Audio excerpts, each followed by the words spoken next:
Capitalism, Citizenship, and the Arts of Thinking. Capitalism, Citizenship, and the Arts of Thinking proposes a historical materialist ethic of human flourishing understood in terms of the practice of citizenship. It focuses on the ways in which capitalism's necessary mode of thinking, analytical thinking, impedes the nurturing of capabilities for citizenship as understood from a Marxian, Aristotelian point of view. It includes a systematic discussion of the Aristotelian resonances in Marx's critique of capitalism, as well as an elaboration and critique of Alfred Sohn-Riethel's account of the origins of analytical thinking, and of the modern sciences as a manifestation of this thinking, in his book Intellectual and Manual Labor, a critique of epistemology. Taking Sohn-Riethel's important work as a point of departure, the book develops an understanding of thinking as a fully embodied multi-material activity having historico-culturally specific manifestations, analytical thinking being one of these. This understanding is grounded in the language theories of Lev Vygotsky, Alexander Luria, Jack Goody, Eric Havelock and Walter Ong, and provides a focus on modes of language as the key to understanding different modes of thinking. It traces the development of analytical thinking from ancient Greece to 19th century England. It examines a key stage of this development, namely the reconfiguration of analytics through mathematization and experimentation during the 17th century.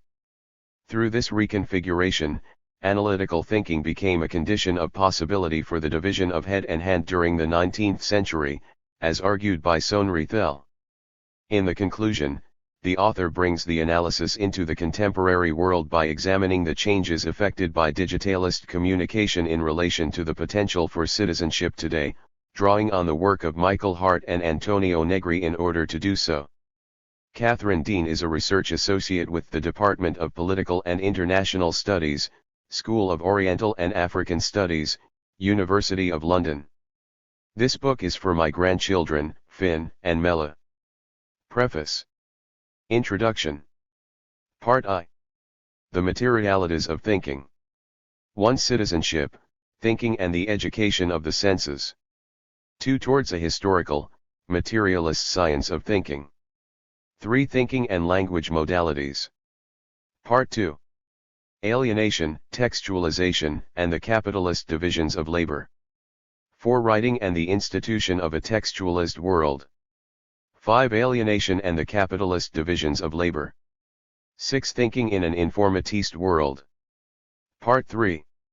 From Fordism to Post-Fordism, or, the Transcendence of Alienation. 7. Print and the Constitution of a People, or, the Institution of Alienated Politics. 8. From Nationality to Planetarity, from People to Multitude. Preface. Embrace the Simplicity Agenda. In the summer of 2013, these words were addressed to the chief executive officers of the Big Six energy providers in the United Kingdom today by an official of Ofgem, this being the regulatory authority in relation to energy provision. These officers were being urged to develop a more intelligible system of pricing and billing than they presently provide, a system that would enable energy users to make intelligent judgments about the most cost-effective way of satisfying their energy needs. The slogan could be taken as a text for this book, in which the general problem of intelligent action in an increasingly unintelligible world is explored from the point of view of citizenship. The complexity of pricing and billing structures used by energy providers is one small manifestation of this problem, which began to emerge with the institution of the division between mental and manual labor during the 19th century. It was enhanced by the scientization of productive activities from that century's end and is presently achieving new degrees of complexity and unintelligibility due to the saturation of every aspect of contemporary living by digital computers. In this book I take up the problems of complexity and unintelligibility as these have emerged during different modes of capitalist necessitated living. In doing so, I present a prosecutor's case against the kinds of sciences on which these capitalist modes of life have depended. That is to say, I merely refer to in passing to the undoubted benefits that the modern sciences have brought with them, focusing on their participation in the dehumanization inflicted by capitalism on its subjects. In doing so, I risk being depicted as irrational and reactionary. However, it is not scientific knowledge as such to which I object, but a particular conception of science. In today's world, scientific knowledge is a necessity. The point is, not to try to eliminate scientific knowledges, but to recognize their plurality and to understand the dehumanizing and potentially catastrophic consequences of injecting the results of experimental and mathematizing sciences into the everyday world. Dehumanization has resulted from the triumph of a particularly reductive understanding of modern physics, which permitted the extraordinary imaginative act of reducing humans to the status of machine minders. The potentiality of catastrophic consequences inheres in the marriage of modern sciences and digitalist techniques, this being a marriage that permits ever speedier translation of scientific findings into everyday practices.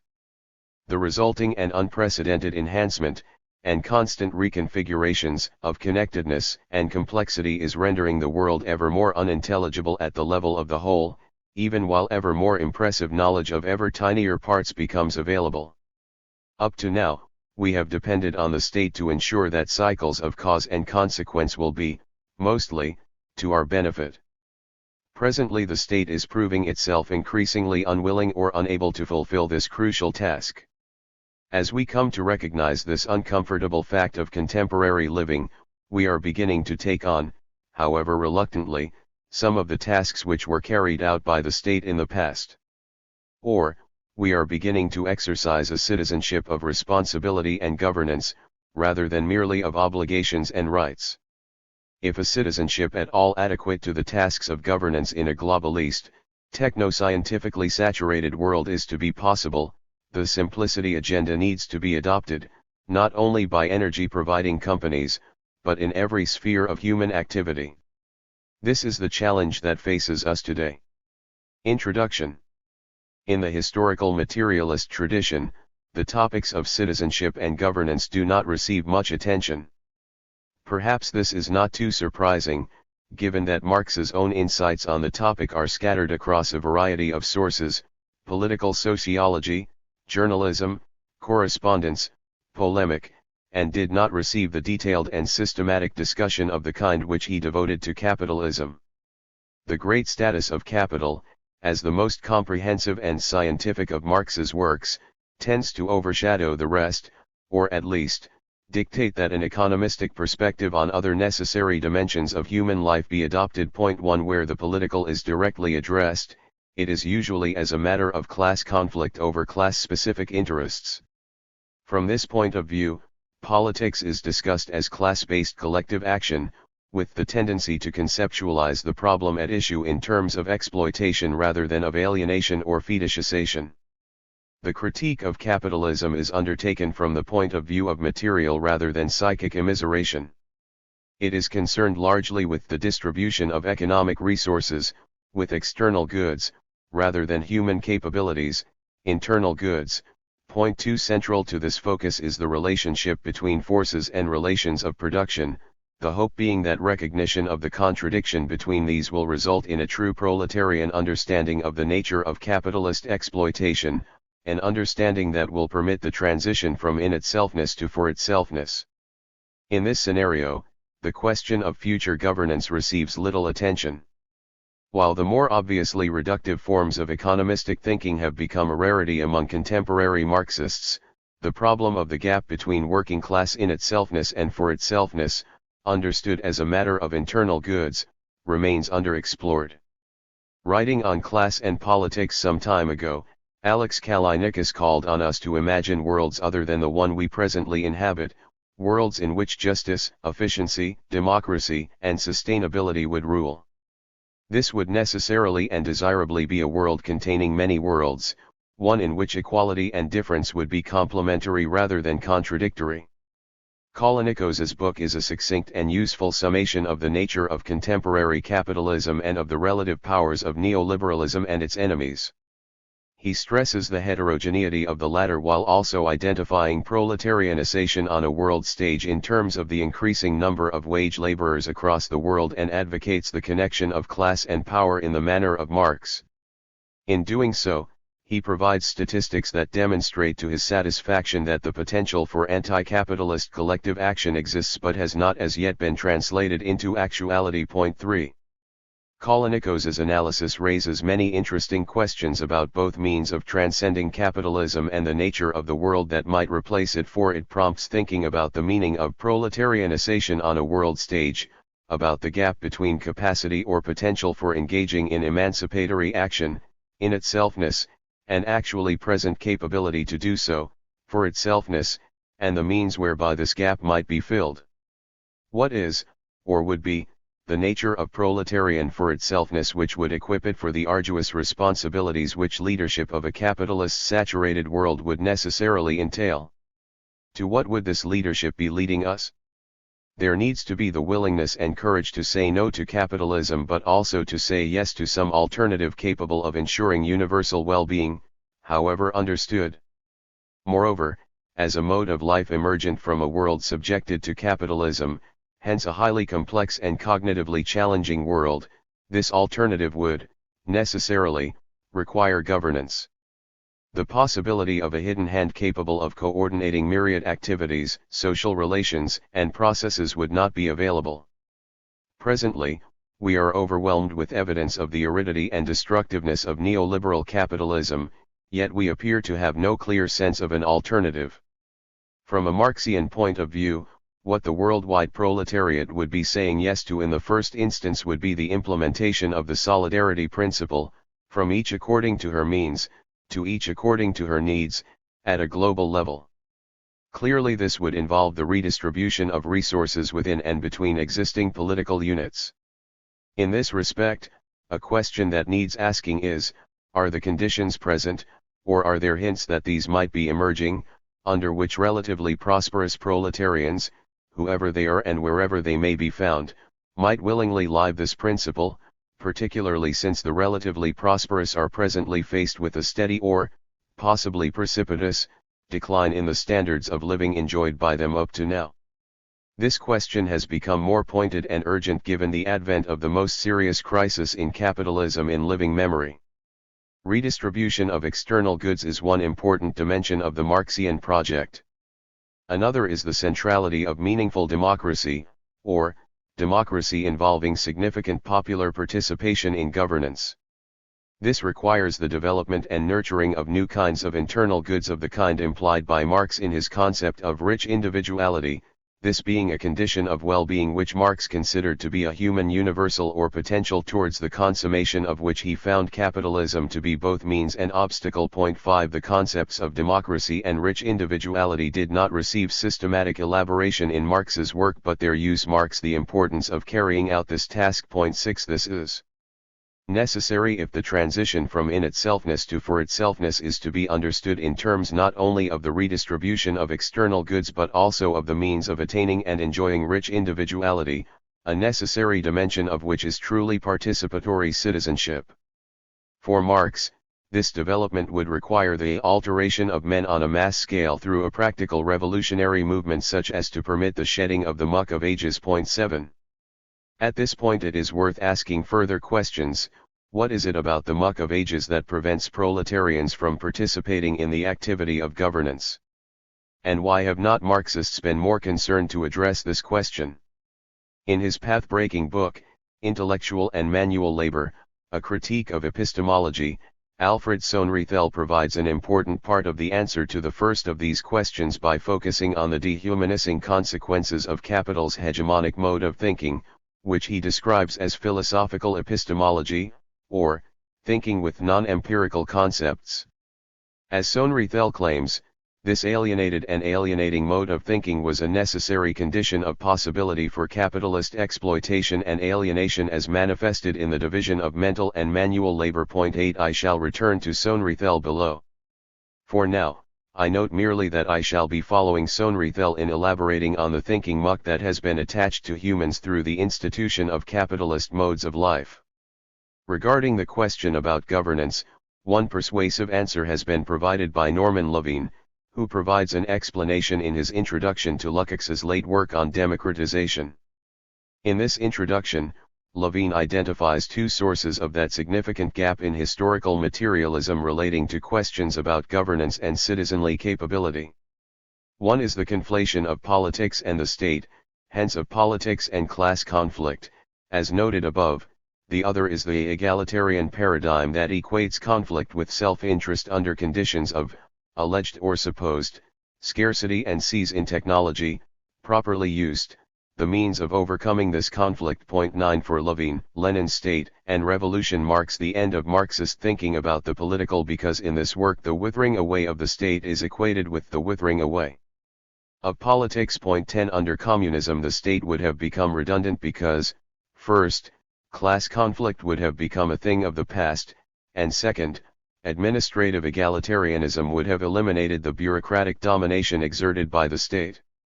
Thus one of the major tasks of the state under capitalism, representation of bourgeois class interests, would no longer be necessary, and the other, accounting and control, would have become reduced to extraordinarily simple operations that could be performed by any literate person. At this point, the division of mental and manual labor would have been transcended, and the majority of the people would have become capable of fulfilling their own administrative functions and of exercising control over capitalists converted to employees, as well as over the intellectual gentry who preserve their capitalist habits. Point 11 From this point of view, theorizing the political is unnecessary, because class conflict will have been overcome in a future communist mode of life, and because administrative tasks will have become so simplified that they will not require a complex bureaucratic structure for their fulfillment.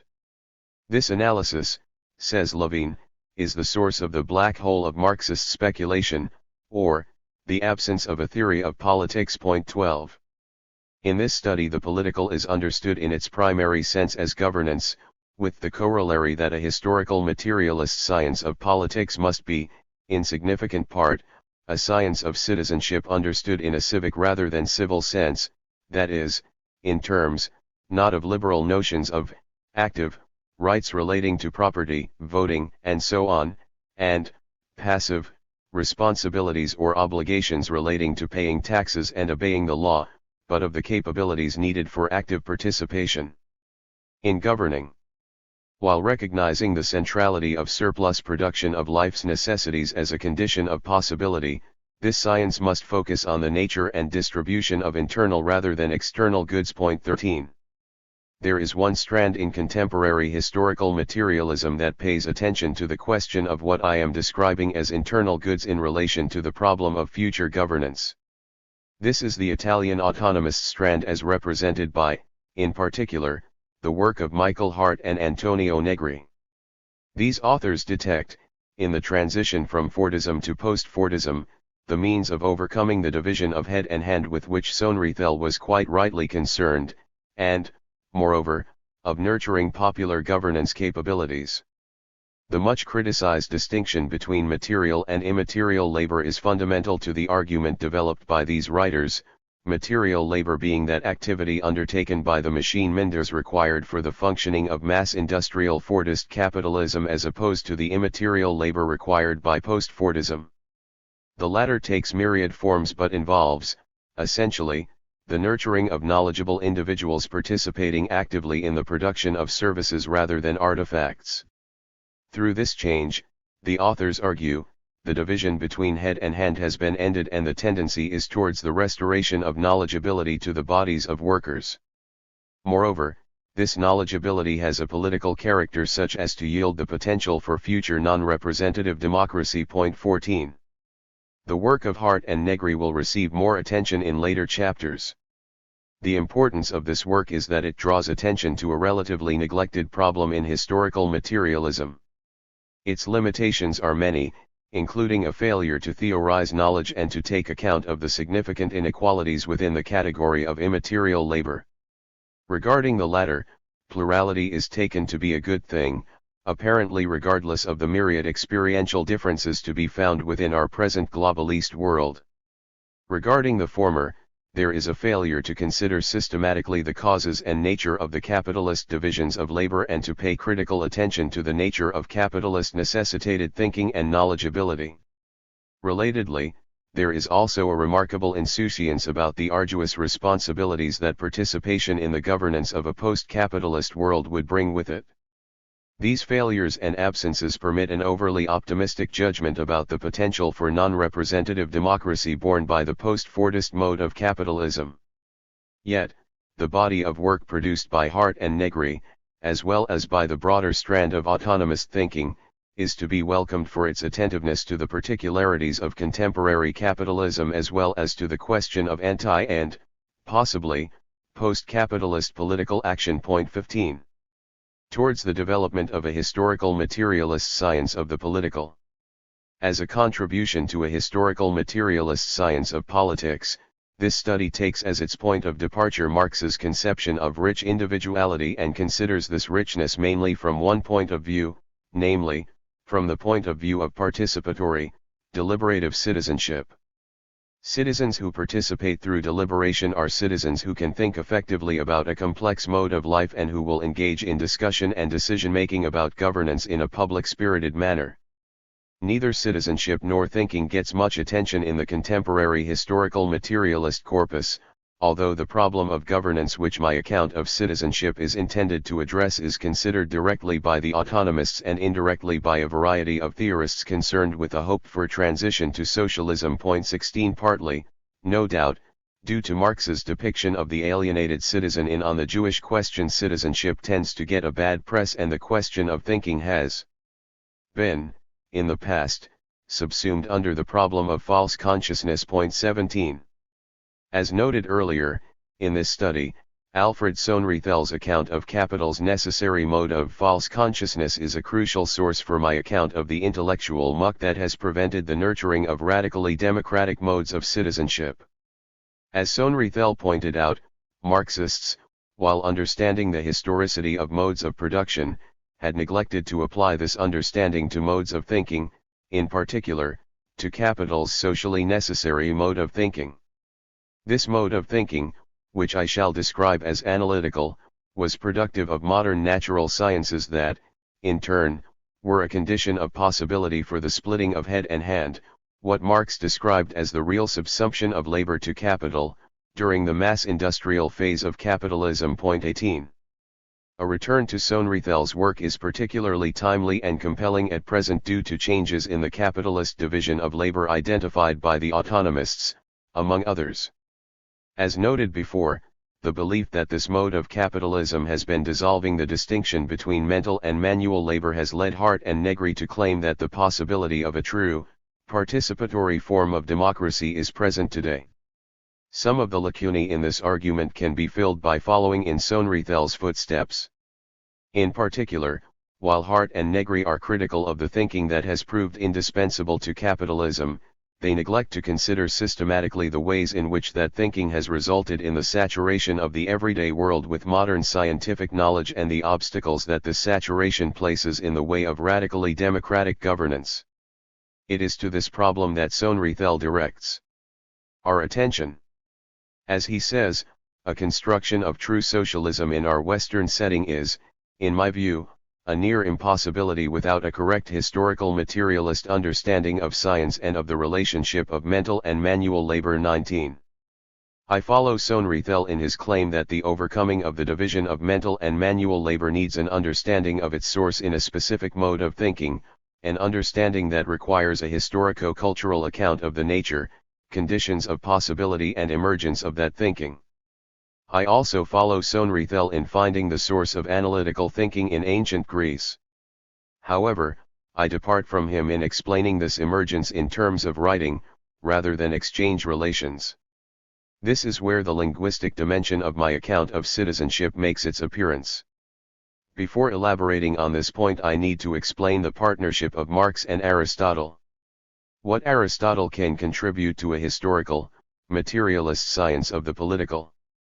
As many commentators have noticed, Marx's critique of capitalism is saturated by an Aristotelian eudaimonic ethic. This is an ethic of human freedom understood in terms of specifically human modes of activity. Indeed, Marx's concept of rich individuality has strong Aristotelian resonances. That concept will be filled out in this study by reference to Aristotle's characterization of human activities which manifest and require the deeply satisfying exercise of human imagination, sociability and active rationality. Of course, the repertoire of activities available to us today far exceeds anything conceivable by Aristotle. Yet, I shall argue, his account remains a fruitful source of critique of capitalist modes of living, hence of an understanding of what constitutes human well-being or eudaimonia. Aristotle's contribution to a Marxian science of the political includes the following. First is his account of the nature of specialist intellectual knowledge and of the kind of science needed to understand and support human flourishing or, the good life. Second is his understanding of the human animal as a speaking, hence political animal, and of the kinds of activity needed to fill the gap between the specifically human capacity for speaking and the actualization of this capacity needed for the exercise of citizenship. The third, related, way in which Aristotle can contribute to a Marxian science of citizenship is by way of an understanding of the relationship between intelligence and intelligibility. We can only act intelligently if the world is intelligible, this being an obvious point, perhaps, whose obviousness should not deter us from exploring it further. As Marx understood, capitalism had rendered the world unintelligible from an everyday point of view, hence the necessity of science. We need to explore this problem from the point of view of citizenship. Finally, Aristotle's remarks on economizing activity, made in terms of the distinction between use and exchange, provided Marx with the indispensable clue to the reason for capitalist necessitated dehumanization. Point 20. Regarding the first point, Aristotle distinguishes between theoretical, productive, and practical sciences in terms of their purposes, their objects of knowledge and the nature of knowledge permitted by the reality of those objects. A theoretical science concerns contemplation of matters celestial, that is, of unchanging and unchangeable objects of knowledge, hence it concerns the production of epistemic knowledge having the character of universal and absolute truth. In contrast to this mode of thinking and knowing, sciences of terrestrial matters are concerned with things as they are for the most part. These are technical or practical sciences concerned with a plurality of natures inhabiting a specific context in which the potentials or capacities of these natures may or may not be actualized. I shall characterize the sciences appropriate to an understanding of the terrestrial sphere as dialectical and realist naturalisms. Each of these terms resonates with, and provides an elaboration of, the other. A science is dialectical in the sense that it is context-specific and relational in its orientation. It is realist in the sense that it identifies a gap between potential and actual and deems activity to be that which is necessary for filling that gap. It is naturalist in the sense that it concerns natures rather than nature and understands natures contextually, relationally and in terms of the gap between potential and actual. Moreover, filling the gap is a hypothetical rather than deterministic necessity. Point 21. In short, this is a naturalism that requires a plurality, rather than unity, of methods of knowing and that is concerned with tendential rather than with deterministic laws. Point 22. On the second point, Aristotle's practical sciences, his ethics, politics, and rhetoric, fulfill an underlaboring role in relation to the activity of citizenship, which is the good, or eudaimonic life made manifest. This good life is a life devoted to the developing of humans' distinctive capacities to the highest possible level of excellence and is contrasted with the mere life devoted solely to the production of use values. As speaking animals, humans have the potential to deliberate, judge and choose. However, the translation of this potential into an actual capability requires the experience of specific regimes of activity. Regarding citizenship, the capabilities needed for its exercise involve the ethical virtue of friendship, understood as a form of public-spirited political sociability, and of phronesis, or practical wisdom, as a form of knowing and deciding under complex conditions not susceptible to routine or rule-following decision-making. These are the capabilities required for the activity of praxis. The other distinctively human activities are theoria, contemplation oriented to the acquisition of knowledge understood as episteme, and techne, the craft activity oriented to the production of useful and/or beautiful objects. For Aristotle, it would be inconceivable to turn the theoretical gaze on matters terrestrial, since these are not susceptible to epistemic knowing. A crucial part of my argument in this study will be that the colonization of techne by theoria was an important source of the psychic immiseration inflicted on its subjects by capitalism. Third, and relatedly, is the question about the relationship between intelligence and intelligibility. Aristotle took for granted that the world, understood as cosmos, is saturated with logos, meaning that it is orderly and, hence, susceptible to being understood. Human logos as the ability to act intelligently depends on the orderly character of the terrestrial sphere. As noted before, the orderliness of the sphere is probable rather than certain, therefore it yields probable rather than certain knowledge. Things will happen for the most part and, therefore, everyday experience will yield the lived-in, as opposed to scientific, knowledge adequate to the reproduction of everyday life, knowledge that may be enhanced by the insights gained by practical scientists taking the activities of the everyday world, as opposed to the heavens, as their objects of knowledge. As I shall be arguing, it was when theoretical thinkers began to turn their attention to matters terrestrial that the everyday world began to lose its intelligibility for non-scientists and that the possibility of citizenship became increasingly unavailable. Fourth is Aristotle's brief account of exchange activity in terms of the distinction between natural and unnatural methods of acquiring goods. The natural method of acquiring goods has the purpose of satisfying human needs. The unnatural method, named chromatistic, has the purpose of making a profit. 23 Aristotle takes the shoe as an item that can be considered from 2 points of view, as an item to be worn, its use value, or to be offered in exchange, its exchange value. Here is to be found the distinction between use value and exchange value that would become the basis of Marx's critique of capitalism. Aristotle's interest in this question relates to his conception of the good life for humans, of the kinds of activity that will nurture good as opposed to mere living. It is in this sense that I shall use the distinction throughout this study. Thus when referring to the law of value I shall be referring to the capitalist specific law that subs use under exchange, and I shall be doing so from the point of view of human well-being or its absence.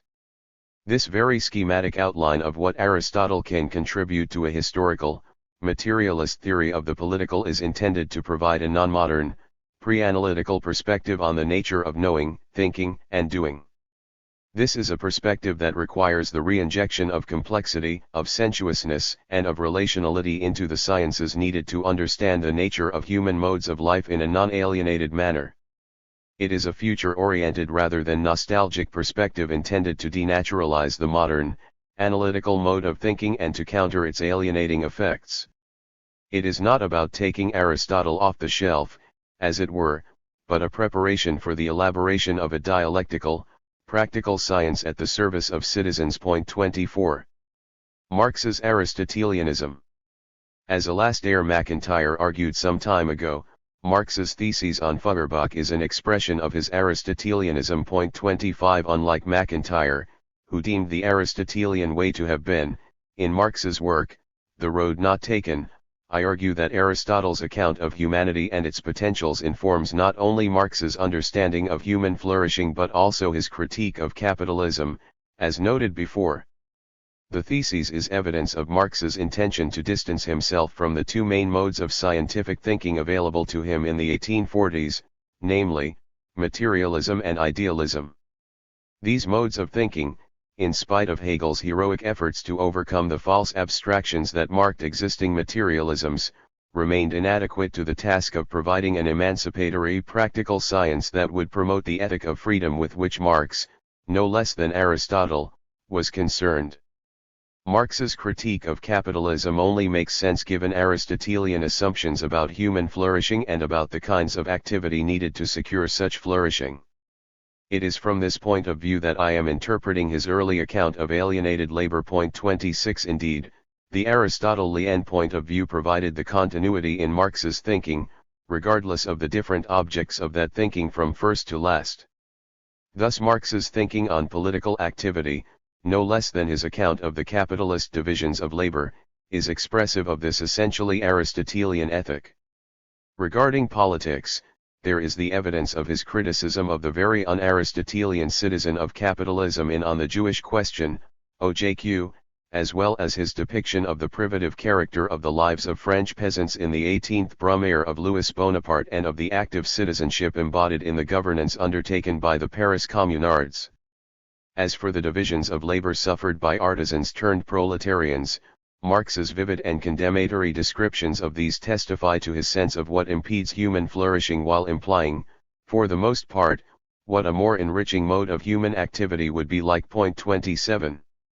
While Marx does not provide us with a ready-made science of politics, there is, in the writings referred to above, a kind of sketch map of the territory to be covered if a Marxian science of the political is to be developed.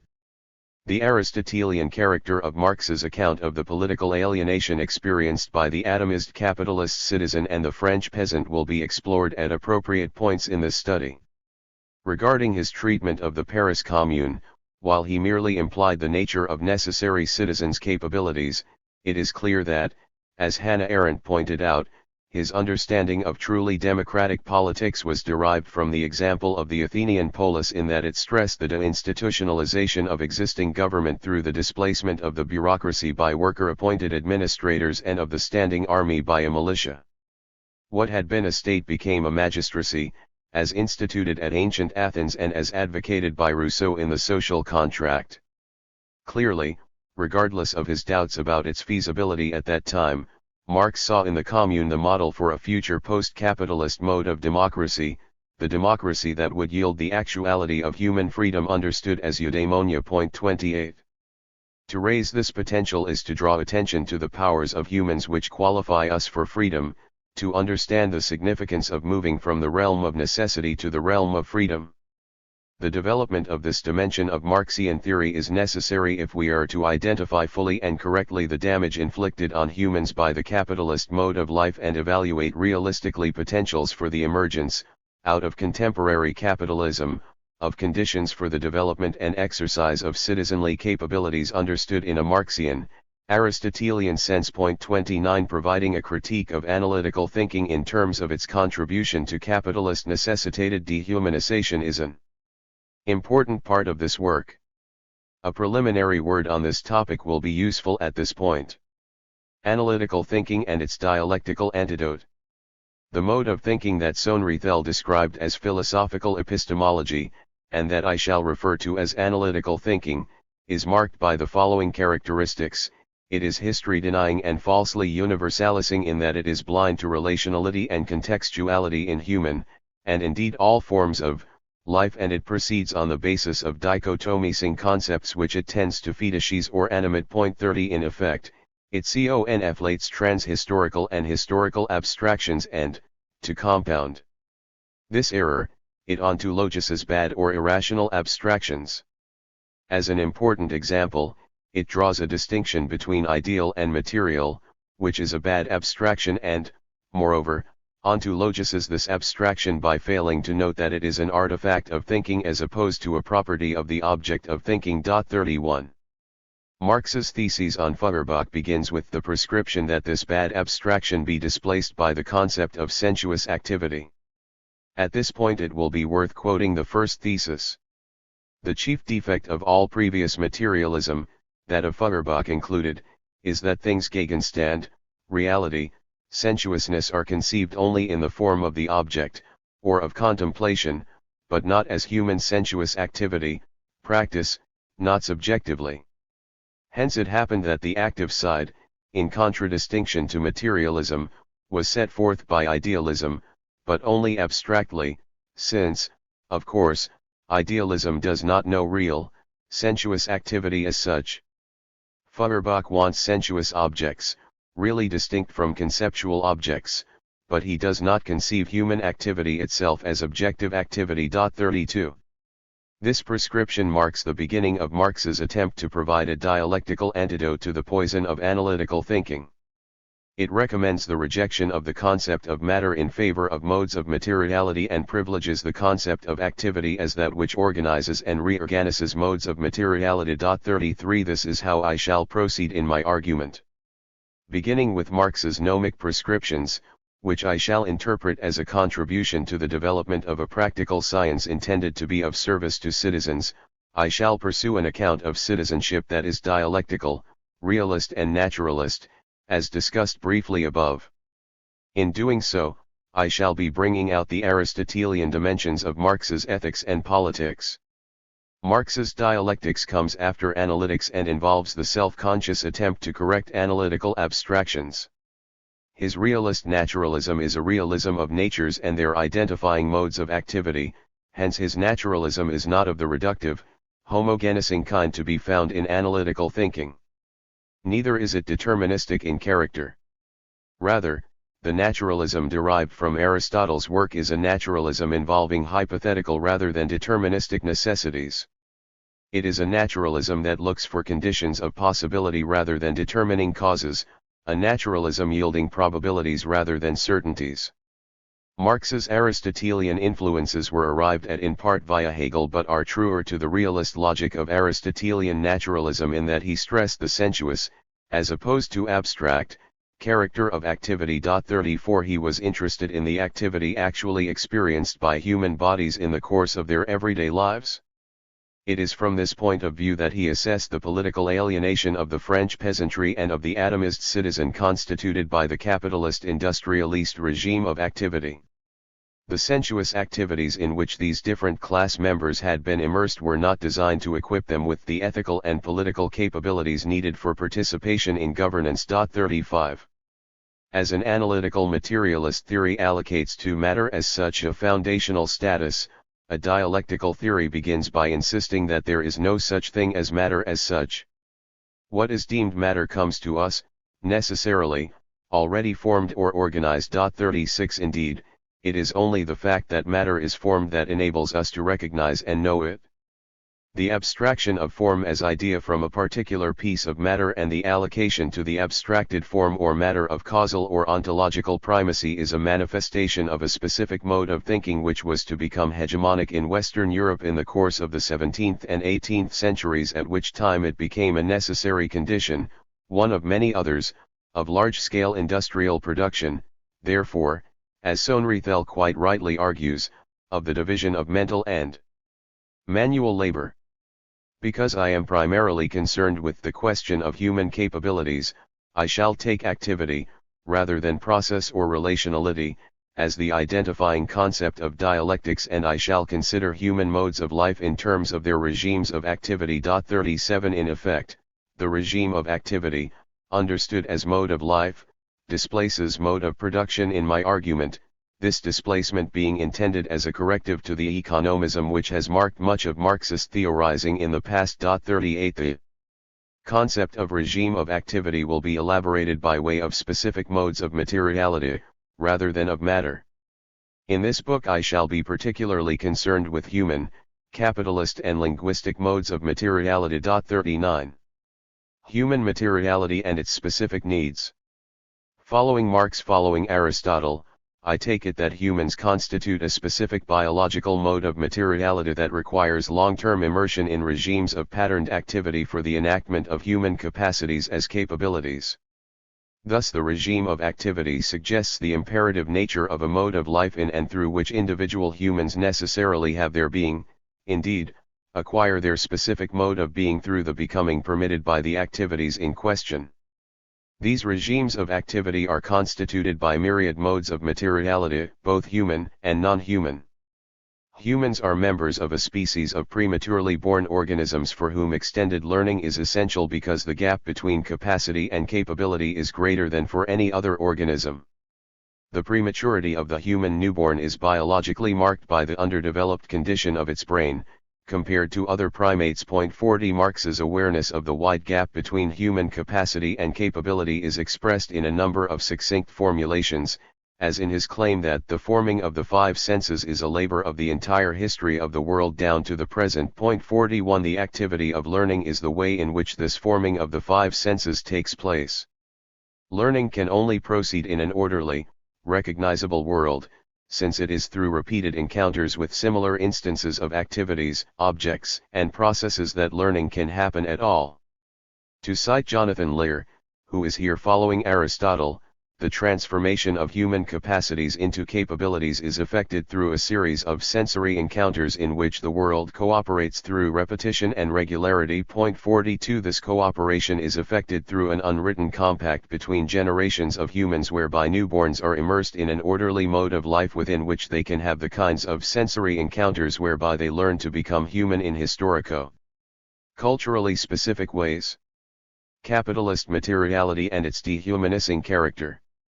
It is in terms of the necessary work of human sense formation that the capitalist regimes of activity will be considered here. The identifying mark of capitalism as a way of life is that it seeks to subsume all human activity, as well as all non-human organisms and processes, to the law of value, this being a law that requires a permanent revolution in human experience for its satisfaction, something that has become abundantly clear in the last few years. Point 43 Any discussion of, or reference to, the law of value in this study will be from this point of view. Thus the capitalist regimes of activity will be discussed in terms of the various capitalist divisions of labor from the side of workers' experiences, understood in terms of psychic enrichment or immiseration, or, in terms of the internal goods that participation in the regime of activity secures for the individuals concerned. From this point of view, and particularly in relation to the tasks of citizenship, I shall be arguing that an intelligible mode of life is a basic human need and that this need has been, necessarily, discounted in the capitalist design of economic activities. The ways in which the internal goods of individual class members have been diminished through immersion in the capitalist divisions of labor will be traced, beginning with the transition from social, to detailed, to mechanized divisions of labor, the last inflicting the most deeply dehumanizing condition on workers reduced to the activity of machine minding. As for the contemporary situation, claims about the transcendence of this psychically immiserating division of labor, as made by Michael Hart and Antonio Negri, will need to be examined very carefully. Yet, as Marx was aware, capitalism is the contradictory source of psychic enrichment as well as immiseration. Regarding the former, its relentless and, up to now, successful, pursuit of surplus value means that it has provided the foundation for the distribution of external goods sufficient to the universal enjoyment of rich individuality. More than this, in forcing individual humans into a historico-culturally unprecedented mode of individuality, one that requires them to be responsible for themselves in ways not demanded in more communal modes of life, it is providing some of the internal goods needed for a future post-capitalist good life. While the atomist mode of individuality is, in itself, immiserating, it has a constructive side in that it provides some of the nurturing needed for the enjoyment of that relatively autonomous form of interdependence that psychically rich individuals of the future would come to enjoy. These would be individuals fully capable of self-organization while also recognizing their unavoidable and constitutive interdependence with other humans and with the non-human natural environment. Point 44. Language and its modes of materiality. I said before that Alfred Sohn-Riethel's critique of philosophical epistemology, and its implication in the division of head and hand suffered by capitalist necessitated machine minders, will play an important part in the argument of this study. It provides an indispensable point of departure for the critique of analytical thinking and of the modern physical sciences. This critique is needed for an understanding of the ways in which capitalist modes of life have disqualified individuals from participating in governance. However, I depart from Sohn-Riethel in taking language, rather than exchange activity, to be the crucial condition of possibility for the emergence of this mode of thinking.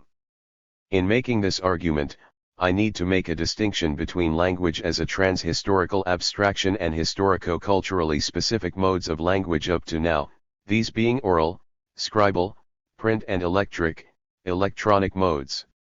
Here it becomes crucial to recognize the materialities of different language modes, since it is through experience of these different materialities that the human capacity for thinking is largely translated into capability. In making this argument, I draw on the thinking of Lev Vygotsky and Alexander Luria, in the first instance, then broaden this out to take advantage of the work of scholars such as Jack Goody, Eric Havelock, and Walter Ong, these being among the most notable of the 20th century founding fathers of the increasingly important field of language and communication studies. Point 45. In the works of these scholars, language is understood in terms of the formation of the human senses and, hence, from the point of view of its implication in the formation of different modes of thinking. For example, as is argued most persuasively by Eric Havelock, the transition from orality to alphabetic literacy in ancient Greece was a condition of possibility for the emergence of analytical thinking. Alphabetic writing permitted the textualization of speaking, hence its particular significance in relation to thinking. Thinking versus consciousness, the problem of analytics and the fetishization of bad abstractions.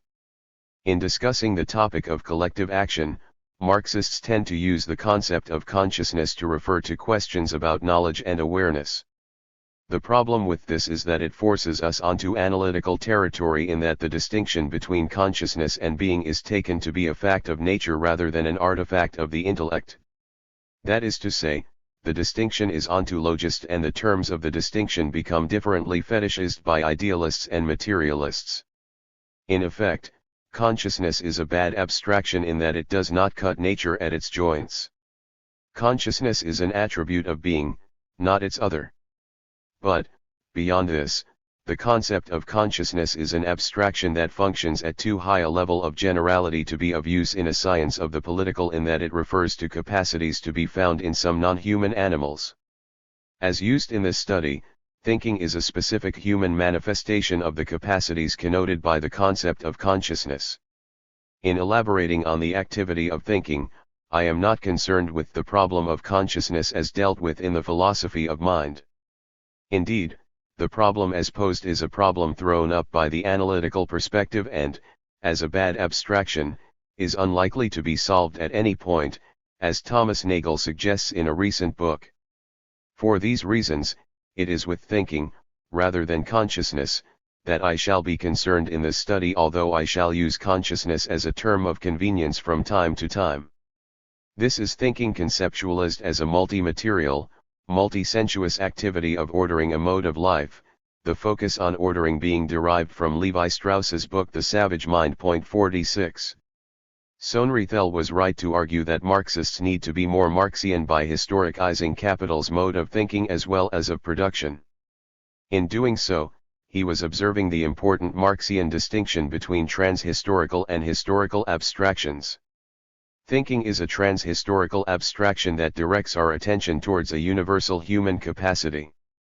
Epistemology, or thinking with non-empirical concepts, is historical, that is, it is a particular manifestation or enactment of the universal human capacity for thinking. As such, it had, and has, historico-culturally specific conditions of possibility. Soenrethel knew this.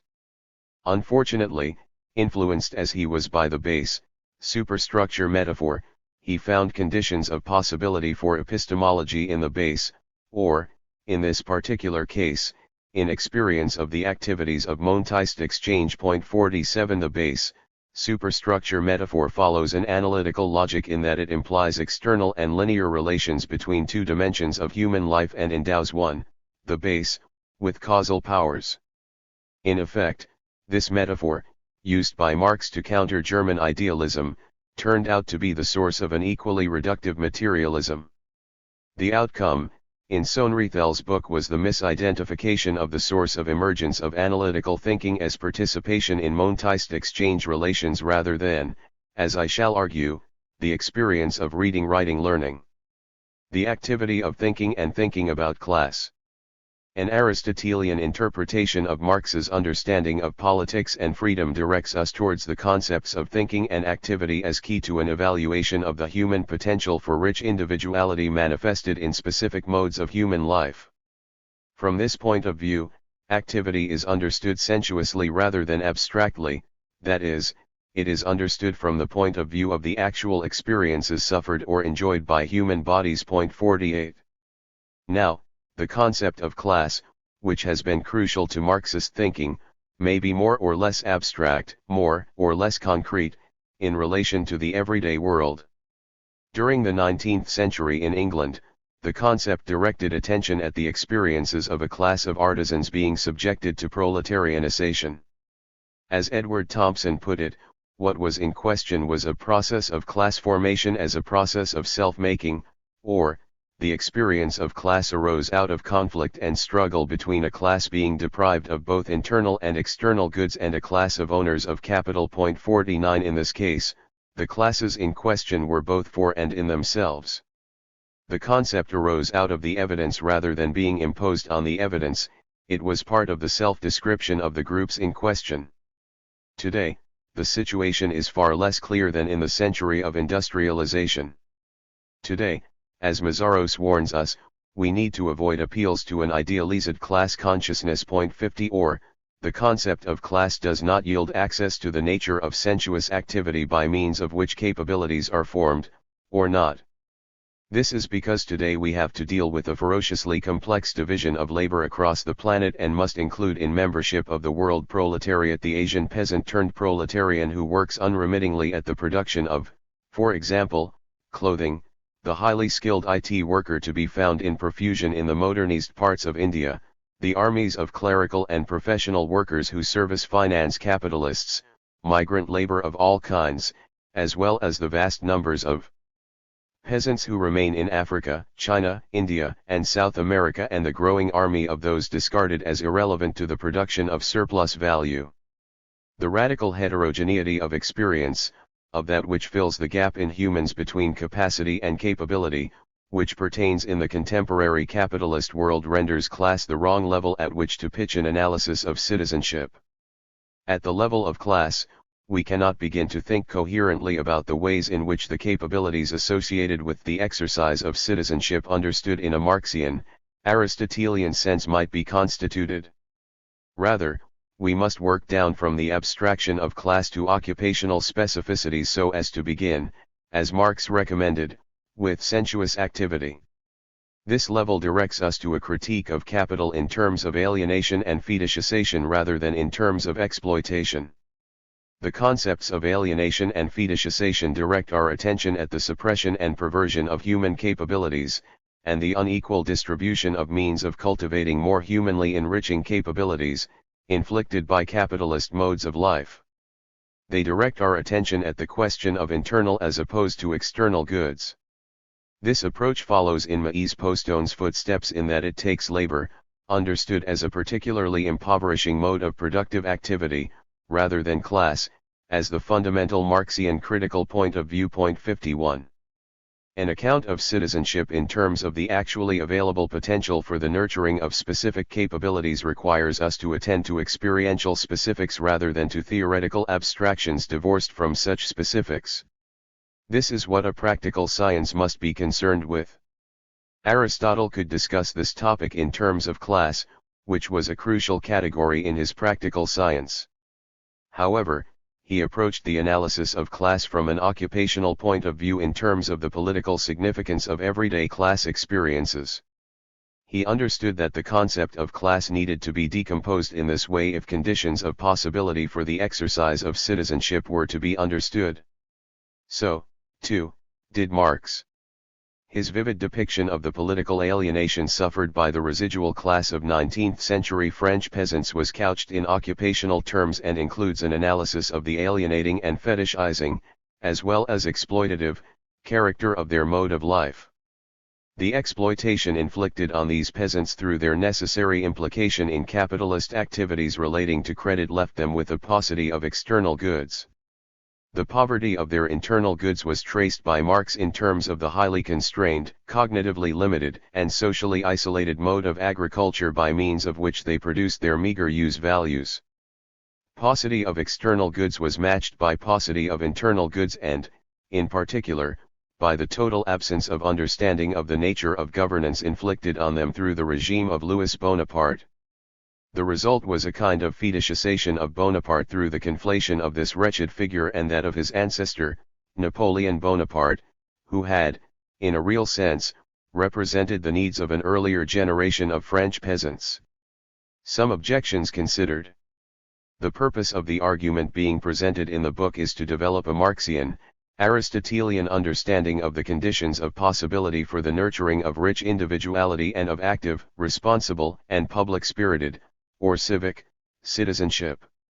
In relation to the latter, What is in question is the exercise of popular governance in the highly complex and fast-changing world constituted by neoliberal, techno-scientifically serviced capitalism. This kind of citizenship demands reliable knowledgeability about the situation regarding which a decision is to be made, which, in turn, requires an understanding of the total context of which any particular situation is a part.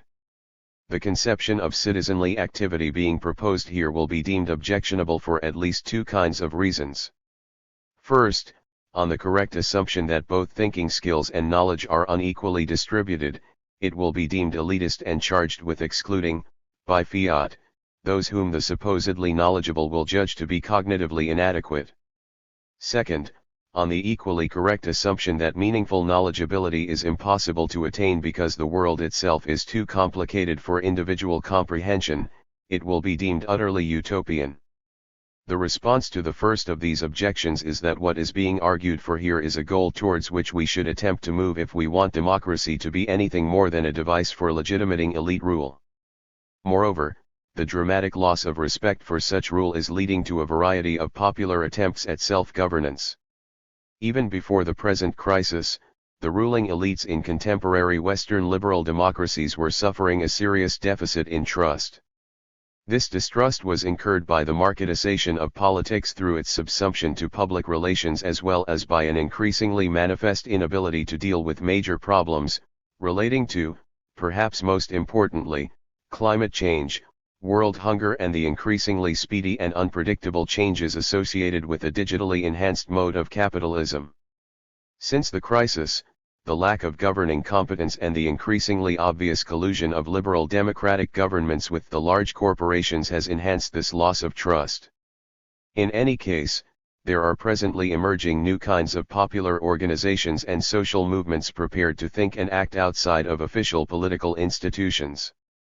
These, sometimes planet-wide, sometimes local, phenomena include, on the one hand, outbreaks of popular demonstrations against government's policies, from the Occupy movement to the Arab Spring movements, to Greece, Turkey, and Brazil in 2013, to sustainability and transition town movements, to the proliferation of local self-help groups of various kinds, allotment and residence associations, parent-teacher associations, and so on.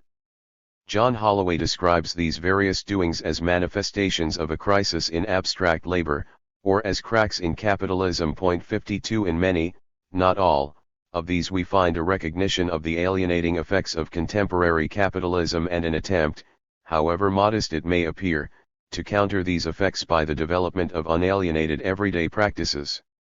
These may, in turn, contribute to the emergence of more meaningfully participatory forms of citizenship than have been available under liberal democracy, or they may turn out to be merely havens in the heartless world that is capitalism today. The response to the second objection is, in part, that the world is, indeed, becoming progressively unintelligible, but that this is the result of human activity.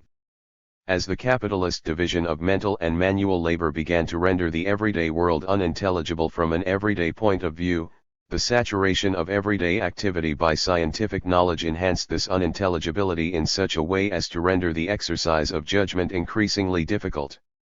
In fact, the world as presently constituted by capitalism is a world marked by an unprecedentedly speedy pace of change and complexity of connectedness.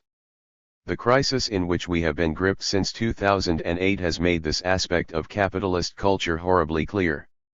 Indeed, a task for more actively engaged citizens would be to reconstitute the intelligibility of the world by slowing down change and simplifying connectivity. This claim about the scarcity of reliable knowledge may be rejected on the grounds that never before have humans produced such impressive, breathtaking achievements in the fields of science and technology as we witness today. Moreover, never has so much knowledge been so readily and speedily available to those with access to the Internet. 53 Here again, two responses are appropriate. First, as Ulrich Beck began to point out some time ago, there is now an excess of knowledge which, through its implementation as technology, brings about a condition of unawareness, or, to borrow from Donald Rumsfeld's much-cited and ridiculed remark, an excess of unknown unknowns. Understanding this situation, its emergence and possible transcendence, will form an important part of the account of thinking to be proposed in this book. Second, and relatedly, the present division of labor is such as to both necessitate and render difficult a bird's-eye view of the totality of activities and relationships which make up the cultural, now planetary, whole. So the existence of novel forms of powerful knowledge of specific parts of the world is compatible with ignorance or unawareness in relation to the functioning of the whole. A summary of the argument. This study is concerned with citizenship understood as the thinking and speaking activity required for participation in the management of collective affairs. In a previous work on this topic I used the distinction between determinant and reflective judgment to understand the differences between the thinking of modern scientists and the thinking needed for participatory citizenship. Point 54 in this study, influenced by Soenrethel's path-breaking work, I am concerned with the origins and historical development of determinant judgment as a manifestation of analytical thinking. Being informed by the critical perspective permitted by Aristotle's account of praxis, my account of thinking is inherently political in intent, and requires systematic attentiveness to problems of intelligence and intelligibility. It is from this point of view that Marx's recognition of the need to displace analytical by dialectical thinking and Soenrethel's critique of modern philosophy and science take on particular pertinence. My dialectical use of the concepts of activity and of modes of materiality, Aristotle's natures, is intended to avoid materialist and idealist forms of reduction, in accordance with the research project set out by Marx in the Theses on Feuerbach. Part I of the book will consist of an elaboration of the conceptual framework which is built of materials abstracted from the works of Marx and Aristotle in the first instance. In Chapter 1 I shall explore the anthropological assumptions that inform Marx's and Aristotle's ethic of human freedom. I take it that Marx's account of alienation makes sense in terms of Aristotle's eudaimonic understanding of human flourishing and, following a discussion of Marx's early work on this topic, I return to Aristotle to elaborate on his arguments on this point. This elaboration requires that attention be paid to Aristotle's metaphysics, which I am characterizing as a dialectical realist naturalism. On the basis of this elaboration, I find an account of the relationship between intelligibility and intelligence that forms the basis of understanding the cognitive dimensions of capitalist dehumanization. I find also a non-deterministic conception of natural necessity and, in relation to the human species, an account of the good life in terms of the activity of citizenship, a human condition that is necessary in a hypothetical rather than deterministic sense. That is to say, citizenship is a human power or capacity that becomes enacted as a capability only under particular conditions. More broadly, Aristotle's account of the specifics of human activity in terms of theoria, techne, and praxis is the source from which Marx, among many others, developed his understanding of praxis, or production as the identifying mark of species being. In the last part of the chapter, I bring out the differences between Aristotle and Marx on this point. These derive in significant part from the latter's more acute sense of the historicity of things and of the ways in which capitalism has accelerated historicity and expanded repertoires of activity. Thinking is implicated in the ordering and reordering of regimes of activity which may be more or less open to being reformed, or reordered in various ways. In Chapter 2, the nature of thinking as a human capacity will be sketched with the help of Levi Strauss, of Marx and Engels, and of the early Soviet thinkers about thinking, namely, Vygotsky and Luria. In the first part of the chapter, the ordering and ordered nature of the activity of thinking will be considered in terms of Levi Strauss's account of primitive and scientific thinking. In the second part of the chapter, the beginnings of a historical, materialist account of thinking will be identified in the German ideology, GI, in which the topic of thinking is addressed, albeit sketchily, in terms of language and the division of labor. Through a discussion of this account, I begin to trace the ways in which the capitalist division of labor began to render the world unintelligible, not only at the level of everyday common sense, but also at the level of the disciplines which emerged as part of that division of labor. The third part of the chapter will focus on the contribution to a science of human thinking made by the Soviet thinkers Vygotsky and Luria. As the sketchy analysis in the GI directs us towards an occupational account of the flourishing of analytical thinking, so the work of the Soviet thinkers alerts us to the importance of modes of language to the nurturing of thinking abilities. Understanding that language and thinking are trans-historical abstractions relating to the species-identifying capacities of humans, and that these capacities are always enacted through historico-culturally specific regimes of sensuous activity, is crucial to developing the work of the Soviet thinkers. Following the clues provided by them, I shall turn in Chapter 3 to the body of work concerned with language as a constitutive rather than merely representative dimension of human life, selecting from this work the writings of Eric Havelock, Walter Ong, and Jack Goody. Drawing on this literature, I shall focus on two major points, both of these related to the different kinds of education of the senses permitted by oral and textualized cultures. The first of these concerns the ways in which textualization, understood as the representation in writing of objects, of natures, and their activities, permitted the displacement of the complexities of orally nurtured modes of thinking by the simplicities of text-nurtured analytical thinking. The second concerns the ways in which a novel form of sensuous activity permitted the nurturing of the non-sensuous sense of the inner eye and the related demotion of the human senses as reliable informants about the world. Taking ancient Athens as a point of departure, I shall argue that it was alphabetic writing, rather than montist exchange, as claimed by Soenrethel, that was the without which not of the emergence of analytical thinking. In Part 2, I shall begin to focus more closely on the way in which analytical thinking became capital's socially necessary mode of thinking. In Chapter 4 I shall elaborate on my claim that the source of an analytical mode of thinking was the alphabetized textualization of ancient Greek epic poetry that permitted the nurturing of a generalizing, as opposed to associative, mode of thinking.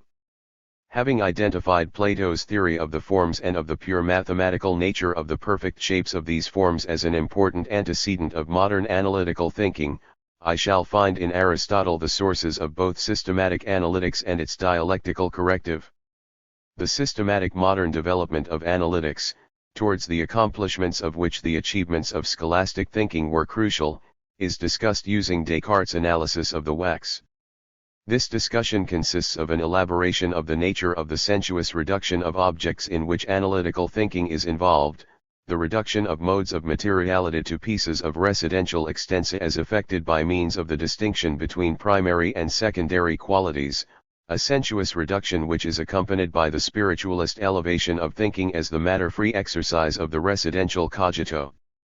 Through these complementary reductions, the myriad natures inhabiting the cosmos, and enjoying, for the most part, the fulfillment of their specific potentials, are dissolved into a world of bare matter moving through characterless space, or the modern universe, where recognition of the rich plurality of natures is replaced by that indifference to the determinateness of things which the young Marx identified as the fundamental characteristic of analytical thinking, this indifference being a necessity for the mathematization of materialities that would become necessary for the institution of Mechanics Techni during the 19th century. Chapter 5 will be devoted to a discussion of the capitalist divisions of labor and of the dehumanizing modes of life to which the workers caught up in these divisions were subjected. As noted earlier, I am reading Marx's critique of capitalism as a critique carried out from an Aristotelian point of view and take his detailed discussions of the division of labor in capital I to be an elaboration of his early work on alienation, as well as of the first chapter of that work on commodity fetishism. Alienation involves separation from human capabilities, fetishization involves the misconceived animation of human artifacts. It is through capitalist divisions of labor, and the impersonal mediations which permitted those divisions, that non-empirical abstractions such as capital became animated, not only in the heads of intellectuals but in the everyday world of technical and practical activities. It is through the division of labor, as necessitated by the law of value, that the everyday world became drained of its intelligibility and necessary sociability, that individual humans as proletarians became disqualified from actively rational participation in technical and practical activities. Marx's account of the movement from formal to real subsumption of labor to capital, effected through the transition from social to detail to Mechanics divisions of labor, will be read as an Aristotelian inflected analysis of violent, that is, species-denying, changes in human activity. Whether or not the dual loss of public sociability and cognition suffered from immersion in the mechanization of techne is presently being made good is a matter that is broached through a discussion of the work of Hart and Negri, who judge the proletarian condition of acute psychic immiseration to have become a thing of the past as Fordism and material labor has ceded to post-Fordism and immaterial labor. These authors find in post-Fordism, understood as an informatist, affect and communication-laden mode of capitalism, the potential at least, formation of a politically active multitude capable of constituting an alter-modern mode of life marked by non-representative democracy. Informatization, by which I mean the saturation of activities by digitalist communication, of which the authors provide a brief and celebratory account, plays an important part in the autonomists' argument about the emancipatory character of engagement in immaterial labor.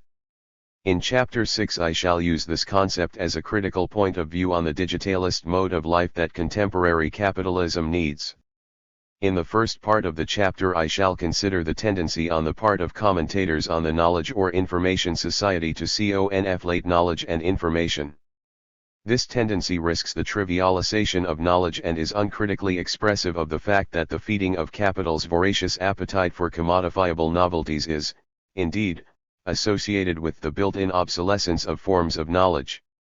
More fundamentally, the systematic attempt to develop an artificial form of intelligence, or machine thinking, is contributing directly to the tendency to reduce thinking to the manipulation of information. In the second part of the chapter I shall focus on the ways in which habitual interaction with screens may be undermining the skillfulness needed for the practice of analytical thinking. Claims about the changes in the forms of attentiveness and of thinking consequent on habitual interaction with computers will be examined through an elaboration of Baudrillard's account of simulation, with particular attention being paid to the differences between supposedly descriptive and prefigurative simulations. Using this distinction, I shall turn in the third part of the chapter to the topic of informatization as this is enacted in the ever-proliferating subdisciplines of the life sciences in which we find an understanding of information as that which forms and reforms materialities. In this sphere, an analytical logic of data and recomposition is pervasive, the use of algorithms being crucial to the application of this logic in areas and to objects hitherto free from its interventions. What seems to be happening is the simultaneous enhancement of the powers of analytical thinking as due to digitally born algorithms, and the undermining of the human ability to think analytically. In Part 3, I return to the topic of citizenship and evaluate further the autonomist hope that post-Fordism is nurturing, unwittingly, the capabilities for popular governance implied by the concept of non-representative democracy. Part 3 consists of 2 chapters. Chapter 7 explores the autonomist concept of the political form of the people from several points of view. In fact, the discussion here consists of an elaboration of Marx's depiction, in OJQ, of political alienation understood in terms of the illusory citizenship permitted by the capitalist mode of life, an elaboration that proceeds from that text to a consideration of the ways in which print permitted the invention and the imagining of the nation, as traced, respectively, by Ernest Gellner and Benedict Anderson. Gellner considers this from the point of view of capitalism's industrial society, in his terms, need for clerks, that is, for semi-literate, standardist, atomist subjects capable of fulfilling the administrative needs of an increasingly complex mode of life, one in which the textualization of activities has become essential to its reproduction. Thus Gellner draws our attention to one dimension and essential function of the modern state, namely, the schooling of individuals for that modest clerical work which became a necessity for the functioning of both state and capitalism during the 19th century. Anderson's account shows how the atomistic individualism emergent from the liberal industrial capitalist division of labor became the basis of a sense of membership in the nation-state. The activities that rendered this possible were the reading of novels and of newspapers. The nature and limitations of the political commitment thus secured, and the limitations on the form of citizenship enabled by the liberal form of democracy that is its accompaniment, will be explored by way of Joseph Schumpetter's account of the democratic method. For Schumpeter, These limitations are such as to confine citizens' activity to the registering of a vote for members of a group of professional politicians whose skills consist wholly in the ability to get themselves elected. Given the capitalist division of labor, no more can be expected, from Schumpeter's point of view. 55. In Chapter 8 I shall elaborate on the autonomist concept of the multitude understood from the perspective of planetary citizenship, this mode of citizenship being depicted in terms of the virtues of friendship and phronesis first discussed in Chapter 1. This will require a consideration of digitalist media from the point of view of communication rather than informatization. Elaboration will be in part by way of a return to Aristotle's practical science of politics, in which he analyzes the different constitutional forms, as well as to the empirical manifestation of the Athenian democratic constitution. This will enable me to consider the neglected topic of education for citizenship by examining the constitutional design that enabled working-class Athenians to enjoy the political leisure needed to acquire citizenly capabilities. Further elaboration will be undertaken through a brief discussion of the strands of contemporary political theory concerned with deliberative democracy and the public sphere. As more than one commentator has pointed out, if we are to begin to develop a critical theory of digitalist media, we need to have a conception of the political in terms of which the functioning of these media can be judged. The political theories just mentioned are, in some senses, bringing Aristotle's political theory up to date. As for the ancient Athenian democratic constitution, I shall be arguing that this institutional design retains a relevance for inhabitants of a planetarist and digitalist world. Digitality could function both to release individuals from arduous labor and to fill the experiential gap between the local and the planetary needed for the imagining of membership in a planet-wide community. This would involve the revolutionary redirection of digital media from service to the law of value to the satisfaction of use value. Working out what is useful would be the task of citizens. The reader will notice that the point of view of this study is parochial in the sense that it concerns the historical trajectory of a mode of thinking that emerged in Western Europe, although this emergence was dependent in significant part on the preservation, translation, and development of ancient Greek texts by Arabic and Asian scholars. The reason for this is that this mode of thinking has had consequences for the world as a whole, including the non-human life forms on which humans are dependent. As to what might displace this mode of thinking, here again the focus is parochial in that my empirical material is drawn from the most neoliberalist liberal democratic parts of the world, where alienation, as opposed to exploitation, is, in some respects, most deeply instituted, yet where the progressive loss of governance capabilities on the part of governments seems to be compelling new communal modes of thinking and doing. At the same time, digitalization is presently having contradictory effects in that it is simultaneously enhancing the power of analytical thinking and dissolving conditions of possibility for its nurturing as a human capability. If the thinking abilities of habitual users of digital media are becoming diminished, reconfigured or stunted in ways that endanger the preservation and reproduction of our Western mode of life, it may be that, as the autonomists and others seem to suggest, the resources for returning our species to a more rational, less destructive mode of thinking and living than that required by capitalism will be found outside of the Anglosphere that has been capital's heartland up to now. But this is a topic for another book. Part I. The Materialities of Thinking. 1. Citizenship, Thinking and the Education of the Senses. Introduction. The topic of citizenship and thinking was first addressed by Aristotle, who drew a distinction between three different kinds of activity, namely, theoria, techne and praxis, and linked these to different kinds of thinking and knowing. Theoria names a contemplative activity oriented to the study of the celestial sphere of eternal, unchanging objects. It involves epistemic thinking which produces knowledge having the status of absolute truth. The other two kinds of activity concern the terrestrial sphere. Techne names form-giving activity involving the making of useful objects, among which Aristotle includes poetry and music, through the manipulation of natural materials. It involves technical thinking involving knowledge of an instrumental kind. Praxis is the speech-laden, deliberative thinking and activity of citizens concerned with governance. Because techne and praxis concern terrestrial, as opposed to celestial, matters, they are involved with the particularities, complexities, and probabilities of particular times and places. They concern what is likely to be the case for the most part.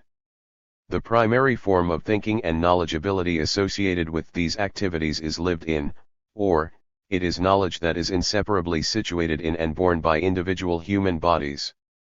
However, underlying forms of knowledge, described as technical and practical sciences, may enhance the multi-sensuous education experienced through everyday regimes of technical and practical activities. Aristotle's treatises on politics, ethics, and rhetoric are intended as a contribution to practical science, as noted in the introduction. They are in the service of the virtuous activity of citizens, or of statesmen occupied with constitutional design, and are to be read for the purpose of acting well, as opposed to knowing how to act well. 1. I read Marx's work, also, as a practical science, this practicality being manifested most clearly in so far as he was considering the question of politics and subjectivity, as he did directly in his political sociology. However, unlike Aristotle, Marx was investigating a mode of life that was becoming saturated with theory, in the sense that multi-sensuous perception had become inadequate to acquiring the knowledges that Aristotle had described as technical and practical. Therefore he needed to attend to questions about the good life in theoretical scientific terms also. 2. Thus his critique of political economy was needed to understand the workings of the everyday capitalist world. It was a contribution to knowledge about capitalism, intended also as a contribution to practical science, but written in such a way as to be beyond the comprehension of most strata of workers. I shall proceed on the assumption that Marx's ultimate purpose was practical, in the Aristotelian sense of being concerned with ethics and politics, rather than theoretical. As such, it required the identification of conditions of possibility for actualizing rich individuality, capitalism's solution of the scarcity of resources problem constituting the necessity, but not sufficiency, for this desirable outcome. 3. This is, for Marx, the good side of capitalism. In addition, capitalism requires the development of individual capabilities for individual self-governance. It cuts the communal leading strings to which pre-capitalist subjects had been attached. Unfortunately, in doing so, it sets about harnessing those subjects in novel ways by subjecting them to the very stringent requirements of the law of value, this being the politically instituted law relating to capital's need for the subsumption of use value to exchange value. For it is important to note that in his use of the concept of use value, Marx was not seeking to establish trans-historical criteria of human need, as misunderstood by, for example, Jean Baudrillard. Rather, he was seeking to reveal historico-cultural novelty of capitalist modes of life in which, over time, every aspect of human and non-human living must be made the object of profitable exchange. 5. The more successfully has this capitalist need been satisfied, the more has flourished, from capital's point of view, the subject as homo economicus. Yet, Marx hoped that out of developments impelled by capitalism's ever-growing need for surplus value would emerge some of the resources for the institution of, or, at least, the movement towards the realization of, public-spirited collective self-governance as a necessary aspect of the enjoyment of rich individuality. In order to establish whether or not this is happening, it is necessary to consider the actual experiences afforded to individuals through established modes of life. In relation to this task, it is important to explore the anthropological assumptions that inform Aristotle's and Marx's ethic of human freedom. In some respects, Marx's conception of human nature or species being is Aristotelian, in other respects it is not. 6. Regarding the latter, the fundamental difference is that for Marx, the good life lived by humans, and the activities needed for the nurturing of rich individuality, are, potentially, myriad in form, whereas for Aristotle, these were fixed, or naturaliste in the forms that he experienced or observed at Athens. Regarding the Aristotelian character of Marx's understanding of humanity, this is conveyed in his insistence on, and confidence about, characterizing some human activities as dehumanizing, this characterization being informed by a view regarding the developmental demands, or absence thereof, of such activities.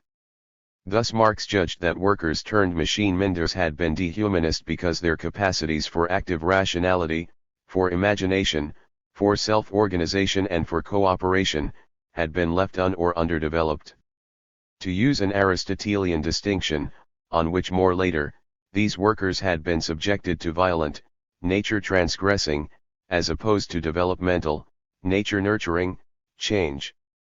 The difference is that whereas for Aristotle the nature of developmental change is fixed, for Marx it may take myriad forms. We do not find in Marx a clear and systematic discussion of the vital matter of human species being. It is therefore necessary to pick up clues from occasional remarks, and the lengthy analyses of the topic of division of labor, as well as depictions of different modes of subjectivity, such as those of the atomist citizen and the mid-19th century French peasant, mentioned in the introduction. 7 These intimations of a historical materialist anthropology, associated with the practical scientific tasks that Marx took on from his earliest writings, will be followed up in the first part of this chapter through a brief discussion of alienation, the controversial concept that the young Marx used to begin his critiques of the specificities of capitalist-induced dehumanization. 8 A return to Aristotle will prove fruitful in terms of understanding and developing this critique. The critique of capitalism and the quest for freedom. For Marx, the question of human species being is a question about human activity understood sensuously rather than abstractly. It is through participation in historico-culturally specific modes of life that human capabilities are nurtured. Thus, as Habermas has pointed out, when Marx claimed that the forming of the human senses is the work of history, he meant this literally. 9 Different modes of human life constitute different modes of activity, hence different modes of forming the senses.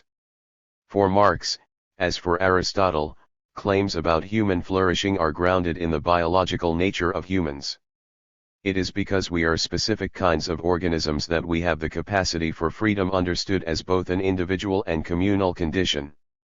Because of our species nature, communality is a necessary dimension of our freedom, which is always freedom with, rather than against, other humans.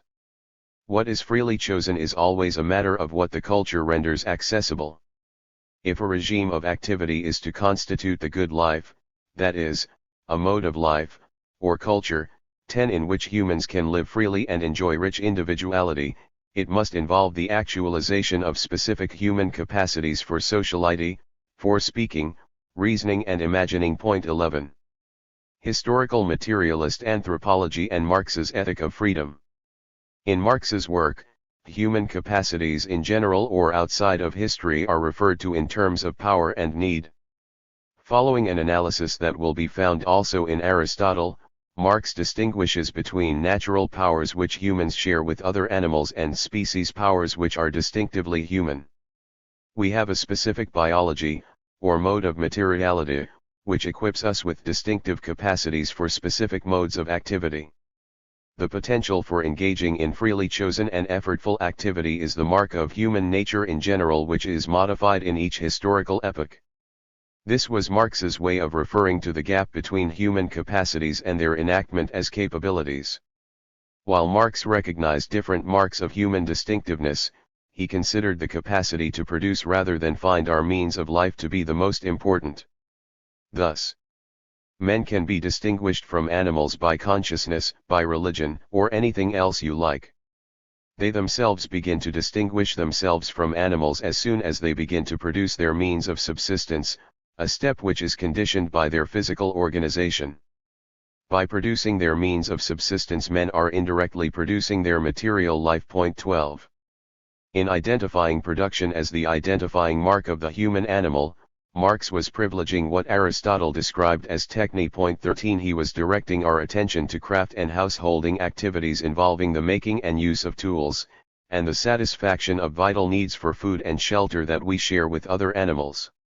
Yet he also wanted us to understand that it is the productive activity of techne which takes us beyond those animal needs to new kinds of specifically human needs for imaginative, knowledge-rich practices of, for example, architects, who, in answering to our needs for shelter, also enrich their, and our, senses of imagination and beauty. As he notes in a much-cited passage, A spider conducts operations which resemble those of the weaver, and a bee would put many a human architect to shame by the construction of its honeycomb cells. But what distinguishes the worst architect from the best of bees is that the architect builds the cell in his mind before he constructs it in wax.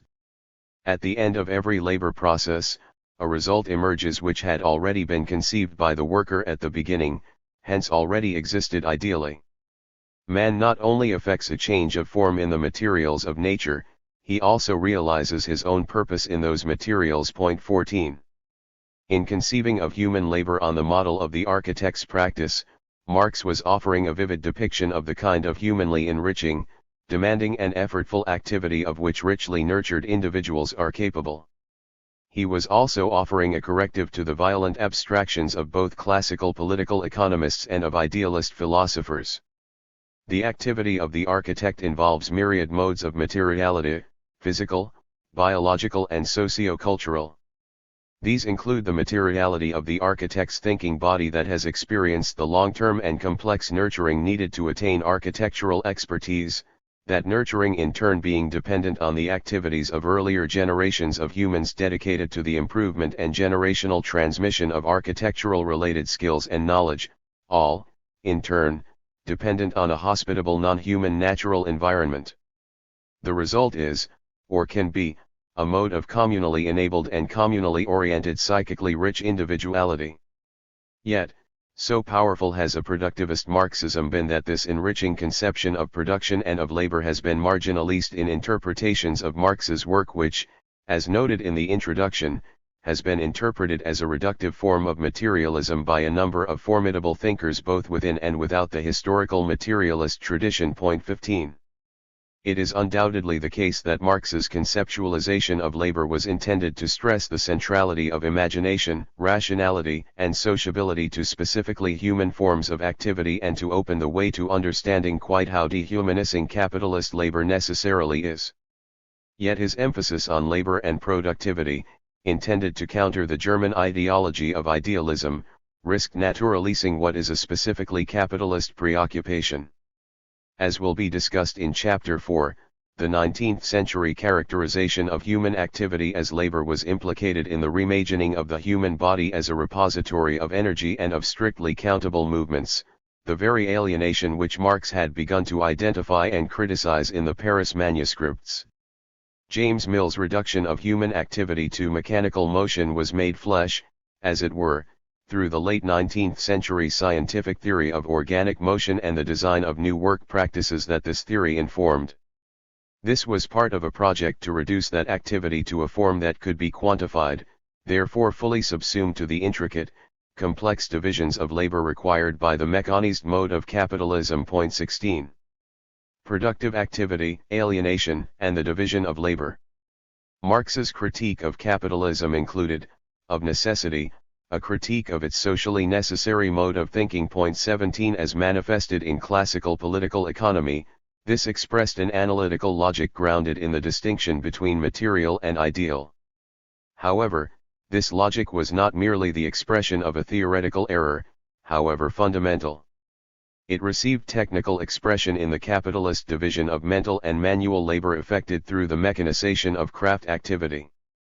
The ways in which this is dehumanizing received some treatment from Marx, beginning with the Paris manuscripts, and elaborated more systematically in capital I. 18. The latter will be considered in Chapter 5. Here I shall discuss briefly the different aspects of alienation sketched by the young Marx. In his account of estranged labor, Marx began by describing workers as the most wretched of commodities, reduced to elements in a system of production over which they had no control and for the purposes of whose functioning their most humanly distinctive capacities must remain or underdeveloped. Point 19. Expressed in Marxian terms, commodified workers are workers estranged from themselves, from the work process, from their fellow workers and from the object being produced. That is to say, they are estranged from their own innate, distinctively human capacities in that their mode of life prevents the full nurturing and flourishing of these capacities as capabilities. They are estranged from the work process in that they are not required to understand the totality of activities of which their own is a part and need only act in the mode of stimulus, response to inputs received from this part. they are estranged from their fellow workers in that the institution of the wage contract, which requires apparently external, instrumental, egoistic social relations between capitalist and worker, also colors social relations between workers themselves. Regarding the object produced, the workers are estranged from this in the sense that they have no part in its design, management, or disposal. In fact, cooperation is secured systemically or through impersonal mediations. Therefore, workers are not called upon to develop in any significant way either their capacities for self-management or for active cooperation. Point 20. The important notes on alienation in the Paris manuscripts enable us to understand that Marx's preoccupation with activity is Aristotelian in a post-Hegelian sense.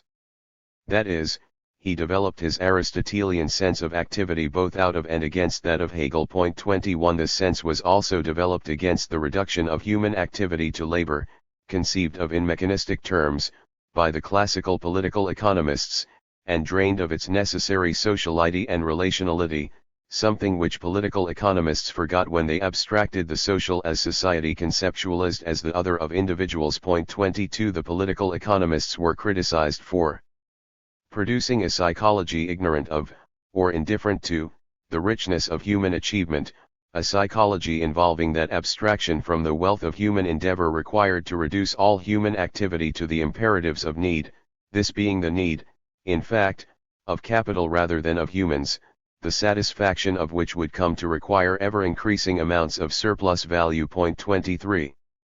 Marx's depiction of political alienation. I have suggested before that Marx's political sociology was provided in the register of practical rather than theoretical science. Before concluding this section, I shall touch on this topic briefly. To begin with, I take it that Marx's account of political alienation, as expressed in his sketches of different modes of life, was informed by his historico-cultural perspective on the formation of the human senses, therefore, of capabilities. It is from this point of view that we can understand his vivid portrayal of the immiserated French peasantry, the members of which experienced a sufficiency of neither internal nor external goods, and who were therefore incapable of understanding the complex mode of life into which they had been drawn. This inability to understand was shared by the equally alienated atomist citizen who was the creature of capital itself, as opposed to being a residue of a former mode of life. Members of both classes lacked the knowledge needed to grasp the truth of their situations and were bereft of the political skills of organization, sociability, and communication needed for either self-representation or citizenship in the full sense. However, the reasons for this shared political alienation were different and bear some discussion. I shall consider the condition of the atomist citizen in Chapter 7. Here I shall outline briefly the mode of life of the French peasant with whom Marx was concerned in his discussion of Bonapartism. It is worth reminding ourselves of the mode of peasant activity that rendered these French peasants politically alienated. These conditions included an atomization at the level of the household rather than individual. Thus French peasants lived in households that had the character of a small holding. The work was hard and not intellectually demanding. The fruits of that work were such as to permit, almost, peasant self-sufficiency. Hence the family obtained its very modest use values through engagement with non-human rather than human natures. French villages were composed of a bunch of such isolated, relatively self-sufficient households, and a bunch of villages made up a department. Thus, for Marx, the great mass of the French nation is formed by the simple addition of isomorphous magnitudes, much as potatoes in a sack form a sack of potatoes. In so far as these small peasant proprietors are merely connected on a local basis, and the identity of their interests fails to produce a feeling of community, national links, or a political organization, they do not form a class. They are therefore incapable of asserting their class interest in their own name, whether through a parliament or through a convention. They cannot represent themselves, they must be represented.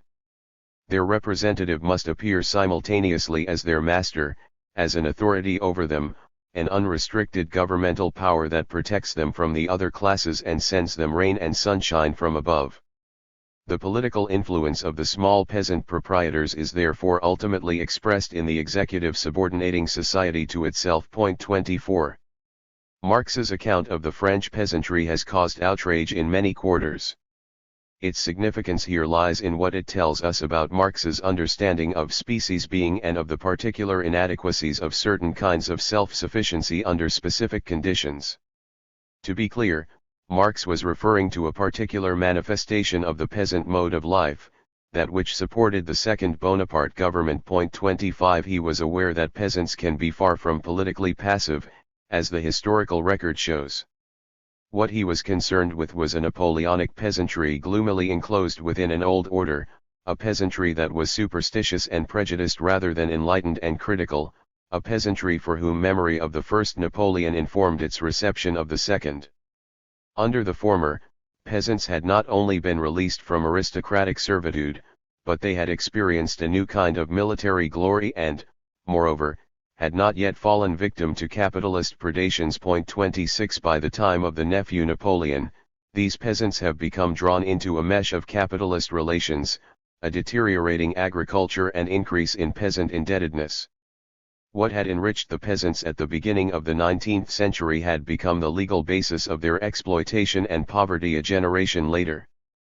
Unfortunately, because these peasants remained confined, largely, to their households, because they did not engage actively with politics, having no feelings of community, national links, or political organization, as Marx noted, they were incapable of gaining a true understanding of their condition and of making good judgments about the character of representation promised by the second Napoleon. 27. This depiction of French peasants can be usefully contrasted with the experience of the ancient Greek peasantry forming part of the Athenian polis. Here the peasant mode of life was not a repressed adjunct to a well-established aristocracy or to an emergent industrial capitalism. Rather, it was the predominant mode of life which set severe limitations on the exploitative activities of what was, from a modern point of view, a modest aristocracy. 28 Moreover, as landowners, Athenian peasants were citizens by right and, as citizens, they were expected to become actively engaged in governance and, as will be seen in Chapter 8, they were provided with the political education needed to carry out their governance tasks. They were not represented by a better educated stratum, they represented themselves. Aristotle and the elaboration of an ethic of freedom. As noted above, I am interpreting Aristotle's understanding of the human animal and his depiction of human modes of activity as the source of Marx's ethic of freedom. These modes of activity are, as listed at the start of this chapter, theoria, techne, and praxis. When practiced virtuously, meaning at the highest possible level of skillfulness and excellence, the activities of theoria and praxis yield the sense of human well-being that Aristotle called eudaimonia, or happiness. As for techne, while Aristotle judged this to be inferior to the others, he did acknowledge that it is a fully rational and imaginative mode of activity that can be exercised virtuously, and is not, therefore, bereft of developmental possibilities. The nature of eudaimonic happiness will be discussed further below. For now, it is worth noting that in depicting the architect Marx was depicting a condition of eudaimonic happiness, whereas in depicting the peasant he was depicting a condition of privation. Since Aristotle's account of human activity was intended to convey the distinctive character of the human species, it will form an important connecting thread in my argument about citizenship and thinking. It will also provide the means of grasping the nature of capitalist-inflicted dehumanization, as this was effected through the invasion of techne by theoria and the elimination of any activities recognizable as praxis. In order to make sense of this kind of claim, it is necessary to consider the metaphysical dimension of Aristotle's practical sciences and to keep in mind that these were, in turn, grounded in his physical, biological, and psychological sciences. 29. Aristotle's political and ethical sciences were grounded in a cosmology which would have been part of the thinking of intellectuals of his day and which was rejected as wholly wrong-headed during the early modern phase of philosophical and scientific developments in Western Europe. More on this in Chapter 4. Despite this rejection, there is much in that cosmology, as interpreted by Aristotle, which remains of interest. Not only does it provide a denaturalizing viewpoint on the analytical metaphysic by which it was displaced, but it yields the conceptual resources for understanding and elaborating on the alienating and fetishizing nature of capitalist modes of life. Its account of the differences between theoretical and practical sciences also offers guidance to intellectuals seeking to be under laborers to citizens. Point 30. Aristotle's conceptual apparatus. In referring to Aristotle's metaphysic, I am referring to what he needed to take for granted about the world in order to make his claims about citizenship. What he took for granted was derived in important part from his activities as a student of biological and physical materialities, activities which nurtured his alertness to the rich plurality of organic life and to what is required to sustain that richness. 31 For humans, even more than for other animals, correct knowledge and its transmission from one generation to another is vital. Aristotle had no concerns on this front because he believed that, in addition to our species' distinctive power of speech, we humans have a thirst for knowledge related to a sense of wonder at the world's beauty. 32 As a species capable of enjoying the good life, as opposed to the mere life that is available to other animals, humans need a political and ethical education. We need to be immersed in well-designed regimes of activity from our earliest days. In making these claims, Aristotle used a distinctive, non-analytical conceptual language that is fundamentally different from modern usage, and that is of importance to us today for that very reason. Not only are his concepts to be understood in a manner quite alien to modern thinkers, but they are enmeshed in a dialectical rather than analytical mode of thinking. 33 That is, Aristotle's use of any concept is flexible and contextual, lacking the absolute and fixed character attempted in analytics. It will be worth taking a moment to consider those of greatest relevance to an understanding of citizenship and its responsibilities. 34 For present purposes, it will suffice to note the distinctiveness of Aristotle's concepts of logos, of soul, of telos, of virtue, and of eudaimonia. For Aristotle, these are categorical concepts in that they refer to the reality of organic forms of life, those of virtue and eudaimonia being specific to humans, and to the activities which enable those forms of life to achieve their maturity or teloi. Soul. Regarding soul, moderns associate this concept with the uniquely individual and spiritual character of human being, and of the individual's relation to God. 35 Here soul refers to the most elevated, disembodied, elevated because disembodied, dimension of the human being. In contrast to this, in Aristotle's work the concept has an irreducibly biological character, being used by him to refer to the nature of all living things which, being alive, are necessarily ensouled.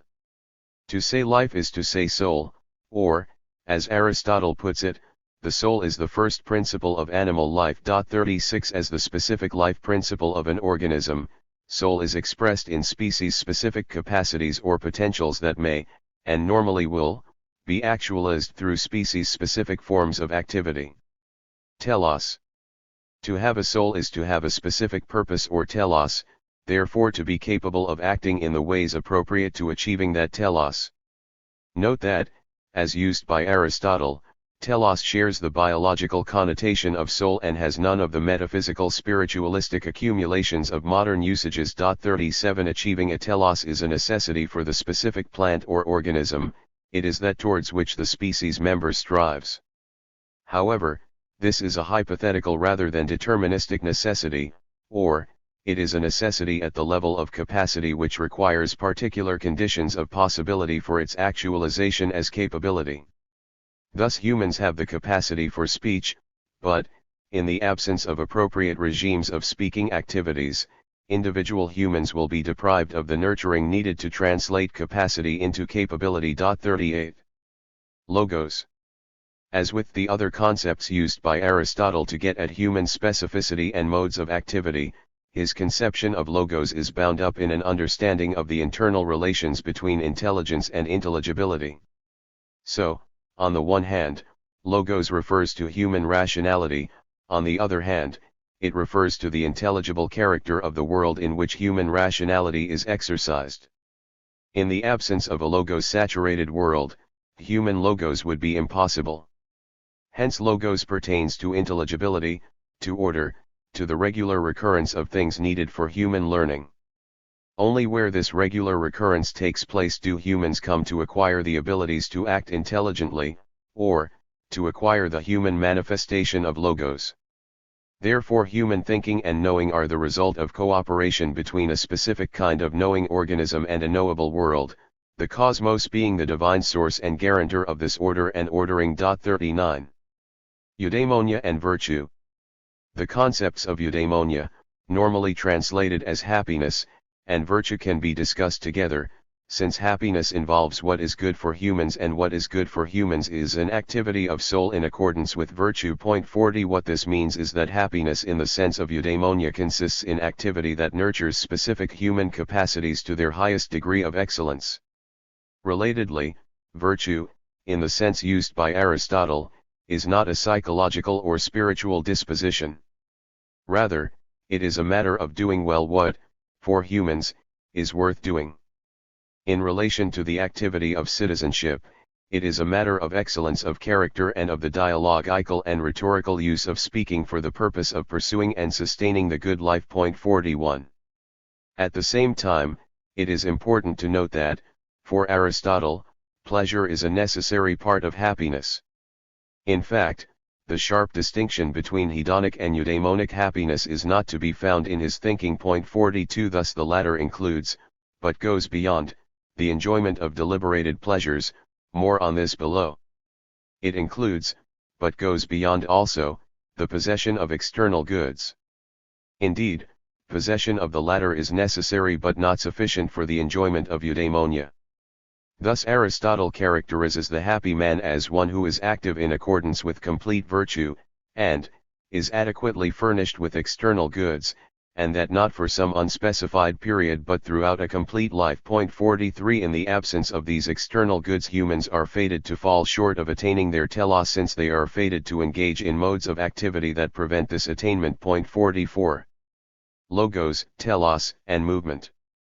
The terrestrial sphere consists in myriad, cohabiting species and forms of physicality, that is to say, animals and plants, as well as the four elements of earth, air, fire, and water.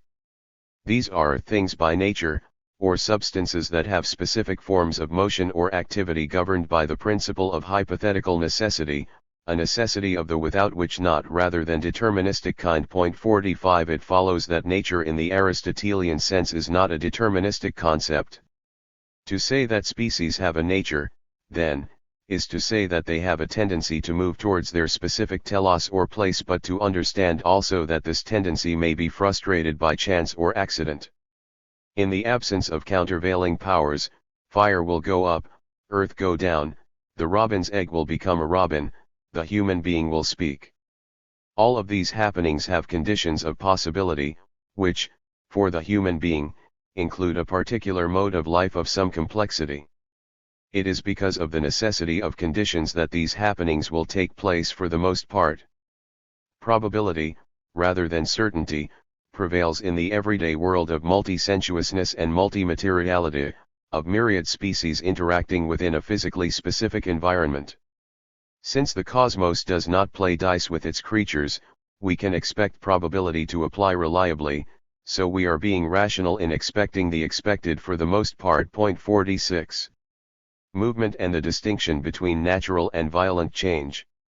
As noted before, Aristotle's distinction between natural and violent change relates to the natures of things and to the hypothetical necessity that pertains to these natures. Since I shall be using it to provide a critical perspective on capitalist modes of life, a comment on this distinction will be useful at this point. As part of the cosmos, the terrestrial sphere is full of physical and organic beings, including the human species, which are themselves saturated with logos, therefore which possess their own characteristic soul, hence telos, hence principle of activity and of intelligibility. The purpose of the acorn is to become an oak tree, and the acorn has, in itself, the power or capacity to become an oak. However, in order for this development to take place, the acorn needs nurturing conditions. Accidents may intervene to prevent the actualization of the acorn's capacity for oakiness, or the acorn's need to become an oak may be frustrated by another coexisting need. The squirrel may come along and consume the acorn in pursuit of its own telos. Expressed in the language of Aristotelian necessity, in this case, What is hypothetically necessary for the acorn is left frustrated by the successful action of the squirrel in pursuit of its own hypothetical necessity. Point 47. In this account of the squirrel and the acorn, two conceptions of change are in use, natural and violent. Both acorn and squirrel are undergoing change. In the case of the acorn, it is violent change, or change that prevents attainment of its telos. In the case of the squirrel, it is natural change, or change which promotes the attainment of its telos. Violent change is change that is destructive from the point of view of the object of change. Natural change is developmental. Point 48. In this instance, what is violent change for the acorn is natural change for the squirrel. Point of view is all important here. What is in question is a habitat in which species are subject to a hypothetical rather than deterministic necessity, that is, a habitat in which myriad capacities coexist. The achievement of the telos of one species member may be at the expense of another.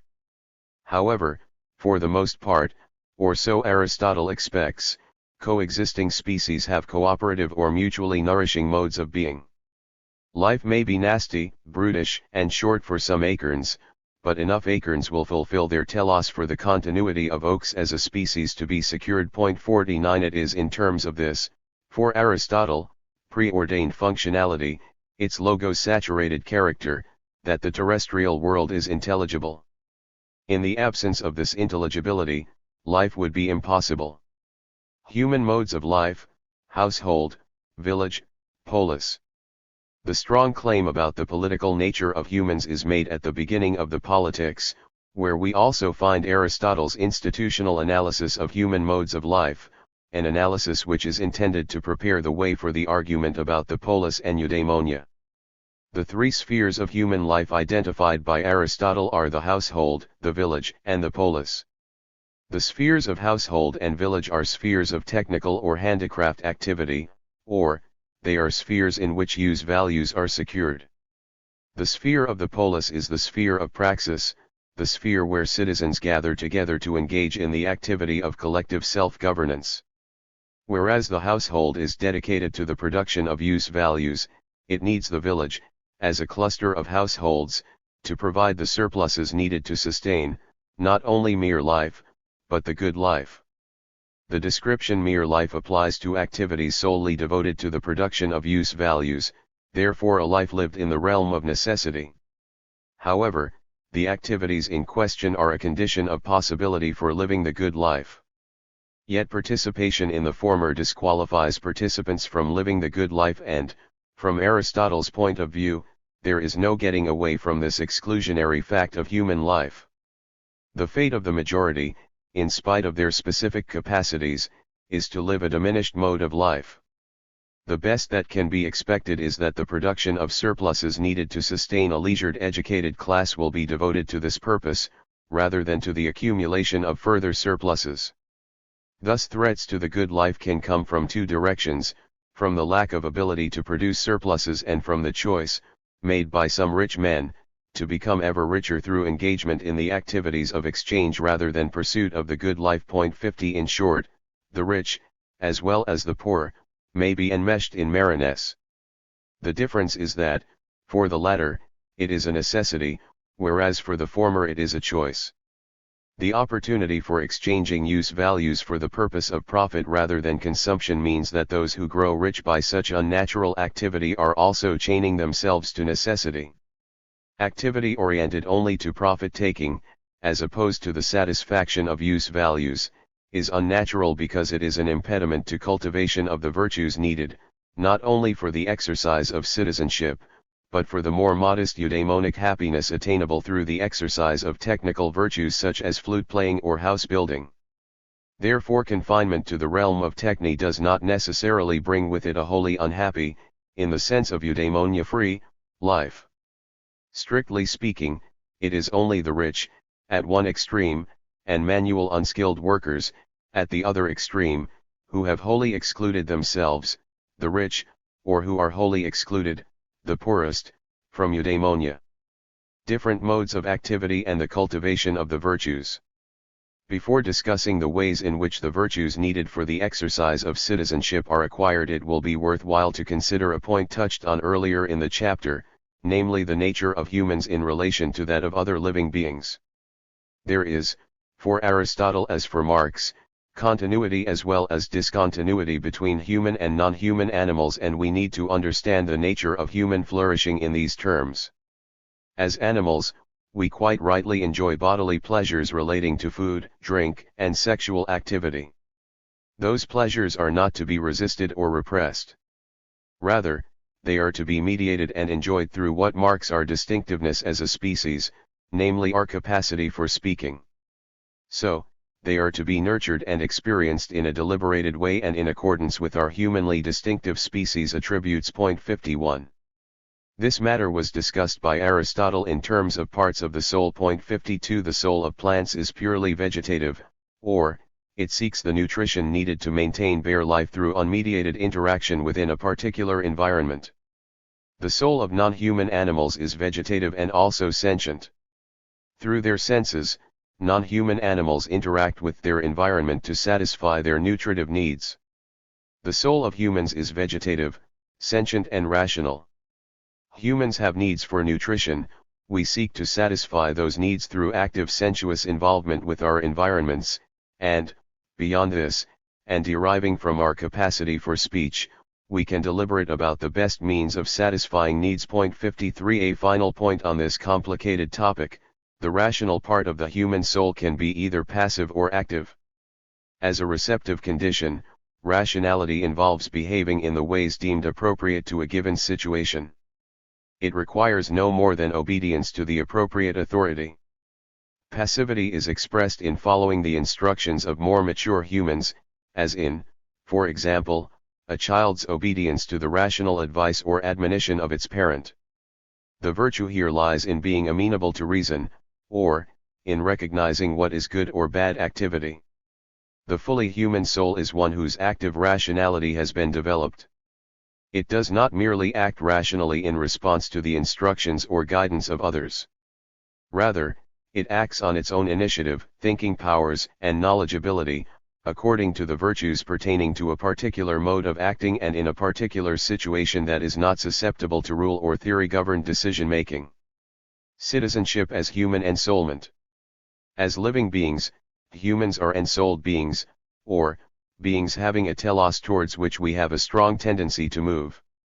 The telos of humans is given by the capacity for speaking as a mode of communication possessed by humans alone. Point 54. As Marx distinguished the architect and the bee in terms of the human capacity for purposeful imagination, Aristotle marked the distinction in terms of the capacity for speaking.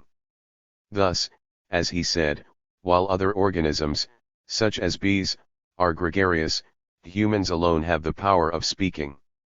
It is this capacity that, unlike the voice possessed by other animals, gives to human gregariousness a political form.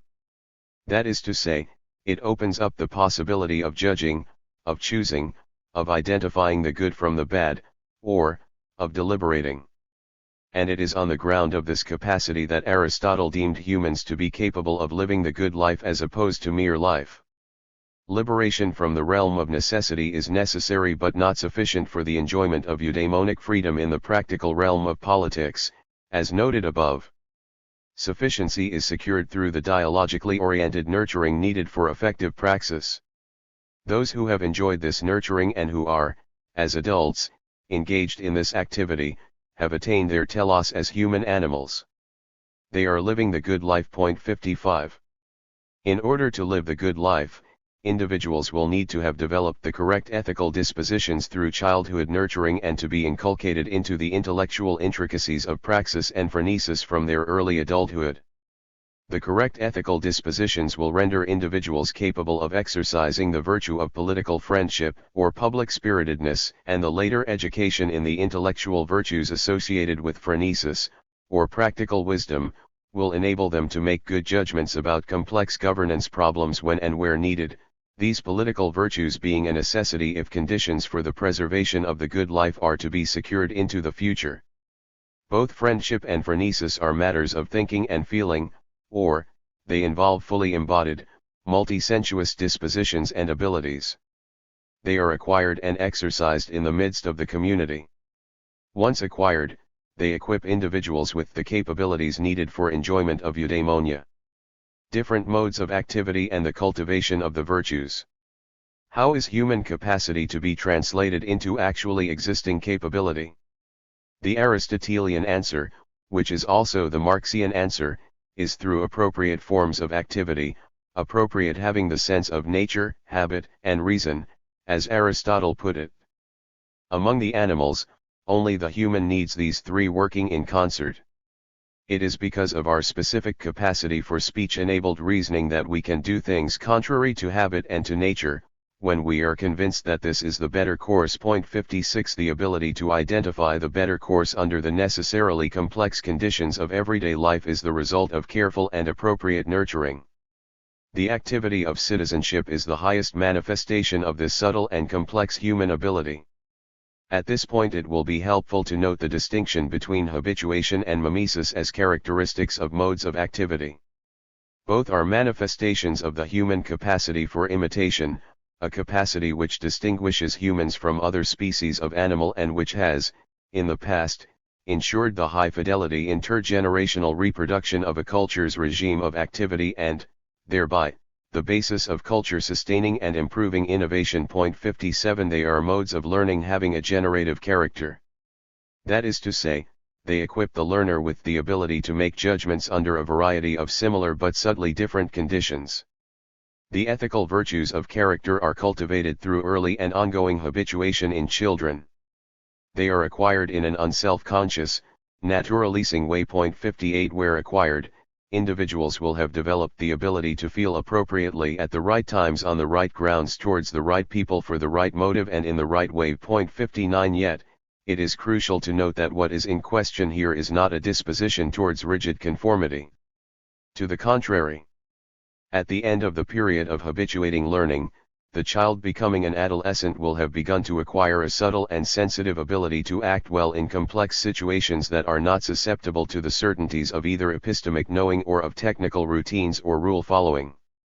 Once acquired, the ethical virtues will enable an actively rational form of choosing correctly and for the right reasons, choosing correctly being established as the mean or middle between the extremes of too much, or too little as indicated by a particular, and particularly complex, situation or problem. Acquisition of the intellectual virtues will take place on this ethical foundation. 60. Whereas habituation is oriented to the acquisition of ethical virtues and requires the exercise of a passive form of rationality on the part of the developing child, the acquisition of intellectual virtues involves mimesis, understood as a kind of actively rational process of apprenticeship, that is, an extended and purposeful experience of observation and imitation of already highly qualified and experienced practitioners. 61 As Tausig puts it, the mimetic faculty brings sensuousness to sense. 62 Thus, in order to acquire the intellectual virtues associated with citizenship, the learner must share a mode of life with the teacher and have a clear purpose in mind when embarking on the learning activity. This begins with those who have more experience, this being the connected memory of a number of perceived instances of a particular sort of event, many memories of the same thing making up an experience. 63 Where activity involves mimesis rather than habituation, it is informed by a systematic understanding of the subject matter in question and of the relevant context of action. It requires a subtle reading of circumstances from the point of view of future action. In short, as a mode of learning, habituation teaches behind the backs of learners, as it were, whereas mimesis involves actively conscious purposeful learning. Both forms of learning involve lived-in as opposed to theoretical thinking and knowing. More on this distinction in chapters 3 and 4. Human activity, intelligence, and intelligibility.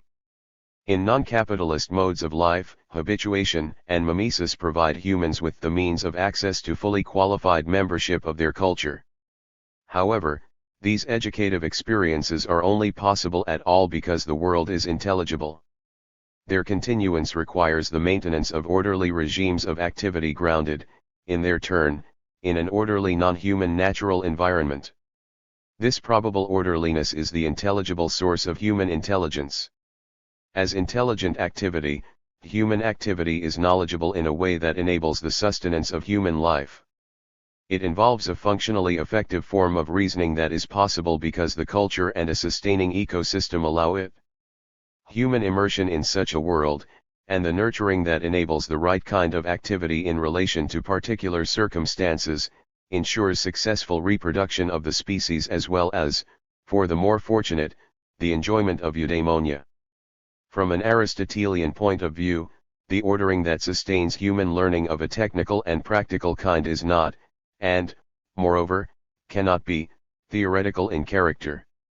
This is because the knowledge embodied in theory is knowledge derived from a kind of divinely inspired, almost out-of-body, gazing at eternal, unchanging objects, or, gazing with the inner eye.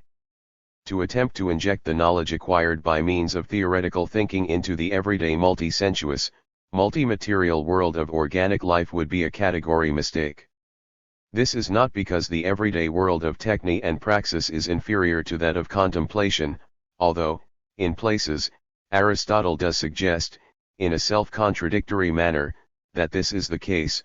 Point 64 It is because, in that everyday world, the abstract contemplative form of seeing in which theorizing consists cannot secure, nor is it intended to secure, the knowledge needed for the functioning of the everyday world. Point 65 Techne and praxis, when their relevant dispositions and skills are appropriately nurtured, are adequate to the satisfaction of everyday and governing needs. They encompass the knowledgeability needed for the reproduction of a given way of life within a given non-human natural environment. To conclude this part of the chapter, I am extracting from Aristotle's ethical and political theory an account of the human species which is consonant with that implied in Marx's thinking discussed earlier. As with Marx, Aristotle's theory is realist in the sense that it identifies a gap between potential and actual, between capacity and capability, in all living things and identifies specific modes of activity as the necessary means of filling this gap. Recognition of the existence of this gap brings recognition that the terrestrial sphere is a sphere of hypothetical rather than deterministic necessity. In the case of humans, the kinds of violent, as opposed to developmental, change to which all organisms may be subjected, become complicated through the human capacity for speaking, therefore for choosing. Having the capacity for choosing between good and bad, between the just and unjust, etc., we may come to choose badly rather than well. So, because, unlike other animals, we are not confined to the natural and habitual, we can make choices, but the ability to choose well requires careful nurturing from the earliest years of life.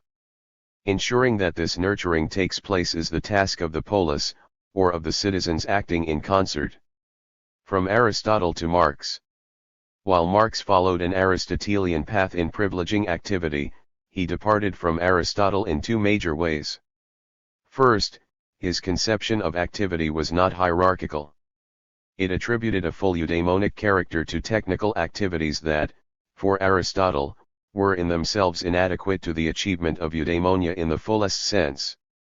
Thus, as noted above, when Marx set out the distinctiveness of human activity, he did so by contrasting the architect and the bee, and he attributed human specificity to the ability to imagine the products of activity prior to their making. For him, the ability to form images is the identifying human characteristic, and it is this ability that marks the distinction between finding and making, by which he drew the distinction between non-human animals and humans. Artful, or technical, work, then, was not deemed by him to be inferior to the activity of citizenship. It is, or can be, both expression and source of eudaimonia. Moreover, his conception of humanity was, unlike that of Aristotle, radically egalitarian, in the sense that he deemed the potential for eudaimonia to inhere in all humans without exception. In doing so, he was truer to the logic of Aristotle's realist principle than was Aristotle himself. In fact, the hierarchical distinctions between kinds of activity proposed by Aristotle, and grounded in his understanding of the functioning of ancient Athens, were dissolved by Marx so that techne became elevated to the level of praxis and theoria became internally related rather than fundamentally different. 66 Praxis came to indicate the point of view from which all human bodies are, by nature, thinking bodies, or bodies engaging in self-consciously purposeful, imaginative, planned activity. 67 What was going on was the fusion of the attributes associated by Aristotle with distinct domains of activity into one foundational, all-embracing activity, namely, productive activity. This was the rich productive activity of the architect rather than the impoverished activity of the capitalist or proletarian machine-minder, activity involving imagination, actively rational cooperation and a sense of the common good. The result of Marx's reconfiguration of Aristotle's categories was a radical expansion of the repertoire of activities conducive to the enjoyment of eudaimonia. More radically still, for Marx there is no definite endpoint to the actualization of human capacities. Unlike the acorn, which successfully actualizes its potential, or achieves its telos, by growing into an oak tree, humans do not have a natural or innate terminus at which point we, members of the human species, will have completed our developmental process. Rather, there is an ongoing possibility of presently inconceivable forms of flourishing emergent from the shared mode of life. Thus what might constitute the good life for humans in a future communist mode of life is presently unimaginable to us. 68 However, the concept of goodness which informed Marx's understanding of the good life is Aristotelian in the sense that the activity in question is always effortful and strenuously demanding in terms of the exercise of humanly specific capacities for active rationality and imagination. Marx understood the importance of language but unfortunately merely mentioned this in passing, as will be seen in Chapter 2. In relation to the individual, it involves natural developmental rather than violent change. Thus, Marx's preoccupation with production is an expression of his realist ethic, and that ethic is recognizably Aristotelian in the sense that Marx, no less than Aristotle, conceived of human well-being in eudaimonic rather than hedonic terms and derived this conception of well-being from the species nature of humans. Moreover, he recognized the centrality of regimes of activity in securing eudaimonic flourishing. 69. It has to be noted before concluding that in conflating production, labor, and praxis Marx made a crucial move with weighty potential significance. As was noted earlier, and as will be discussed further in subsequent chapters, not only did he risk naturalising a capitalist-specific concept of human activity, but he appeared to have reduced the political to epiphenomenal status, this interpretation receiving further support from his use of the base, superstructure metaphor.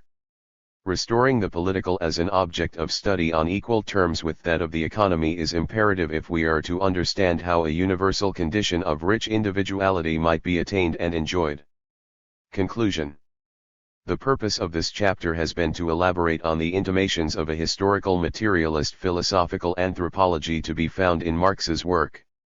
These intimations are expressed in claims about the dehumanizing, alienating character of the capitalist mode of life as well as in remarks about the historico-cultural constitution of the human senses. Thus a historical materialist philosophical anthropology is, necessarily, historico-cultural in character. It is grounded in an understanding of human biology as permitting the flourishing of myriad modes of human life while at the same time allowing the identification of dehumanizing modes of activity of the kind characterized by Marx as alienating. Following the prescriptions contained in the theses on Feuerbach, I have focused on the concept of sensuous activity as a way of displacing analytics by dialectics and have gone back to Aristotle to provide an elaboration of the significance of Marx's emphasis on this concept. Using Aristotle, I have begun to develop a realist, naturalist understanding of the human animal as a species having distinctive capacities, speech for Aristotle, imagination for Marx, which enable the identification of some regimes of activity as dehumanizing. The criterion for doing so is the degree to which these capacities are enacted as capabilities or not. This is the criterion used by Marx to identify capitalist dehumanization. The range of concepts through which Marx expressed this dehumanization includes, in addition to alienation, the concepts of fetishism and ideology. In this study, the sense of ideology that interests me is that used by Marx and Engels in their critique of the German ideology, that is, ideology understood as the misconceptions of theoretical practice, on which more in Chapter 2. Alienation refers us to the psychic immiseration inflicted on individuals through the neglect or negation of their capabilities for actively rational, imaginative, and sociable activity and relations.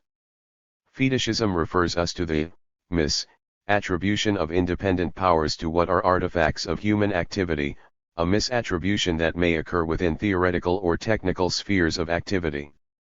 Thus these concepts refer us, either implicitly or explicitly, to the capitalist divisions of labor, and they suggest different, but related ways in which capitalism dehumanizes its subjects and renders the everyday world of appearances unintelligible to those subjects. Dehumanization is here a matter of violent or unnatural, as opposed to developmental or natural change. It is implicated in the draining of intelligibility and sociability from the everyday world in such a way as to render the possibility of everyday intelligent activity elusive, if not impossible.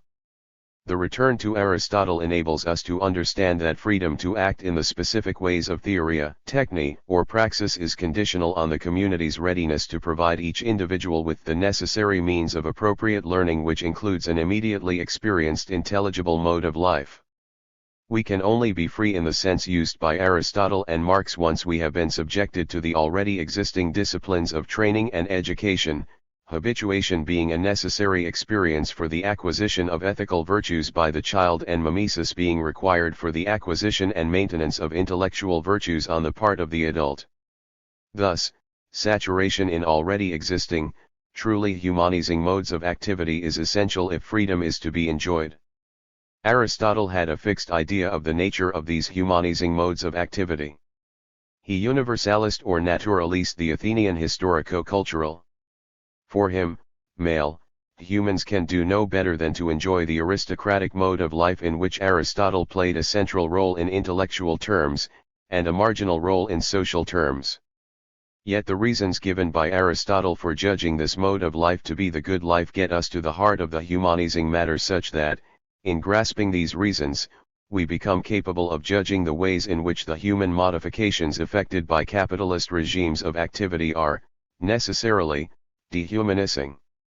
In the next chapter, a beginning will be made on the development of a non-reductive science of thinking as a preliminary to understanding how analytical thinking came into being and how it might be overcome in such a way as to permit the flourishing of citizenly thinking of the kind depicted by Aristotle. 2. Towards a historical, materialist science of thinking. Introduction. Marx was no less concerned with capitalism's alienated mode of thinking than with its mode of production. From the beginning, he was clear that thinking in the 19th century West was both alienated and alienating, fetishized and fetishizing.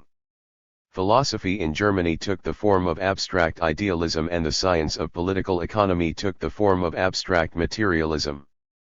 Abstract idealism was alienating in that it reduced thinking to an apparently matter-free activity. It was fetishizing in the sense that it attributed agential powers to an abstraction, Geist.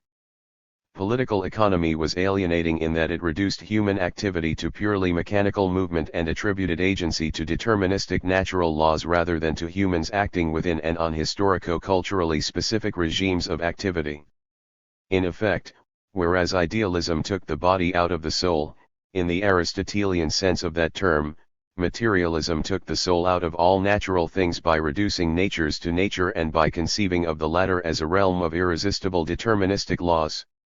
Having clarified for himself why a revolution in thinking was necessary, Marx went on to develop his own thinking in a post-analytical, post-Hegelian, dialectical manner which would counter the abstract character of both idealism and materialism by directing attention towards modes of human life understood in terms of their historico-culturally specific modes of sensuous activity. Unfortunately, his failure to provide a systematic discussion of the need for this thinking revolution has permitted an ongoing lack of effective attentiveness to this matter. Point 1. A revolution in thinking is needed because the products of analytical thinking, while containing truths about natures, fail to recognize the partial and potentially highly misleading character of these truths. Moreover, Analytical thinking is marked by the bad habit of animating artifacts of the intellect. Worse, these falsely animated products have been implicated in the emergence of a dehumanist mode of living, most fundamentally, as Alfred Sohnrethel has shown, in the emergence of machine minding as a systematic mode of activity. The German ideology, GI, supplied the beginning of an account of the sources of the analytical thinking against which historical materialism is in part a reaction. In indicating how idealism became thinkable in the first place, the GI indicated where the task of deconstructing analytical thinking should begin. It also elaborated on the ontology of activity set out in the theses on Feuerbach by replacing activity with production, the latter understood in the broadest sense as mode of life. Point 2. In this chapter, the nature of thinking as a human capacity will be sketched with the help of Levi Strauss, of Marx and Engels, and of the early Soviet thinkers about thinking, namely, Vygotsky and Luria. In the first part of the chapter, the ordering and ordered nature of the activity of thinking will be considered with the help of Levi Strauss's account of primitive and scientific thinking. In the second part of the chapter, the beginnings of a historical, materialist account of thinking will be identified in the GI, in which the topic of thinking was addressed, albeit sketchily, in terms of language and the division of labor. Through a discussion of this account, I begin to trace the ways in which the capitalist division of labor, as manifested in the emergence of a stratum of specialists in analytical thinking, began to render the world unintelligible, not only at the level of everyday common sense, but also at the level of the disciplines which emerged as part of that division of labor.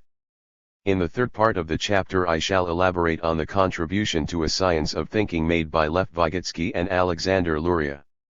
As the sketchy analysis in the GI directs us towards an occupational account of the flourishing of analytical thinking, so the work of the Soviet thinkers alerts us to the importance of modes of language to the nurturing of thinking capabilities. The distinction between unconscious thinking with complexes of spontaneous, concrete concepts and conscious thinking with abstract, logical, scientific concepts will be extracted from that work as the basis for beginning to understand the differences between the thinking of wholly orally nurtured peoples and the textually nurtured intellectuals who had acquired the capabilities associated with analytical thinking and whose 17th century philosophizing activity would be a condition of possibility for the late 18th century mechanization of techne. What is thinking? The historical, materialist science of thinking proposed here will follow the prescriptions of the theses on Feuerbach in that thinking will be conceptualized as a fully materialist human activity implicated in the relations between humans and other humans and between humans and the rest of nature. What, though, do we mean by thinking? There is a broad understanding of thinking as an internal, individual matter involving thoughts, emotions, desires, intentionality and problem-solving. Point 3 I am using the concept of thinking as a trans-historical abstraction referring to a shared human capacity that becomes enacted in different modes in different cultures, its function being that of the ordering needed for the continuance of human life. Under certain historico-culturally specific conditions, an apparently pure form of thinking, the thinking of a stratum of professional thinkers or intellectuals, came into being. Point 4 This is the thinking that Aristotle conceived of as theoria, a form of thinking without technical or practical import, from his point of view. For the most part, though, thinking is a necessary aspect of activities which have clearly necessary manual and material components to them, which involve sensoromotor activity of a very obvious and multi-sensuous kind, activity which, from an analytical point of view, appears as the antithesis of thinking. For a mode of thinking which rests on the distinction between ideal and material, between mind and body, thinking must necessarily be the opposite of doing. However, for most of human history, thinking has been enmeshed in multi-sensuous doing. It has been carried on unself-consciously as part of such doing. The understanding of thinking as ordering is drawn from Levi Strauss's book, The Savage Mind. The need for order, which is satisfied by systems of classification, was, for Levi Strauss, the property which is common to all thinking and therefore an appropriate point of departure for beginning to understand different forms of thinking. Point 5. Levi Strauss's book was intended to correct the tendency among anthropologists to identify a great divide between primitive, oral, and scientific, literate or textualist, thinking, his purpose being to show that it is in terms of objects of thinking, rather than the mode of thinking, that the differences between primitives and scientists occur. For Levi Strauss, thinking is a universal human ability which is not, for him, subject to historico-cultural constitution. In effect, Levi Strauss conflated capacity and capability. Yet Levi Strauss's own analysis undermines his universalising claim regarding thinking capabilities. Point 6. Orderliness is expressed in systems of classification, or labeling of the part of the world within which specific communities of humans interact with one another and with the non-human parts of nature. These systems of classification may be largely implicit, unconscious, or lived in, as is the case in any kind of habitual activity, or explicit and conscious, as in theoretical or scientific activity. Point 7. Different cultures require and nurture different modes of thinking, hence of classification. As will be discussed later, in oral cultures classifications will be largely or wholly embedded in technical activity and become absorbed through the individual's immersion in regular recurrences of similar experiences, or, through habituation and mimesis. In textualist cultures, that is, cultures in which reading and writing are essential for the reproduction of everyday life, systems of classification will also exist in textual form, abstracted from the technical or practical activities to which they are in some sense related. Point 8. The savage and scientific thinking identified by Levi Strauss are characterized, respectively, by concrete and abstract modes of classification. The senses of concrete and abstract here concern degrees of closeness to or remoteness from sense perception. The mode of ordering with which Levi Strauss's savage thinkers are concerned is one directly related to everyday activity and unmarked by the sense of sharp distinctiveness, distance, and otherness between thinker and object of thinking which is characteristic of the mode of ordering of modern sciences. To borrow Jerome Bruner's phrase, this is the thinking of people in a world as a unity. Point 9. Modern scientific thinking takes place at a distance from this kind of sense perception. Both kinds of thinking are socially necessary in relation to their very different modes of life. Modern scientific thinking is neither possible nor necessary in cultures marked by a simple division of labor. Concrete thinking is not adequate to the reproductive needs of science-saturated modern cultures marked by the disciplinary and mental manual divisions of labor. To judge one from the point of view of the other is to be involved in a category mistake. Point 10. So, there are different modes of thinking, of ordering, or classification with different logics and purposes. Levi Strauss's reduction of all human thinking to the mode of modern science, which is the result of a misplaced tenderness towards the thinking of natives, is deeply misleading. Point 11. Yet his concern with the ordering function of thinking remains important, as well as his discussion of the differences between scientific and primitive thinking, which I shall later discuss further from a Vygotskian point of view. What needs to be understood is that there are historico-cultural differences in modes of thinking, not only in the kinds of objects with which thinking is concerned. The differences between the objects of the thinking of natives and modern scientists are radical and require for their conceptualization radically different modes of thinking. In order to understand this, we need to look to the regimes of sensuous activity by means of which the ability to think has been nurtured. Intimations of a historical, materialist science of thinking in the German ideology. The need for a revolution in thinking as part of the rehumanization of capitalist modes of life was registered by Marx in the 1844 manuscripts, in which he began to sift classical political economy and Hegelian dialectics for the conceptual raw materials for his own emergent mode of dialectical thinking. What Hegel made clear is the inadequacy of a mode of thinking which involves the use of fixed, absolutist abstractions. Or, as Marx put it, Hegel created the entire compass of abstraction as the object of criticism instead of some specific abstraction. Yet Hegel also deprived thinkers of their senses and their fully embodied situatedness in society, in the world, and in nature. Point 12. In contrast to Hegel, the classical political economists provided clues to the specific nature of capitalism but reduced the human to the psychically immiserated, alienated mode of embodiment which was suffered under the emergent capitalist regime of activity. Hegel provided the major clue to overcoming the dehistoricizing thinking of the political economists, namely, the necessity of dialectical thinking.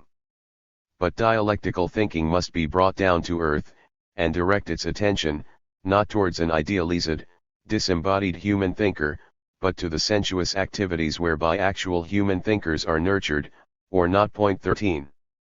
The critique of analytical thinking. Marx's dialectics was intended as a critique of analytical thinking, his gnomic theses on Feuerbach announcing the need for the dialectical transcendence of analytics as a rigid framework of dichotomist categories which are deeply misleading about the real nature of the world. In G.I. Marx and Engels set out this research project in some detail, focusing on the mode of production to counter the idealizing character of existing German philosophy, thereby insisting on the world's necessary materiality in a way which would eventually secure the triumph, against their own intentions, of a reductive materialist and analytical philosophical position.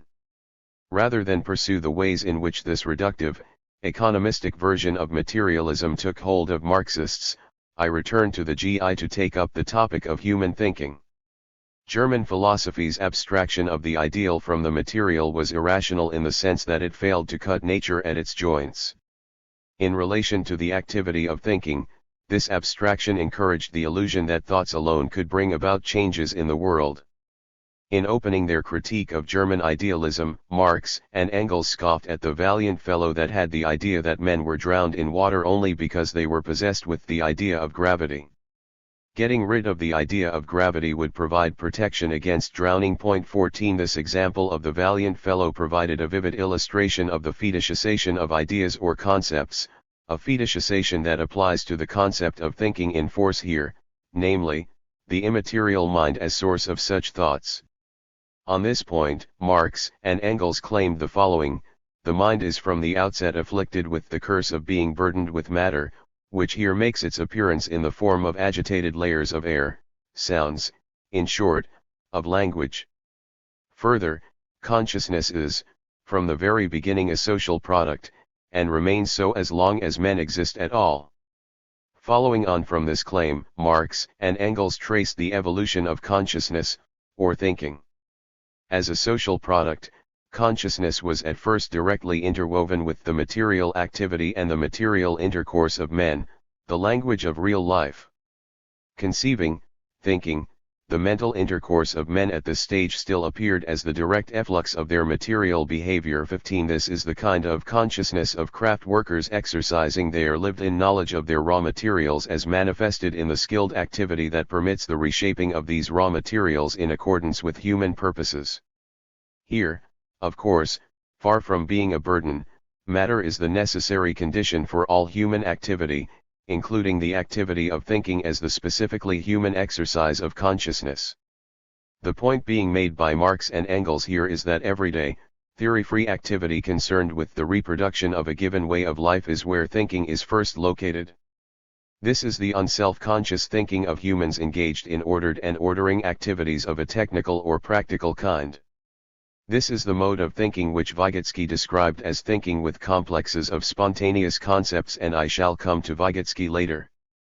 As I shall be arguing in Chapter 3, it was the emergence of writing which began the long process whereby a new kind of theoretical thinking, pure thinking, became possible. With the advent of theoretical thinkers, or intellectuals, a gap began to open up between thinking and doing, or, more accurately, it became possible to conceive of thinking as doing's opposite. Given a division of labor that produced the resources needed to sustain a stratum of specialist thinkers released from the householding tasks associated with techne, a new kind of theoretical knowledge, episteme, emerged.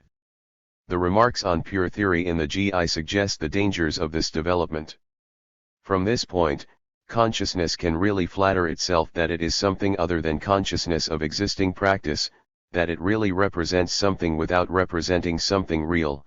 From now on, consciousness is in a position to emancipate itself from the world and to proceed to the formation of pure theory, theology, philosophy, morality, etc. 16. It is from this point that the danger of conflating thinking and the objects towards which the thinking is directed, the danger of fetishizing artifacts of the intellect, emerged. As Marx and Engels express the point, the occupation assumes an independent existence owing to division of labor. Everyone believes his craft to be the true one. In consciousness, relations become concepts. Since they do not go beyond these relations, the concepts of the relations also become fixed concepts in their mind. Point 17. I take it that what Marx and Engels were referring to in these gnomic remarks is the human tendency towards tunnel vision, towards taking one's directly experienced viewpoint as, if not the only, then the most important viewpoint. The occupational point of view of professional intellectuals, the producers of pure theory, in this case, lead them to deem their own activities and the products of these activities to be of primary importance. Moreover, these activities are directed towards the understanding, not of fully and obviously materialist things in the world, but to their own inventions, namely, concepts.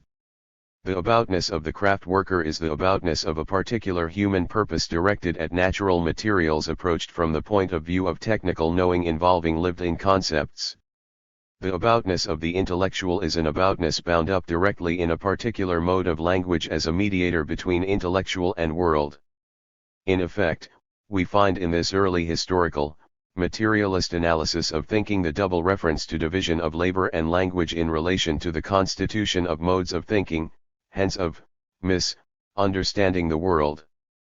As with belief in God, belief in the being of intellectual artifacts or concepts is an expression of the general human tendency towards the fetishization of humanly made artifacts, or, of thinking of them as if they were independent beings in their own right. Point 18. However, as is made clear in Marx's discussion of commodity fetishism, this tendency to fetishize artifacts of the intellect is accompanied, as the capitalist mode of life develops, by the institution, through the capitalist divisions of labor, of lived abstractions such as capital and labor. Point 19. More on this in later chapters. The full unpacking of the important, highly condensed thoughts about consciousness to be found in the GI has yet to be undertaken. Some of this work will be attempted in subsequent discussions of the capitalist divisions of labor. For now, I offer the following interpretation in light of the first thesis on Feuerbach, which stresses the centrality of sensuous activity as a mode of interacting with, therefore knowing, the world. In stressing sensuous activity and the importance of the occupation, Marx and Engels were urging us to attend to the phenomenological dimension of human life in a way which situates this in the multiplicity of modes of materiality implicated in the division of labor. Thinking was depicted as a manifestation of sensuous activity necessarily mediated by language understood materially. In this instance, language was equated by Marx and Engels with its spoken form, agitated layers of air, sounds. However, in order to understand the ways in which thinking became detached from its immediate sensuous environment, we need to consider language in its different material manifestations, in this case, in the form of writing, or textualization. With the emergence of writing, there emerged the possibility of textualizing the sensuous environment and of displacing aboutness from the immediately sensuous to the textualized. As will be argued in subsequent chapters, this displacement, which is evident in the Platonic forms, began to receive systematic philosophical development in Aristotle's work. From the 17th century onwards, it began to escape from the confines of the intellectual study and became the basis of the manual split instituted through the textualization of techne as the first step towards its mechanization in 19th century England. More on this, also, in later chapters. In their remarks on thinking as theorizing, Marx and Engels were alerting us to the misleading potential of the development of pure theory, or, as I shall be arguing in some detail later, of thinking activity oriented exclusively to a textualized world. Far from deeming theoretical thinking to be unquestionably superior to its technical predecessor, Marx and Engels were claiming in the remarks cited above that the world may become lost through the development of pure theory, or, that theoretical thinking may be an expression of alienation. Beyond reference to the occupation, they did not elaborate on the nature of the activities through which this loss may take place. However, the concept of occupation requires us to attend to the everyday activity in and through which thinking emerges and is developed. An elaboration of the activity in question will be provided in Chapter 3. For now, what needs noting is the double association of the emergence of pure theory with the division of labor and with communication in the form of manipulation of written symbols.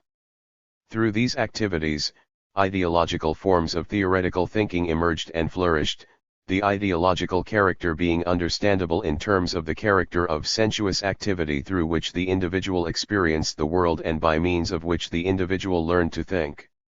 In short, the point being made by Marx and Engels in this part of the GI is that thinking, as a human activity, involves a nexus of dispositions, abilities, and skills which have been nurtured through individuals' exposure to historico-culturally specific modes of life, including the experience of occupational specialization. A particular occupational experience had fostered the tendency to think in a dehistoricized abstract way, the tendency not only to abstract the objects of thinking out of time and place but also to attribute active, agential powers to these abstracted items, or, to fetishize them. As noted before, the point of the historical materialism being proposed by Marx and Engels was not to replace a one-sided idealism by an equally one-sided materialism but to refuse the distinction on offer. Unfortunately, the necessary work of conceptual renovation was not undertaken in a systematic fashion by Marx himself, and Engels appeared later to be the source of the orthodox dialectical materialism fashioned by Stalin, the recognition of dialectic's centrality by Lenin yielding, in the short term at least, no scientific results. 20 Yet it was from early Soviet thinking that the most promising developments began to appear in the course of the Bolshevik Revolution. It is to these developments that I now turn. A Soviet elaboration of the historical, materialist understanding of thinking. So far, I have been stressing the centrality of sensuous activity, of the actual mode of life experienced by individual humans, to the nurturing of thinking abilities. The concept of occupation, and suggestions about what it is about the occupation of intellectual that encourages the fetishization of artifacts of the intellect, brings me closer to my main object of critique in this study, namely, analytical thinking. Following the suggestion about the importance of language, I have suggested that the theoretical thinking with which Marx and Engels were preoccupied in the GI could only be nurtured once speaking had been textualized. This textualization of speaking is a necessary, but not sufficient, condition of possibility for thinking analytically. To pursue this point about the ways in which orality and textuality constitute different modes of thinking, it will be useful to turn to the early Soviet psychology developed by Lev Vygotsky and Alexander Luria, work which I am reading from the point of view of an Aristotelianist historical materialism. Indeed, the work of these thinkers about thinking is in accordance with the prescriptions set out in Marx's theses on Feuerbach, in that thinking is approached as an activity which is historico-cultural in character, and which is social and historico-cultural before it is individual. 21.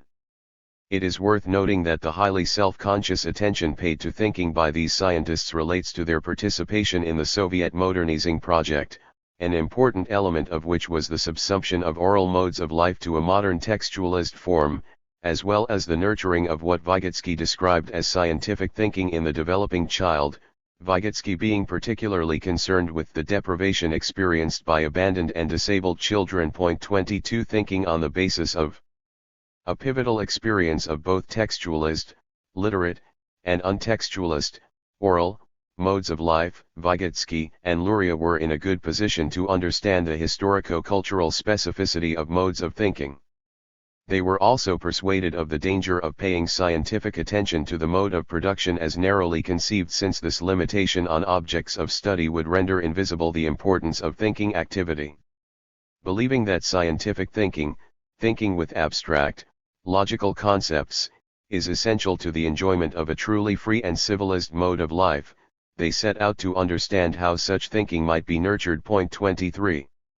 Vygotsky as scientist of thinking and language. Of the two thinkers, Vygotsky was the metapsychologist who sought a historico-cultural method of understanding consciousness, one which would be neither mentalistic nor naturalistic, that is, which would be reduced to neither mysterious introspective states of mindedness nor brain functioning. The explanatory principle to be sought in the study of consciousness proposed by Vygotsky was socially meaningful activity. This socially meaningful activity is bound up with language, since, for Vygotsky, there is an internal relationship between thinking and language. At the same time, there is a mode of mental functioning, involving elementary perception, memory, attention, and will, which does not require language. Non-human animals and small children engage in this lower mental functioning. The higher functions emerge gradually through the taking up of the lower functions into language. 24 The concept which Vygotsky proposed to enable an understanding of this development is the psychological tool. In addition to the use of this concept, Vygotsky's thinking included the conceptual novelties of the distinction between unit and element analysis, and between primitive and scientific modes of thinking. These conceptual novelties were intended to expand the historical, materialist viewpoint so as to encompass objects of study that orthodox Marxism might have deemed merely superstructural.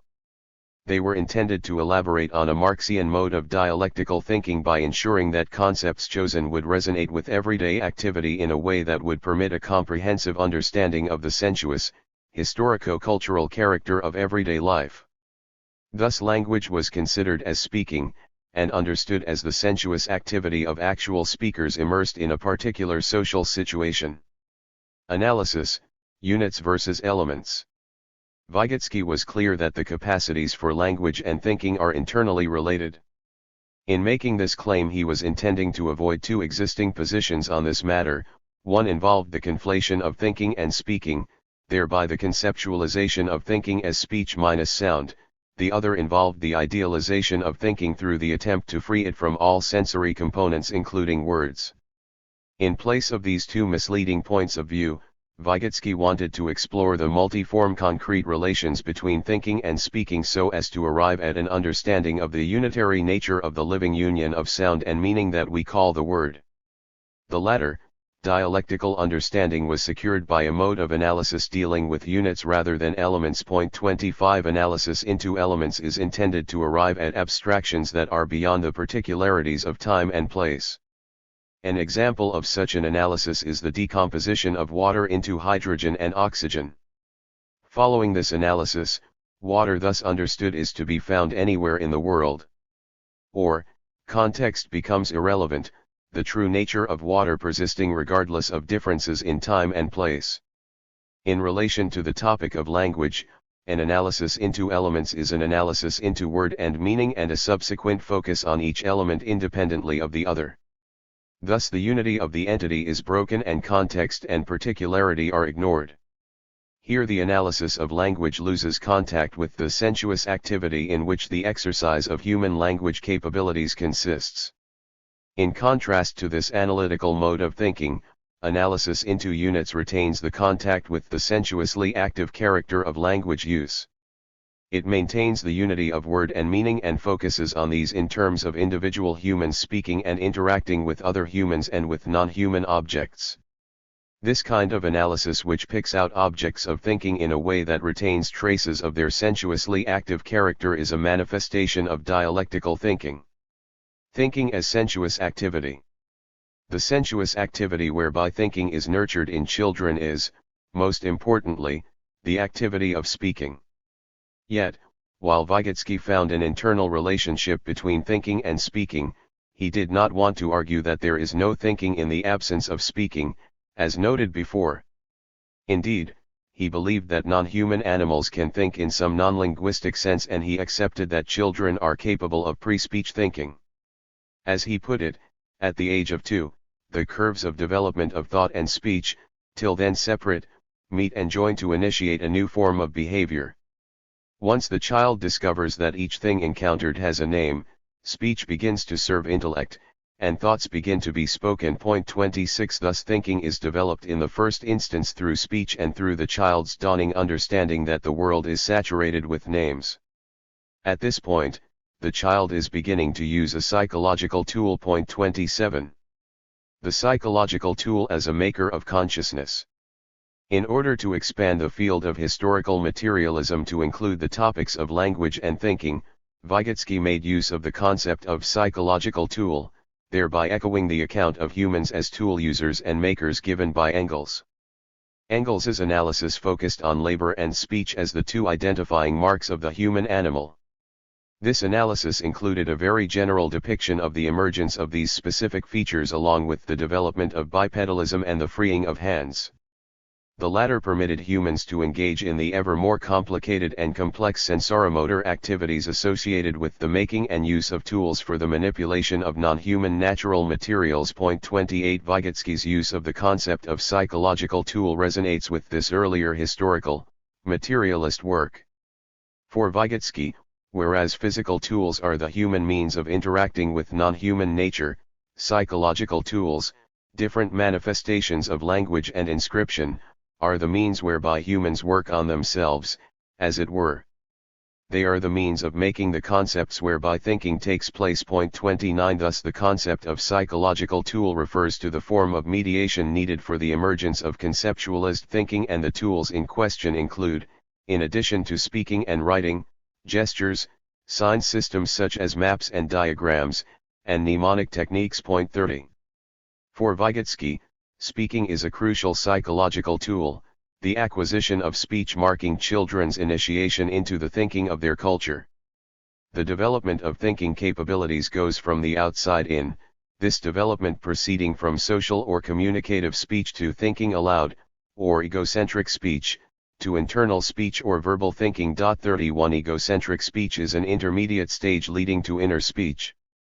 In fact, egocentric speech signals the point at which the child transfers social, collaborative forms of behavior to the sphere of interpersonal psychic functions. 32 Egocentric speech is, on the one hand, autistic in character and, on the other, in the service of the movement towards the scientific thinking which is, for Vygotsky, the highest form of human thinking. It is important to interpret the distinction between material and psychological tools as a heuristic device, that is to say, as a means of drawing attention to an important activity hitherto neglected by historical materialism and radically misunderstood by non-Marxist thinkers. Vygotsky knew that psychological tools are fully material and that the use of material tools is never purely material, in the reductive sense of that term. That is, he recognized the danger of the isolated examination of tool use and symbolic activity. 33 He was aware of the risk of ontologizing the distinction between ideal and material, or between head and hand. In making the distinction between material and psychological tools, there is a risk of inferring that those who use material tools are doing so in a thought-free way. So we need to be clear, as Vygotsky himself was clear, that the use of human material tools requires thinking, as has been noted in the discussion of Aristotle's account of techne. Furthermore, psychological tools are always also materialist, not only through their necessary human embodiment, but through the differently materialist modes of language through which they have their existence. From a historical, materialist point of view, the beneficial point of the distinction is to direct our attention towards a significant gap in our understanding of human life by correcting the explanatory limitations incurred through the exclusive focus on labor and material tools.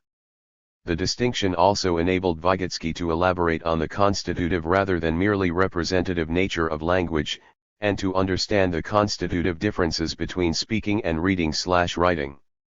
At the same time, the distinction between manual and psychological tools is also the source of a radical critique of the manual division of labor.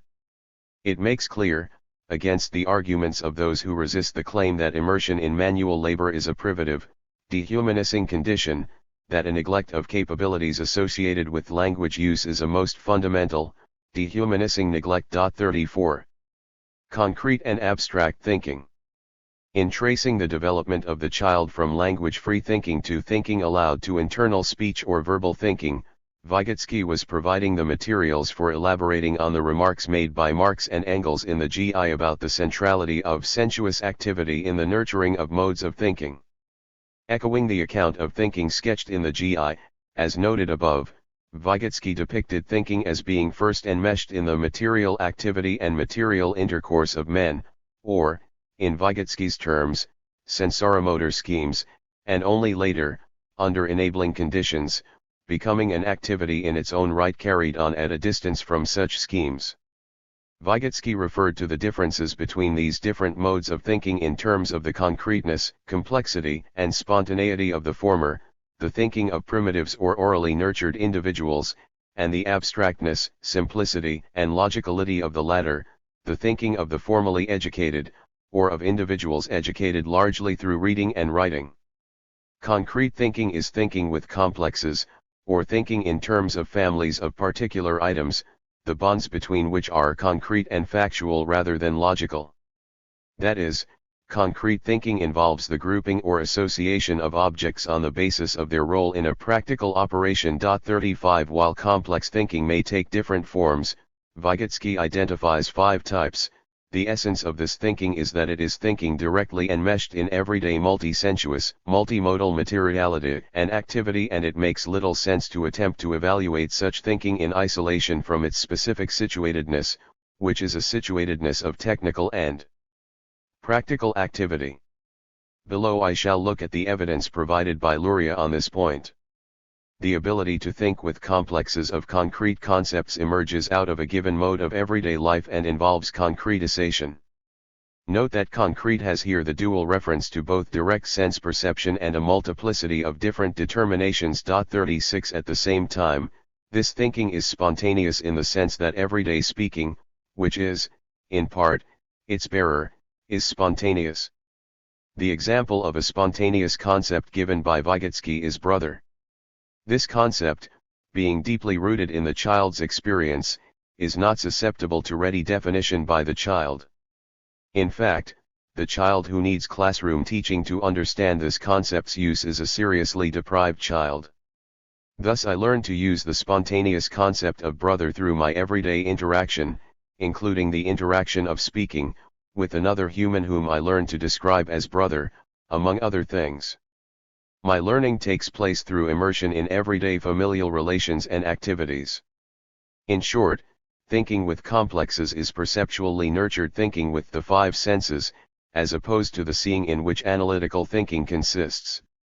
In contrast to concrete thinking involving thinking in complexes, abstract or logical thinking involves the abstraction of one common trait from a multiplicity of different traits with which it is perceptually fused. While thinking in complexes is developed behind the backs of the apprentice thinkers, who absorb the capability through immersion in an ordered everyday world of shared activities, abstract thinking requires abstraction from that everyday world and the ability for individual self-direction of one's own mental processes with the aid of words or signs. 37 Language and the emergence of higher psychological functions.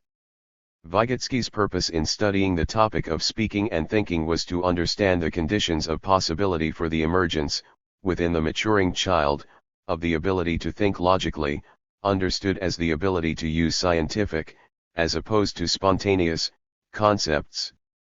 In learning to use scientific concepts, the child is developing its psychological functions to the highest degree possible. In effect, Vygotsky was offering us a hierarchy of higher psychological functions, with scientific thinking, of a historical, materialist kind, standing at the top of the hierarchy. This learning takes place as the child moves from home to primary to secondary schooling. In studying this trajectory of the child's, Vygotsky was studying the effects of different levels and modes of language and of the reading and writing activities into which the growing child is drawn. 38 It is through formal education that the capabilities needed for logical or scientific thinking are acquired. The significance of formal schooling is that it is borne in significant part by written materials. To elaborate, in contrast to the spontaneous learning through everyday activity discussed briefly above, the learning required for attaining the capabilities associated with logical, scientific thinking is abstract, voluntary, and conscious. It emerges out of well-designed systematic activities involving teacher and learner and proceeds through verbal definitions. It requires the child to take the thinking process as an object of conscious attention. Through Vygotsky's discussion of this development, the significance of different modes of language begins to become clear. As he noted, written speech is a separate linguistic function, differing from oral speech in both structure and mode of functioning. Even its minimal development requires a high level of abstraction. Writing requires a double abstraction, abstraction from the sound of speech and abstraction from the interlocutor. 39 It involves formal teaching and learning, therefore, the physical abstraction of the student from the everyday world for the purpose of engaging with a textualized representation of specific parts of that world, a textualized representation, moreover, which does not take the form of narrative or poetry, but of scientific conceptualizations, Vygotsky being concerned with the science of historical materialism and with concepts such as class. In stressing formal schooling, Vygotsky was directing our attention to the significance of different modes of language in relation to the constitution of thinking as a capability. In the absence of textualized language, speaking cannot take the weight of abstract thinking. This is because spontaneous speaking does not reveal relations of generality between concepts. In speech-nurtured thinking, relations between concepts are associative. In text-nurtured thinking, relations between concepts are general. 40 At the same time, the general character of logical, scientific concepts must be such as to resonate with the sensuous activities carried on in the everyday world. These concepts must not involve violent, or nature-transgressing, forms of abstraction of the kind inflicted by analytical thinking. This, at least, is the implication of Vygotsky's use of the distinction between analysis by unit and by element.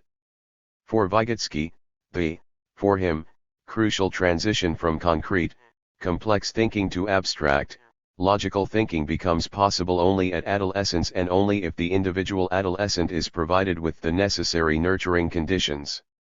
Note the following. The tasks with which society confronts an adolescent as he enters the cultural, professional, and civic world of adults undoubtedly become an important factor in the emergence of conceptual thinking. If the milieu presents no such tasks to the adolescent, makes no new demands on him, and does not stimulate his intellect by providing a sequence of new goals, his thinking fails to reach the highest stages, or reaches them with great delay. On this point, Vygotsky made it quite clear that what is in question is not only the content, but also the method, of thinking. With the provision of the appropriate psychological tools, adolescent thinkers make a great leap forward from the immediacy of intellectual processes to thinking activity mediated by signs. 41 Or, they move from thinking with complexes of spontaneous concrete concepts, or lived-in concepts, to thinking with abstract, logical, or scientific concepts. Having completed this movement, the thinkers in question will be engaging in the highest of the higher psychological processes. 42. On the one hand, Vygotsky stressed the universality of higher psychological processes in humans. On the other hand, he recognized the centrality of different kinds of psychological tools to the development of these processes. It is clear that, in the specific context with which Vygotsky was concerned, the presence or absence of formal schooling is what marks the difference between the presence or absence of the ability to think abstractly rather than, or as well as, concretely. As he noted, scientific concepts evolve in the classroom, spontaneous concepts evolve in everyday life. 43 In any case, Vygotsky was aware that there is an internal relationship between specific modes of thinking and specific modes of language. The experience of learning through texts is necessary for the gap to be filled between capacity for higher psychological processes and their enactment as a capability. 44. Luria's research on the transition from orality to literacy. The importance of Luria in this discussion is that he carried out systematic empirical studies of the changes in thinking consequent on the transition from oral to textualist modes of activity experienced by adults in the new Soviet Union during the early 1930s. In doing so, he provided evidence for Vygotsky's claims about the difference between concrete and abstract. In particular, his researches showed that for thinkers who use spontaneous complexes of concrete concepts, attention is directed at the referent of speech, whereas for those who use abstract concepts, attentiveness is directed towards the concept which, somehow, does the referring. This is the change in aboutness to which I referred in my discussion of Marx and Engels' remarks on pure theory. Luria's observational and experimental activity in Central Asia in the early 1930s provides important evidence for differences in forms of thinking consequent on differences in modes of language experienced. 45 This important evidence stemmed from the meeting of wholly oral and textualist modes of life, the latter being manifested in the development of an extensive network of schools in an area in which people had been non-literate for centuries. Luria and his team conducted their researches in remote villages in Uzbekistan, in which there existed remnants of a once high culture plus virtually complete illiteracy. The main householding activity was the raising of cotton. 46 Subjects of the research included wholly non-literate women from these villages, as well as peasants who had deliberately kept themselves separate from any modern textualist activities. Also included were women who had attended short-term courses in teaching small children and collective farm workers who had taken short courses and who were actively involved in running the farms. These farm workers were barely literate but skilled in a variety of management tasks associated with planning production, distributing productive activities and taking stock of work output. The point of this mix of wholly oral groups and of groups whose members had been minimally involved in formal education was to assess the nature and extent of psychological changes in the latter. Luria tracked these changes in terms of the differences between oral and textualist modes of classification and differential responses to invitations to think syllogistically, as well as differences in the readiness and ability to engage in self-analysis. Classifications, from concrete to abstract. 47. Luria was working at a time when most people in his chosen geopolitical area remained non-literate. Thus the oral cultures with which Luria was concerned involved differently oral modes of life, including in some cases minimal experience of textualist learning. At the oral extreme, the peasant mode of life, the mental, manual division of labor was, or had been, absent, and the task of world ordering was carried out through daily immersion in technically efficacious activity which required little directly linguistic mediation. This activity consisted in the skillful manipulation of non-human natural materials and required no social interaction beyond the face-to-face. 48 It involved thinking with complexes, or what Luria described as situational thinking. Indeed, as Luria's interviews with these peasants make clear, individuals whose lives were devoted to such activity considered those who think in abstract concepts to be misguided or stupid. 49 At the same time, some of these individuals were being drawn into a textualist world involving collective farming, administration, and the schooling needed to nurture the skills associated with these new kinds of activities, activities in relation to which orally nurtured thinkers would be seriously deprived. In effect, as Soviet modernization got underway, orality was becoming transmuted into illiteracy. The latter is a privative condition, the former is not. In discussing the topic of classifications, Luria was seeking to understand the changes that take place in cognitive processes when a mode of life becomes textualist, so that formal education oriented to the development of literacy skills becomes virtually universal. What he found was that the tendency to reproduce operations used in practical life was the controlling factor among uneducated, illiterate subjects. 50 Hence only classifications based on practical schemas were deemed by such people to be right or useful. There was complete resistance to the idea of abstract classifications.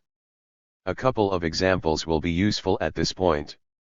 A non-literate peasant from a remote village was given the series, knife, saw, wheel, hammer, and asked to say which of these does not belong to the group. The first answer is that they all belong because they all do work.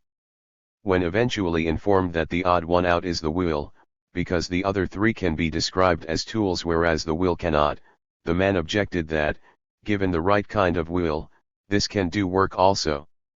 For example, it can be used to sharpen things. 51 Another example involved the invitation to explain the group, an axe, a saw, and log together. This was done without difficulty in terms of things that work together. The log must be present if there is work for the axe and the saw. The axe and the saw are there because they can be used to cut the log. In contrast to this, generic terms were disregarded or considered inconsequential or stupid. 52.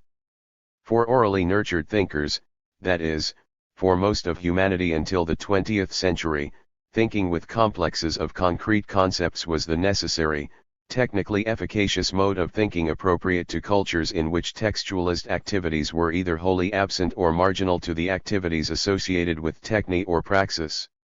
It is not wrong to judge scientific thinking to be of no use in such contexts, and the inability to think abstractly in such cultures is not a sign of privation, of stupidity, or ignorance.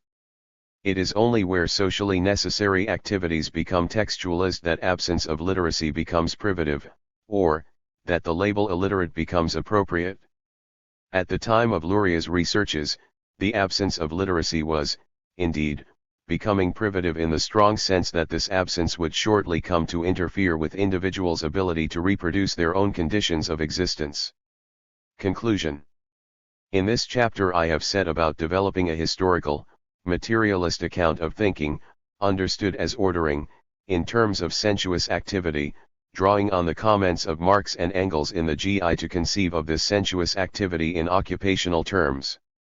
My exploration of thinking relates to my interest in understanding the nature of capitalism's socially necessary form of thinking, analytical thinking with abstract, or non-empirical, concepts, so as to evaluate its role in the institution of mechanische techne, hence the split of mental and manual work.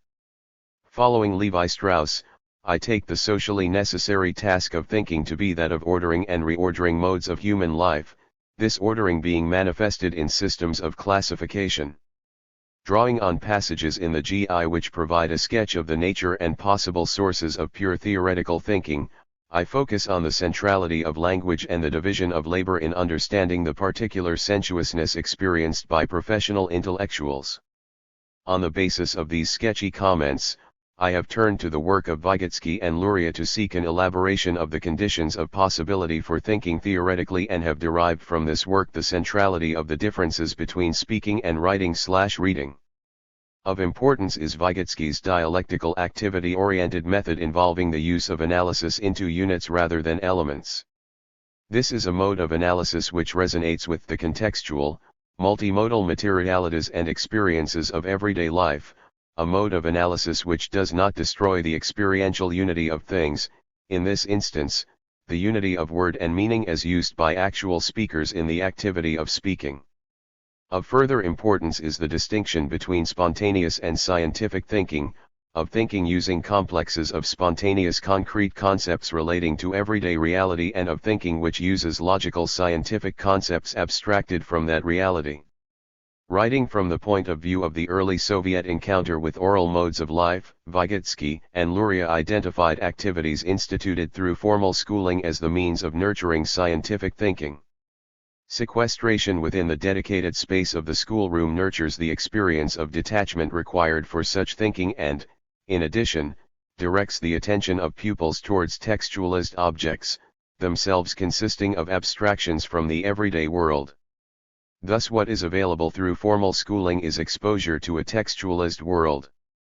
And it is this exposure which makes the difference in sensuous activity experienced by wholly orally nurtured and text-nurtured subjects. In short, the psychological tool of reading, writing is the condition of possibility for the development of the capabilities associated with that mode of thinking variously described as logical, abstract, scientific or analytic. As has been seen, Vygotsky had no doubt that logical thinking with scientific concepts is superior to spontaneous thinking with complexes of concrete concepts. Yet he was also aware of the need to retain contact with the experiential when seeking to understand how the human capacity to think becomes exercised as a capability. The scientific concepts with which he was concerned are those of historical materialism, such as exploitation and class conflict. To make the point in Aristotelian terms, these are concepts which express a practical scientific rather than theoretical point of view on the everyday world, or, they are intended to draw attention to a dimension of the everyday world that may not be readily accessible from an everyday point of view. But they can only do this successfully if these scientific concepts retain a connection with everyday experience. This connection can be maintained, Vygotsky was suggesting, by the use of unit, as opposed to element, analysis, and I take it that, in making this distinction, Vygotsky had in mind the importance of understanding activity sensuously rather than as a time and place-free abstraction. He was pointing towards a mode of scientific thinking which would avoid the conceptual violence visited on the experienced world through analytical thinking. In Chapter 3 I shall elaborate on the Soviets' path-breaking work by using the literature on modes of language and communication. Use of particular examples of this highly various literature will enable me to trace the ways in which thinking with complexes of concrete concepts was displaced by analytical thinking involving the use of abstract, logical concepts. As analytical thinking became hegemonic, the everyday world became unintelligible and the kind of intelligent action required of citizens became increasingly elusive. 3. Thinking and language modalities. Introduction. In Chapter 2 I found in the German ideology, GI, a recognition of the significance of different kinds of thinking and an indication of where to look in order to think further about this dimension of human life. In that work a distinction was drawn between a mode of thinking which is enmeshed with the technical activities of everyday living and one which is pure or specialized in the sense that the object with which the thinker is engaging has become, somehow, idealized. It has become abstracted from multi-material, multi-sensuous everyday activities and from the social relations in which these activities are themselves necessarily embedded. We can understand the resulting thinking in terms of the theoretical contemplative thinking picked out and admired by Aristotle. In the GI, we find the beginnings of an explanation of how this thinking with non-empirical concepts became possible and a warning about the danger of attributing causal powers to the artifacts of such thinking. By implication at least, Marx and Engels attributed the tendency to fetishize intellectual artifacts in this way to the occupational experiences of the thinker, the German ideology of idealism being a manifestation of this tendency.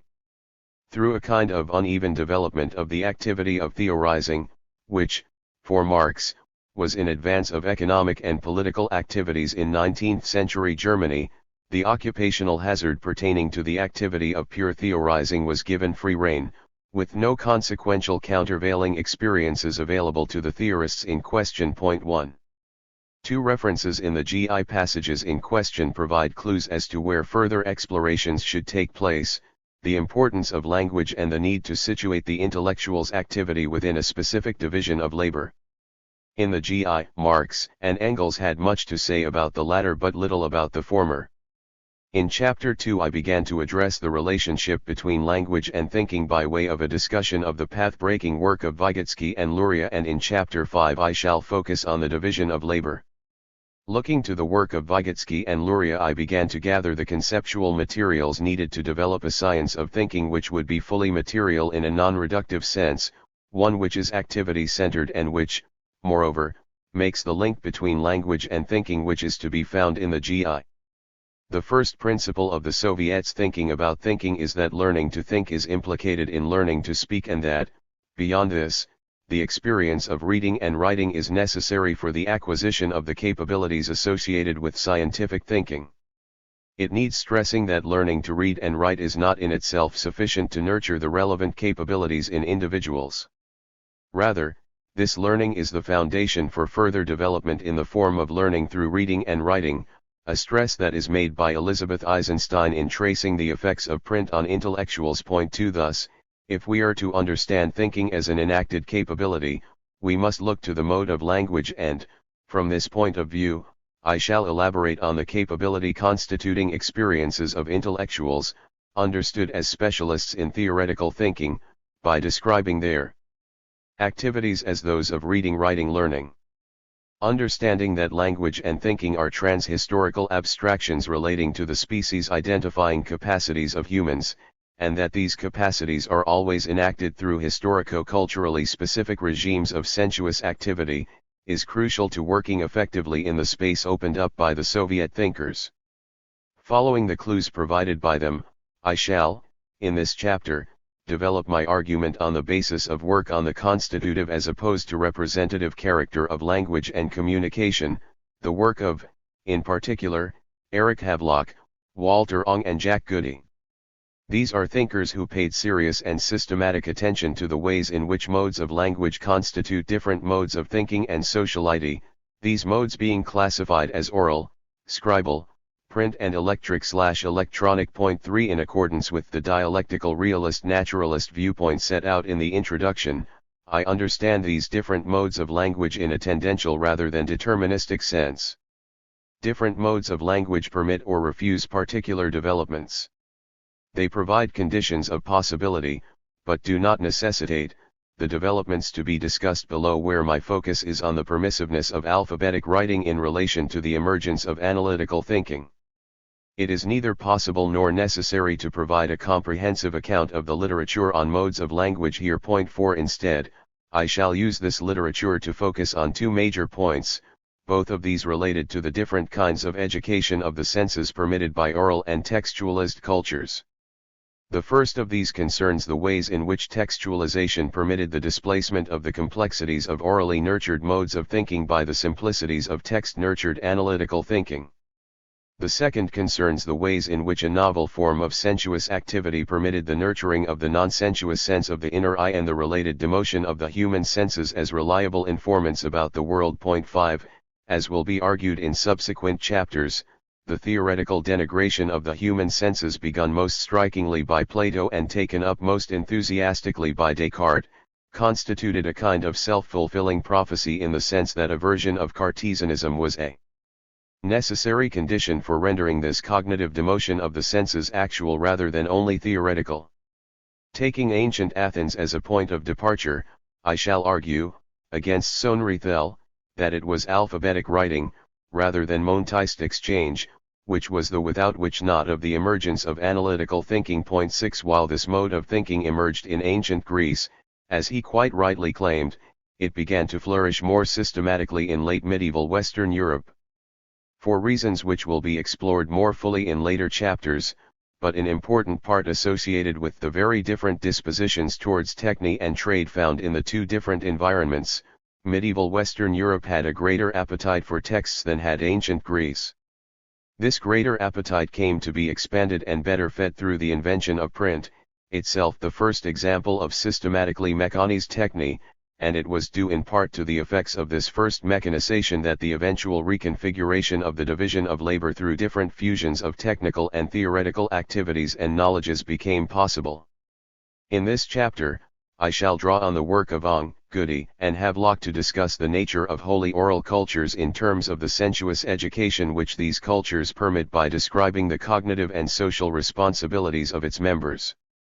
In addition to the learning of craft activities through the kind of imitative or mimetic behavior discussed in Chapter 1, fulfillment of publicly demanded responsibilities included the absorption of the tribal encyclopedia through regular communal enactments, led by an appropriately skilled poet, involving dancing, chanting, and the plucking of stringed instruments.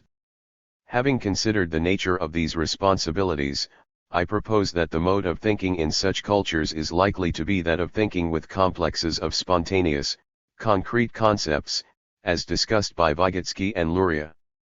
I shall then consider two textualist means of decomposing these complexes into logically related, generalizing, abstract concepts, the diagrammatic textualization of things examined by Goody and the alphabetized textualization of ancient Greek epic poetry analyzed by Havelock. Modes of life, modes of language and the formation of the human senses, a linguistic point of view. Marx's concern with the relationship between modes of life and the formation of the human senses was explored in Chapter 1. In the language theories with which I am concerned, this relationship is also explored through a focus on the linguistic dimension of cultures and on the ways in which different modes of language nurture different kinds of capabilities or impoverishments. Some language theorists use the concept of the sensorium for the purpose of this examination. As Ong put it, modes of human life are organizations of the sensorium, meaning the entire sensory apparatus as an operational complex. 7 Different linguistic modes make different kinds of demands on the senses and on different combinations of the senses. Every mode of human life is also a specific mode of sensuous nurturing through regimes of activity that include, necessarily, specific sensoromotor schemas. The nature of this sensuous nurturing depends on characteristics of the mode of life as a whole, which, in turn, depends on the nature of the non-human environment. Of course there are class, gender, and / or ethnic differences in sensuous nurturing, depending on the division of labor. In oral cultures, the division of labor is low and horizontal rather than vertical in character. In terms of sensuous nurturing, there is a condition of equilibrium in that most or all senses are implicated in all activities. For Ong, the predominance of one sense over others will produce a specifiable tendency. Sight is, potentially at least, the most objectivating sense, as the act of seeing is exercised, necessarily, at a distance from the thing seen. Thus, where not aided by hearing and / or touch, seeing creates a sense of separation and tends to constitute persons as things. So, it puts a distance between persons unless accompanied by hearing, a sense which facilitates and encourages connectedness because its exercise requires one to be in the middle of things, to be engaged with others so as to hear what they say, that is, until the advent of radio and telephony. Hearing also requires a connection between sounds from outside the person which register within the person's oral cavities. It creates a sense of connectedness which is not present when sight is privileged. Sight can also have the effect of apparently solidifying and stabilizing a world which is, in fact, in constant movement. When sight is focused on script, which pins down parts of human life, it tends to deanimate what is, necessarily, in movement. 8 Hence the world can be conceived of as a container of fixed and stable contents with clear boundaries and identities. In effect, a specific training in the use of seeing, unmediated by the active exercise of other senses, is a condition of possibility for dividing the world into subjects and objects. 9. Since the primary interest of this chapter is the sensuous activity involved in the occupation of analytical thinking, I shall make use of these much disputed ideas about sense specialization and its social and intellectual effects by considering the problem contextually and in terms of the vision used by such professional intellectuals to produce their specialized knowledge. What would such intellectuals be seeing, and under what conditions would their seeing be taking place?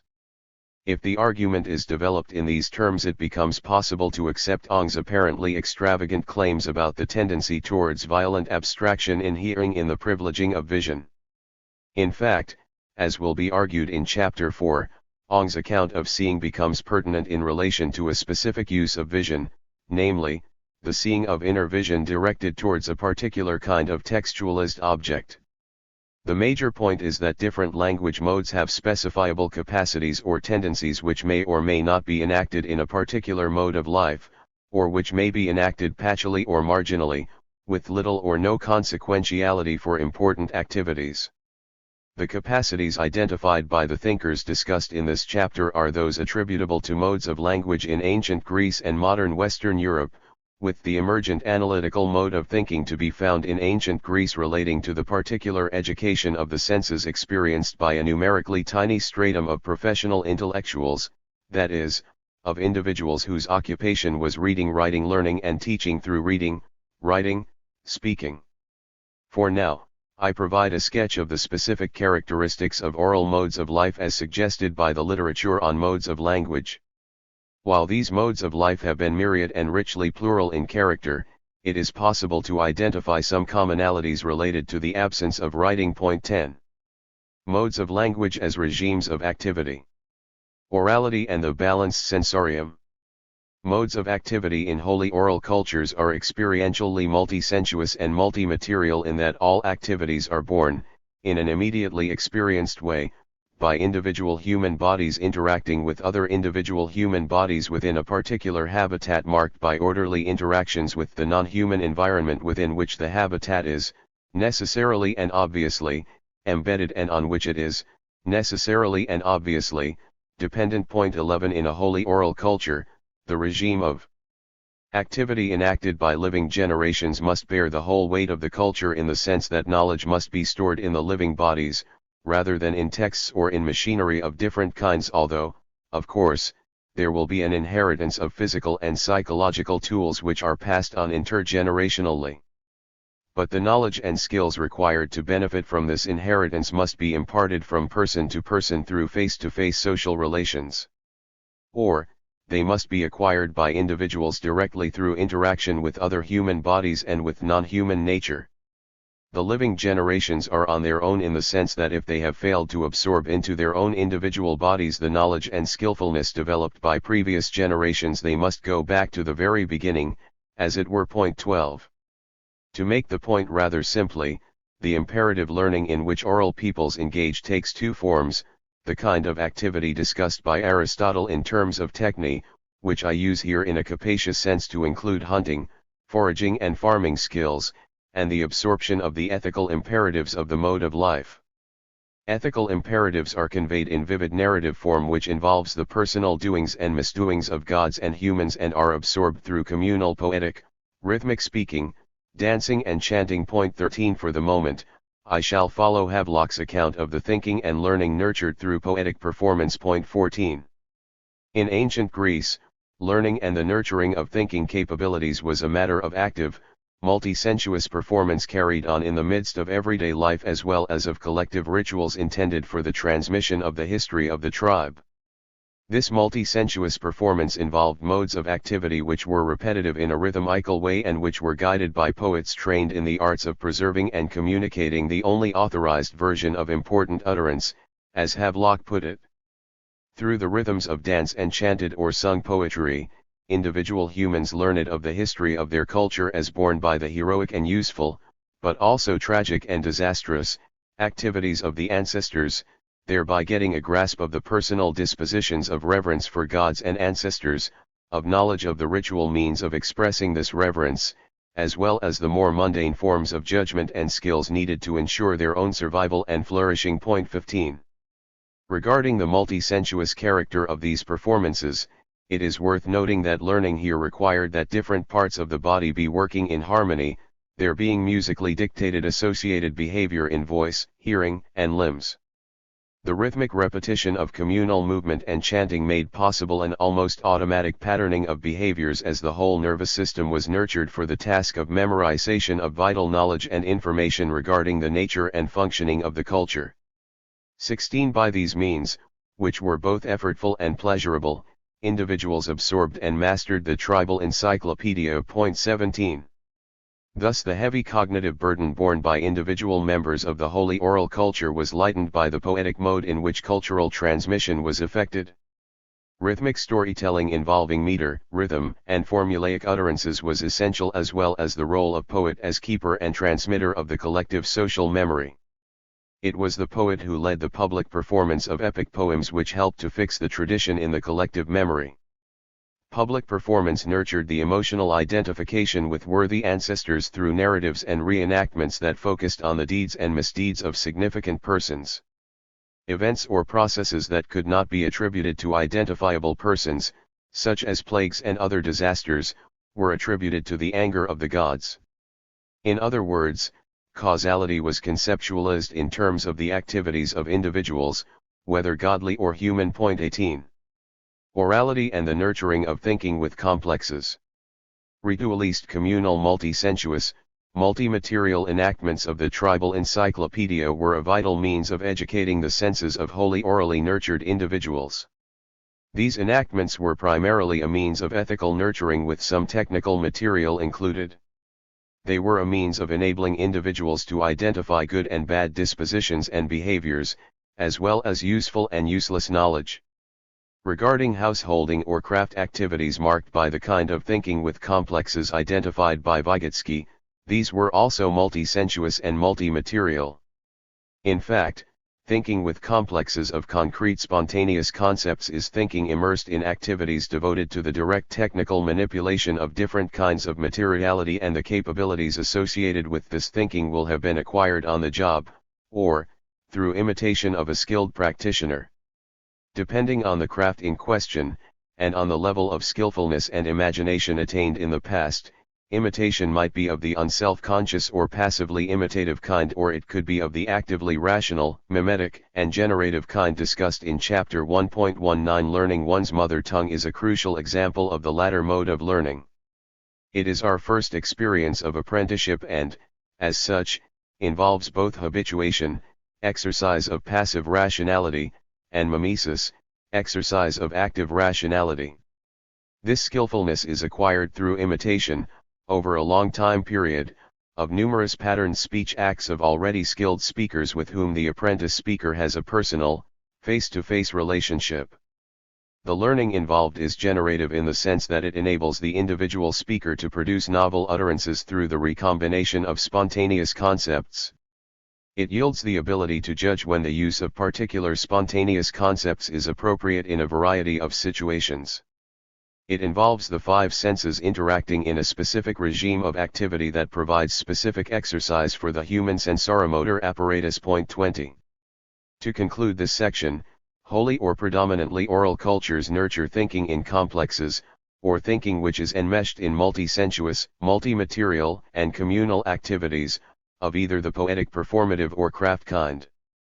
The thinking born by poetic performance is narrative in character. That is, it conveys a sense of cultural ordering by way of accounts of the doings and misdoings of remarkable or typical individuals. The thinking born by craft activity is of the kind considered in Chapter 2, namely, the thinking with complexes of spontaneous concrete concepts. In fact, both manifestations of sensuous activity are marked by this spontaneity and concreteness. They are innocent of those supposedly timeless abstractions which would become the identifying mark of textualist, theoretical thinking. In wholly oral cultures it is simply unthinkable, and in any case impossible, to pin things down conceptually in apparently fixed, universalist form. The means for such pinning down emerged with the emergence of writing. The need to do so emerged much more slowly. Point 21. Scribal textualization and the emergence of analytical thinking, or, thinking as seeing with the inner eye. Enacted, lived-in distinctions, distinctions having the character of concrete spontaneous concepts implicated in familial complexes, are part of the flow of everyday activity. These concepts are anchored in the constancy of regular recurrence of familiar modes of activity, and it is through long apprenticeships to the multi-sensuous, multi-material manifold of such activities that the ability to think with complexes is nurtured.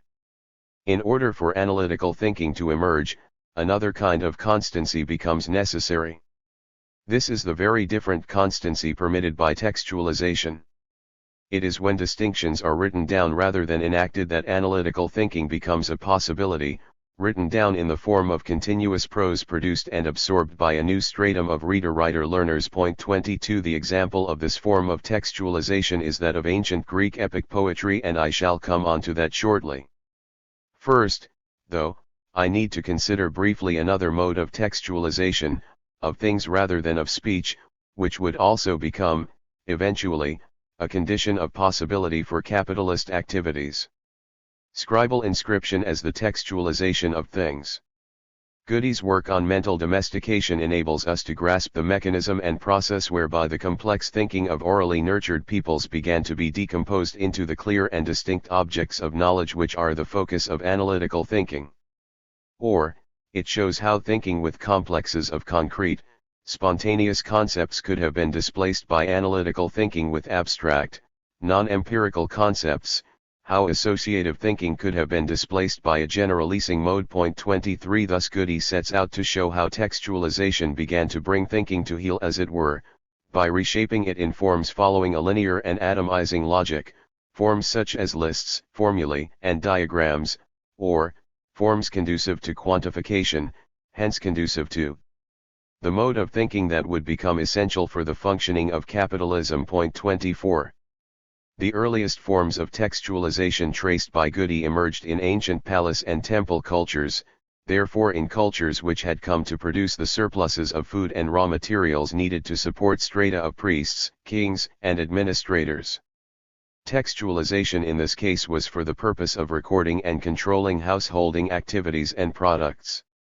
It involved the recording of numbers and categories of persons within a particular culture, of the dues to be extracted from different classes of persons, of the numbers and kinds of non-human animals, of amounts and kinds of raw materials, foodstuffs, etc. So, for example, an amount of grain would have been taken from the direct producers by priestly or lordly power and deposited in stores for future use. Records would need to be kept of the amount of grain extracted from each individual producer or community of producers, as well as of the total amount extracted over a specific time period. In ancient Mesopotamia there thus emerged a kind of rudimentary bookkeeping which would be developed, eventually, to the point at which reliable paper records of the most far-reaching and complicated transactions could be kept. 25. Once textualizations take on the graphic forms mentioned above, questions of classification become answered in textual rather than multi-sensuously experiential terms. 26. Categorization begins to become a matter of thinking about as opposed to living in. Thinking becomes redirected from world to a textualized representation of part of the world. What is happening is that the object of thinking is becoming rematerialist as a mark or marks on writable surfaces. It is being removed from its original enabling context and situated in another, quite foreign context in which it becomes fixed and dimensionalist, or, it is being moved from an associative to a generalizing context. By these means the object begins to live a new life through inscription and becomes related to other similarly and rematerialist objects in a specific, logical, or countable way. Given that the item or part item has been radically detached from its original, enabling context, it becomes possible, even plausible, to regard it as a standalone item and to pose new kinds of classificatory questions in regard to this deracinated object. For one thing, following the decision to place an item on a list or a table, it becomes necessary to identify criteria for placing it above, below, or beside something else. Thus domestication equals simplification, confinement, fixity, precision, quantifiability. In effect, domestication renders thinkable the kind of clear-cut, precisely delineated, isolated objects with which analytical thinking would be concerned. 27. Scribal writing in ancient Greece and the textualization of poetic speaking. The domestication effected by the ability to textualize objects or part objects for householding purposes is an important part of the developments which I am attempting to trace. I now want to consider what would become the basis of a theoretical invasion of technical terrain, namely, the textualization of ancient Greek epic poetry. I take this to be a more radical development, since it was directly implicated in language itself, hence more directly implicated in thinking. This textualization of speaking was permitted by the invention of the alphabetic writing, which began to come into systematic use in ancient Greece from the 8th century BC onwards, and which, as the textualization of epic poetry, came to take the form of continuous prose. 28. It is these two aspects of this textualization, its alphabetic character and its manifestation as continuous prose, with which I am concerned here. 29. Unlike other forms of writing, alphabetic writing dramatically severs the link between context and word by representing worldly objects abstractly rather than pictographically. 30. The pictograph resonates with the multidimensional, sensuous object of everyday experience, the alphabeticized word does not, therefore, it intensifies and enhances the abstraction which is a feature of any writing system and has the tendency to institutionalize a kind of pretense, a remoteness from actuality. As Ong put it. 31. But what is of particular interest here is that alphabetic writing involves the textualization of speaking, rather than objects or dimensions of objects. It is through this textualization of speaking that the philosophical developments associated with logic began, and that systematic thinking with abstract, or non-empirical concepts, concepts drained of any direct reference to everyday phenomena, became possible.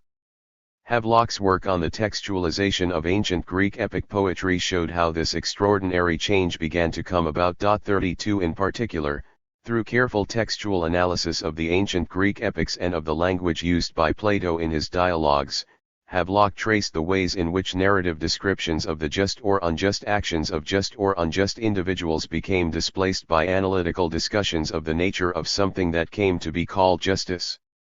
This kind of abstraction could only take place where textualization took the form of continuous prose, being sufficiently lengthy to contain numerous references to similar but not identical persons and their acts. It is on the basis of this similarity, as identified through the scanning of such texts, that the abstracting activity engaged in by, for example, Plato, and expressed by Aristotle in the form of the logical syllogism, became possible. In this way, the textualization of ancient epic poetry permitted the dissolution of those complexes of objects cognitively absorbed directly through multi-material, multi-sensuous activities into abstract philosophical concepts such as justice, the good, and freedom. 33 In this way, an impersonal, disassociated and decontextualist ethic began to be developed, an ethic indifferent to the particularities of humans acting in a particular way in particular contexts, which provided the criteria for judging these humans and their actions. Moreover, the textualization in question permitted the development of a system of explicit categorization of the world, effected through the search for definitions, the development of the demonstrative method, and of systematic classifications of kinds of human association and activity, of species, etc.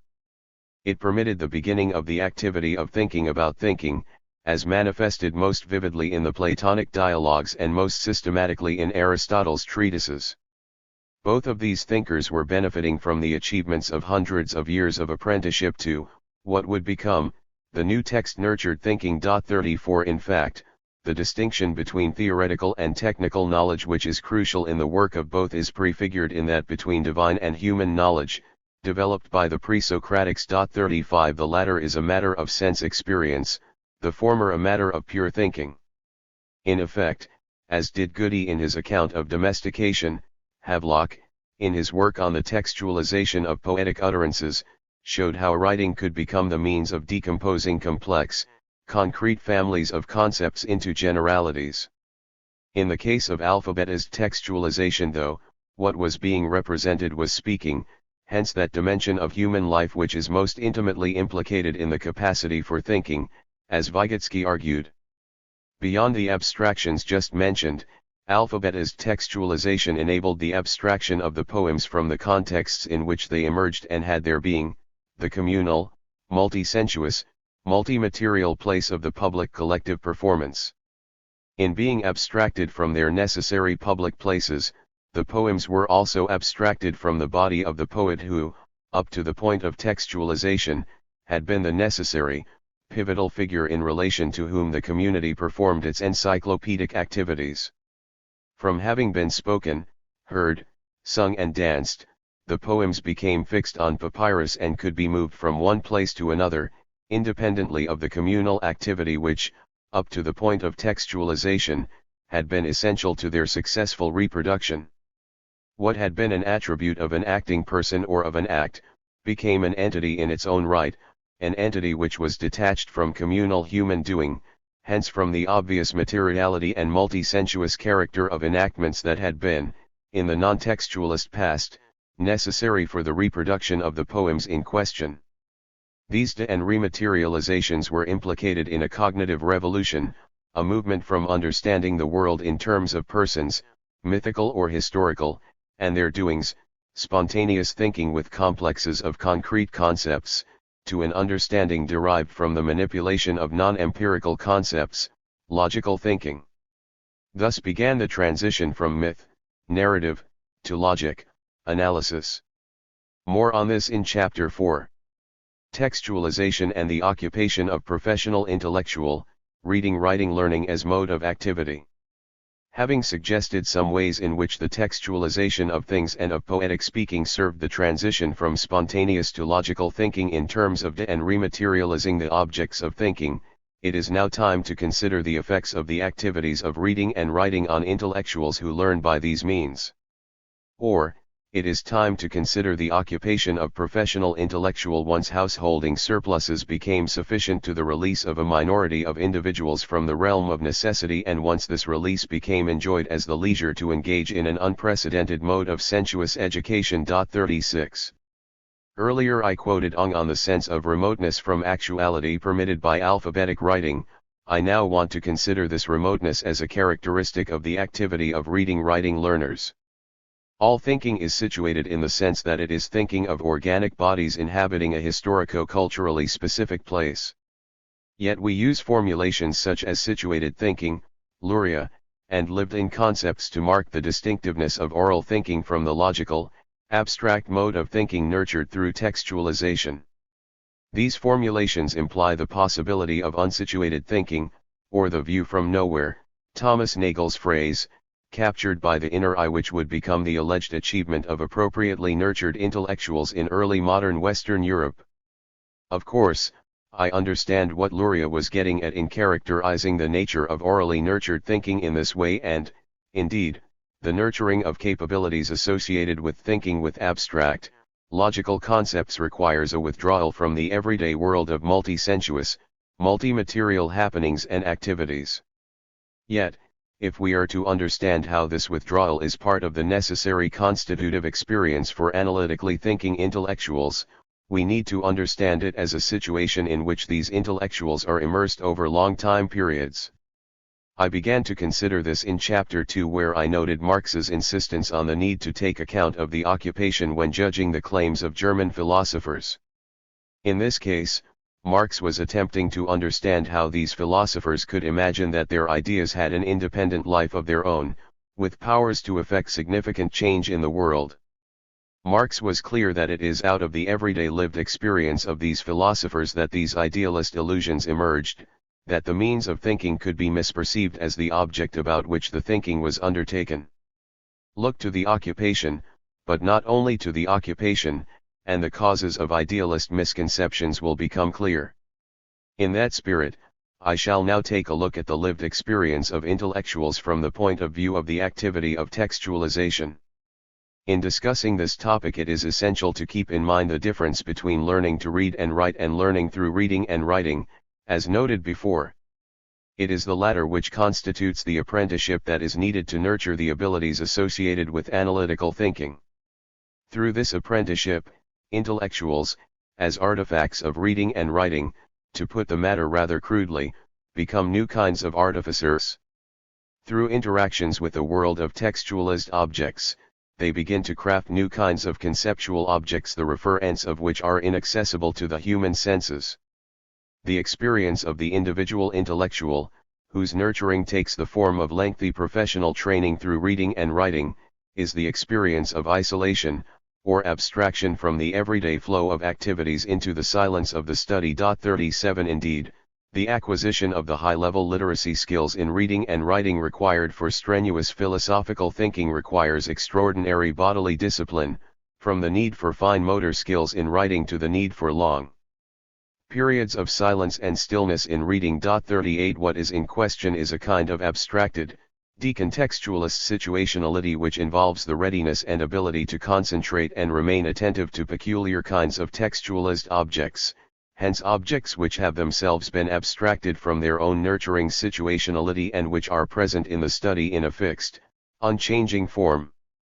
Individual intellectuals are alone in a textualized world and are completely still, when reading, apart from the extraordinary activity going on inside their individual bodies.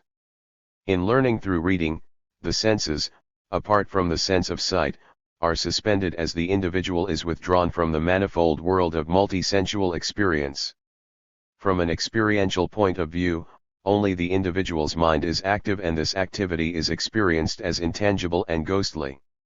The activity is, in fact, fully physical in that it involves complex neurochemical, physical, biological processes and the necessary immersion in fully physical and biological cultural relations, as well as interaction with fully material artifacts such as writing materials and texts. Yet the activity, because carried on in isolation and in a condition of relative bodily stillness, can be judged, plausibly, as desituated. Moreover, its sensuously diminished nature renders plausible the notion that thinking is a kind of ghostly, or material-free activity taking place in a dedicated space, named mind, from which thoughts are emitted and within which thoughts are stored. 39. The world experienced in holy oral cultures is a world on the move. It is a world in which the ordering needed for thinking to take place at all is achieved through the constancy of repetition, the repetitions of poetic performance and of well-known craft activity. This is repetition as tradition, or, as return of the ancestors. 40 The order of the culture, and its ability to sustain that order, is maintained through the ordered and ordering activity in which poetic utterance and craft work consist. Once textualization takes the form of continuous writing having an apparently representative character, a new mode of abstract logical ordering becomes possible and, as attention becomes redirected from the multi-material, multi-sensuous everyday world to the text, thinking becomes strongly directed within certain pathways as dictated by the linear logic of the page on which one thing follows another in a fairly clear and contained way. In following writing on the page, thinking is also slowed down and required to ponder at length on the message which is conveyed in the text. From having experienced a constancy or ordering secured through full-bodied, multi-sensuous enactment, the individual experiences a constancy of sequestered interaction with a fixed object which enables innumerable returns to exactly the same object which remains fixed and unaffected by the interaction in question. At the same time, the passivity of the textualized object becomes the source of new kinds of conceptual manipulations productive of new kinds of conceptual artifacts.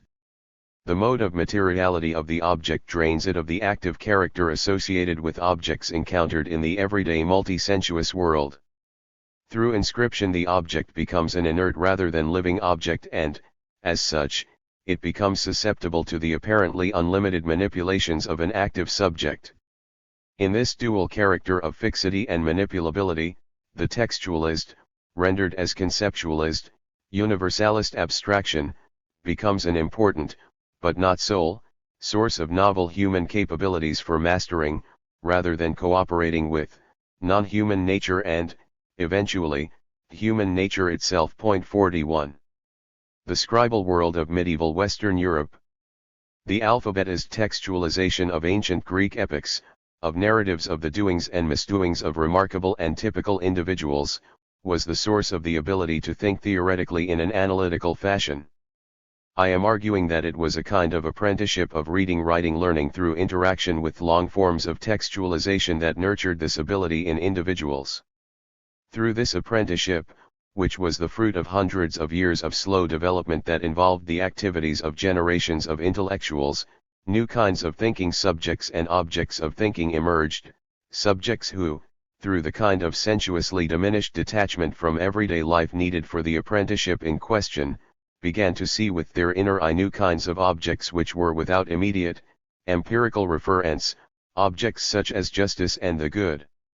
During the scribal era in Western Europe, the ancient Greek texts became the source of a Christian manifestation of analytical thinking which was directed at theological objects. Begun in monasteries and cathedral schools, this thinking involved a systematic attempt to distinguish between texts about the world and the world itself, or, it included thinking about the cognitive status of textualized objects. In doing so, it developed a mode of categorization on which modern thinkers could build. 42 In this case, the detachment which was institutionally expressed through a monastic culture which encouraged silence and contemplation was enhanced through the use of Latin, this being a learned rather than mother tongue, hence a tongue remote from everyday life, a tongueless tongue, as it were, which encouraged precision and accuracy of statement. 43. Evidence from the scribal age in Western Europe is available in far greater abundance than that pertaining to ancient Greece. By means of this evidence, it becomes possible to understand both the enablements and constraints inhering in this mode of writing. The enablements relate to the potential for a more systematic and complex system of theoretical thinking than had been possible in ancient Greece, these enablements inhering in part in the availability of ancient texts from which to draw and on which to build. The constraints relate to the handicraft nature of scribal writing that, as Marx noted in relation to handicrafts in general, inhibits the numbers and amounts of the specific craft items which can be produced.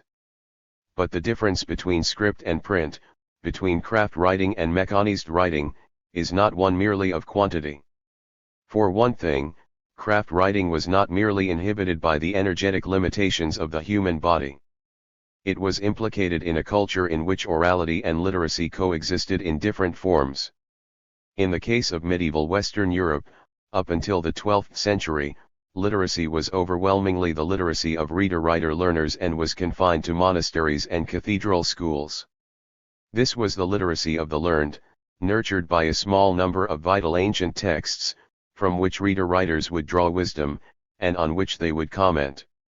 Copying, compiling, and commentating were the major activities of these intellectuals, and copying was an arduous activity involving manual skills acquired with difficulty. So the copies produced could be difficult to read and inaccurate. Indeed, most books were produced to be read aloud, the scribal text having, at least during the early medieval period, none of those aids to fluent silent reading such as word separation, punctuation, paragraphing, headings, and so on.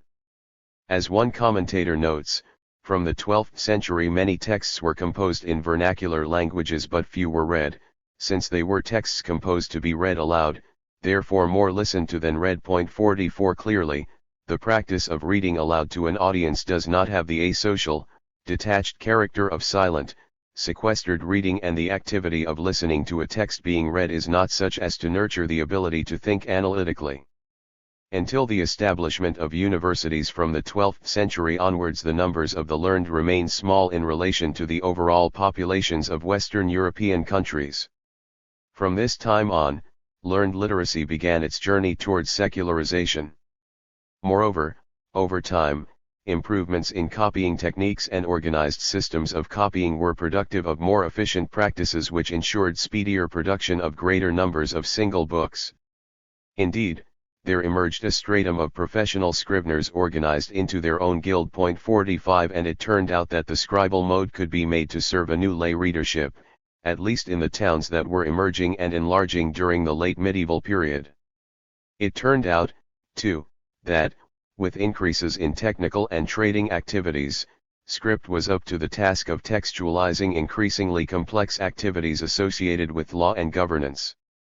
Therefore, prior to the invention of print in the mid-15th century, there was a growing appetite for texts of various kinds, from theoretical to religious to technical, to recreational. 46.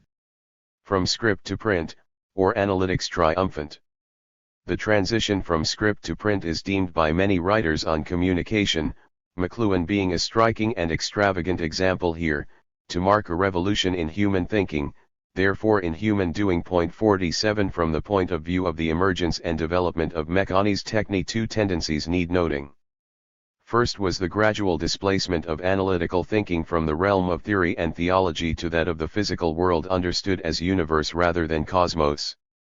This opened the way for the eventual subsumption of technical thinking with complexes of concrete concepts to theoretical thinking with abstract concepts. That is to say, through the invention of print, the powers of analytical thinking which had, in the past, been confined to academy, study, or monastic cell, were released into the everyday world with, eventually, revolutionary effects. Second was the enhancement of the powers of domesticated thinking through the greater ease of producing increasingly standardized diagrams, graphs, lists and maps. 48 The logic of this tendency was expressed in the thinking of Peter Ramus, who occupied himself with developing a pedagogy based on the visualist organization of thinking and the development of a method for the orderly presentation of a subject in terms of a descent from general principles to particulars, by way of definitions and bipartite division. Here, the scholastic preoccupation with clear and distinct categories, on which more in Chapter 4, was expressed in visual as well as verbal terms with dichotomous classifications taking increasing prominence. What was in question was the nurturing of a set of mental habits having to do with viewing the world as an assemblage of objects on surfaces, as Ong put it, rather than a theoretical education. 49.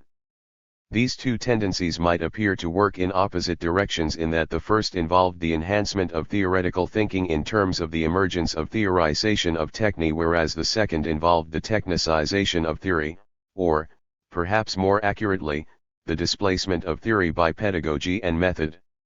Regarding the latter, Ong commented on the resemblance of digital computer programs to Ramus's dichotomist charts. 50 In this sense, Ramus, and the Ramist movement that flourished in England after his death, can be seen as an early manifestation of those attempts to industrialize intelligence that began to flourish during the 19th century and continue most powerfully today as computer programs take on more and more of the work of thinking. 51 More on this in Chapter 6. It is worth bearing in mind that in its initial stages print attempted to do what script had already been doing, although to do it in a more efficient and profitable way. 52 In terms of the activities of reader-writer-learners, the turn towards secularization had begun prior to print's appearance, and this turn towards secularization involved an increasing interest in technical activities. In fact, the university was a place where intellectuals and certain craft and commercial groups came together. 53 This was a development that would have been unthinkable in ancient Greece, where emergent analytical thinking was limited in its effects on both subjects and objects, a distinction which was unthinkable in that place at that time, which were confined to the realm of philosophizing. The advent of print released people from the laborious task of copying texts by hand and brought about a radical change in the quantity of texts available for everyday use. There was a marked increase in the output of books, along with a drastic reduction in the time needed to produce these, as well as of the cost of buying them. This combination meant that the time previously spent on laborious copying could now be devoted to theoretical thinking. Moreover, the standardist appearance of print, as opposed to handwriting, along with increasingly standardist spelling, grammar and punctuation, were such as to facilitate speedy and silent solitary reading. Thus, whereas the scribal mode of writing had permitted the production of a small number of important texts which were read and reread with close attentiveness, the print mode permitted the reading and cross-referencing of an unprecedented quantity of more numerous texts by increasing numbers of reader-writer-learners. The ability to compare a variety of texts, as opposed to commentating on one text, allowed for a kind of cross-fertilization and cross-referencing of texts, with a consequential radical increase in the acquisition of knowledge and in the fertility of thinking. In these respects, the simultaneous viewing of identical texts by increasing numbers of reader-writer-learners, as well as by increasingly literate artisans, was crucial. The availability of new opportunities for the enhancement of knowledge was also an enhancement of the need for textualizing and textualist activities. 54 In short, once in use, print extended the consequentiality of analytical thinking, as this was termed, increasingly, on the extra-theoretical sphere of activities. The publication, in 1551, of a text in English about thinking, or witcraft, was both expression of this development and the means of promoting it further. 55 That such a book was thinkable suggests an expanding readership engaged in learning through reading and writing. 56 At this point, there had emerged vast correspondence networks, an unprecedented accumulation of data, new forms of feedback and collaboration, and endless improvement of existing texts. In relation to the last point, the advancement of learning proposed by Bacon was, in significant part, a function of the availability of textualist exact and detailed determinations of previous steps, as the comparison of earlier and later texts showed how improvements had been made over time. 57 The past could now be seen either as a repository of wisdom, as with the humanists, or of ignorance, as happened increasingly during the 17th century. Summary and conclusion. The purpose of this chapter has been to elaborate on the thinking of Vygotsky and Luria by making explicit their understanding of the different thinking capabilities nurtured by different modes of language, in particular, the differences between oral modes of thinking with concrete complexes of spontaneous concepts and a textualist mode of thinking with abstract, logical, or scientific concepts. Two strands of language theory have enabled an elaboration of the ways in which particular kinds of inscriptions permitted the displacement of complexity by simplicity in modes of thinking. Jack Goody's account of thinking's domestication by means of lists, tables, graphs and diagrams is one source of enlightenment on this matter. Eric Havelock's analysis of the textualization of ancient Greek epic poetry is another. Both of these accounts suggest how textualization yielded new kinds of objects of knowledge, of the spare, distinct, decontextualist, dematerialist kind that would become necessary for the emergence and flourishing of modern analytical thinking and, subsequently, of capitalism. The textualization of things yielded the means of precise countability and quantification. The textualization of poetic speaking yielded the generalizing, abstract thinking of theory. These are accounts from the side of the object, as it were. The other necessary, internally related dimension of the thinking revolution was the emergence of the right kind of subject, namely, a subject whose thinking takes place through interaction with texts. It was by means of the activity of learning through the reading and writing of continuous prose that the capabilities associated with theoretical thinking were nurtured. The nature of this transformation was suggested with the help of Walter Ong's focus on the human sensorium, and on setting up a contrast between the regime of sensuous activity experienced by wholly orally nurtured persons and by new kinds of intellectuals whom I have described, following Elizabeth Eisenstein, as reader-writer learners. In wholly oral cultures, thinking capabilities are cultivated in the midst of the oral community through sensoromotor schemas involving the whole body in a very obvious way. The communal encyclopedia is absorbed through the multi-sensuous, multi-material, collective activities of chanting, dancing, and playing of musical instruments. The technical and practical abilities associated with making and governing are also absorbed through face-to-face activities involving imitation of already skilled and experienced practitioners. Thus thinking and knowing are experienced as communal matters implicated in the everyday and/or ceremonial doings of the community. The reality of human life as, necessarily, communal and social, is here accurately expressed in the actualities of human life, or, in contrast to that of capitalist subjects, everyday experience is cognitively rich in this regard. In contrast to this directly experienced, undeniable, and unavoidable communality, the textualist culture which emerged in its full form as a capitalist mode of life, secreted the tendency to separate subjects from objects, knower from known. This separation was encouraged by the kind of apprenticeship undergone by reader-writer learners. As has been noted, in order to develop the capabilities associated with analytical thinking, the individual was abstracted from the everyday world, into the silence and solitariness of the study, for the purposes of interacting with a particular kind of object, namely, the silent, fixed text. In the form of the text, the world, or part of the world, became de and rematerialist. It became shorn of the modes of materiality on which it depended for its being in the world, and became rematerialist in a form which was fixed in such a way as to render it susceptible to continuous and repeated study in this fixed form. The object was thus moved out of place and out of history into an unchanging sphere of universals. Thus abstraction and fixity are characteristic of the new kinds of subjects and objects which began to be nurtured by a specific mode of textualization of continuous writing, physical abstraction and fixity of the reader-writer-learner and of the textualist objects. In effect, both subjects and objects were abstracted from their necessary, enabling contexts and moved into a realm in which these apparently deracinated subjects and objects could enter into new kinds of relations which seem to endow subjects with absolute power over textualist objects. Scribal textualization, while limited in its general effects, had subject constituting consequences for those undergoing an apprenticeship in reading-writing learning. Yet, until the invention of print, these consequences could be experienced only by a small, albeit growing, minority. Among the many effects of the print revolution was the growth of a stratum of reader-writer learners fed by increasing numbers of a far greater variety of books than could have been available through script. A significant mark of this development was that within 100 years of print's invention the first book about thinking, written in English, had been published. The activity of thinking about thinking, that is, of thinking theoretically rather than technically or practically, was by this time becoming a possibility for increasing numbers of individuals. The human capacity for thinking and alphabetic writing's capacity for nurturing an analytical mode of thinking were coming together in a more systematic and sustained manner than had been possible during the era of scribal writing. One transformative consequence of this systematic coming together would be the theorization of techne and the eventual subsumption of craft to the machine.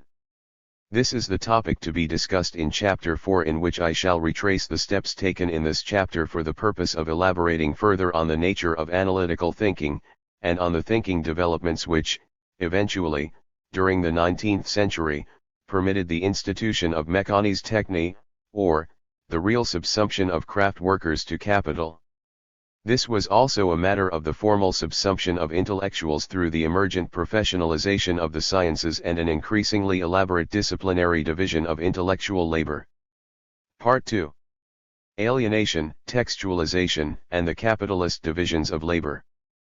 For writing and the institution of a textualist world. Introduction.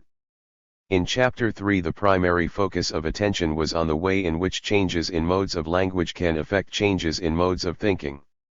In this chapter, I shall consider more closely the ways in which an analytical mode of thinking became necessary for the functioning of capitalism, particularly in its organized mechanized form.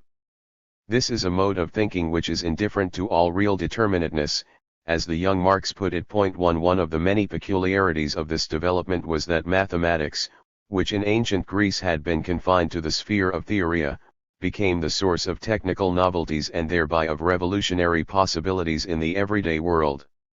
Lukács commented on the peculiarity of that strange modern philosophical belief that the experiential world could be adapted to, or cocooned in, the contours of mathematics, thereby becoming susceptible to an exact calculus. 2 This confidence in the power, transparency, and controllability of mathematically reconstituted physical objects marks the radical distinctiveness of modern philosophy as opposed to its ancient predecessor.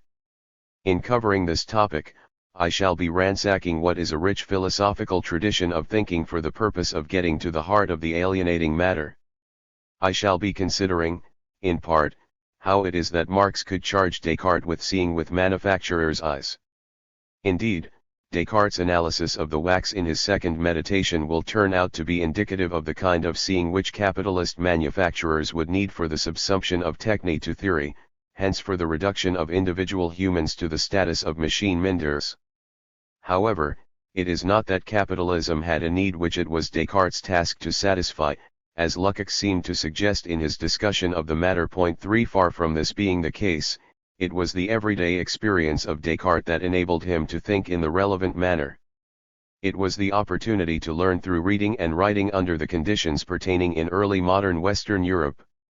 As seen in Chapter 3, the invention of print enabled a takeoff of reading-writing learning such that a stratum of intellectuals emerged of sufficient size and having available to it a rich diet of theoretical and technical texts needed for the nurturing of analytical thinking.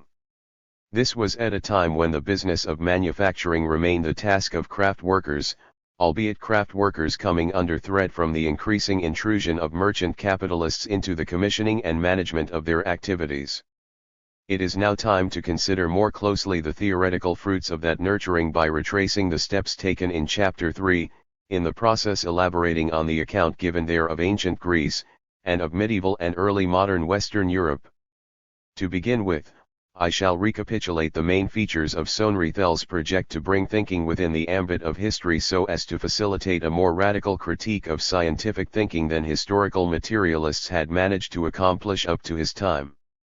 As noted in the introduction, Sohn-Rietheil identified monistic exchange as the activity out of which, somehow, the ability to think with non-empirical concepts was developed, that activity which Aristotle classified as theoria.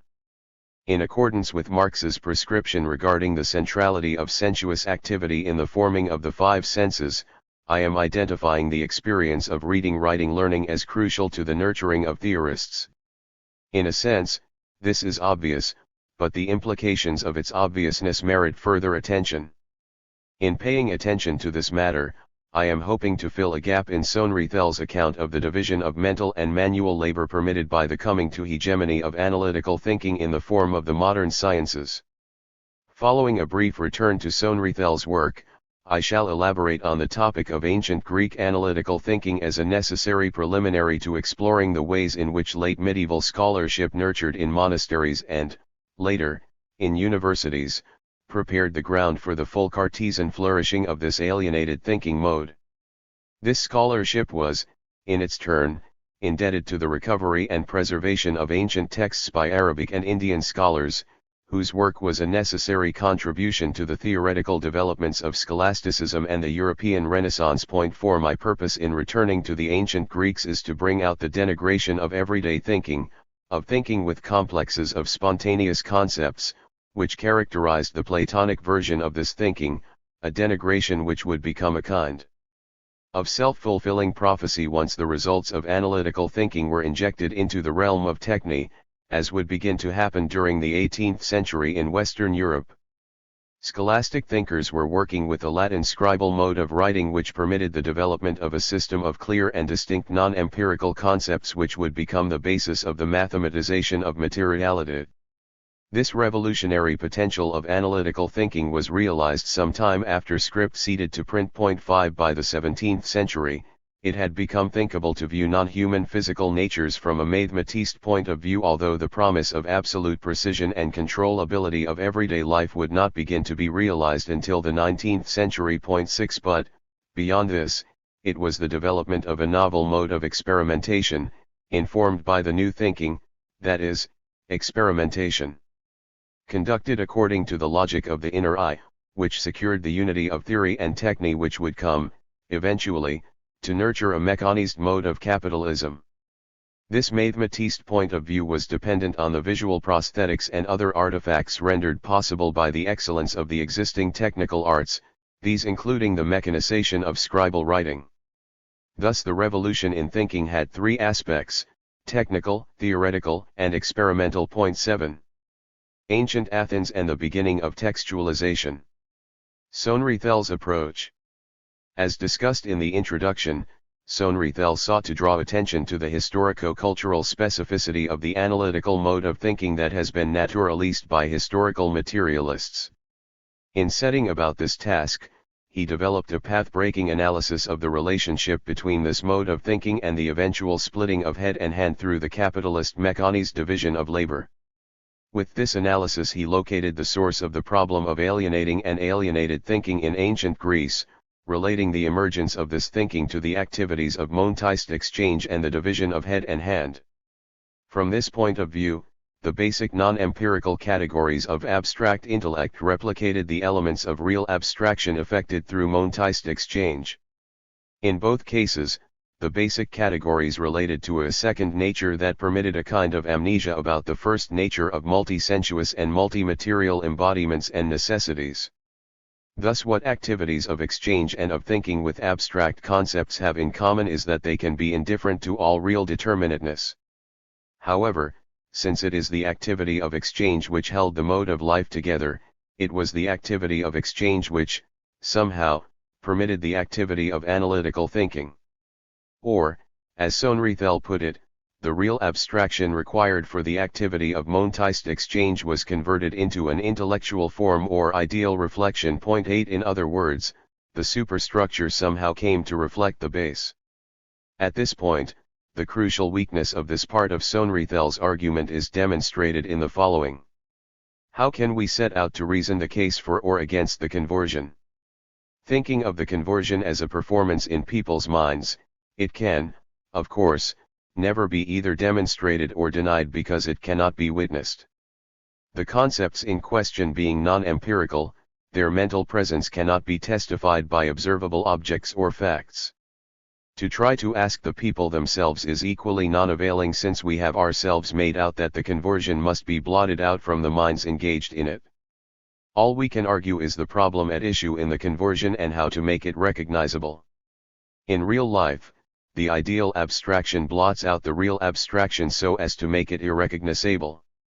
In order to avoid this happening, the conversion must be presented as occurring from an act of commodity exchange as its starting point, or in direct context with the handling of coined money for its commercial use. 9. As is clear from this key passage, the activity of thinking remained for Sohn-Rethell, and necessarily so, from his point of view, a black box. This being the case, we can only assume the causal connection between monetized exchange and mode of thinking, this assumption being supported by the shared, abstract, oddly dematerializing logic, or, more accurately, de- and rematerializing logic, of both modes of activity. Thus the concept and fact of coined money had a crucial place in Sohn-Rethell's argument at this point. The exceptional status of coinage as both material and beyond materiality is what is at issue here. Coins in the pocket have an undeniable reality, yet these materialist entities are not, apparently, subject to the inevitable decay, transience, and corruptibility which are to be expected from any and all forms of material. Or there is an ideal, ahistorical aspect to coinage. From this perspective the causal direction is clear and linear.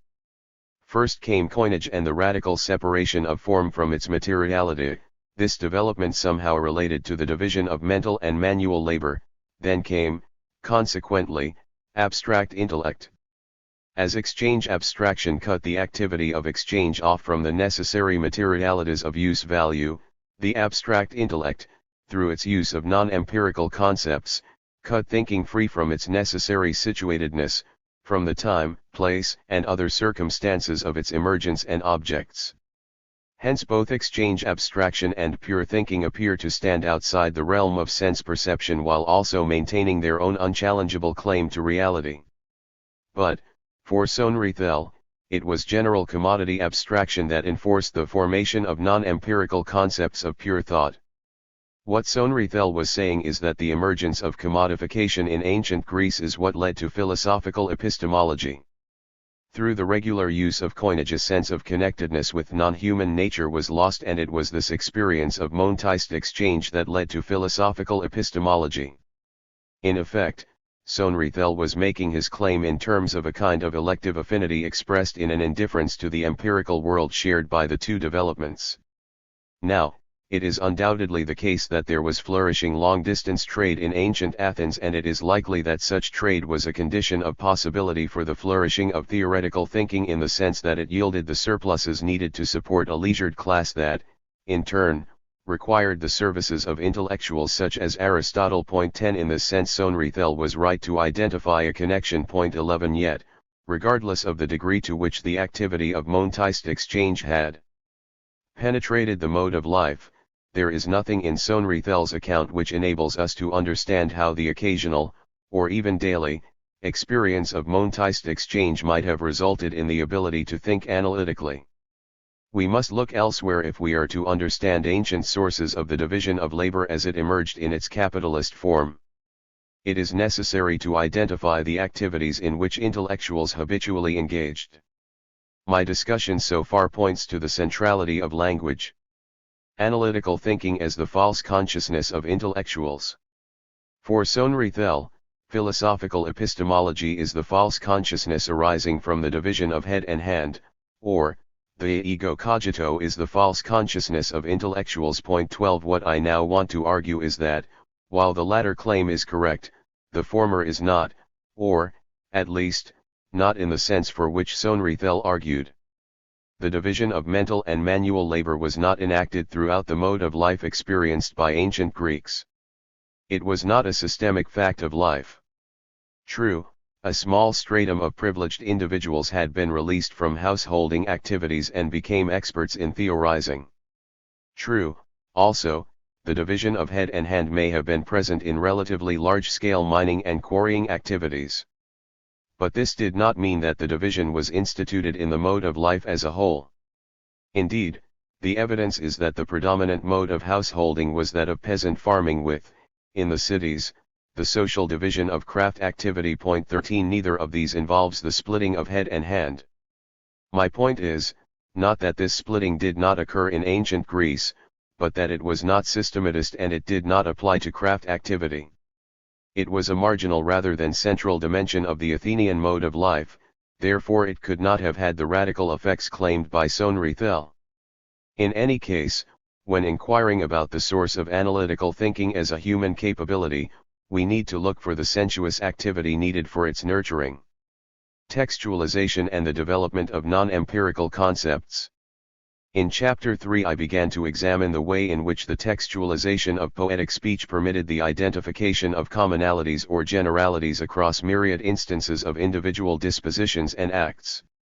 These generalities were expressed as abstract concepts from which traces of human doings had been effaced. Thus out of myriad accounts of just and unjust acts of just and unjust persons emerged the concept of justice, and this concept, along with concepts of goodness and so on, became an object of thinking through dialogue in the works of Plato, works which themselves involved the textualization of philosophical speech, although in a dialogical mode that sought to represent speaking. The thinking advocated by Plato was the pure thinking unaided, or uncontaminated, by multi-sensuous experience or perception, thinking abstracted from materiality and history and deemed to be productive of pure truth. In fact, Plato's development of the theory of forms was related to his inability to find unambiguous examples of generality in the empirical world. In consequence of this failure, he concluded that the commonality is to be found in the extra-experiential realm of the forms, these being imperceptible and intelligible items accessible only to the eye of the soul. 14 In this extraordinary development, embodiment was shorn of its intelligibility, the latter being abstracted from the everyday multi-sensuous multi-material realm into a supernatural sphere deemed to be eternal and unchanging in character. Hence there emerged the distinction between sensibles and intelligibles, with sensibles relegated to the field of Dasein or of unreliable, irrational, popular opinion, and the intelligibles elevated to the overwhelmingly cognitively superior field of theoria understood in its highest sense as mathematics. Here sensuousness became an impediment to the attainment of true knowledge, the only source of such knowledge for Plato being the disembodied eye of the soul. Thus in Plato we have an early example of the displacement of aboutness from empirical things to thought or textualized, and fetishized, things. With this development came the problems discussed, or more accurately, hinted at, by Marx and Engels in the German ideology. In his fetishization of the forms, Plato exemplified the emergent analytical logic with maximum clarity. While Aristotle seems more fully within a textualist world in that he included copious citations from other written texts in his arguments, and he began the task of thinking about the representative character of textualist objects, his occupational experience was more varied than that of Plato and his understanding was, consequentially, more finely tuned to the variousness of living beings and to the ways in which the necessary becoming of these beings is advanced or retarded. 15 Being concerned with the nature of living things, Aristotle was respectful of their embodiment and rejected Plato's elevation of the eye of the soul at the expense of the fully embodied senses. 16 Yet, occasionally, Aristotle also elevated the contemplative activity of the inner eye above all other activities, as noted before. 17. The point is that, in Aristotle's case, the experience of a textualist mode of living was countered in part by the experience of the biologist, moreover, who insisted on seeing with the outer eye when it came to the everyday, empirical world. It is because Aristotle was a biologist as well as a philosopher that his work can serve as a corrective to the extravagances of analytical thinking, in spite of his bookishness.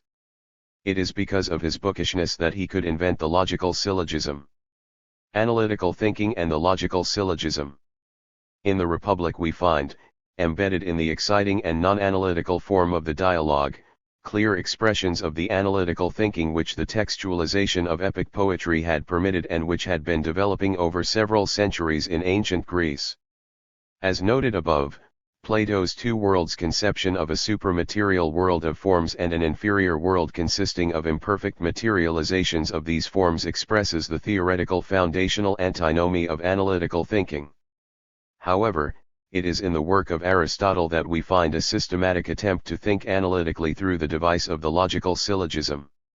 It was with the development of the syllogism that a written form wholly expressive of text-nurtured thinking emerged. In fact, the logical syllogism is a device for abstracting concepts from a complex to an analytical system of classification.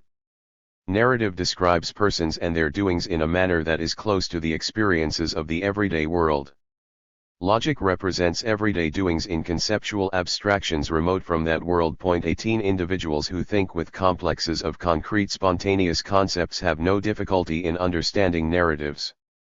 They are baffled by, or have no patience with, abstract logic. 19 While early textualizations preserved the context-specific and activity-oriented character of human life in the form of descriptive, narrative and dialogical genres, the textualization deployed by Aristotle represented a break in that it opened the way for a logical as opposed to narrative or poetical, dialogical, mode of representation.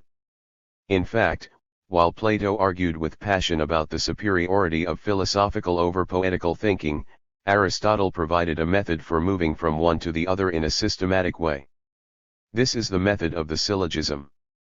The point of definitions, and of the logical syllogism, is to get at the essential unchanging nature of something, regardless of that something's situatedness in the here and now. To take an example, not Aristotle's, from a syllogistic point of view the multi-sensuous, multi-material organism that was Socrates could be spoken of as man, and the concept of man could direct our attention to the specific substance that must be shared by particulars if they are to be identified as members of the human species. Point 20. Theoria and its limitations. It is in Aristotle's account of theorizing as enacted in contemplation that we can begin to see the outlines of a system of text-nurtured thinking. For Aristotle, the act of contemplation required a kind of view from nowhere, or, it required that the individual thinker take a distance from the common-sense understanding of the everyday world of techne and praxis. What was contemplated by the thinkers whose activities Aristotle was encapsulating, was the celestial realm of the cosmos as a sphere characterized by an absolutely reliable constancy permitting access to knowledge as truth, or episteme, to those who were appropriately nurtured. Point 21. For Aristotle, the filtering out of extraneous information was the route to grasping the essential natures of things, as with the example of Socrates mentioned above. The method of filtering out was by way of definitions that became the basis of the syllogism, which became a source of true, epistemic knowledge in so far as it was grounded in correct definitions. Such knowledge could only be attained by thinkers who, through a specific method, managed to distance themselves from the structure of understanding saturating the cultures in which they themselves were necessarily embedded. That is to say, conceptual purification was accompanied by a kind of cultural cleansing which enabled the knower to transcend both everyday knowledge and the current state of learned opinion. Thus Aristotle began by considering the latter in terms of its strengths and, mostly, weaknesses, and this process of consideration enabled him to arrive at what was, for him, the absolute truth of things. Note, however, that this absolute truth had, for him, no practical or technical significance. It was the truth of theoretical, as opposed to practical or technical, productive, science. The conception of knowledge as episteme involves the conceptualization of knowing as the ability to state in precise language what a thing is, precise language being the logos which inheres also in the things represented in language. Thus, for Aristotle, there is, or can be, an exact fit between language and the extralinguistic world, this tight fit being ensured and sustained by a divine power. However, this exact fit is only attainable in relation to the unchangeable things of the celestial realm. On matters terrestrial, the certainty associated with episteme is simply not attainable. In the realms of techne and praxis, things happen for the most part, not inevitably. The celestial realm is, in effect, a closed system, the terrestrial realm is an open system. Point 22. The latter is a complex unity of interdependent or dependent materialities, including forms of life. Moreover, one species, the human species, being endowed with the capacity for speaking, is simultaneously endowed with the capacity for choosing. The actualization of this capacity enhances the openness of the terrestrial sphere. Unlike episteme, technical and practical sciences are oriented to the probable rather than the certain, in the sense that they are intended to expand rather than negate the multi-sensuous thinking and knowledgeability pertaining in the technical and practical spheres. They are respectful of the diversity of things, and have the status of under-laborers for the activities of techne and praxis, in the sense that the trained inner eye seeks knowledge of aspects of these activities which may have escaped the attention of technical and practical actors in the everyday world. Point 23. It is from this point of view that we can understand works such as the Politics, Ethics, Rhetoric, and Poetics. Aristotle could take for granted that technical and practical agents had their own rationality derived from the reliable intelligibility of the world. To be nurtured in these everyday modes of thinking and knowing was to possess the cognitive and ethical means of life-enhancing interaction with other humans and with the non-human species and other modes of materiality on which reproduction of the way of life depends. Even though the non-theoretical sciences could yield fresh insights on their objects of knowledge, artisans and citizens were not dependent on intellectuals. Rather, they were their own experts. Indeed, from Aristotle's point of view, any difference of judgment between them and intellectuals would be resolved in favor of the former. Point 24. The point is that the kind of conceptual purification permitted by the logical syllogism is only applicable in the sense of absolute truth in relation to the celestial sphere of unchanging objects. In relation to the world of techne and praxis, it is a subsidiary form of knowledge. As inhabitants of the place called Athens, going about our everyday business, we need to apprehend Socrates as Socrates, rather than as man, and we will arrive at this apprehension through fully embodied immersion in the regime of activity in which we and Socrates participate. In the everyday world of actually existing objects there is no question of decomposing organisms into separate dimensions, or in freeing them from their specific embodiments or habitats. Neither, for Aristotle, is there a realm of pure, matter-free objects in relation to which actually existing objects are merely inferior copies. For Aristotle, what we sense, lived life, is always ultimate and controlling. His biology, psychology, and physics are sciences of the sensuous. They are intended to enhance, rather than undermine, the cognitive status of multi-sensuously acquired knowledge. Point 25. The distinction between form and matter. The logical conclusion of Aristotle's account of theoria and episteme is that the exact fit between textual representation and thing represented is only possible in relation to the celestial sphere of unchanging and unchangeable things. In relation to his textual representations of terrestrial matters, Aristotle struggled to maintain the distinction between concepts and their actual referents. This struggle is particularly evident in his use of the distinction between form and matter. In the secondary literature, we can find contradictory claims regarding the status of this distinction in Aristotle's understanding of the world. However, given what Aristotle had to say about the nature of natures, his distinction between form and matter must have had a heuristic rather than ontological status in his work. Point 26. Indeed, Aristotle made it clear, in places, that the distinction in question was an artifact of the intellect rather than a fact of nature, since natural things are, necessarily, unities of form and materiality. Point 27. So, too, are artifacts, but in this case, the unity is a product of human activity consisting in purposeful de- and rematerializations through the reformation of existing natural materials. The artisan's raw material is a pre-existing unity of form and matter that is reconfigured through human activity as a new unity of form and matter. For example, the example frequently cited by Aristotle, the form, matter that is the tree becomes, under certain conditions and in certain places, the source of a new unity of form, matter, a house. In Aristotelian terms, the potency for becoming a house inheres in the tree, this potency being brought into full being through the activity of a builder. Point 28. Builders, in turn, are open to this potency in the tree because they have a potency for building which has been actualized through the completion of an apprenticeship to a master builder. Point 29. The crucial Aristotelian development was to render the form of things as text. It was his textualization of form that permitted the systematic use, and risk of ontologization, of the form, matter distinction. In effect, with this textualization of form, a new dimension of reality emerged and became the source of new kinds of knowledge as well as novel kinds of misunderstandings. In ancient Greece, these problems remained within the intellectual orbit of contemplative thinking. To summarize this section, what the presence of alphabetized writing permitted, under the conditions pertaining in ancient Athens, was a new kind of activity composed of thinking about thinking, as well as the development of a system of categories intended to represent the world in texts. As the textualization of epic poetry, alphabetized writing permitted the transition from thinking in complexes of concrete concepts to analytical thinking using non-empirical concepts or universalizing abstractions. It permitted the movement from associative to generalizing thinking.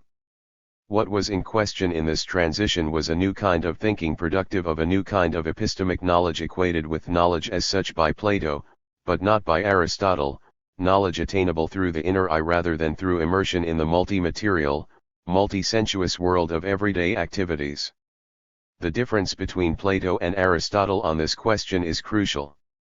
For Plato, sensibles are not intelligible in the only sense that matters. For Aristotle, sensibles are necessarily and desirably intelligible. Moreover, Aristotle's technical and practical sciences were at the service of intelligent everyday activity.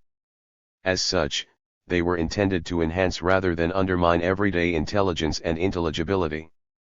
Following, and elaborating on, Havelock's account of this transition, and contrary to what Sohnrethel argued, I am attributing this revolution in thinking to the experience of learning through reading and writing enjoyed by a small minority of leisured men in ancient Athens and beyond.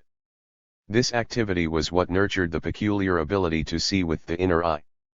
I now turn to discuss this activity as manifested, in the first instance, by monks during the late medieval and early modern periods in Western Europe. My intention in doing so is to show how the retrieval of ancient Platonic and Aristotelian texts became the means of nurturing the inner eye turned, first, onto theological matters and, later, onto the terrestrial realm. What the inner eye saw, increasingly, was mathematist objects, these mathematist objects being connected to a new mode of experimentation with, and observation of, a part of non-human nature abstracted from its everyday enabling context into a workshop or laboratory. This was observation by the outer eye from the point of view of the inner eye. It was the observation by a subject experientially separated from an object, both subject and object being abstracted from the multi-material, multi-sensuous everyday world. This redirection of the text-nurtured inner eye was the beginning of a theoretical reconceptualization of materiality oriented, increasingly, towards technical objects, a redirection which would, during the second part of the 19th century, be expressed in a mechanistic theory of human activity fully compliant with the needs of capitalism at that time. Textualist thinking during the scribal epoch in Western Europe. I have argued that in ancient Greece the ability to think analytically depended on the experience of learning through reading and writing of, in the first instance, textualist epic poetry. The result of this was a small but vital body of texts that became the condition of possibility for further intellectual developments in the cathedral schools and monasteries of medieval Western Europe. It is important to note, though, that in contrast to the situation in ancient Greece, in medieval Western Europe scribally nurtured thinking about theological objects and about thinking itself coexisted with a highly technically inventive oral mode of life and, from the 12th century onwards, co-evolved with an increasingly complex culture which included a flourishing system of trade in wool. 30 Thus, there were related tendencies in the medieval modes of life within which analytical thinking would come to flourish which distinguished it from that of ancient Greece, technical inventiveness oriented to the improvement of productive techniques rather than beautification of artifacts, and a flourishing and developing textile trade. 31 The immediate significance of these differences from ancient Greece is that they were sources of larger surpluses on the basis of which greater numbers of individuals could be released from householding activities. In what follows, the centrality of these developments in the fields of techny and householding will be taken as given, but it is worth noting before moving on that they were dialectically related to scribal writing in the sense that their development could only proceed on the basis of the progressive textualization of householding activities, as well as the activities associated with governance and law. Yet, before the invention of print, which was the first instance of mechanische techny, the change from oral to textualist activities proceeded slowly over several generations in Western Europe. 32. Scribal textualization and the flourishing of scholasticism. Considered from the point of view of this study, the great significance of the theoretical thinking which survived the fall of Rome, and which was revitalized by the availability of Arabic sources during the late Middle Ages, was that it struggled with the problem of theorizing the cognitive status of the textualist world and, in doing so, provided a mode of categorization on which modern thinkers could build. 33 The 12th century is generally taken to be a kind of watershed century during which the activity of theorizing was becoming instituted beyond monasteries. 34 During that century, the revitalization and renovation of Latin, that would be so significant in the emergence of a self-consciously learned stratum of intellectuals, was accompanied by the establishment of universities in Paris, Bologna, and Oxford. 35.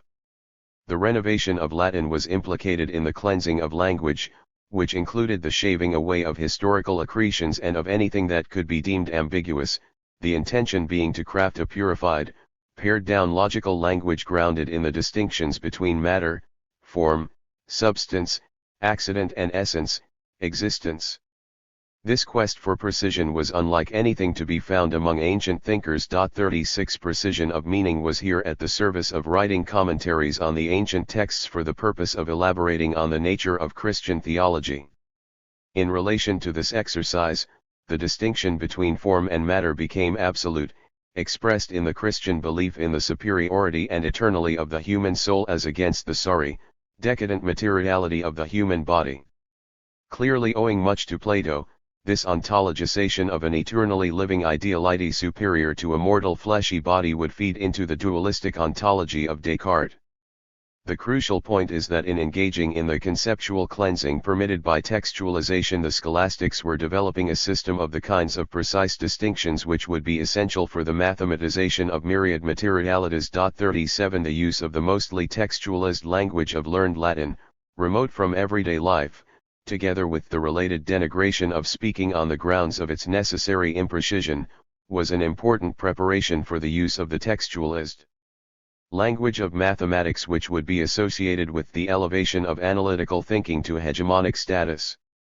From script to print, from recovery to discovery. Towards the secularization of textualization, from monastery to university, from theology to physics. Print was an expression of the enhanced need for texts associated with changes in the spheres of techny and trading in late medieval and early modern Western Europe. However, once in use, print extended the consequentiality of analytical thinking, as this was turned, increasingly, towards extra-theoretical spheres of activity. This displacement of attentiveness involved the reconceptualization of the ensouled multimodal, multi-sensuous materiality of natural objects as monomaterial, desouled objects susceptible to representation in the specific textualization of mathematics.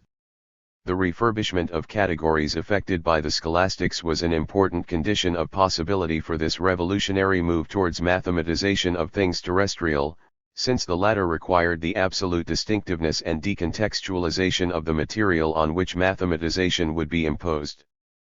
The systematic elaboration of the distinction between primary and secondary qualities, as well as between residential cogitans and res extensa, was intimately connected to this endeavor. The myriad developments that fed into the displacement of the inner gaze from matters theological to matters physical can only be mentioned in passing here. These included the technical innovations which contributed to, on the one hand, the success of 15th-century voyages of exploration beyond Europe and, on the other, the development of visual and other prosthetics intended to enhance the powers of human visuality through drawing distant objects near or making tiny objects larger. Also of importance was a preoccupation with those disorderly manifestations of nature in the form of miracles and monsters. 38 These were among the developments that effected a kind of detachment from taken for granted, common sense understandings of the world, a detachment which was enhanced as print permitted a greater and more widespread knowledge of the differences in spatially and temporally distant cultures than had been possible during the scribal era. 39 In any case, over time, the textualization of physical modes of materiality began to attain increasing theoretical importance, the purpose of this activity being to tease these modes of materiality into doing what they had never done before, or to tweak nature's tail, as Bacon put it. 40 In this respect, the moderns were interested in forms of motion, projectile motion, which were at the margins of Aristotle's attention because they were, for him, unnatural or disorderly. 41 The tweaking of nature's tail involved the redirection of the text-nurtured inner eye from contemplation of supernatural universals to the physicality of the terrestrial world. This is where the systematic use of non-empirical concepts in relation to the multi-sensuous, multi-material world began, where the reconceptualization of objects in that world became mathematized and abstracted from their originating environments into workshops or laboratories. 42 What was in question was a novel kind of theorized observation, the observation of an outer visuality nurtured by the previous nurturing of the inner eye, which was put to the service of the designed subversion of nature. This mode of observation is to be distinguished from the practice of observing non-human natures in situ. 43. As the text-nurtured inner eye became redirected towards objects in the everyday world, and as more of these objects became textualized in their turn, analytical logic came to enter into human interactions with non-human natures in a systematic way. But, more than this, now, for the first time in human history, non-human natures were to become textualized in a mode of language without a speaking equivalent, namely, mathematics. 44. Moreover, this new textualization would be, increasingly, associated with technical concerns, one consequence being a drastic weakening of the art/nature distinction in philosophical thinking. 45. In effect, what was in question was a radical reconceptualization of what was artful, natural, and mechanical, aided by an unprecedented enhancement of the capacities of textualization through its escape from the confinements, not only of the monastery and university, but also of any natural language, dead or alive. 46. Print, as the mechanization of scribal activity, was a powerful enabler of this escape. Galileo, Descartes, and the displacement of cosmos by universe. The conceptual developments of Galileo and Descartes involved the canonization of the distinction between ideal and material and the demotion of everyday, technical multi-sensuously acquired thinking abilities and knowledgeability to a kind of Platonic Dasein devoid of cognitive power. The Platonism which marked Galileo's thinking related to the elevation of mathematics as a kind of master science. Where Galileo's thinking departed from that of Plato was in displacing mathematics from the supernatural world of forms to the terrestrial world of materiality. 47. Thus for Galileo mathematical knowledge extended also to empirically existing and changeable things, indeed it was in the realm of the changeable that such knowledge would truly realize its power. It is this fateful move that marks the radical distinction between the modest analytics practiced by Plato and Aristotle in ancient Greece and by scholastics in medieval Western Europe, analytics confined to the lyceum or monastery, and the analytics which began to turn its attention to the sphere of physicality and technique. 48. As the scholastics had effected the cleansing of textualized language of traces of speech-derived imprecisions, the natural philosophers cleansed numbers of their magical and mystical accretions so as to fit them for their new task of representing the world. 49. As a result, mathematics became an immanent principle of exact knowledge of things actually existing. However, the things deemed to be actually existing were things seen with the inner eye, hence things from which the sensible properties had been shaved away. 50. This shaving away of mathematics' resistant aspects would prove to be a decisive condition of possibility for the establishment of the precisely calibrated activities, processes and interactions which the capitalist divisions of labor would require. The distinction between primary and secondary qualities and the cognitive demotion of the human senses.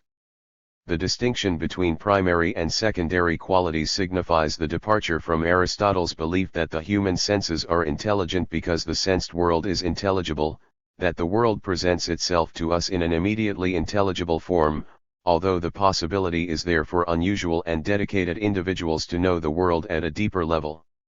This distinction, along with that between residential extensa and res cogitans, established the displacement of intelligibility from sensibles to invisibles. Expressed in Aristotelian terms, it involved the conceptual abstraction of soul from materiality, by means of mathematics, and the physical abstraction of what were becoming objects of knowledge, from their enabling environments. The primary qualities inhering in residential extensa were those quantifiable dimensions of the world, extension, empty space, inertial movement, which could be conceptualized in clear, simple, and distinct forms and which could be taken in purely through vision, secondary qualities being those messy, qualitative, unruly dimensions of life, color, smell, texture, which were perceived multi-sensuously. This objectification and assouling of materiality involved the displacement of cosmos by universe and the subjectification of soul as the residential cogitans or, soul reduced to a spiritualist, psychologist place, inside the heads of individual thinkers, from which the inner eye exercised its attentive and penetrating powers. 51. In effect, What was at issue in the proposal to distinguish between primary and secondary qualities was the reorienting of theoretical thinking towards novel kinds of deformed or disowned objects, that is, to objects which had been reduced to mere matter. 52 This reorienting of thinking involved the textualist training of reader-writer learners in the exercise of an inner visuality connecting to a mode of materiality from which multi-sensuously perceived dimensions had been shorn. This was not simply the abstraction of seeing from the other senses, in the sense that the visual activity in question required the muting of other senses and the education of the sense at the expense of the others, but the reconceptualization of both the experience and objects of seeing. As Marcuse intimated, Aristotle's logical syllogism was a kind of prefigurement of the distinction between primary and secondary qualities, and the technical means of rematerializing the syllogism, from text or speech to technical, was mathematization and the institution of laboratory or workshop experiment. 53 This experimentation became a matter of closed systems in which the outer eye, behaving in accordance with the logic of inner vision, attended to objects or part objects which had been abstracted from their everyday, enabling context, the point of this abstraction being, as Robert Merton put it, to make things predictable in novel ways. 54. The inner eye and the perception of primary qualities. Descartes' account of wax in the second meditation is an account of the inner eye at work, and must surely be what led Marx to charge him with seeing with manufacturer's eyes. 55 Drawing on the distinction between primary and secondary qualities, and playing on different senses of seeing, Descartes took a piece of wax as a body which is encountered in everyday life and which we think we know. But how do we know it? Do we know it through the senses of touch, taste, and smell? This form of knowing is possible because the wax has been extracted from honey and has not lost completely the taste of honey, or the smell of the flowers by means of which the honey has been produced.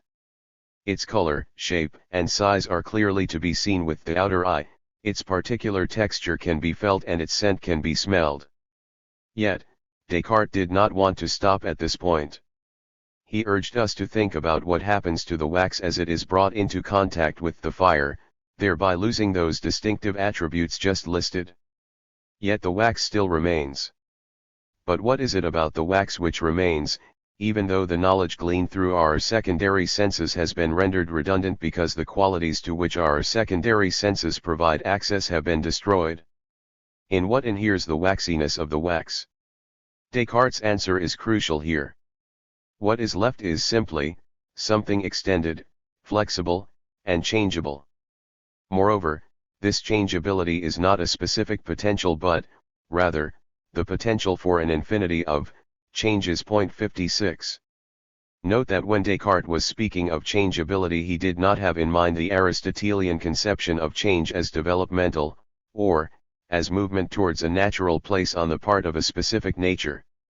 To the contrary, changeability here connoted an openness to and potential for presently unimaginable changes, or changeability without telos. Or, to be precise, telos was becoming attributable to a God-given human intentionality lodged in the residential cogitans. What was being expressed was a new kind of mechanics understood as the science of movement of sheer matter, hence a science deemed applicable to the whole universe. Thus the science of movement was not the science of life. In fact, it was in movement or motion, not in life, that the truth of the world was now declared to be found. The concept of motion was here considered, not in connection with the specificities of different modes of animal and physical life, but, rather, in terms of a mathematist world. 57. The seeing which, for Descartes, got at the basic nature of the wax was not the normal ocular vision whereby we look out of our window and see what is going on in the street. Rather, it was the inner vision of mental contemplation. It was the vision, understood as the mental power of judgment rendered possible through the reduction of the object to its primary qualities of extension and flexibility. Hence Descartes' conclusion, I now know that even bodies are not really perceived by the senses or the imaginative faculty, but only by intellect, that they are perceived, not by being touched, or seen, but by being understood. I thus clearly recognize that nothing is more easily or manifestly perceptible to me than my own mind. 58. In abstracting from the wax its multi-sensuously accessible properties, Descartes was at once preparing it for mathematization and declaring the cognitive redundancy of the human senses, apart from the spiritualist sense of the inner eye.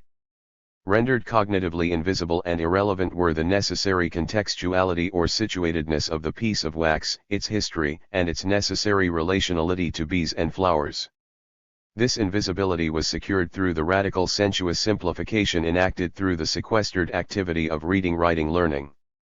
Note also the crucial point about changeability and the reconceptualization of potential related to this. Gone was the Aristotelian sense of potential in terms of specific purpose and of place, in terms of the specificities of materialities and organisms. Gone, therefore, was the distinction between violent and developmental change with which Aristotle understood the experiences of different materialities and organisms. From a Cartesian point of view, this distinction made no sense. Therefore, in terms of the materiality of the human organism, the distinction made no sense. With one stroke, as it were, limitations on the forms of activity to which materiality could be subjected, and the grounds for criticizing any such forms of activity, had been removed. In effect, Descartes was pronouncing the death of natures. The concept of motion and the normalization of violent change. The concept of motion, which displaced the Aristotelian concepts of movement, activity, and change, would eventually, during the 19th century, prove to be heavily freighted with dehumanizing possibilities.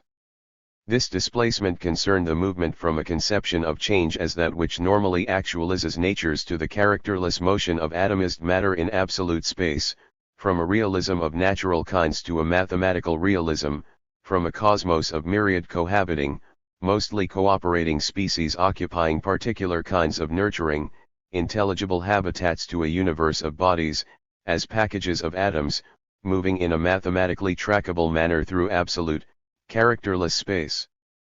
As souls had been abstracted from materialities, as purpose had been abstracted from natures, materialities became reconceptualist as matter and natures became reconceptualist as nature. 59 Understood as bare matter in characterless motion, the world's materialities became susceptible to potentially limitless kinds of change. Understood as God-derived psyche, the dematerialist form of humanity, the residential cogito became the sole repository of purpose in the terrestrial sphere, with purpose now becoming as abstract as the new concept of change to which it was allied. This is the significance of the preoccupation with projectile motion, as motion imparted to a nature from the outside, unnatural or violent motion, in Aristotle's terms. 60 With the settling of theoretical accounts with Aristotle, projectile motion became normalist and governed by the absolute precision and certainty endowed by mathematics. Over time, the displacement of the conception of natural change as telos-attaining activity by that of change as an abstraction related to the virtually limitless plasticity of purposeless materiality was successfully accomplished. Descartes' analysis of the piece of wax is an unsurpassed and elegant exemplification of this development as the inner eye became directed to physical things. It is a dazzling example of human imagination at work. It is also a concise expression of the kind of seeing which would be required for the flourishing of industrialist capitalism. But we need to correct the undialectical and ahistorical judgment on Descartes. It is not that he saw with manufacturer's eyes, but that the kind of seeing which he elevated above all others is the kind of seeing in the absence of which the mechanization of craft and the reduction of human activity to abstract labor would have been unthinkable. Descartes' thinking was one condition of possibility for the flourishing of mechanized capitalism, not its witting or unwitting servant. 61. The textualization of techne, or, enter abstract labor. With the development of the Newtonian system, involving the addition of the concept of force to matter, the conception of world as universe, or, as matter in motion in absolute space and time, became the basis of a powerful emergent science of physics, whose objects of study were conceptualized in terms of fully mathematizable primary qualities. 62 During the 18th century, Newtonian mechanics became part of artisanal engineering common sense, which is to say that the Cartesian focus on the individual's ability to know nature mathematically began to saturate the realm of techne in a systematic way. Thus the mechanical orientation began to pervade productive activities prior to capitalism's full mechanization of techne. 63 However, it was not until after the discovery of the power of steam, and the 19th century development of the sciences of electricity and physiology, together with inventions such as photography and the innovative use of line drawing, that the fully dehumanizing implications of the metaphysical revolution discussed above would become clear. 64. The result of the conceptual developments sketched above, reinforced and further elaborated through the validation of new visual prostheses, was to relegate common sense knowledge, acquired through the, always historico-culturally formed, senses, to the status of partial truths, illusion, or superstition, or, more strongly, to reserve the status of knowledge for understanding derived from the new mathematical, experimental methods involving the use of the inner eye. This claim about the senses' cognitive limitations is both true and radically misleading. The theoretically and prosthetically unaided human senses have been more than adequate to the reproduction and development of myriad modes of human life and to the development of myriad technical inventions and discoveries as well as imaginative metaphysics, in the absence of which modern science would never have emerged. However, as theory began to enter the domain of techne during the 18th century, the claim about sensory inadequacy was becoming a self-fulfilling prophecy. The conception of objects in terms of primary qualities is a conception of objects as susceptible to precise, quantifiable measurement. As the sciences of energy emerged during the 19th century, on the basis of the merging of theory and techne during the 18th century, attention was directed increasingly towards human and non-human organic matter and movement in terms of primary qualities. This attention was now informed by the model of the steam engine, hence by matter whose movement was reconceptualized as work, energy, or labor. As organisms became viewed as motors, as reservoirs of motivating power, a single unbroken chain of energy connecting universe, bodies, and steam engine was envisaged. All activities were now viewed in terms of the expenditure of quantities of energy, differences in kind being subsumed to this consideration. 65. Informed by the energeticist point of view and by the conceptualization of the human body as an apparatus, physiology began to imagine bodily movement in terms of the series of positions occupied in space during a series of successive instants. As 17th century natural philosophers had needed technical, as well as intellectual, artifacts, so, too, with the 19th century physiologists. Both photography and the art of line drawings became crucial to the precise and accurate recording by these physiologists of human and non-human organic movements, since both of these were methods of textualization which enabled the identification and examination of clear, distinct parts of bodies and their movements. What was being recorded by these means was organic movement rendered down into singular successive and linear instants of positionality, movement abstracted from the habitat in which it normally had its being, and through which it began to develop in the first place. 66 This abstraction from life-nurturing habitat, or from interfering conditions, effected the reduction of activity to precisely quantifiable moments of motion. It followed the Cartesian logic expressed in the second meditation in relation to the abstraction of quantifiable and potentially inexhaustibly changeable properties from the piece of wax. This kind of abstraction was now being attempted in relation to the human body, human activity becoming reduced to the status of matter in repetitive precisely measurable motion divorced from any recognizable everyday tasks. By this analytical method, organic activity became overwhelmed by and reduced to quantification and abstraction. By these abstracting, decompositional means, the full capitalist fruits of analytical thinking became available.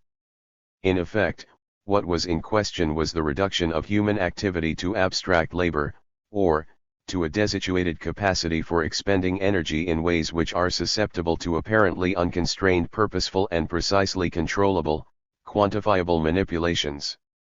By the late 19th century, there had emerged a kind of economics and politics of physiology as the physiology of human muscles, nerves, and energy use became allied to the state-supervised, Second Industrial Revolution of electric power, steel, chemicals, and heavy machinery. 67 The physiology in question was directly at the service of capital. As such, it was required to produce knowledge on the model of mathematist physics. As such, it was a mode of thinking and knowing that was becoming formally subsumed to capital. Conclusion. In this chapter, I have considered the ways in which the alphabetized textualization of ancient Greek epic poetry permitted the emergence of an analytical mode of thinking as manifested in Plato's theory of the forms and of the pure mathematical nature of the perfect shapes of these forms. This was an important antecedent of modern analytical thinking. I have found in Aristotle the sources of both analytics and its dialectical corrective. Plato's is an analytical ontology which separates form from matter and which judges the former to consist in perfect objects or shapes which can be understood fully in mathematical terms, and the latter to be inferior, passive, and resistant to mathematist treatment. Aristotle's is a dialectical ontology which judges mathematical objects to be artifacts of thinking only and which retains a respect for multi-sensuous, multi-material everyday life, understood as the realms of techne and praxis. For both, however, contemplation as the exercise of inner vision is an activity of immense importance. But for both also, the knowledge gained through contemplation is applicable only to the realm of unchanging and unchangeable things. The systematic modern development of analytics, towards the accomplishments of which the achievements of scholastic thinking were crucial, was marked by the displacement of the ancient cosmos by the modern universe. The former is replete with myriad specific life forms being enabled through their cosmic situatedness to attain their teloi for the most part. These life forms were deemed by Aristotle to be occupying a habitat which ensured that the changes they experienced would, in all probability, be natural rather than violent, that they would be changes enabling the actualization of their specific capacities. This was a cosmos which would not play dice with its dependents. In contrast to this, the modern universe is a world of bare matter moving through characterless space, a world in which what Aristotle would have deemed to be violent change was becoming normalist. At this point it will be useful to summarize the steps whereby the contemplative thinking of theory became redirected from the celestial to the terrestrial realm of non-human natures and, eventually, to techne. Through the abstraction of materiality from its necessary forms or soul, materiality became susceptible to precise, quantifiable treatment. Through the abstraction of the knower from the everyday world and the training of that knower, through the activities of reading, writing, learning, in the skill of seeing with the inner eye, aboutness became the aboutness of texts rather than of technical and practical activities. This was the aboutness of things abstracted from their enabling context, things de and rematerialist, or, the forms of things distinct from their specific materialities. The mode of modern experimentation was conducted according to the logic of the inner eye, as this began to direct its gaze towards physical modes of materiality during the 17th century and towards organic forms of materiality during the 19th century. Through the different kinds and degrees of abstraction implicated in these developments, materiality became reduced to bare matter and psyche, and logos became the non-material or spiritual attribute of humans as inferior copies of God, for whom alone, total and totally truthful knowledge of the world is possible, in whom the most perfect and complete spiritual and cognitive powers reside. During the 19th century, in England, human agency, imagination, and reasoning became, from the point of view of artisans becoming proletarianist, the monopoly of capitalists, aided both directly and indirectly by an analytic metaphysic and by the new energetic and physiological sciences which began to emerge at that time. As the modern life sciences emerged out of modern physics, the analytical reduction of life forms to bare matter rendered plausible the conception of human activity as energized, quantifiable matter in precisely controllable motion. Enter the concept of abstract labor, which encompasses the Cartesian reduction of materiality to the bare potential for change of a potentially unlimited kind. For the mass industrializing mode of capitalism, this potential for change was understood as human activity conceptualized as machine-like, hence as appropriately subsumed to the workings of a mechanized system of production. Enter the plausibility of splitting thinking, the activity of residential cogito from purely material doing, the inert receptivity to form of residential extensa. Enter the division of mental and manual labor.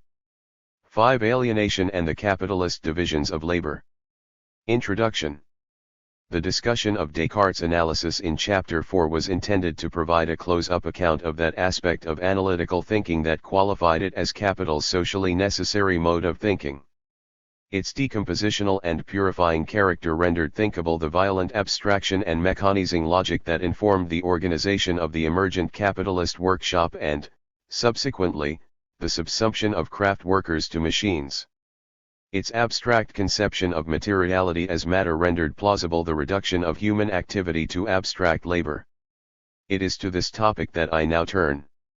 As discussed in the last section of Chapter 4, during the 19th century, as physics became energized, a new theorized physiology, supported in its abstracting activities by visual aids such as line drawing and photography, began to turn its attention to organisms as repositories of energy, or, as matter in motion.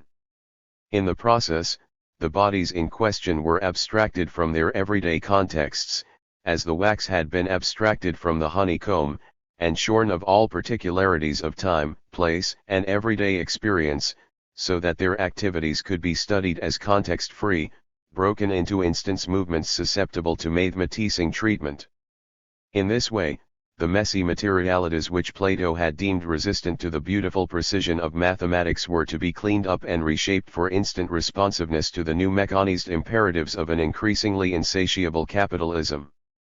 Human activity was to become precisely calibrated behavior of the kind needed for insertion into a wholly reliable impersonal system of production of commodities. Thus were the myriad species-specific activities of humans reconceived of as abstract labor, thus did humans become conceptualized as bare stuff having the abstract potential for abstract change. In short, thus did humans become understood in terms used by Descartes in relation to the piece of wax.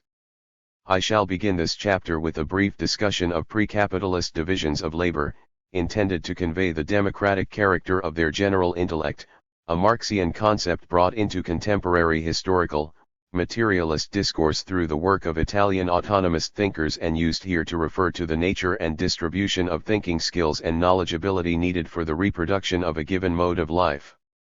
Informed by the concept of general intellect, the bulk of this chapter is taken up with a discussion of the capitalist regimes of activity in terms of the movement from formal to real and, perhaps, to neo-formal subsumptions of labor to capital understood in terms of the transition from social to detailed to mechanized and, today, to an informatist division of labor. As noted before, I take labor to be, not a trans-historical abstraction, as claimed by Marx, but a historico-culturally specific conception of human activity having the character of an empty signifier, labor as mere expenditure of energy, such that it is made available for recruitment to the law of value in whatever form is deemed necessary at whatever moment.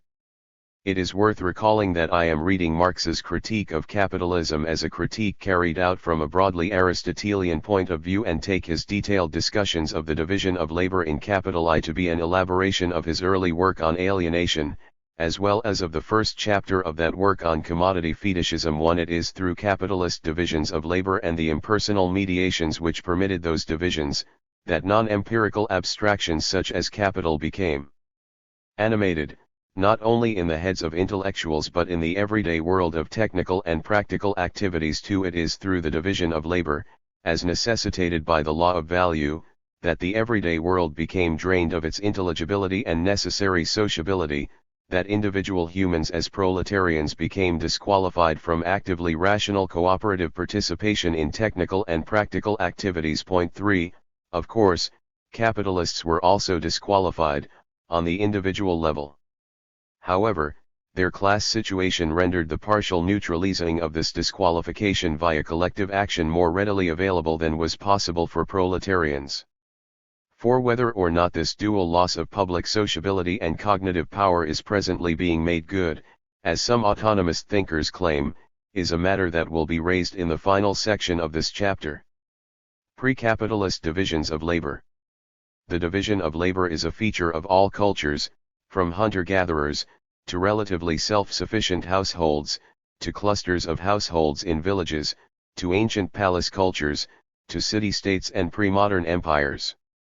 The following brief discussion of different cultures is intended to provide a point of contrast with the capitalist-necessitated divisions of labor.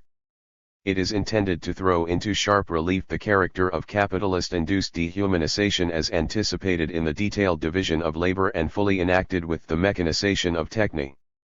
Hunter-gatherers. The simplest manifestation of the division of labor is that found among hunter-gatherers. What is simple in this case is that the division is by way of age and gender, and that the number of parts into which the regime of activity is divided is small. In terms of skillfulness, it is far from simple. In fact, the apparently simplest activities may be the most highly skilled and require for their effective accomplishment many years of apprenticeship to a fully qualified practitioner. That is to say, thinking skills and knowledgeability are acquired through the imitation of sensoromotor schemas enacted by fully qualified adult members of the culture and involving intimate everyday knowledge acquiring and requiring interactions with non-human natures. 5 While the number of objects of knowledge, and the totality of knowledge available in the culture as a whole, is less than that available in modern, science-saturated modes of life, the means of technical thinking and acting effectively as a member of that culture are democratically distributed, with minimal differences related to age and gender. This means that what each individual does, as an individual, is far more important and consequential, in terms of culture maintenance, than what any one individual does in capitalist cultures. Temple cultures. Hunter-gatherer modes of life are cognitively democratic in the strong sense that, within their gender groups, all adult members of the culture are equally knowledgeable and equally capable of cooperating in an actively rational way in the reproduction of the way of life as a whole. Regarding the more complex forms of the division of labor, it is worth noting the early palace and temple cultures. These were characterized by the emergence and flourishing of a specialized ruling group served by a stratum of administrators capable of recording and controlling, through textualization, the householding resources which would yield the surpluses needed for rulership to be sustained and for surplus-producing innovations such as irrigation and terracing to be maintained. In contrast to the exploitation experienced by proletarians, this ancient mode of exploitation would have been evident to the senses of the exploited classes, because it would have been carried out in full view of those classes. 6. Household division of labor. Given a division of labor confined to individual households of peasant farmers, the most highly skilled activities would be related to cultivation of the soil and animal husbandry, these being the most widespread and important crafts, as Braverman points out, with other craft activities carried on in a more or less rudimentary manner during quiet times of the year. 7 What would be in question here is the institution of more or less self-sufficient households, with varying levels of participation in local markets in which surplus products would be exchanged. 8. From household to social division of labor. The social division of labor involved the differentiation, out of the individual household, into the wider area which was likely to involve clustering in a village, of that craft work which had been carried on within the household, into individual specialized crafts practiced at a more or less high level of skill. It involved the division of labor between town and country. This division of labor permitted and served to nurture the capabilities associated with individual autonomous craft activity, on the one hand, and the need for direct social cooperation, on the other. Interdependence was directly experienced and was the interdependence of self-managing individual craft workers. Cognitive transparency and necessary sociability were the attributes of this mode of life, and where exploitation existed, as it did in medieval Europe, its nature was clear to the exploited. 9. Divisions of labor in capitalist modes of life. The social division of labor was dissolved over a considerable period of time in Western Europe. This happened in different ways depending on the specific nature of regimes of activity, including natural environment, political institutions, and pre-existing householding arrangements. In England, the major point of reference here, the displacement of the social by, first, the detailed division of labor and, subsequently, the division of mental and manual labor, was facilitated by the dissolution of the monasteries and the enclosure of hitherto common lands. Marx's account of the capitalist divisions of labor.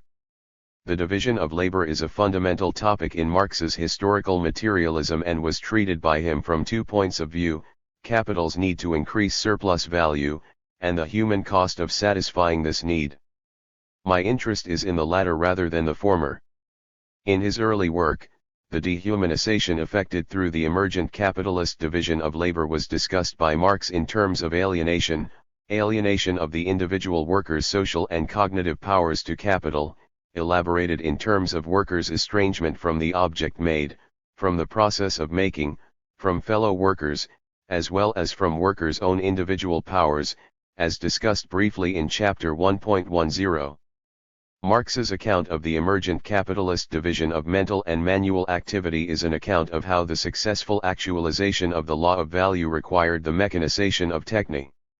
This mechanization effected the saturation of techne by theoria, or the textualization of craft activity in such a way as to deprive the human senses of their cognitive character. The theorization of techne began with the analytical reduction of craft work to its detailed variant, a reduction which endowed the workshop with a machine-like character and initiated the revolution which would necessitate the subjectivation of individuals as bearers of structures, as Althusser, famously put it. Expressed in Aristotelian terms, the transition from social to detail to mechanization involved a progressive withdrawal of soul or form from materiality at all levels of life, not excluding the life of the worker. In Chapter 4 I trace the ways in which this withdrawal became, first, theoretically thinkable during the 17th century and scientifically and technically thinkable in the course of the 18th and 19th centuries.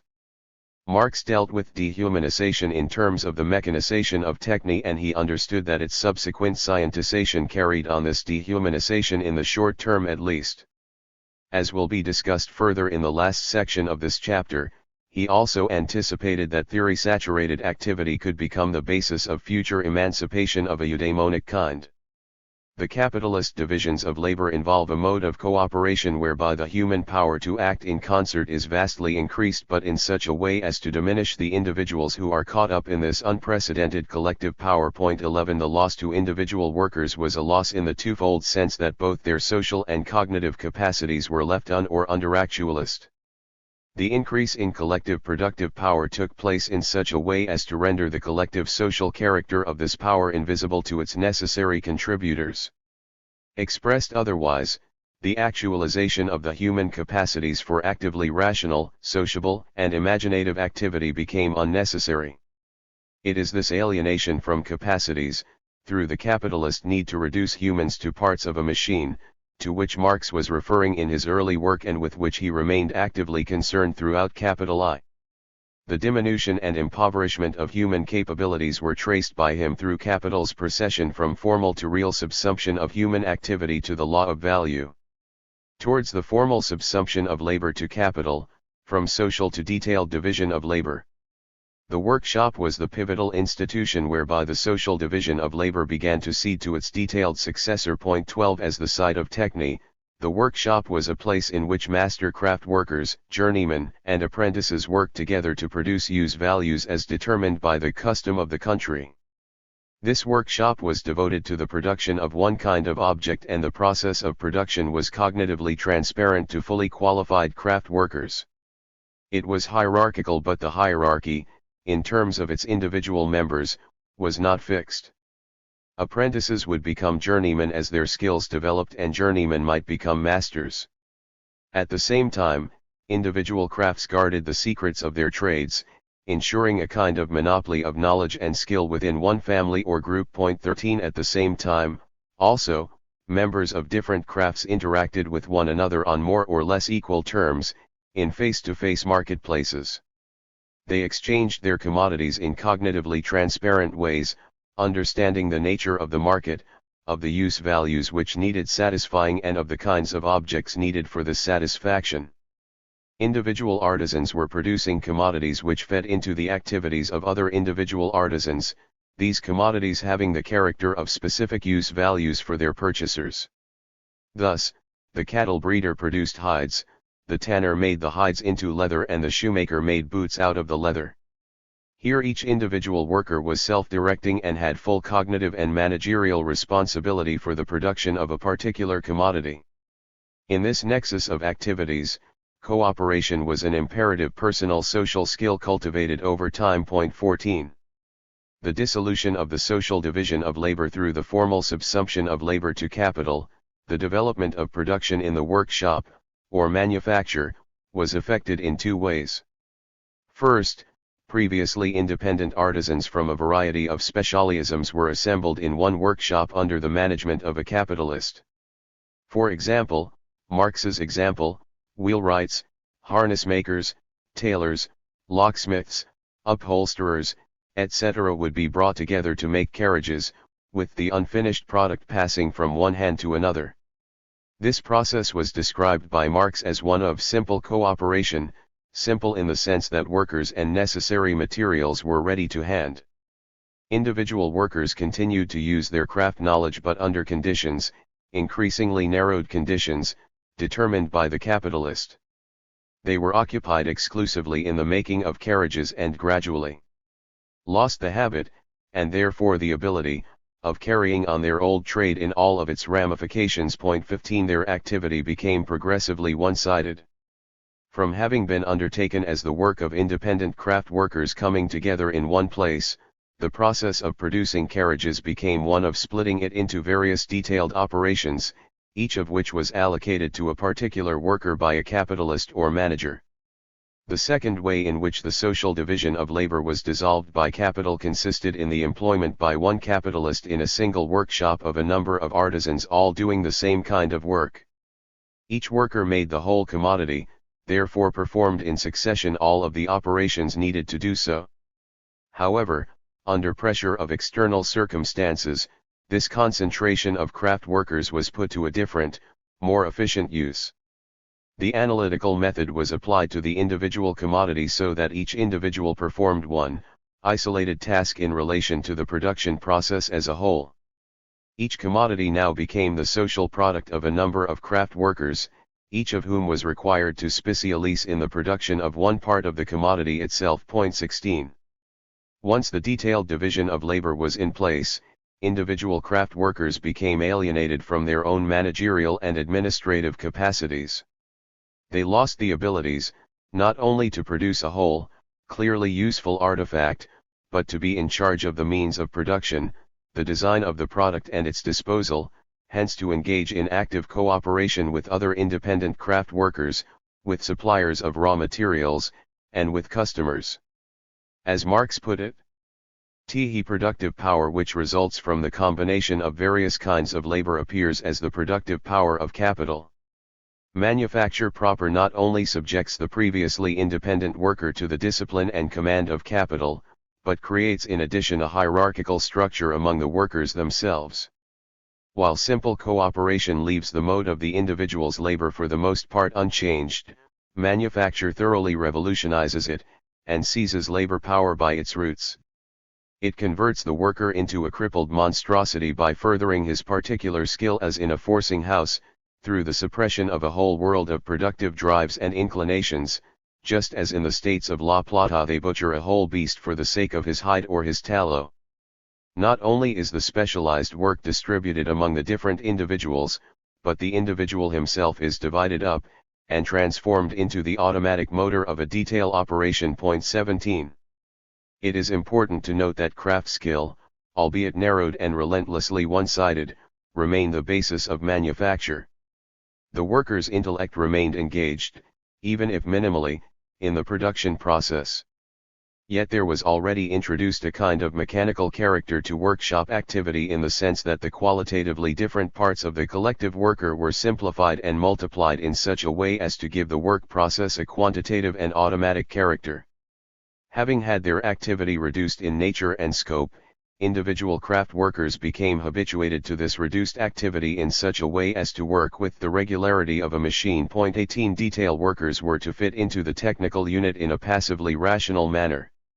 While continuing to be tool users and, therefore, possessors of some skill, the practice of that skill was carried on within a workplace which placed minimal demands on individuals in terms of the exercise of judgment or problem solving. What was coming into being during the manufacturing period of capitalist production was a collective worker composed of one-sidedly specialized craft workers capable of producing only a part of a whole commodity, therefore dependent on employment in the workshop for their livelihoods. As such, these workers were not required to understand the nature and mode of functioning of the workshop as a whole, let alone the way in which the workshop fitted into the culture as a whole. This is the first example of that crime against the person and against humanity which capital necessarily commits. Point 19. Beyond this, though, and alongside the development of a one-sided speciality, there was what Marx described as the speciality of the absence of all development, or the speciality of the unskilled worker. Point 20. This absence of all development became more salient as the real subsumption of labor to capital began to emerge. From formal to real subsumption of labor to capital, or, towards the mechanization of technique. 21. From Marx's point of view, the division of labor effected through manufacture, while retaining the role of the craft worker as its regulating principle, was already attacking the worker at the very roots of his life. It was the beginning of industrial pathology. Point 22. The reduction of artisans to detail workers involved the abstraction of the imaginative, actively rational, and cooperative dimensions of technique from the bodies of individual workers and their transference to an emergent stratum of specialized technical and administrative intellectuals whose mental activities also had a progressively detailed character as their objects and areas of knowledge became ever smaller and more specialized. In effect, the real subsumption of craft work to capital was accompanied by the formal subsumption of intellectuals. This was the beginning of the totalization of the regime of activity, or, its configuration as a totality of myriad interdependent activities, processes and relationships integrated through impersonal forms of mediation, including clock, machine, and print. With the development of large-scale industry involving the use of machines rather than tools, this impersonal system was put in place and there began to emerge the distinction between workers of hand and mind. Or, there was a kind of sociological enactment of the division between residential cogito, professional intellectuals in the service of capital, and residential extensa, proletarians. Point 23. In this case the residential cogito was formally subsumed to capital, the process of subsumption being borne by the organization of theoretical thinking into the modern disciplines. Point 24. When discussing the mechanization of technique in terms of the real subsumption of labor to capital, I am discussing what Marx describes as an organized system of machines to which motion is communicated by the transmitting mechanism from an automatic center, a mechanical monster whose body fills whole factories, and whose demonic power, at first hidden by the slow and measured motions of its gigantic members, finally bursts forth in the fast and feverish whirl of its countless working organs. From the capitalist's point of view, the benefits of mechanized technique were many. They included release from the organic limitations of handicraft production in terms of the ability of workers to expend energy, and from the resistance to control displayed by skilled craft workers. At this point, the automaticity of activity to which manufacturing had aspired became more available to the capitalist as workers became subsumed to the machine, thereby being reduced from tool user to mere motive power of a machine. Now the worker has been appropriated by the process, but the process had previously to be adapted to the worker. This subjective principle of the division of labor no longer exists in production by machinery. 25. The period of manufacture paved the way for the emergence of this demonic system through the use of skilled artisans to translate inventors' blueprints into technology. Once in place, the system could dispense with such skill, although new kinds of skills, different in nature from those of the independent craft worker, would be required. 26. The difference can be expressed in the simple description of the displacement of rule of thumb by the conscious application of natural science. 27. This was also the displacement of a subjective organization of technical activities by an entirely objective organization of production, the displacement of a subjective mode of social cooperation, by way of the halfway house of manufacture, by an objective mode imposed through the mechanized system itself. In short, the personal characteristics and capabilities of individual workers became irrelevant, or subsumed, to the smooth functioning of the system of mechanise technique. This was a movement from underdevelopment to the absence of all development, a movement completed once the system of machines became the center of agency and individual workers became the conscious organs, coordinated with the unconscious organs of the automaton, and together with the latter subordinated to the central moving force. As Marx put it, whereas the detail worker in the workshop had been condemned to the lifelong speciality of handling the same tool, the proletarian is reduced to the lifelong speciality of serving the same machine. 28. From mechanization to informatization.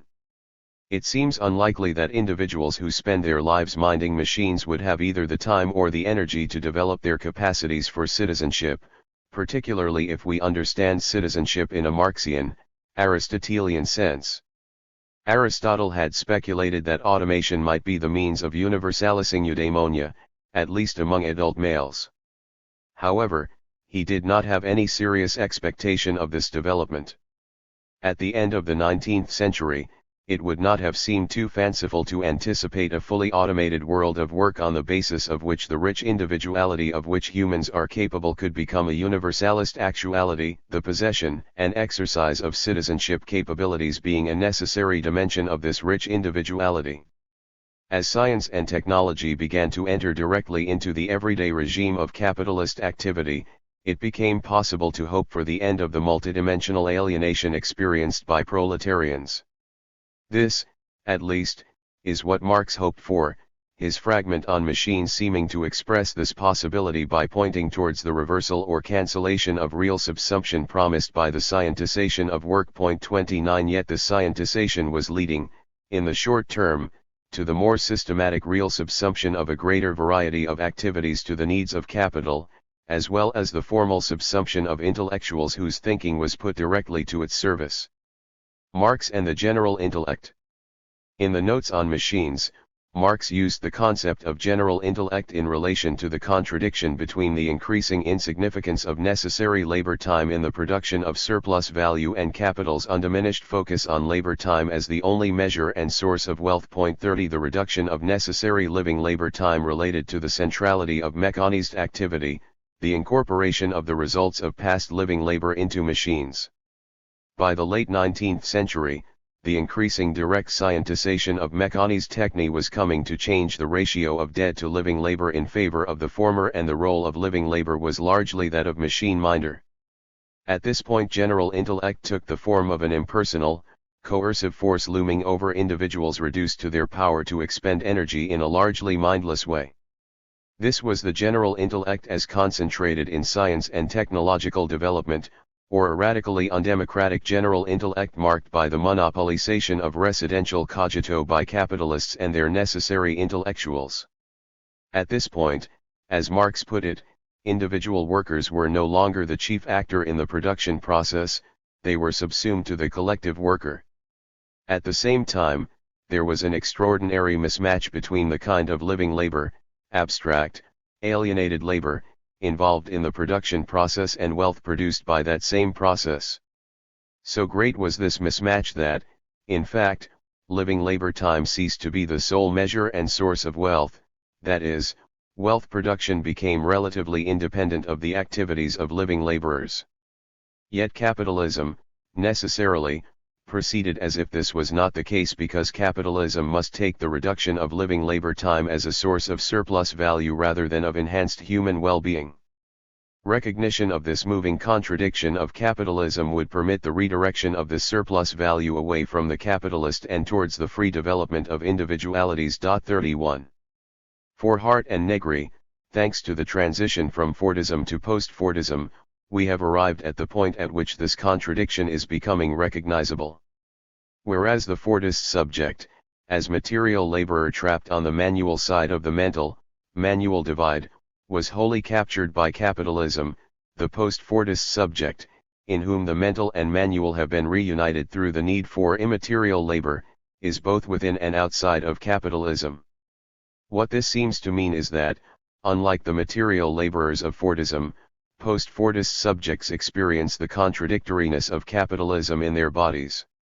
This is one way of understanding the coexistence of real and neo-formal subsumption posited by Negri, that is, that while capitalism now inhabits every nook and cranny of life, it is simultaneously threatening its own conditions of possibility through its need for workers whose bodies have been nurtured for intelligent activity, albeit activity oriented to the production of surplus value for capitalists. While this kind of claim is highly controversial within historical, materialist circles, it bears some examination since it has a direct relevance to the concerns of this study. Not only do the autonomists recognize the importance of overcoming the division of head and hand, but they point to some of the ways in which computer-mediated activities may be forcing this outcome.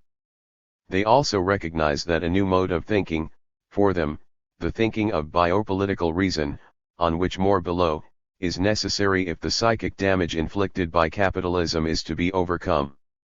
So, by implication, they recognize that the constitution and reconstitution of subjectivity is simultaneously the constitution and reconstitution of modes of thinking. For these reasons, the autonomists' arguments, as represented by the work of Hart and Negri, are well worth discussion. These arguments are informed, not only by Marx's fragment on machines, but by a series of borrowings from a variety of non- and pre-Marxists, including, perhaps most importantly, Foucault. Subjectivation and the biopolitical. In discussing the topic of subject or capability formation, Hart and Negri draw on the Foucauldian concepts of biopower, biopolitics and dispositive, these referring to the material, social, affective and cognitive mechanisms active in the production of subjectivity. 32 Foucault's intention in developing these concepts was, in part, to overcome the abstractions of modern theorizing by directing attention towards the bodily abjection experienced by individuals as human communities became reduced to populations understood as repositories of predictable and productive resources. Whereas communities had been relatively autonomous, populations are subjected to the attentions of experts, or scientists, acting in or through the state to a greater or lesser extent. This expert attentiveness to human groups conceptualized as populations became a system of technologies of power during the 19th century, Foucault's famous account of the panopticon revealing the logic of this system in the most vivid terms. 33. The manifestation of biopower and biopolitics identified by Foucault has contradictory effects in that the normalization or controllability of humans subjected to panoptic surveillance is bound to provoke resistance as this novel form of power comes to saturate all parts of the culture, or so Foucault expects. Similarly, for Negri and Hart, as capitalism secures the real subsumption of every part of the culture, it begins to provoke resistance, but this resistance is born, in important part, by subjects who have escaped from the normalizing disciplines suffered by proletarians in the past, or, subjects as immaterial rather than material laborers. Thus the biopolitical connotes for the autonomists an active, popular, and politicist mode of embodiment, involving the production of affects and communication through social cooperation, and the invention of new forms of social relations. Immaterial laborers, in the political form of the multitude, will not only be saying no to capitalism but yes to an ultra-modern mode of life, the latter being in an important sense rendered possible through the activities of the hitherto peripheral workers from underdeveloped cultures. 34. I take it that in prescribing the use of Foucauldian concepts, Hart and Negri are asking us to attend to what is done to and by actual bodies occupying particular locations and undertaking particular activities in time and space. Unfortunately, they do not elaborate on this important question in terms of occupational differences between different groups of workers, therefore the benefits to be derived from their correct recognition of a problem tend to be dissipated. 35 I shall return to this point below. From mechanization to informatization, from material to immaterial labor. The contrast between industrialization and informatization is drawn by Hart and Negri in terms of the unthinking, unsociable, mechanized character of all human activity under the former and its knowledgeable, sociable, flexible, and linguistic character under the latter, potentially, at least. 36. Industrialization involves the codification of knowledge as science and technology, therefore, of knowledge as that which exists outside of the bodies of machine minders. Informatization involves the restoration of knowledge to the bodies of workers in a mode of capitalism in which digitalist computers as qualitatively new kinds of thinking machines become significant mediators of the regime of activity. While Hart and Negri celebrate the end, as they see it, of the division of head and hand as manifested in the material labor of machine menders, they are aware that immaterial labor is marked by its own division of labor, although they do not make much of this, unfortunately, as noted above. They are also aware of the misleading aspects of their use of the concept of immaterial labor and register their recognition that materiality is of the essence of any kind of human activity. The point of their startling terminology is to draw our attention to the distinctiveness of the hegemonic mode of activity under post-Fordism, namely, its informational, communicative and effective character, and its non-artifactual product, namely, services. Now, of course, Hart and Negri know that the production of artifacts remains crucial. The difference between now, post-Fordism, and then, Fordism, they argue, is that this production is also governed by a communicative and informational logic. It involves the informatist assembly line, or Toyotaism, this being informatist in that it involves the use of robotics, as well as requiring ongoing computerized generation of data regarding client preferences, etc. The point here is that once informatization becomes the color in which all capitalist activities are bathed, industrial production becomes more communicative than instrumental in character in that it involves the manipulation of symbols for the purpose of responding to consumers' ever more differentiated desires. Yet the authors are aware that the communication that happens through these relations is impoverished in character, consisting as it does in the mere transmission of market data. 37 This communication can hardly be the source of politically significant communicative skills. Thus we must turn to the service sector to identify sources of that potential for collective self-governance, non-representational democracy, in Hart and Negri's terms, that the authors label communicative. Among highly educated and highly paid workers in the service sector there are two distinctive manifestations of immaterial labor. First, services relating to, for example and most importantly, financial products, produced largely through interaction with computers, and second, the effective work involved in the professions involved with education and health care. The author's depiction of the privileged stratum of immaterial labor, of the new kinds of knowledge-rich workers, depends in part on the work of Robert Reich, who labeled this stratum, symbolic analysts, these being the privileged one-third of highly skilled, professional workers who are cosmopolitan in character. 38 Symbolic analysts are workers who have been nurtured for self-organization under the increasingly complex conditions in which the post-Fordist mode of capitalism consists. They are not required to subsume themselves to clock or timetable. They are, supposedly, fully autonomous in terms of the management of their everyday lives. 39. Rather oddly, though, in depicting the character of work undertaken by these supposedly autonomous workers, the authors draw on a computer analogy. Noting that an earlier generation of workers learned how to act like machines both inside and outside the factory, Hart and Negri hint, or imply, that present-day workers who habitually interact with computers are learning to think like computers.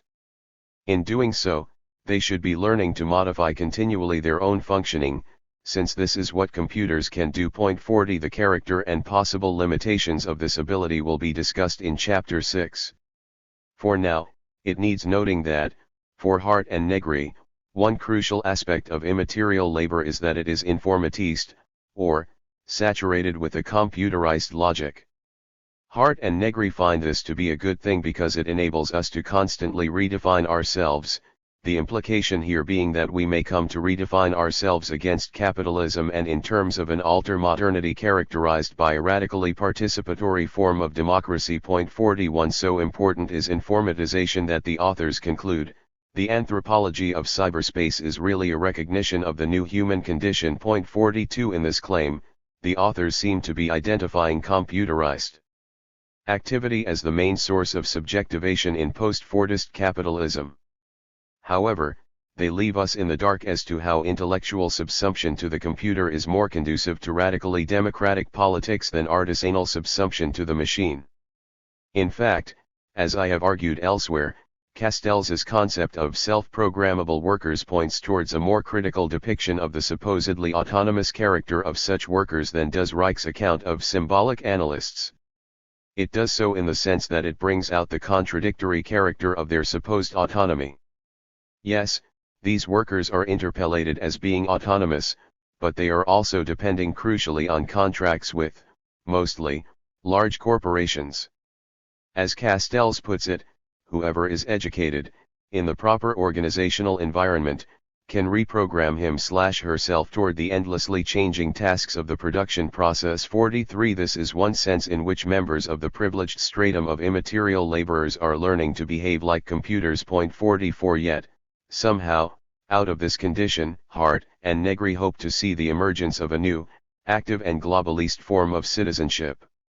The source of this hope is the centrality of communicative and linguistic skills to immaterial forms of labor. At the same time, they recognize that the emergence of a privileged stratum of knowledge workers, however labeled, implies the corresponding emergence of a stratum of low-skilled workers engaged in routine symbol manipulation. As the authors acknowledge, here begins to emerge a fundamental division of labor within the realm of immaterial production.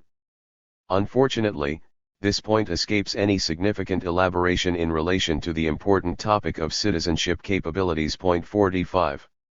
This omission is striking given the author's apparent recognition of the relationship between experience and capability. In spite of this recognition, they are not prompted to discuss systematically differences in capability associated with the significant experiential differences undergone by different categories of immaterial labor.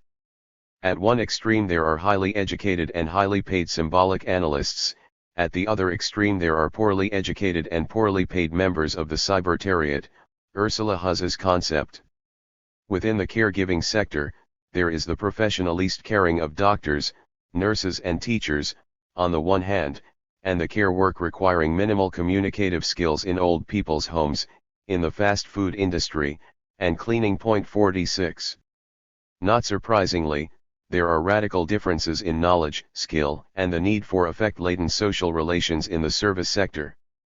Moreover, the affect-laden social relations, on which much depends, are limited in their scope, being confined to those sectors of immaterial labor concerned with caregiving, predominantly child care and education, care of the aged and otherwise infirm, and the medical and teaching professions. Within these sectors, Hart and Negri look for the abilities to engage in complex human interaction not blemished by the instrumentalism to be found in other sectors, and from these sectors, they hope for an injection of the rich mode of communication required for post-capitalist non-representative democracy. 47. For those without higher education or skills, the work available remains at least as cognitively and cooperatively privative as was that of Fordist machine menders. Moreover, it is much less well paid. For example, while it can be said that call center workers engage in communication, this communication is of a drilled and impoverished kind. It requires the worker to act and speak in accordance with a database tick-box logic expressed in a predetermined script presented in diagrammatic form on a screen from which no departures from the script are permitted, or, indeed, possible. That is to say, it is a matter of passive rationality and drilled politeness. In this case, cognitive impoverishment is accompanied by terminal isolation, as Ursula Huss puts it. 48 Here, as in the Fordist factory, the worker is an appendage of a machine, albeit a digitalist rather than mechanized machine. Elsewhere, service provision includes the myriad low-skilled, badly paid and precarious jobs that Benjamin Barber has described as McJobs. 49 McJobs must include care home workers and nursery workers, who carry out crucial and, perhaps, affect-laden work but who are poorly trained and badly paid. In fact, Hart and Negri tend to inflict a kind of experiential flattening on the myriad modes of subjectivation in which post-Fordist capitalism consists. Thus they appear to attribute the same level of knowledgeability and skillfulness to all of these strata by subsuming them to the political form of the multitude, or at least, do not deem experiential differences to be of significance in terms of capabilities needed for a post-capitalist radically participatory mode of citizenship. 50 For the autonomists in question, plurality of condition is the essential mark of the multitude in the sense that this plurality is unavoidable, desirable, and not an obstacle to a politicist coming together. By implication, the presence of the computer as a universal tool used in all activities is an important dimension of the post-Fordist mode of life, as is, relatedly, the centrality of symbol manipulation and the experience of direct cooperation and the necessity of affect-saturated social relations. Of these, the direct experience of cooperation seems to be the most important, since it is from this requirement of immaterial labor that Hart and Negri hope for the emergence of a kind of spontaneous and elementary communism. 51. Immaterial labor as communicative labor. I want to dwell on the importance of communication at this point because behind this concept, very far behind, in the hands of the autonomists, lies Aristotle's categorization of activity and, as I shall be arguing more fully in Chapter 8, when the autonomists are focusing on communication they are considering, in effect, the conditions needed for the activity of praxis understood, in large part, in an Aristotelian sense. More nearly, though, as Hart and Negri themselves point out, lies Habermas's distinction between communicative and instrumental reason. 52 Habermas takes instrumental or functionalist reason as an ineradicable given in the modern world. He is wholly within the modern, his concern being to ensure that this mode of reasoning be confined to its proper sphere, namely, the system, such that communicative reasoning can flourish in the life world. 53 Whereas instrumental reason involves an objectifying orientation of the kind associated with techne, communicative reasoning is an intersubjective phenomenon, that is, it is linguistic and context-specific and oriented to the reaching of agreement in a public sphere, or ideal speech community. As far as Hart and Negri are concerned, the fact that, due to the displacement of material by immaterial labor, the entire biopolitical field has been saturated by communication means that the division between instrumental and communicative reason, as theorized by Habermas, is no more. 54 What this means, for them, is not that instrumental rationality now holds sway throughout capitalist modes of life, but that the instrumental is being subsumed to the communicative. In effect, the humans undergoing post-Fordist subjectivation are humans for whom cooperation is a directly felt experience. 55 As noted before, communication in this sense is saturated by affect, of the kind nurtured through the experience of caregiving. It signifies the transcendence of capitalist-engendered atomism or egoism and, more broadly, the ability to engage in actively rational direct cooperation with others. Thus, what was secured behind the backs of Fordist workers depends now on the directly embodied capabilities of living workers. Moreover, cooperation is part of a capability nexus which includes also autonomy, from capital, and creativity, these being, in addition to communication, properly political capabilities. 56. Communality and the common, or, the common as source of biopolitical reason. When Hart and Negri are speaking about the immaterial activities characterized by the adjectives communicative, affective, and biopolitical, they are referring to human capabilities in which are fused those dimensions of human activity split apart, or rendered inactive, by Fordist capitalism. That is, they have in mind the unification of reasoning, imagination, and politically significant sociability within individual workers' bodies. Given this unification, an alter-modern mode of thinking and knowing, or, what the authors describe as biopolitical reason, should emerge, this being a crucial part of the new common or collective intellect to be constituted by the multitude. 57. Biopolitical reasoning would be the mode of thinking appropriate to the governance of a post-capitalist alter-modern mode of life. It would be a crucial part of the common understood as the totality of political capabilities possessed by the multitude, a mode of thinking which eschews the false universalism of dominant modern rationality in favor of a kind of theoretical diagonal which avoids, not only this extreme, but its opposite of purely local or particular knowledges. 58 Drawing on a wide variety of thinkers, from Spinoza to Wittgenstein to Foucault to Bruno Latour to the unmodern ontology of Amerindians of the Brazilian Amazon, Hart, and Negri arrive at this notion of biopolitical reasoning as a mode of reasoning grounded in and emergent from the collective activity of post-Fordist subjects who have attained the capabilities discussed briefly above. As an alter-modern mode of thinking, biopolitical reasoning would reject the split between body and mind, between thinking and doing, in which modern reasoning has been grounded, in favor of reason-saturated doing.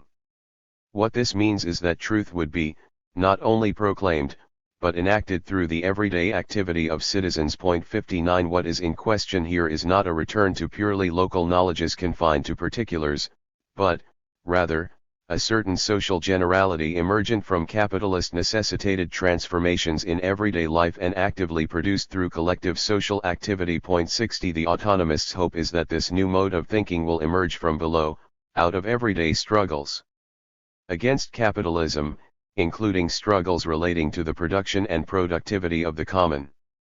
In effect, the common is both ground and result. It is, somehow, a point of departure which is also that which is made through collective action characterized by communication and biopolitical reasoning. Now, what seems to be in question here is the displacement of analytical thinking by a post-capitalist mode of thinking with complexes, a thinking that saturates appropriately nurtured individual human bodies with the multi-sensuous knowledge needed for living a life of rich individuality. Or, biopolitical reasoning is a form of reasoning which requires the restoration of cognitive power to the human senses, which, therefore, needs the reincorporation of those secondary qualities rendered cognitively irrelevant through the Cartesian turn. Expressed in Aristotelian terms, it is a mode of thinking marked by the restoration of intelligent mimetic activity to the mode of life, activity that brings sensuousness to sense, as Taussig puts it. 61 Unfortunately, presently, we seem to be moving further away from the kind of intelligent sensuous thinking with which Hart and Negri, as well as Taussig and growing numbers of others, are concerned. Conclusion. In this chapter I have dealt directly with the capitalist developments whereby human activity became reduced to abstract labor by means of the division between mental and manual activity as instituted in Mechani's Techne. While the separation of head and hand was a feature of many pre-capitalist cultures, it was only under capitalism that the systematic reduction of craft work to mere manual work was effected. Only under capitalism did the systematic reduction of artisans to proletarians take place. This was a reduction that marginalized, or even rendered irrelevant, the thinking abilities and knowledge ability which had, up to this time, been essential to the reproduction of everyday life. Once handicraft became subsumed to industrializing capital, the multi-sensuously nurtured thinking with complexes required for the exercise of craft skills became displaced by the theorizing inner eye, now directed towards matters technical. In effect, the distinction between residential cogito and res extensa became instituted through the division of mental and manual labor. A radically undemocratic general intellect came into being, a general intellect which required the reduction of formerly skilled craft workers to the status of machine menders and the elevation of capitalists and their necessary intellectuals to the status of residential cogito.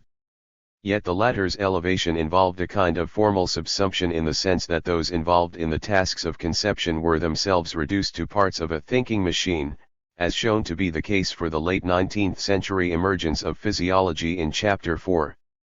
It is the proletarian condition of acute psychic immiseration that the autonomists deem to have become a thing of the past as Fordism has ceded to post-Fordism. While real subsumption has spread beyond the sphere of production, to penetrate every nook and cranny of life, this is a real subsumption that, for Hart and Negri, is accompanied by the redundancy of the split between mental and manual work in that it requires the restoration of knowledge to the bodies of workers. In effect, real subsumption coexists with neo-formal subsumption, and it is the contradictory experience resulting from this coexistence that propels members of the multitude beyond resistance towards an alter-modern mode of life. The autonomists are drawing attention to the changes in division of labor and communication effected through a capitalism which is both cognitive and informatist in senses which were briefly explored above. While this attentiveness is to be welcomed, it is limited by the neglect of some crucially important topics and tasks. The most fundamental of these is the need to develop a science of thinking and knowledge so as to understand the relevance, or otherwise, in relation to the emergence of governance capabilities, of the capitalist necessitated thinking and knowledges being produced today. The absence of this development risks the tendency to an over-optimistic evaluation of the effects of informatization. This absence is related to the omission of a discussion of the large literature on the subject effects of habitual interaction with digitalist media. Finally, there is the failure to consider, beyond the abstractions of communication and so on, the nature of citizenly capabilities required for the governance of a post-capitalist, science-saturated totality, as well as the need to consider these matters in relation to the radical experiential differences between class strata, between genders, between generations, and between different ethnic groups in a globalist post-Fordist world. On the one hand, the autonomists in question recognize and celebrate the presence of such plurality as expressed through the political form of the multitude. On the other hand, and having stressed the importance of subjectivity, they do little to consider plurality as a possible obstacle to the enactment of their desired globalist non-representative democracy. The result is a more optimistic evaluation of the potential for citizenship than the evidence tends to provide. In Chapter 6 I shall discuss the question of intellectual subsumption to capital in terms of informatization, or, the digital saturation of the contemporary capitalist regime of activity. 6. Thinking in an informatist world. I concluded the discussion of capitalism's divisions of labor in Chapter 5 by pointing to some lacunae in the autonomist understanding of post-Fordism. These lacunae are such as to permit a more optimistic evaluation of the citizenship capabilities of the multitude than is warranted by the evidence. Optimism is grounded in the supposed transcendence of the psychic immiseration experienced by machine menders in the past, this transcendence being effected through the displacement of material by immaterial labor. From the autonomist's point of view, immaterial laborers possess the politically relevant internal goods needed for the overcoming of capitalism and the establishment of an alter-modern mode of life. They are becoming equipped with the political capabilities needed for participation in a radically democratic mode of governance. Thus Hart and Negri hope that the communicative dimensions of human activity are coming to subsume the instrumental in such a way as to set free capabilities for actively cooperative communal self-organization. The lacunae in the autonomists' work include the absence of a discussion of knowledge and of the problem of radically democratic governance in a science-saturated totality, as well as of significant experiential differences associated with the divisions of labor considered from a global perspective. In fact, the absence of a science of knowledge is a striking feature of many of the accounts that focus on contemporary capitalism's intense neediness for new knowledges or information. 1. The variety of such accounts, and the significance of computers in the generation and distribution of knowledge/information is signaled by the plethora of descriptive terms used to get at this characteristic in different ways, examples including the adjectives informational, cognitive, technological, digital, cybernetic and the knowledge economy. 2. All of these descriptors are intended to draw our attention to the increasing importance of knowledge to the reproduction of value and, in relation to this, of computers in the generation of such knowledge. For some theorists of this problem, such as Carlo Vercellone, contemporary capitalism's dependence on knowledgeable individuals is such as to have overcome the real subsumption of labor to capital. For others, what is in question is the spread of real subsumption to all parts of the totality with the real subsumption of intellectuals, or the Taylorization of analytical thinking, being a part of this. 3. This will be the topic of discussion in the present chapter. In the first part of the chapter I shall consider the tendency on the part of commentators on the knowledge or information society to conflate knowledge and information. This tendency risks the trivialization of knowledge and is uncritically expressive of the fact that the feeding of capital's voracious appetite for commodifiable novelties is, indeed, associated with the built-in obsolescence of forms of knowledge. 4. More fundamentally, the systematic attempt to develop an artificial form of intelligence, or machine thinking, is contributing directly to the tendency to reduce thinking to the manipulation of information. In the second part of the chapter I shall focus on the ways in which habitual interaction with screens may be undermining the skillfulness needed for the practice of analytical thinking. Arguments to this effect are supported by depictions of the differences between print and screen textualizations, these differences being discussed by theorists of computerized media in terms of the distinction between text and hypertext. The differences can be characterized simply in terms of page-nurtured/permitted close reading and screen-nurtured/permitted hyper-reading. Claims about the qualitative differences in the related forms of attentiveness and of thinking will be examined through an elaboration of Baudrillard's account of simulation, with particular attention being paid to the differences between supposedly descriptive and prefigurative simulations. Using this distinction, I shall turn in the third part of the chapter to the topic of informatization as this is enacted in the ever-proliferating subdisciplines of the life sciences. In this sphere, an analytical logic of data and recomposition is pervasive, the use of algorithms being crucial to the application of this logic in areas and to objects hitherto free from its interventions. Knowledge and information in a digitalist age. Aristotle's categorization of modes of thinking and knowing provides my point of departure for understanding and evaluating historico-culturally specific modes of thinking and knowing.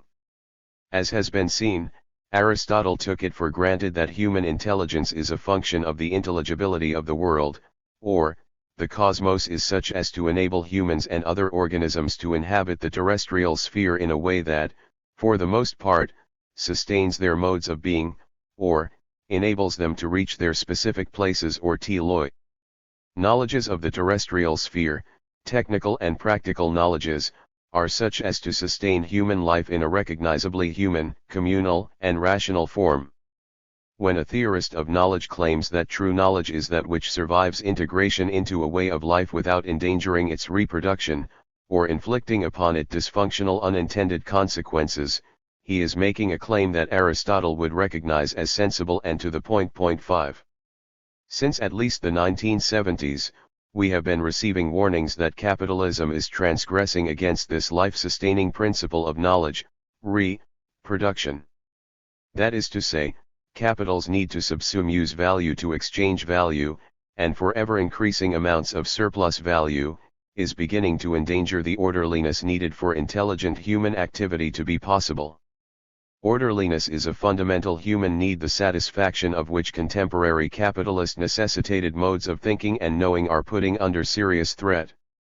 In any case, since, for capitalism, knowledge is about its own survival and flourishing, hence is at the service of exchange rather than use, it cannot be assumed that such knowledge can or should be taken over into a post-capitalist mode of life dedicated to the nurturing of rich individuality, even if it was not endangering different forms of life today. 6.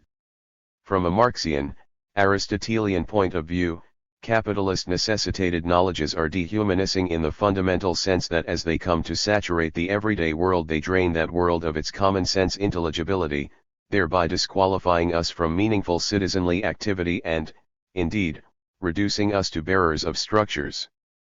The division of mental and manual labor is the most vivid and psychically impoverishing manifestation of this dehumanization, but intellectuals have not been untouched by this development. The emergence of the disciplines during the second half of the 19th century was a necessary accompaniment of industrialization and marked the formal subsumption of theoretical thinking to capital. To claim this is not to claim that all theoretical thinking was subsumed to capital, but, rather, that the emergent disciplines were either directly or indirectly associated with capitalism, its needs and destructive consequences. As with handicraft workers becoming detail workers, intellectuals possessed internal goods in that their individual thinking abilities were nurtured to a high standard. Presently, though, more and more of these intellectuals, particularly in so far as they are organized in professions, are becoming really, rather than formally, subsumed, either directly to capital, or to the digitalist machines that have become essential to capital's reproduction. The lack of attentiveness to the difference between knowledge and information on the part of students of the knowledge society, or cognitive capitalism, has been noted above, the tendency being, in work on these topics, to conflate the 2.7 given that all modes of life are, necessarily, knowledge societies, that is, that they can only exist over time because their members have attained accurate knowledge of human and non-human powers. The designation of contemporary capitalism as a Knowledge society requires some explanation. Point 8. In fact, the label knowledge society makes sense in relation to an apparent redemocratizing of knowledge following the cognitive impoverishment inflicted on proletarians subjected to Taylorization. From this point of view, the knowledge society is one in which the provision of services comes to predominate over the manufacturing of artifacts, and the need to imagine new commodifiable services becomes ever more urgently felt. And, from this point of view, the provision of services requires, increasingly, better and more formal education as well as better social or soft skills.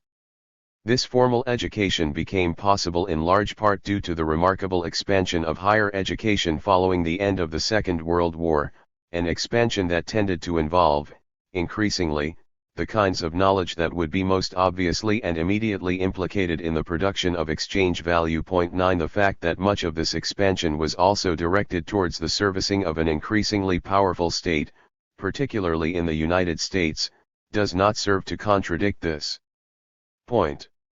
Indeed, the research into computers and forms of artificial intelligence that would come to deliver such significant commodifying benefits to capital, was in the first instance funded by the state. Point 10. And it was in seeking to develop artificial forms of intelligence that a beginning was made on the reduction of knowledge to information through the reduction of human thinking to the manipulation of information. Models of thinking and artificial intelligence.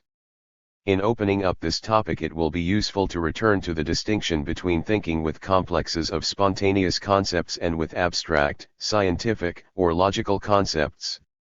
I use this distinction, drawn from Vygotsky's work and discussed in Chapter 2, to point to the differences between orally nurtured and text-nurtured thinking, the former involving concrete, lived-in concepts and the latter, abstract, or non-empirical, concepts. The theorized knowledge produced via text-nurtured thinking involving the use of abstract concepts is propositional in character and representational in its claims. It is embodied in a textualization of part of the world in which the thinker is interested, the text being present either in the precise and stable form of printed continuous prose following a logical argument, or in mathematical formulae. In both cases, textualization involves an act of radical descriptive simplification. It is this historico-culturally specific mode of thinking that has been naturalized as thinking itself through modern science and philosophy. What is a historico-cultural concept has been misrecognized as transhistorical, the illusion of universality giving an extra edge of confidence to an activity which has been, in any case, extraordinarily powerful and successful in terms of reconfiguring the world in accordance with some human purposes.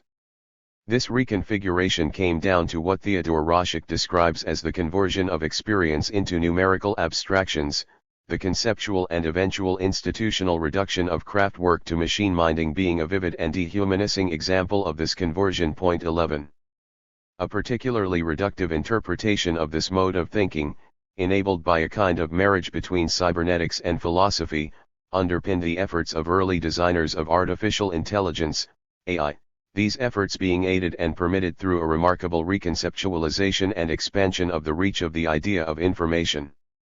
Thus, from having been thought of as useful or interesting facts as embodied in, for example, railway timetables or telephone directories, information came to be that which, in, forms materiality and life and which does so, moreover, in a way that is indifferent to the materiality of that which it, in, forms. Point 12.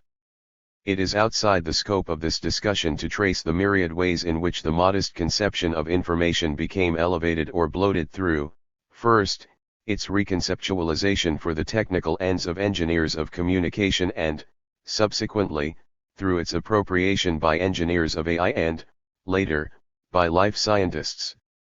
It must suffice to note that, as theorized by Claude Shannon and William Weaver, information became a technical term used as a purely quantitative measure of communication messages, divorced from any meaningful content. In this case, information was about the coding of such messages as electronic impulses. Point 13. Here the concept was embedded in an engineering activity related to the telephone system. It was about the techniques of telephone wiring rather than the understanding of meaning. In this sense, information came to denote what can be coded for transmission through a channel connecting a source and a receiver. 14. The information theory of thinkers such as Claude Shannon was extraordinarily successful in terms of computer innovations, this success being permitted by the mathematization of the concept of information. Beyond this highly specialized field of activity, the idea of information as the basis of life, or the science of cybernetics as proposed by Norbert Wiener, became crucial in the developments of the new biology which began to emerge during the 1950s. It was one of a number of metaphors, including feedback, code, networks, programs, and steering mechanisms, that provided the bridge between these hitherto unconnected modes of knowing and acting. 15. More on this later. Now I take up again the topic of AI as this relates to the reconceptualization of thinking implicated in attempts to design a thinking machine. 16. Towards the informatization of thinking. The Promethean, apparently all-encompassing concept of information came to function in AI projects as a theory of thinking. That is to say, early designers of AI acted on the assumption that to think is to process information in a step-by-step linear movement from one piece of data to another. In fact, among the variety of attempts to develop AI, it is possible to distinguish two different models, one simple and linear, cognitivist, the other more complex, connectionist. 17. The former involves the sequencing of symbols in accordance with syntactic rules. It is a matter of sorting, classifying, and calculating. The latter involves complex parallel processing oriented to the recognition of patterns based on statistical regularities, working with approximations and improving its own performance. Not surprisingly, the latter has proved to be more effective, in AI terms, than the former, one achievement of this thinking being the apparent triumph of computer over human in a chess match. 18. The ambition of early AI designers was to produce a computer which could think in such a way as to be mistaken for a human, or, at least, such that a listener or user could not tell the difference between the computer and a person. 19. This was the Turing test that the computer was proclaimed to have passed once it won a game of chess against Garry Kasparov, the reigning world champion, in May 1997. 20. In discussing this apparently path-breaking event, Jaron Lanier gets to the heart of the matter of thinking and computerization in the following sense. Lanier claims that what is happening when the computer is imagined as intelligent, and what had to happen in order to render possible the defeat of Kasparov by a computer, is that aspects of the subject to which a computer cannot but be blind must be removed from consideration when designing programs. In relation to the chess game, what Lanier describes as the poker side of chess had to be overshadowed by the abstract, algorithmic aspect. That is to say, the subtleties of human interaction, such as judgment of character and interpretation of body language, not being susceptible to the precise specification needed for designing the program, were no longer part of the game. 21. Moreover, Lanier asserts, participation in a game involving a computer program had an unnerving and debilitating effect on the human player who was forced, through interaction with the program, to behave more like a highly sophisticated machine than an expert human chess player. In effect, the human chess player was subsumed to the machine, or, the victory was attained at the cost of enforcing on the human player a mechanized form of thinking, as opposed to judgment. At the same time, what was truly victorious was not the computer but the program of clarity and elegance of thought designed by a team, Deep Blue, plus an increase in hardware power. 22. In effect, in this instance, as with 19th century machine minding, as one human is subsumed to the machine, another human or group of humans is designing the means of her or his subsumption. The Deep Blue episode shows that sophisticated forms of machine thinking may appear to be indistinguishable from the thinking of humans. However, as has been seen from Lanier's analysis, this appears to be the case only because the situation in which the machine was required to think had been reduced to fit the description of chess playing fed into the machine itself. Or, the context of activity must be precisely matched to the requirements of machine thinking. Moreover, as part of that context, the human participant must be machine fit as it were. In the example considered above, the human chess player was being encouraged to behave like a machine.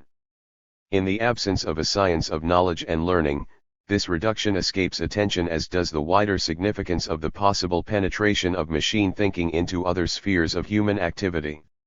In considering the nature and possible consequences of machine thinking, as manifested in the Deep Blue episode, it needs to be borne in mind that, first, it is not the computer, but the human designers of the program, that triumphed.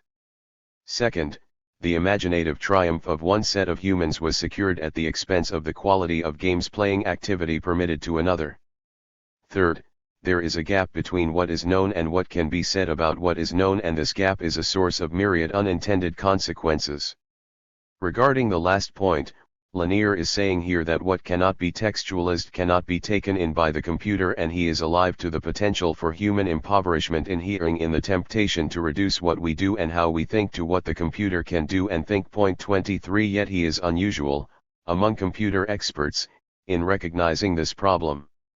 The tendency is, among such experts, to assume that the textualization of an activity constitutes a comprehensive account of the nature of that activity, an account in which nothing of significance is lost. It is not only that the perspectival character of any kind of knowledge is ignored.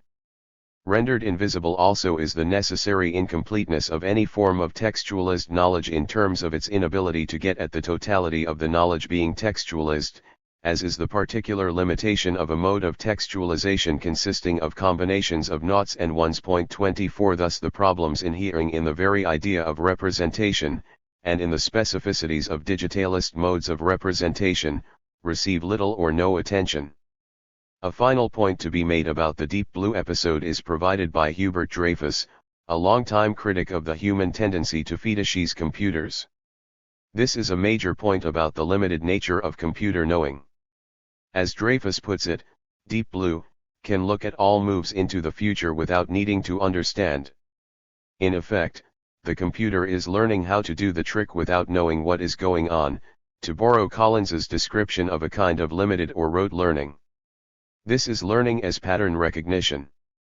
In order to understand the opportunities and hazards attendant on our increasing dependence on computers, we need to understand the permissions and limitations of a mode of thinking and knowing reduced to pattern recognition. Point 25. Having discussed briefly the absence of a sustained theory of knowledge and the tendency towards the conflation of knowledge and information inhering in the development of AI, or machine thinking, as well as the tendency towards reducing thinking to the manipulation of information and pattern recognition, I now turn to consider more directly the topic of human capabilities in relation to the informatist regime of activity in which post-Fordist capitalism consists. I shall consider these capabilities largely, but not wholly, in contrast to those of reader-writer-learners. Treatment of this topic must be, necessarily, tentative, given that we are in the midst of the digital revolution. Thinking and the transition from page to screen. At this point I take up once again the argument about the nurturing of theoretical literacy as developed in chapters 2 to 4. Recall that the particular literacy of modern European intellectuals was nurtured through habitual interaction between sequestered subjects and textualized objects. The ability to think analytically required constant, recurring encounters between highly disciplined, sensuously constrained subjects and constant, reliably available objects. The constancy of objects was necessary for the protracted inspection needed if the individual thinker was to get to know the objects in question, and it was necessary if the replication of experiments, whether in the thinking head or the laboratory, was to be possible. The thinking of these highly disciplined subjects needed to be nurtured carefully and over long time periods, and it required for its exercise long concentration spans and the willingness and ability to develop arguments step by step. This was the thinking nurtured through the education of the senses permitted by the experience of reading, writing, learning via the written page, thinking that students of digitalist media are labeling deep thinking. Hyperreality and the transition from text to hypertext. Students of new media use the distinction between text and hypertext, and between reality and hyperreality, to capture the nature of experiential changes consequent on the displacement of textualization from page to screen. As several of these thinkers have pointed out, Postmodernisms provide valuable clues in relation to this topic. Point 26. They yield the means of understanding the mode of thinking and of knowledgeability with which such experiences are likely to be associated, thinking which refuses the idea of any kind of constancy in the world, which rejects the analytical dualistic thinking based on the identification of clearly bounded, constant objects of which texts are purportedly the straightforward and accurate representations. From a Foucauldian point of view, fixity is the outcome of panoptic practices intended to pin down subjects in such a way as to render their activities wholly predictable. From this point of view, the unfixity supposedly permitted by digitalization is likely to be viewed in emancipatory terms. Indeed, it is with a celebratory air that postmodernists perceive, in place of fixity, of absolutely bounded concepts referring in an apparently straightforward way to absolutely bounded subjects and objects, a world in flux such that there is a constant slippage of referentiality such as to threaten the very notion of fixed subjects and objects. Point 27. Or, more accurately, there is a world such as to prevent the reliability of reference, or the illusion thereof, from a postmodern point of view. Needed for analytical thinking. Postmodern insouciance about the impossibility of thinking and knowing under such conditions is peculiar, to say the least, but explicable in terms of an intense hostility towards knowledges claiming to be scientific. Yet, with a few exceptions, these thinkers fail to consider the ways in which the natural sciences have saturated all human activity and to recognize the need for successor sciences rather than for the elimination of scientific knowledges altogether. Point 28. Now, postmodern philosophy may have fallen from favor in the academy, but it remains a primary inspiration and resource for theorists of computer-mediated communication. Point 29. This is so in the sense that writers such as Derrida are credited with having begun to practice hypertextual writing in print form before the advent of digitality. Indeed, George Landau, a major theorist and practitioner in this field, judges hypertext to be the convergence of post-structuralist conceptions of textuality and electronic embodiments of it. Point 30. For Landau, postmodernisms, particularly Derrida's deconstruction, express the experiences of those who interact with screens rather than pages, with hypertexts rather than texts. The second term in each case is associated with linearity, the straight line, the single perspective, permanence, fixity and a consistent voice, the first with multiple relations and perspectives, with networks, referential slippage, impermanence, and undecidability. 31. In contrast to the experience of interacting with printed texts of continuous prose, the electronic screen presents a hypertext that encourages constant disruptions of attentiveness through its system of linkages. There is no single reading order, no fixed point of departure or arrival. There is no principle of organization, rather there is constant reorganization through the network of linkages through which the reader has instant access to myriad, more or less connected pieces of text.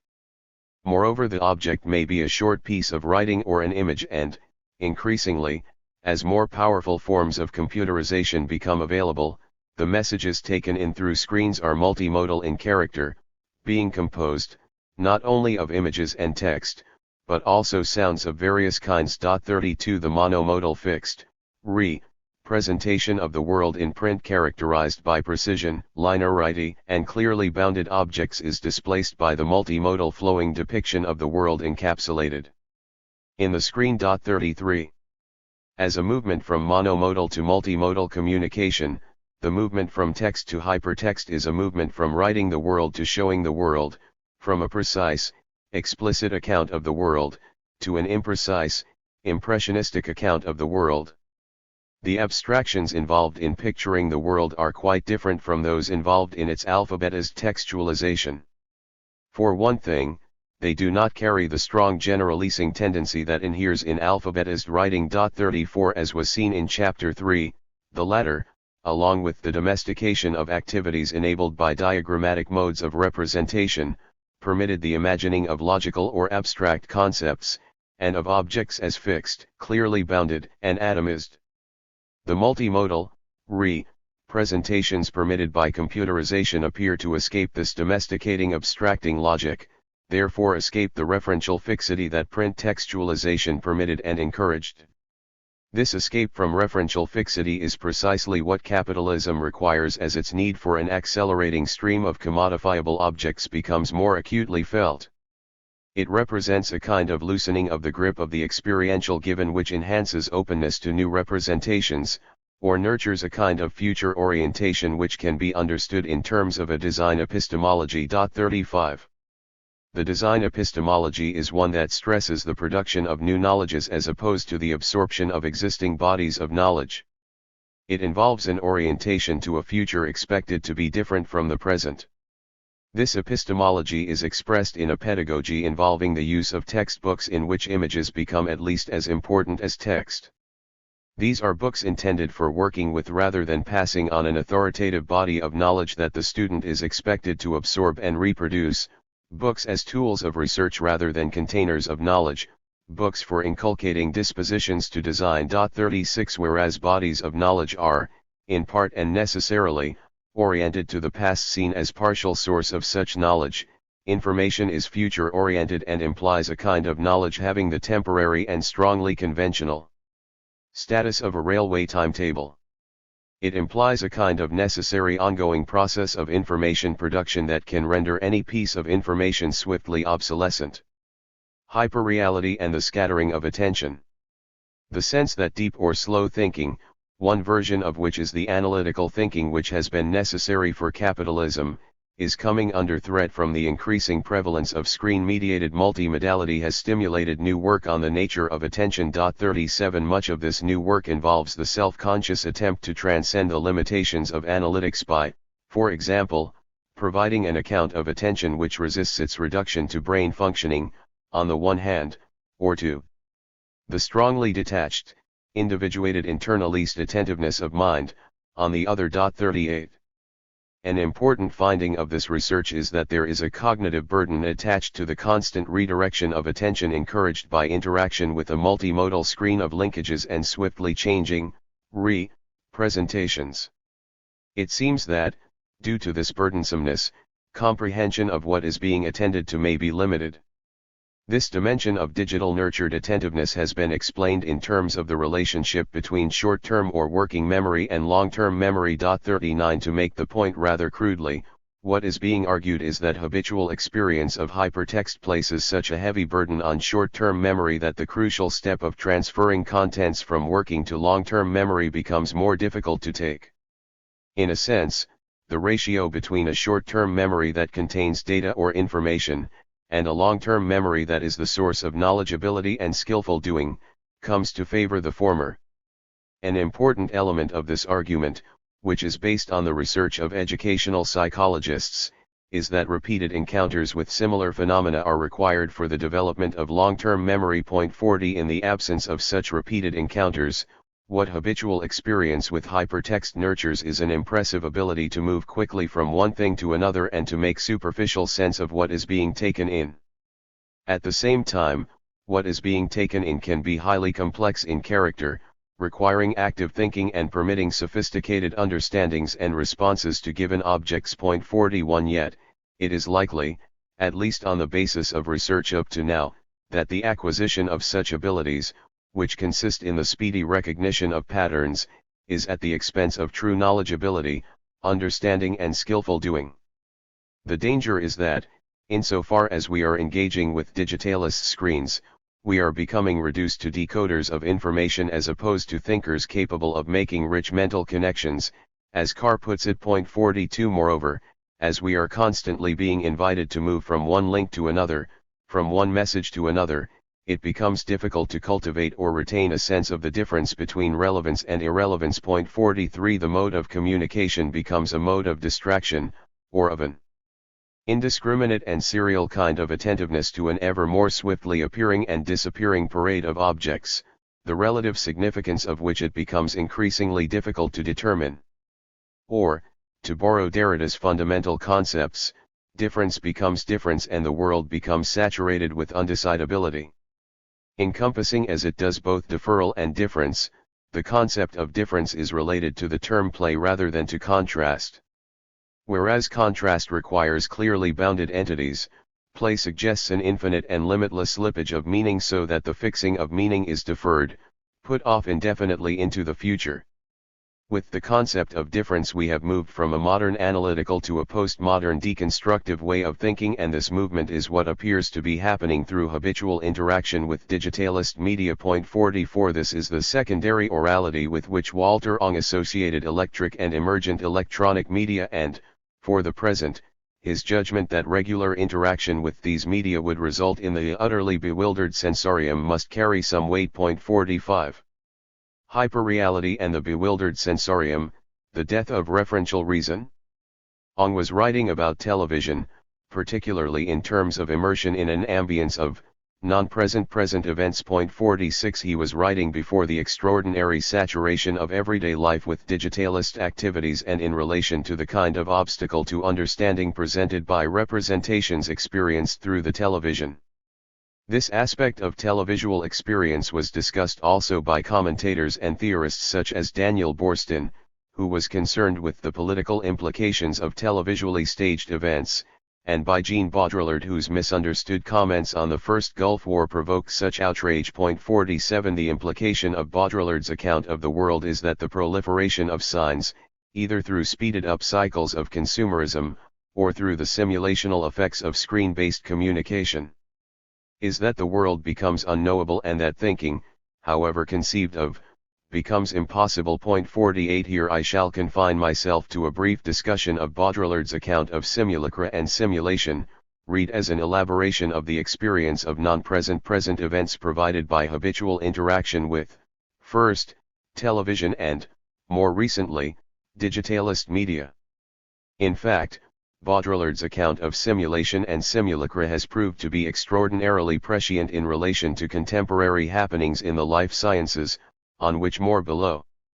Baudrillard's argument is that the activity of abstraction which in the past gave us simulations such as maps, or other referential beings, is now concerned with the generation by models of a real without origin or reality, a hyperreal.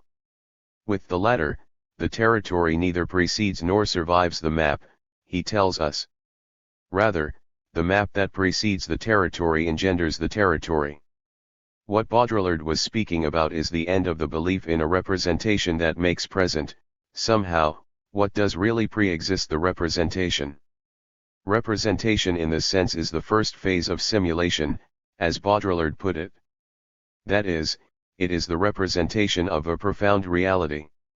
The second stage is the masking of this reality, and the third stage is the masking of the absence of this profound reality.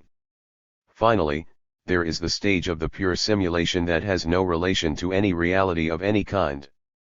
This is our condition today, he argued. We are living in the era of simulation, which is inaugurated by a liquidation of all referentials, or the substitution of signs of the real for the real. Point 49. This is the point of his depiction of the Gulf War as something that did not happen. It did not happen, he was saying, in the way in which it was represented on the television. This supposed representation was such as to prevent any rational judgment regarding the relationship between representation and referent. What was in question was the loss of referential reason. Now, of course, in claiming the liquidation of all referentials, Baudrillard was exaggerating to make a serious point about the ways in which televisually born simulations of, for example, wars, render the world ever more resistant to judgmental evaluation. He was pointing out the difficulty of deciding whether the simulation of important activities is of a descriptive/referential or fantastic kind.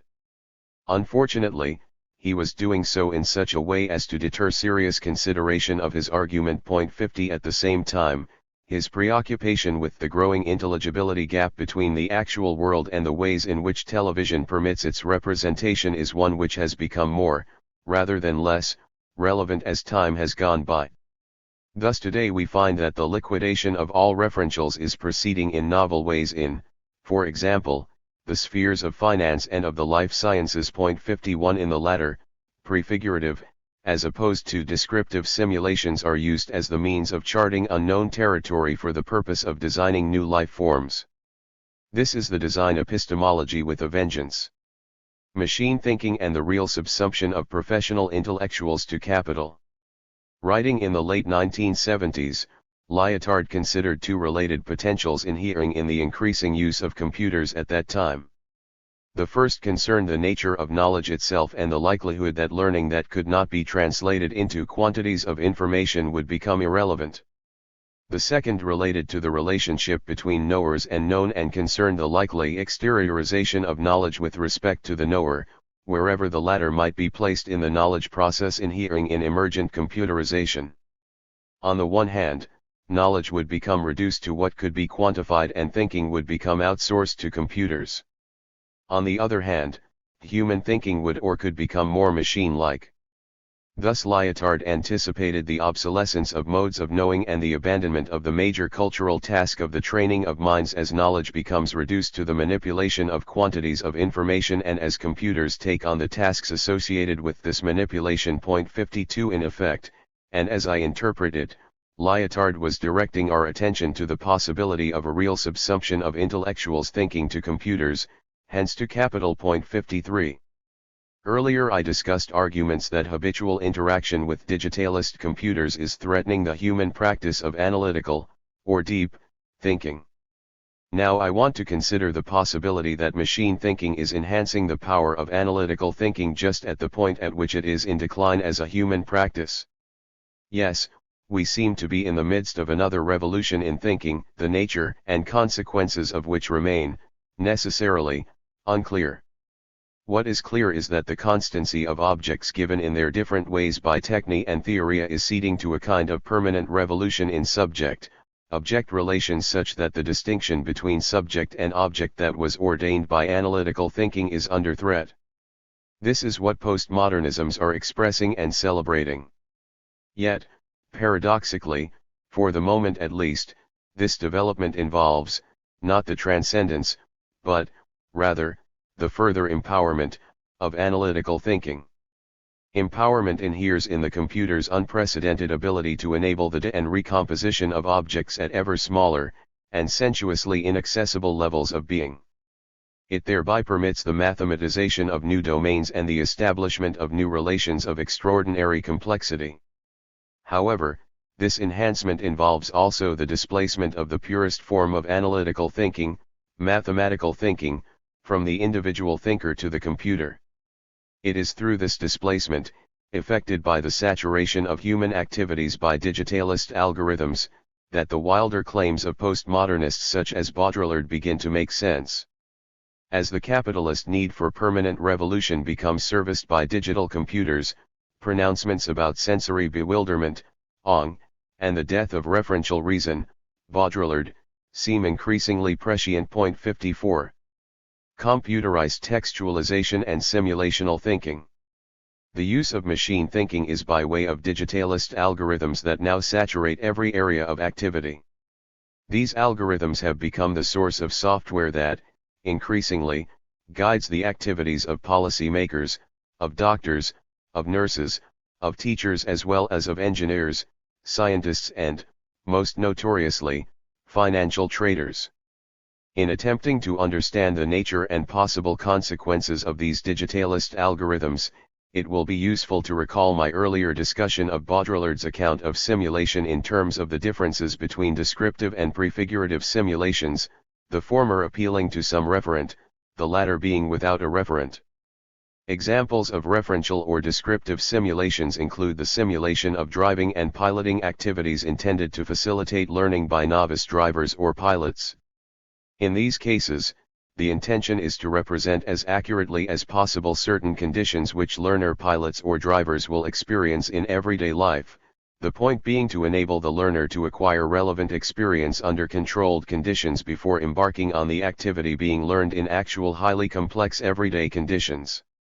Here simulation is a kind of replication of a part of reality which is remote from the reality being, partly, replicated. Used in this way, simulations form part of the nurturing of learner-driver's judgment. In such cases, machine thinking is at the service of the kind of thinking with complexes of concrete concepts needed for human driving. The machine thinking in which I am interested here is that which tends towards the displacement of referential by prefigurative simulations, in the course of which displacement, the relationship between machine and human thinker becomes reversed in that the human begins to become subservient to the machine. Having introduced this topic above in relation to the activity of chess playing, I shall now turn to the emerging role of machine thinking in the life sciences. First, though, a word about algorithms will be useful. In fact, machine thinking involves the use of both descriptive and prefigurative simulations. Clearly, any description is from a particular standpoint, or, the description is made on the basis of some, implicit or explicit, principle of selection. It involves attentiveness to certain aspects of the world and an accompanying and necessary indifference to other aspects of the world. The selectiveness of algorithms inheres not only in what is taken for granted, in terms of theory and knowledge, by their designers, but in the need to render their descriptions in a form susceptible to representation by means of noughts and ones. The algorithms used in the chess game referred to earlier were informed by the assumption that chess playing could be reduced to explicit rules and that incorporating into the program sufficient data about the myriad different decisions permitted under myriad specific game-playing situations would enable the machine to triumph over the human player. From Lanier's point of view, this triumph was due not only to the program, which was, after all, the fruit of human, not machine, thinking, but to the apparently self-ordained reduction of the human player to machinic functioning. Moreover, the nature of the activity of chess playing as narrow, clearly delineated and rule-governed, is particularly susceptible to algorithmic reduction. Nevertheless, much was lost, from the point of view of human functioning, through this reduction. The Deep Blue episode is a striking example of that outsourcing of thinking permitted by digitalization, describable in Lyotard's words as an alienation of knowledge from its user even greater than has previously been the case. 55. This alienation of knowledge is permitted by the advances in power of digitalist computers as well as more sophisticated software designed on the principle of connectionist models of thinking. With the constant increase in the computer's extraordinary calculative powers, more and more activities are being subsumed to the logic of noughts and ones as expressed in digitalist algorithmic tools and devices. Presently the concept of big data, understood as the total store of data available in computers in relation to a particular topic or problem, and the computer's ability to abstract correlations from these data, marks a further movement along this path. 56 Insofar as reliance on big data comes to displace the professional judgment of scientists, the identification and understanding of natural powers in which the practices of modern physicists consisted will be displaced by the ability to pick out correlations, on which the computer is far more competent than the human thinker. 57 In effect, the use of machine thinking, when taken beyond a certain point, how to identify this point is a problem that needs serious and systematic consideration, allows experts to act without knowing. In doing so, it serves to render unnecessary the nurturing of human judgmental capabilities and it reduces members of the professions to the status of deliverers of already determined system imperatives that will have been determined, quite possibly, through the use of algorithms and big data. 58. Prefigurative simulations and the life sciences, from representing to intervening, from intervening to inventing. From the 17th century onwards, students of organisms tended to favor in situ observation by means of the corporeal eye as opposed to the visuality of the inner eye.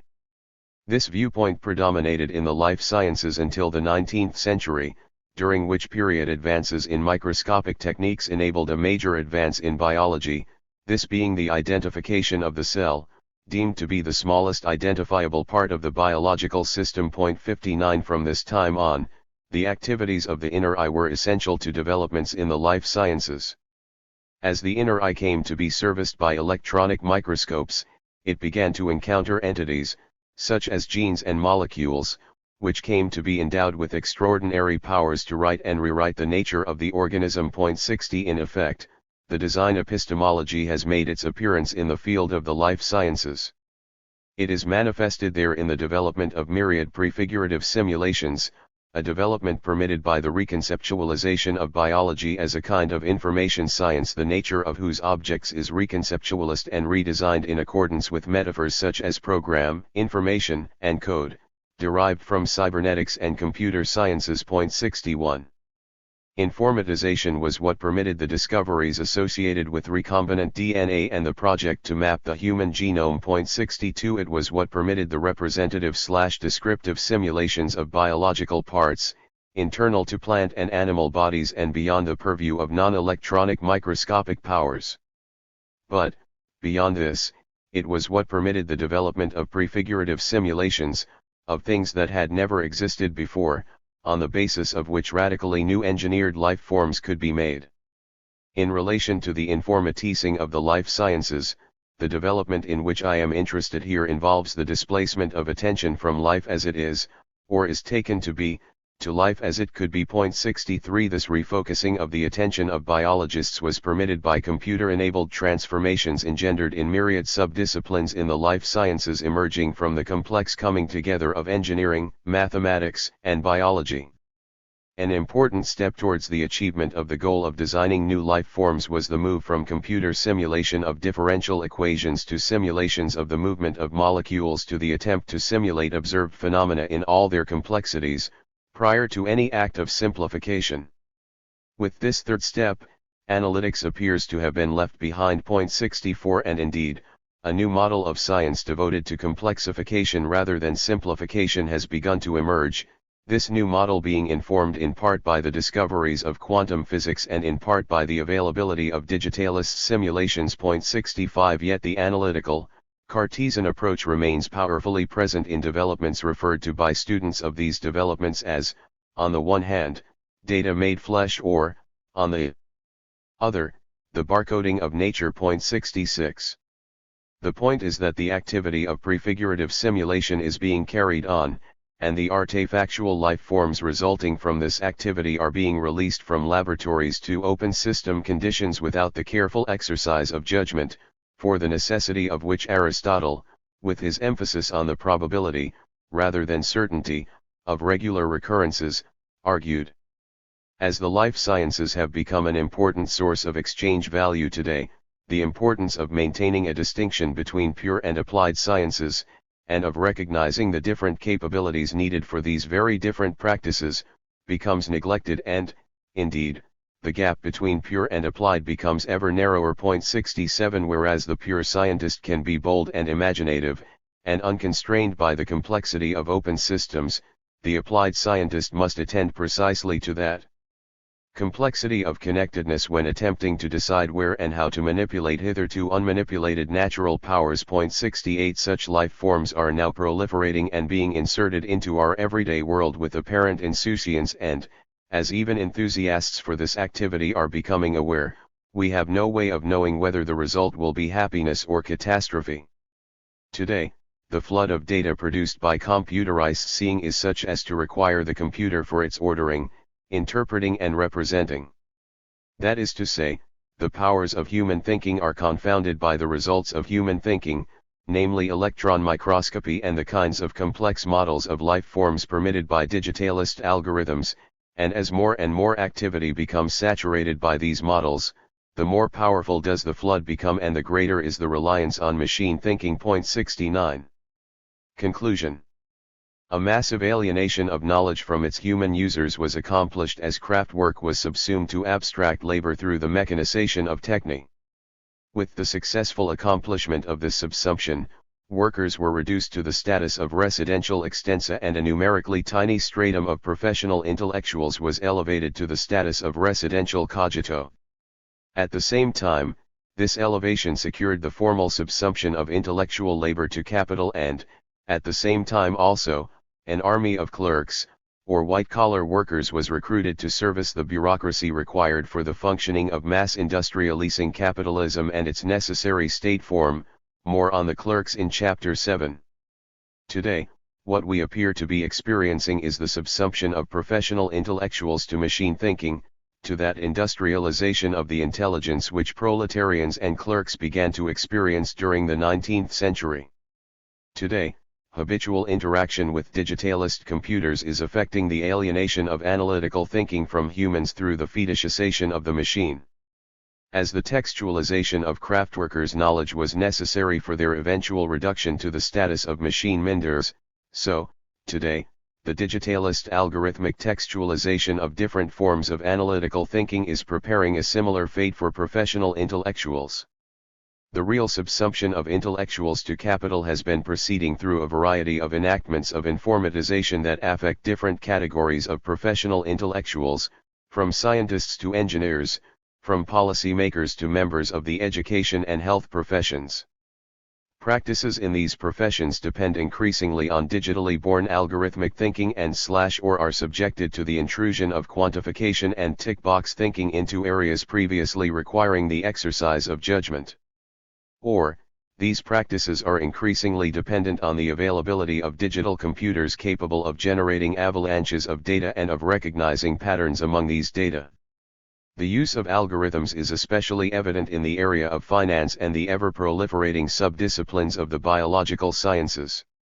What seems to be emerging is a kind of informatist positivism that requires the willingness of human thinkers to be subsumed to digitalist machines, with the resulting transformation of both subjects and objects of knowledge and with a richer potential for unintended consequences than any we have experienced up to now. If the use of digitalist algorithms is not to result in more or less destructive unintended consequences, human judgment is needed to ensure that reliable assumptions inform the models in question. The reliability of these assumptions depends on designers' knowledgeability, in particular, a knowledge of and respect for the historicity and complexity of the world and of the real natural powers that sustain or threaten it. Expressed otherwise, designers of algorithms need to have developed the capabilities associated with the exercise of judgment or phronesis. Yet, as more and more of the work of thinking is subsumed to algorithms, more and more of scientific doing becomes a matter of pattern recognition, or, it becomes reduced to a kind of higher machine minding. More and more of that doing becomes a doing without knowing. What seems to be happening at the moment, contrary to what autonomists hope for, is a further intensification of the power of dead over living labor as machine thinking is coming to take over more and more of the tasks previously undertaken by professional intellectuals. Human capacities as expressed in the ability to think analytically are being alienated to computers, the latest and perhaps most powerful fetish yet invented. I shall return to the question of digitalization in Chapter 8, in which its effects will be considered from the standpoint of communication rather than informatization, therefore in terms of the possible constitution of the political form of the multitude, as hoped for by Hart and Negri. Before doing so, I shall consider the nature of the people, the multitude's other, in Chapter 7. Part 3. From Fordism to Post-Fordism, or, the Transcendence of Alienation? 7. Print and the Constitution of a People, or, the Institution of Alienated Politics. Introduction. In Chapter 5, I concluded my discussion of the capitalist divisions of labor with an account of the autonomists' hopes for the emergence of a radical, non-representational form of democracy out of the experiential changes associated with the post-Fordist mode of capitalism. The nature of this possible political novelty was discussed in terms of the political capabilities of the multitude, understood as an actively cooperative and knowledgeable collective actor qualified to displace capitalist modernity by an alter-modernity. The active and plural form of the multitude is contrasted favorably with the passive and homogenist form of the people as constituted through immersion in the Fordist regime of activity which was effective until the late 1960s. Hart and Negri ground the actuality of the people in the nation, claiming that every nation must make the multitude into a people. 1. This is the nation as the form of community permitted by a developing capitalism, the nation, therefore, subsumed to a state. 2. This chapter will explore the ways in which print became a condition of possibility for constituting the people, or, it will examine the role of print in enabling an alienated mode of politics and the atomist and politically passive mode of subjectivity described by Marx in On the Jewish Question, OJQ. 3. We have seen in Chapter 4 how print permitted the emergence of a stratum of intellectuals in whom the abilities associated with analytical thinking had been nurtured through the experience of reading, writing, learning. This mode of thinking was a necessary condition of the mental, manual division of labor as instituted through the real subsumption of labor to capital, that is, through the mechanization of techne. However, along with this development went the need for a stratum of clerical workers no less subsumed to capital than were the machine menders. Point 4 The emergence of the nation-state, understood in terms of the need for mass literacy, is intimately associated with this development. Successful real subsumption of technical activity to capitalism did not require mass literacy in its early stages. However, as real subsumption spread, as the capitalist division of labor began to impose itself on different dimensions of householding, literacy beyond that of reader-writer-learners became a necessity. In England, this necessity was institutionally marked by the introduction of compulsory formal schooling in the 1870s. Point 5. Elaboration of the constitution of the political form implied by the concept of people will be undertaken by means of Marx's analysis of atomist subjectivity, which is simultaneously a portrayal of illusory citizenship, citizenship of the lion skin rather than of the lion, as he put it. The atomist subject is incapable of citizenship in the Marxian, Aristotelian sense of the term because that subject is suffering from the capitalist-constituted need for an illusion of absolute individual independence. This is the subject as member of a people, as prescribed by Hobbes, for whom the desirability of displacing multitude by people lies in the orderliness which is bound to ensue as members of the pre-modern multitude agree to subsume their differences to the unifying will or voice of a sovereign. From a Marxian point of view, Hobbes was inviting the multitude to alienate its political capacities to a sovereign by authorizing the sovereign to speak in its/their name. What the multitude becoming people will secure in return for this alienation of political power is the end of civil war and, beyond this, the enjoyment of commodious living, or, as we would experience it today, the delights of privacy and consumerism. In effect, Hobbes was prescribing a split between public and private such that the public constitutes a sovereign power, the state as Leviathan, to which the multitude agrees to subordinate itself forever so as to enjoy the private pleasures of what C.B. Macpherson called possessive individualism. Point 6. Hobbes was depending on subjects' ability to understand their individual interests and to calculate that these are best served by alienating their political capacities to a sovereign. He was prescribing what would not become an actuality until the real subsumption of craft and other activity to capitalism. In a similar fashion, the young Marx's depiction of the possessive individual involved the identification of a potential rather than the description of an actuality. As such, it is more applicable today, when relentless institutional design of a neoliberal kind has virtually forced individuals to become possessive in the sense described by Macpherson. Point 7. Further elaboration of the autonomist concept of people is by way of the works of Ernest Gellner and Benedict Anderson on the role of print textualization in constituting membership of the nation-state. Point 8 Gellner considered this from the point of view of capitalism's industrial society, in his terms, need for clerks, that is, for semi-literate, standardist, atomist subjects capable of fulfilling the administrative needs of an increasingly complex mode of life, one in which textualization has become essential to its reproduction. Thus Gellner drew our attention to one dimension and essential function of the modern state, namely, the schooling of individuals for that modest clerical work which became a necessity for the functioning of both state and capitalism during the 19th century. Anderson's account, read as complementary to that of Gellner, not as the alternative proposed by Anderson himself, showed how the atomistic individualism emergent from the liberal industrial capitalist division of labor became the basis of a sense of membership of the nation-state. The mechanism here was the reading of novels and of newspapers.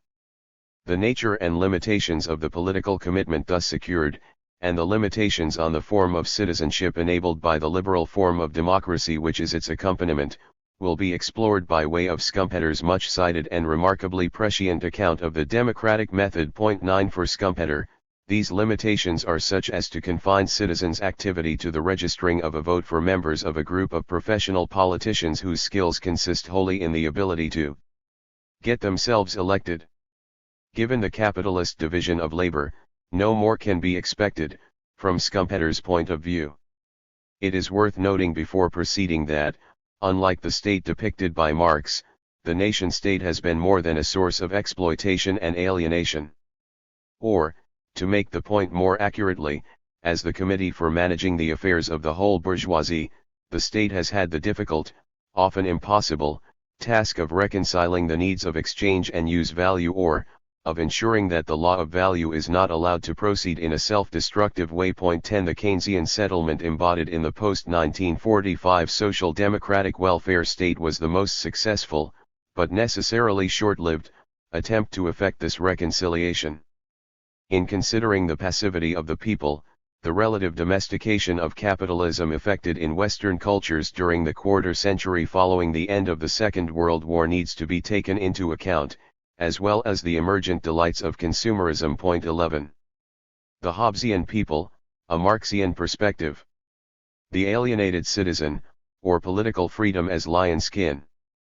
The young Marx's work on citizenship and its deformation was written from the point of view of a capitalist engendered differentiation of spheres of activity as economic and political, or, as civil society and state, as Hegel had put this. Point 12. As such, it offers a vivid depiction of political alienation as the centralizing state came to take on those tasks previously distributed across a feudal way of life. The development of the state proceeded dialectically along with the development of capitalism, as marked by the formal and real subsumption of farming and craft activity to the law of value. Thus the institutional differentiation of state from civil society involved the abstraction of householding activities from individual households and their reallocation to new kinds of manufactories in which, first, the detailed and subsequently the mechanized division of labor were instituted. This was an institution that brought with it the psychic immiseration of humans who, in the past, could, or would have had cognitive control of their own activities, as well as possession of their means of livelihood and the direct, face-to-face experience of interdependence within and, more than likely, between households. At the same time, these households would have been subsumed to the power of feudal lords whose expropriation of their surpluses, of animals, crops, or labor power, would have been a directly experienced, therefore cognitively transparent, fact of everyday life. Atomized citizens are dirempted, or separated, from their communal being in that they are interpellated as, on the one hand, citizen and, on the other hand, man.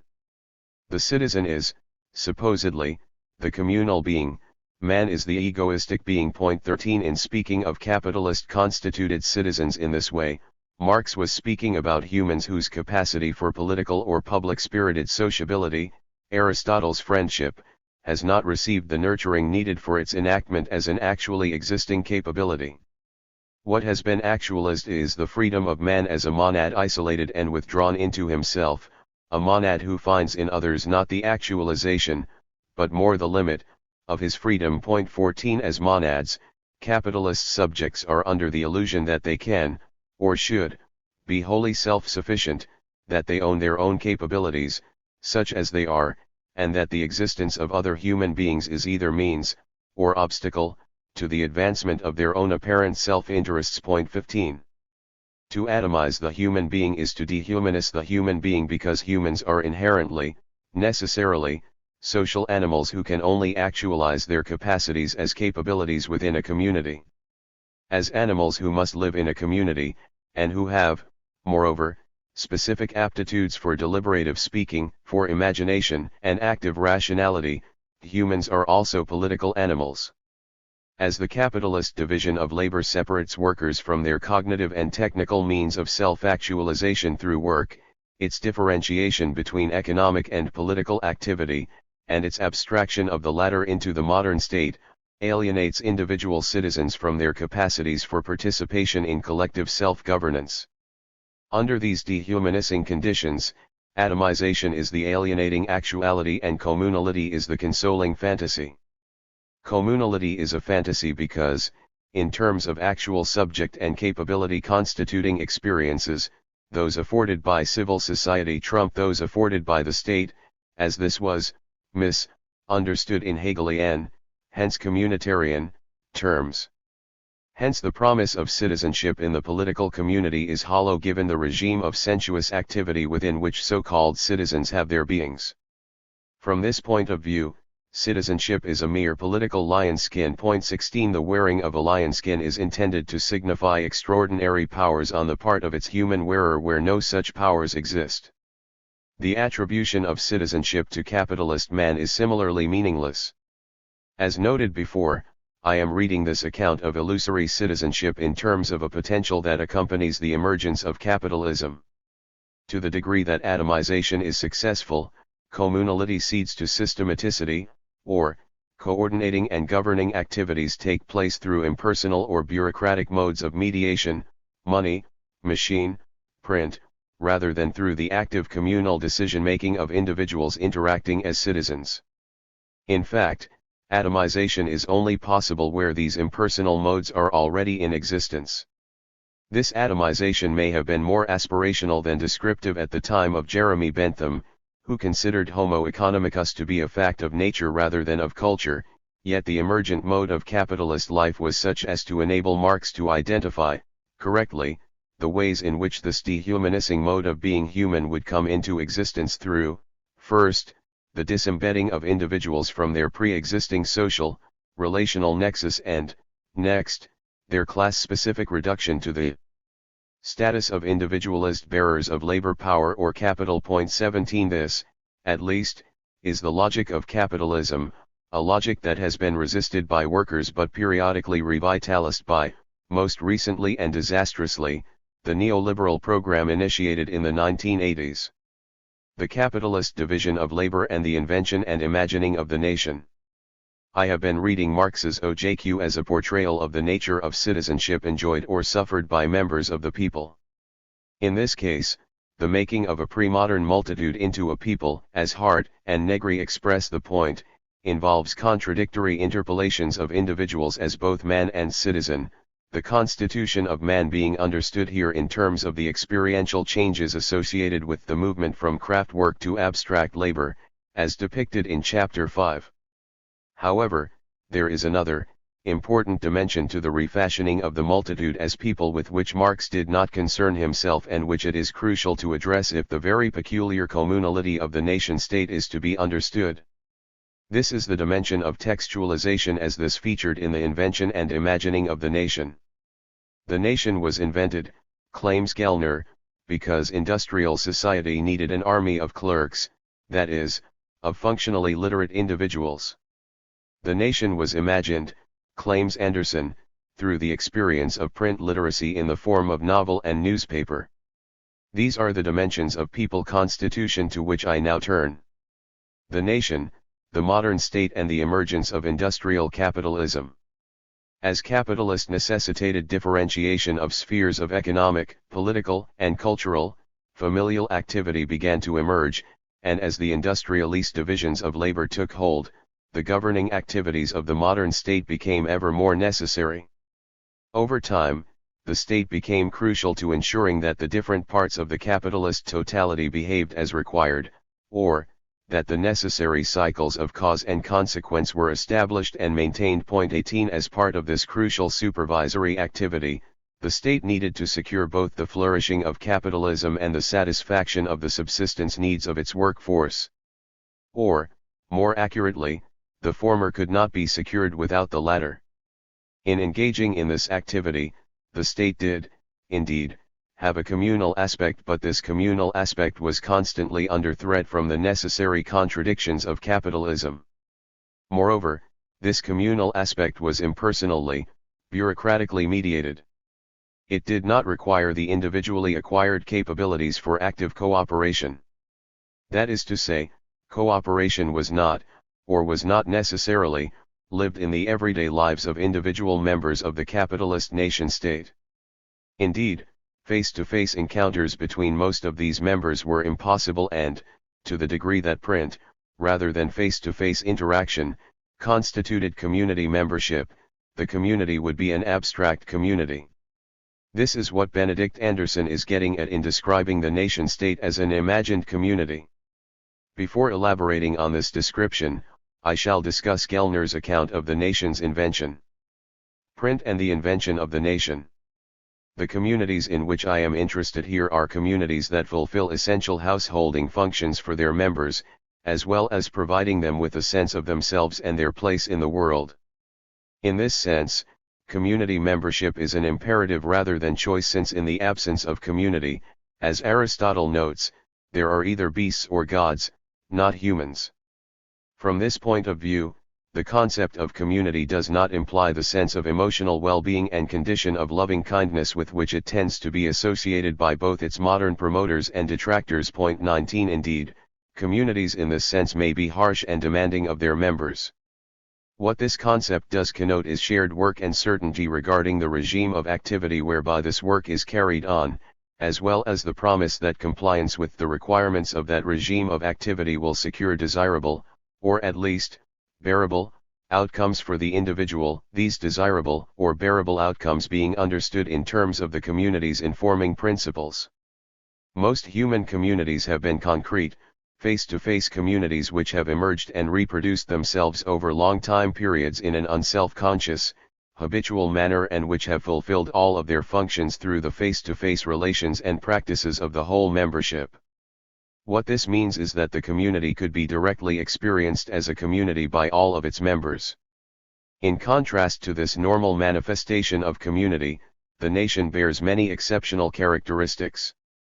First, the sense of self and of place in the world, which pre-capitalist householding secured, however insecurely in many instances, became unavailable as householding activities became subsumed to capitalism and to a new kind of abstract, or scientific knowledge.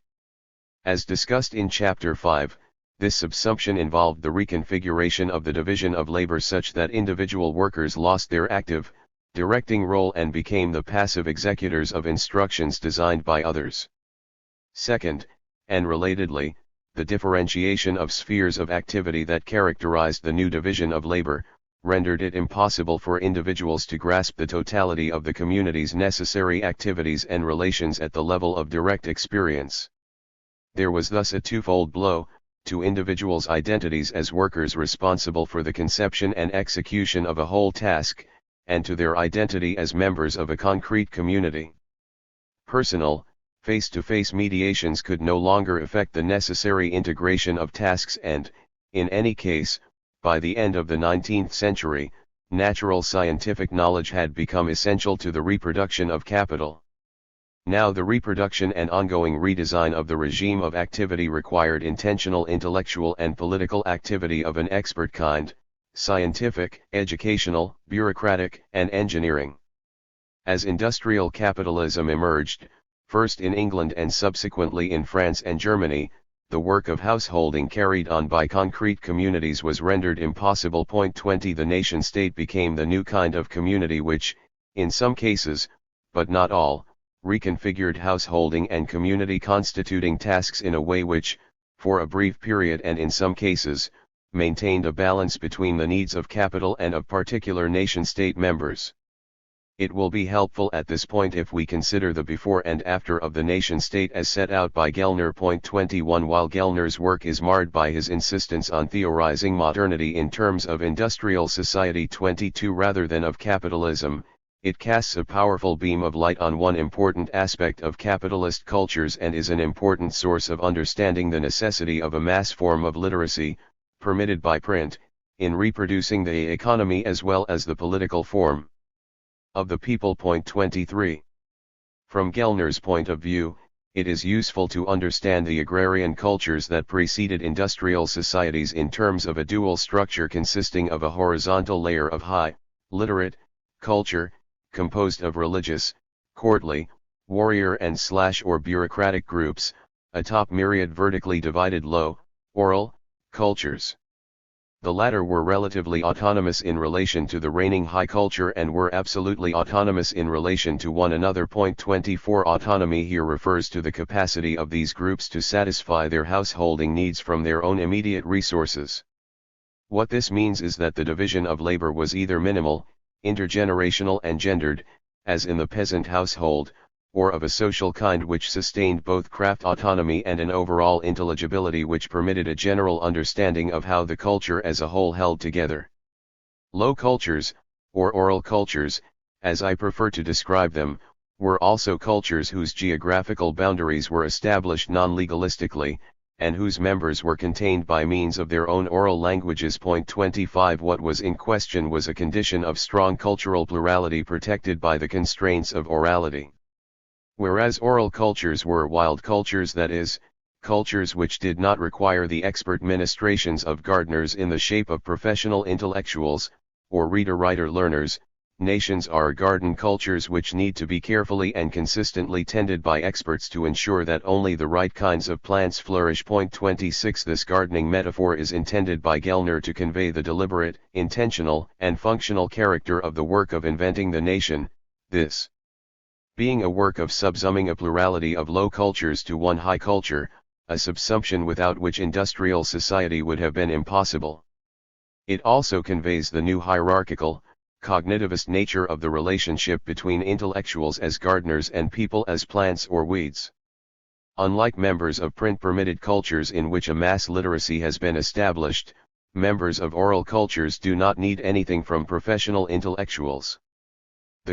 In some but not all cases, 27 successful invention of mass high cultures was both enabled and necessitated by capitalism's disabling of oral cultures. This disabling consisted in the erosion of their self-sufficiency effected by a politically enabled reconfiguration of the division of labor through, first, the commercialization of agriculture and, later, industrialization, as discussed in Chapter 5.28. Thus emerged a communal, cognitive vacuum which rendered the nation imperative, not only for industrialists, but for people whose communities had been destroyed by the activities of an emergent capitalist economy. However, this vacuum was not sufficient for the invention of the nation. What added sufficiency to necessity was the availability of the secular administrative resources which had been constituted by aspiring or successful absolutisms, or, of the army of reader-writer-learners which the invention of print, but not only the invention of print, had permitted to emerge prior to industrialization. On literacy, it is important to note that, unlike the literacy of agrarian modes of life, that is, of cultures marked by a radical divide between high and low culture, which was highly specialized and narrow in its field of application, whether this field be religious, political, or economic, the literacy in capitalist industrial cultures is plural in character and a necessity for the reproduction of everyday life.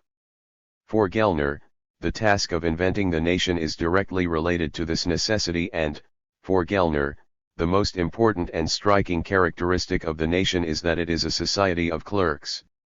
Clerks are individuals who have been inculcated into the mysteries of vernacular print literacy through the experience of formal education, this being education, or more appropriately, training, for docile, standardist behavior of a systemic rather than citizenship kind, such standardist behavior being a necessity for the interchangeability of clerks needed for the flourishing of capitalism within the boundaries of the nation-state. Point 29.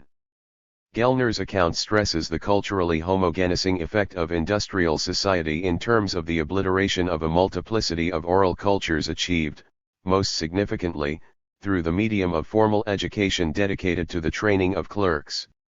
A society of clerks will exist only where there is a state to take charge of this training, and a state will exist only where there is a population sufficiently large and productive to bear the cost of maintaining it, or, a taxable surplus plus popular willingness to pay taxes. For Gellner, the legitimacy of the state, willingness to pay taxes, is grounded in the promise of equal access to education and of progressive economic growth. Point 30. In a sense, Gellner is assuming a kind of Hobbesian contract whereby groups subsumed, or were forced to subsume, their differences to a state that promised to secure an increasingly affluent privatized life for all. He is stressing the instrumentally rational character of the nation, as well as of relations between individuals, and between individuals and the state.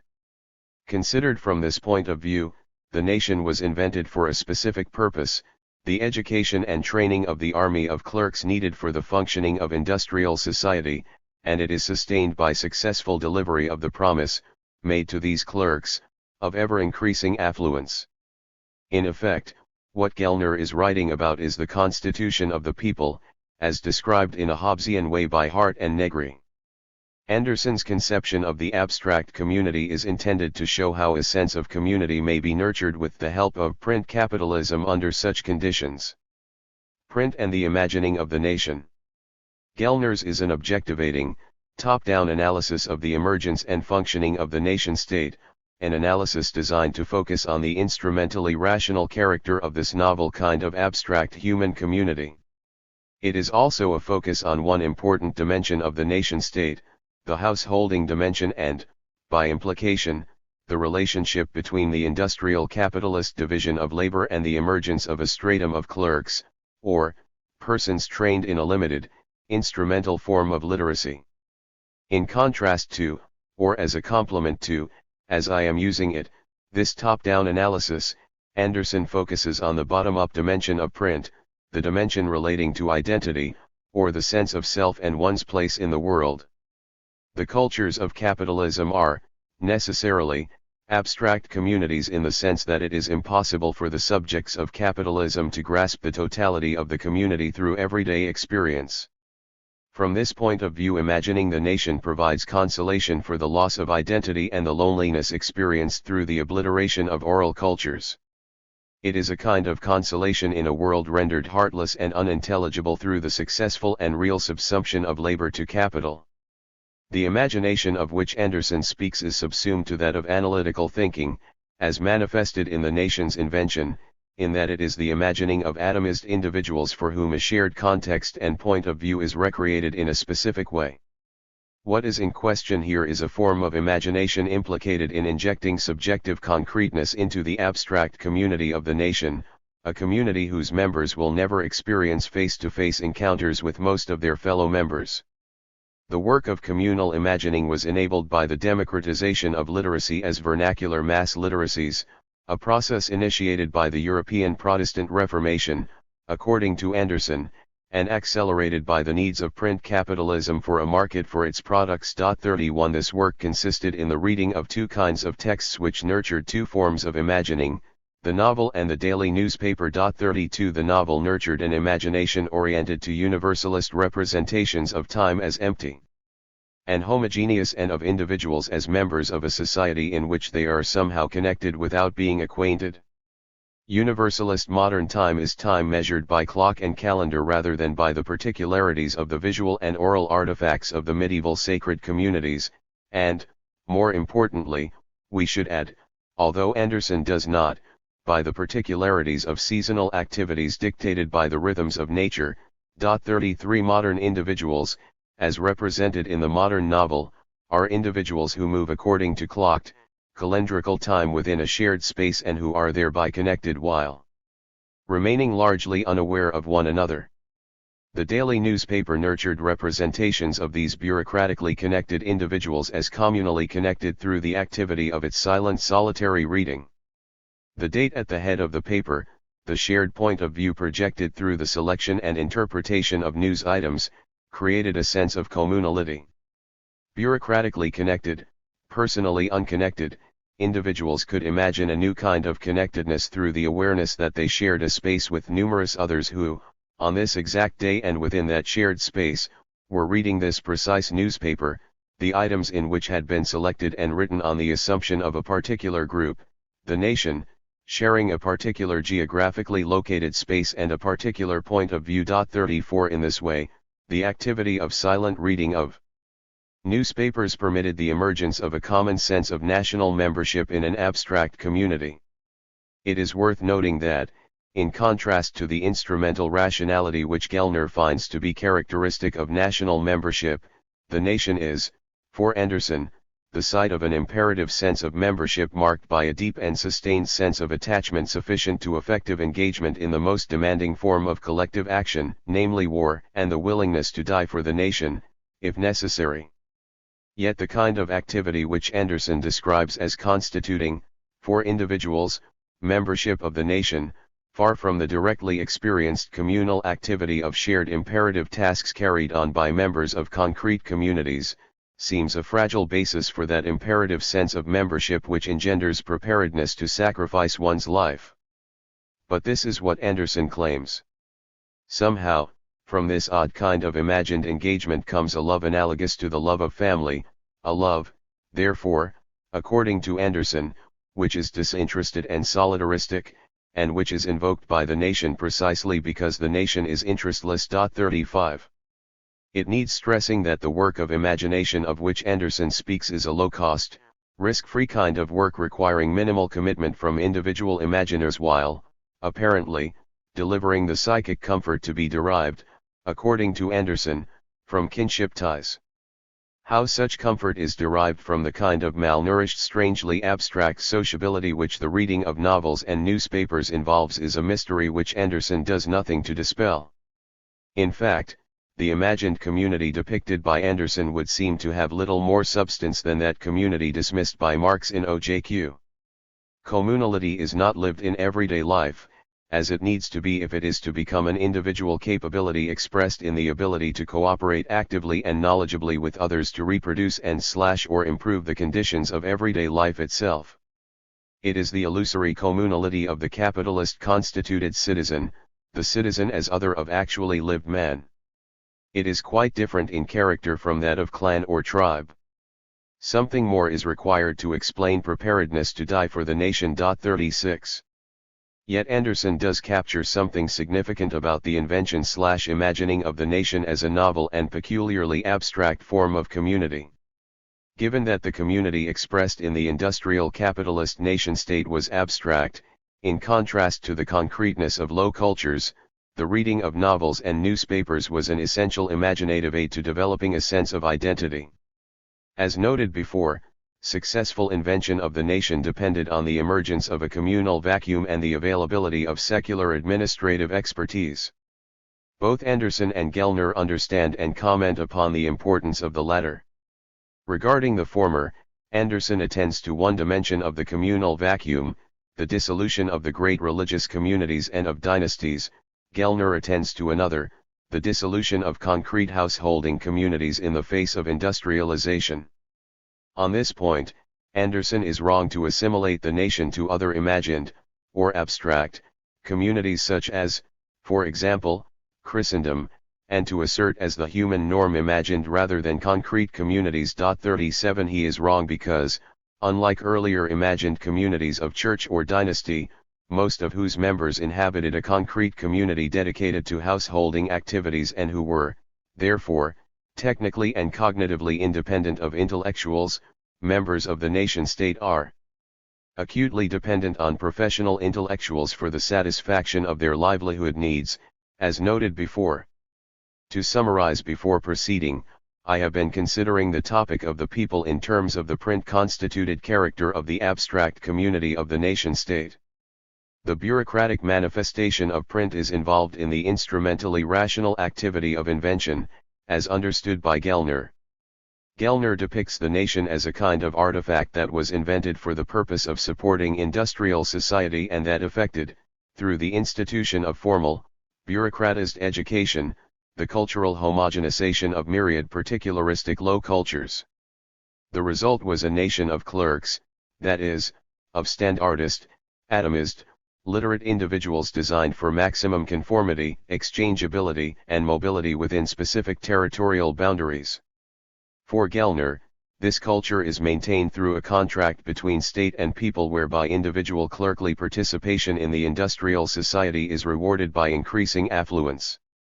While, as noted before, this account has significant explanatory gaps, relating to its resistance to theorizing capitalism rather than industrial society, it does capture something significant about the character of nation-state membership once the emergent capitalist division of labor effected the elimination of predominantly or significantly oral cultures, or cultures in which householding activities did not require the interventions of professional intellectuals. The popular manifestation of print, as described by Anderson, is involved in the isolated, effective individual activity of imagining the nation. Anderson depicts a communal form of association that does not need the support of contract, that has its own imperative derived, somehow, from the interestless, family-like character of the nation. Yet Anderson, no less than Gellner, reveals the strange kind of detached connectedness mediated by calendrical and mechanized time as well as by print, which marks relations between individual members of the nation. When Anderson refers to the political love engendered by the nation, he is, in fact, referring to love of an abstraction rather than of one's, mostly, faceless fellow members. This is the kind of attachment nurtured by the products of print capitalism. In the absence of systematic countervailing activities designed to nurture communality, any claims about kinship or, indeed, citizenship merit a riposte of the kind provided by Marx in OJQ.38. I shall now turn to the question of political alienation as manifested in the institutions of liberal democracy. Political alienation and the institutions of liberal democracy. Before concluding this chapter, I shall turn to a 20th-century scholar whose account of the democratic method enables an elaboration of the institutional expression of the political alienation depicted by Marx in OJQ. This account draws our attention to the cognitive problem relating to the capitalist division of labor, a problem which affects the mental as well as manual dimensions of the mode of theorized techne in which the capitalist division of labor consists.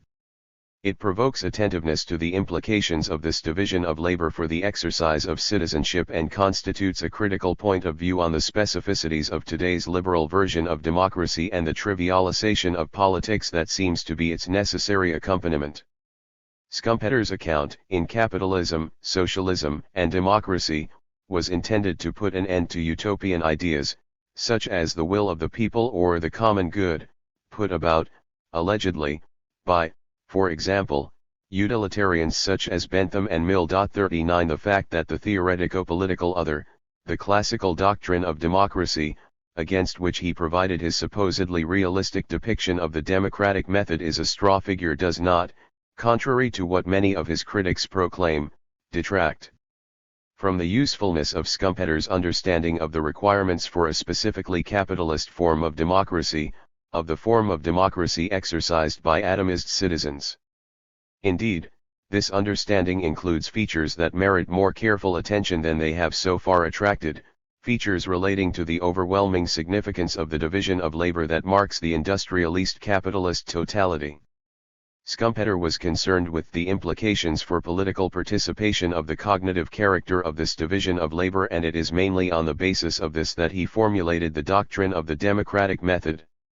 What makes this method democratic is that it involves competition, on the part of professional politicians, for electorate's votes.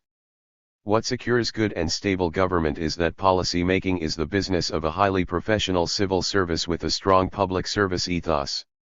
This triadic conception of democracy is intended to mute expectations of participatory democracy while ensuring a measure of accountability between politicians and electorates.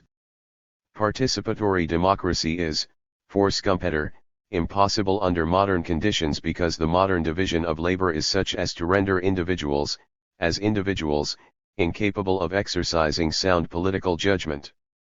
Individuals simply do not have the competence to participate in political decision-making. It is only within their personal realm of directly experienced domesticity and professional life that individuals can be said to have knowledgeability, influence and a sense of responsibility. Within this realm, individuals are the best judges of their own interests and are not open to the blandishments of manipulators of any kind. Outside of this realm, they are virtually idiots. Hence, in relation to the public realm, the only task with which such individuals should be trusted is that of saying yes or no to professional politicians competing for their vote. For Schumpeter, the politically significant cognitive inadequacies of the direct experience available through the modern division of labor are compensated for by the civil service, which originates policy and which, in carrying out this activity, is protected from public demands by a mediating stratum of professional politicians, an important task of politicians being to educate or manipulate voter preferences to ensure their alignment with what civil servants consider to be sound policy. If the system is to work as reliable, stable governance, each element of this triadic structure of electorate, politicians, and administrators needs to know its place and function in relation to the others. Individual voters must recognize their own cognitive limitations, confine themselves to their duties as selectors of politicians and, between elections, return to their private spheres. Politicians are also properly bound by the logic of the system, albeit having a more active role than voters. Essentially, they, politicians, are part of a political machine, the political party, the function of which is not to advance principles but to take power. Politicians are dealers in votes, and it is in terms of the need to deal in votes that the pros and cons of policy making are evaluated. Hence they are necessarily bound by the short-term view and have little time for serious consideration of policy. As Schumpeter expressed the matter, the prime minister in a democracy is like a rider who needs to devote so much time to staying on the saddle that he cannot plan his ride. 40 However, this is not, or need not be, a governmental catastrophe because decisions about governing are carried out by the civil service. It is the civil service which plans the ride, or, which has the collective knowledge, memory, and experience to exercise the peculiar and challenging kind of oversight and foresight needed for the satisfactory reproduction of the collective means of life and well-being under the specific conditions of the capitalist industrial division of labor. As citizens need to recognize and respect the division of labor between themselves and their elected representatives, politicians need to do likewise and defer to the expertise of civil servants. The specific dispositions needed if the democratic method is to work to ensure good quality government and the minimal degree of accountability, represented by the voters' freedom to say no, differ between electoral, political, and administrative strata, but all must share self-discipline in the sense of a willingness to abide by electoral outcomes and to respect the division of political and administrative labor outlined above. There is scope in the system, as depicted by Schumpeter, for politicians to engage in the education, as opposed to manipulation, of voters' choices, but, overall, he came down on the side of manipulation. This is perhaps because he was deeply pessimistic about the readiness of individuals, of all classes and at all levels of education, to become educated in relation to the mastery of political problems. 41 This resistance to acquiring a meaningful education in politics leaves great scope for groups to manufacture political will by means of advertising techniques. Thus, for Schumpeter, the only possible source of good governance is well and suitably educated elites, professional politicians and administrators nurtured through traditions of political/administrative service and a specific professional ethos intended to ensure that manipulation will be for good rather than bad ends. 42. In summary, there are very specific conditions for the success of the democratic method as a modern form of democracy rendered possible in industrial nations of the modern type. 43 In setting out these conditions, Schumpeter had in mind what he deemed to be the successful example of England. Conditions include, first, political and administrative elites having the requisite high character and embedded in traditions embodying relevant experiences and professional codes. The second is the ability and willingness of politicians to recognize limits on the effective range of political decisions by respecting and acting upon specialist advice. Third is the presence of democratic self-control, not only on the part of voters, but of backbenchers of governing parties and, indeed, of opposition parties. The Schumpeterian world is one in which the everyday world experienced by the individual is familiar, knowable, and amenable to individual influence, hence a suitable object for individual responsibility.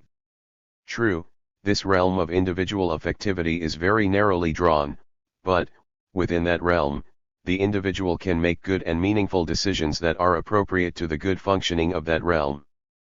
Popular acknowledgement of the absence of popular politically significant knowledge and willingness to defer to the knowledge and judgment of political and administrative experts are essential components of the system, as are a similar understanding of their own limitations on the part of professional politicians and an accompanying deference towards the knowledge and judgment of civil servants. What is in question is a virtuous circle of electors, representatives, and administrators, each knowing their proper place and function in the world and willingly confining themselves to that place and function. On this basis, stable, non-totalitarian government is possible in the cognitively challenging, highly individualist, and differentiated world of modern industrial societies. 44. Liberal democracies today? What can this depiction of the democratic method tell us about the functioning of contemporary liberal democracies? An immediately obvious point is that the conditions whereby a Schumpeterian division of labor between electorate, politicians, and civil servants might have been recognized and accepted by all parties is no more. In the contemporary world, still, nominally, the liberal democratic world depicted by Schumpeter, neither the dispositional nor structural features needed to secure good government in the narrow Schumpeterian sense are available. The Schumpeterian world was one in which boundaries were relatively fixed and people tended to know their place. Knowing one's place in the Schumpeterian sense has two dimensions. It involves both possessing meaningful knowledgeability in relation to one's everyday reality and recognizing the limitations, in relation to the wider world within which one's everyday reality is situated, of this everyday knowledgeability. As we have seen, members of the three politically relevant strata, electorates, politicians, and administrators, needed to know their places and respect the clear boundaries between them. During an optimistic post-1945 era, the Schumpeterian theme of popular political passivity was taken up by American political theorists who saw in the privatist dispositions of liberal democratic voters that civic culture in the absence of which modern democracy would yield chaos rather than order. 45 However, for Habermas, writing in the early 1970s, the civic culture had depended on pre-capitalist traditional orientations which were no longer available and, indeed, by the mid-1970s, mainstream, mainly right-wing, political scientists were expressing concern about the ways in which unrestrained popular demands were overloading the state. 46 The people adumbrated by the autonomists was ceasing to be a people and was taking on the characteristics of a multitude, perhaps. Hence, the redrawing of boundaries between private and public effected by emergent neoliberalism was intended, in a sense, to restore the democratic method that Schumpeter had depicted in his book. However, this was so only in relation to one member of the political triad, namely, the electorate. An atomist privatist electorate would become part of a democratic method whereby the division of labor between professional politicians and civil servants would be fundamentally altered and whereby, moreover, political lobbying, on the one hand, and public relations, on the other, would become increasingly relevant to policy making.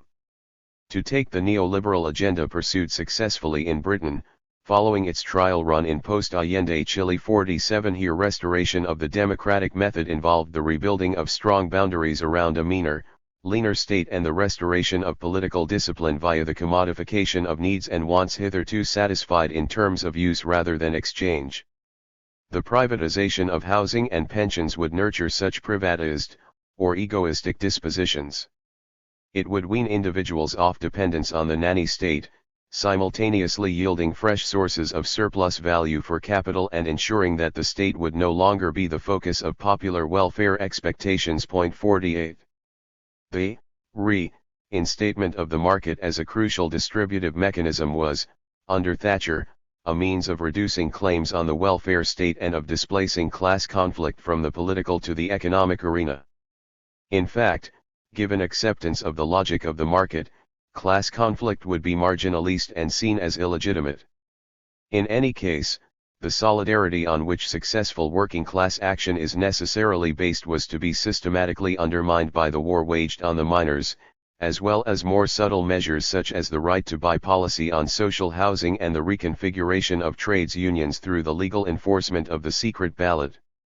These, and other measures such as the rhetoric of people's capitalism associated with the privatization of public utilities and the partial privatization and individualization of pension provision, tended towards the constitution of possessive or atomist individualism of the kind identified by Marx in OJQ. Today, knowing one's place in the Schumpeterian sense has become difficult, if not impossible, but, also, undesirable. On the one hand, electorates do not defer to politicians. On the other hand, in their private lives, they have been disqualified from exercising the good judgment that Schumpeter took for granted, since the private domain has become increasingly saturated with science and technology and householding, in the narrow, familial sense of the word, has become dependent on professionalist expertise. 49 Thus there is both an unwillingness to know one's place in the political realm, at least on the part of significant minorities, and, increasingly, the inability to know one's place in the private realm. As for politicians, the public relations aspect of their activities has become at least as important as policy making, and, in relation to the latter, there is a reluctance to defer to civil servants. Indeed, the expertise formerly sustained by and in the civil service has been partly displaced by that produced by think tanks and consultants. 50 But the professionalism of politicians remains and is now more important than in the past, about which Schumpeter was writing. The professionalism that marks contemporary politicians, though, is much more purely of the entrepreneurial or free market kind. We might say that politics has become a matter of exchange value rather than use value. Moreover, the faster pace of life and the differentiation of political, economic, and private spheres affected by an electronically enabled neoliberalism bring into play a giddy logic whereby policy is made and remade in response partly to daily newspaper headlines claiming to represent popular needs and fears, partly to lobbyists, and partly to the constant stream of novelties generated by a hyperactive capitalism. 51 To borrow Schumpeter's analogy, the horse that contemporary prime ministers are attempting to ride has been galloping away, out of control and into unknown territory. Summary and conclusion.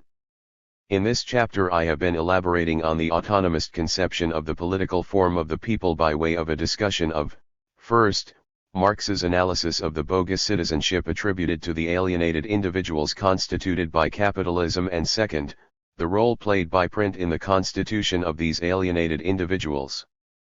This discussion broadens the focus from the literacy of intellectuals, to popular, or mass literacy manifested in the activities of clerks and of a readership of newspapers and novels.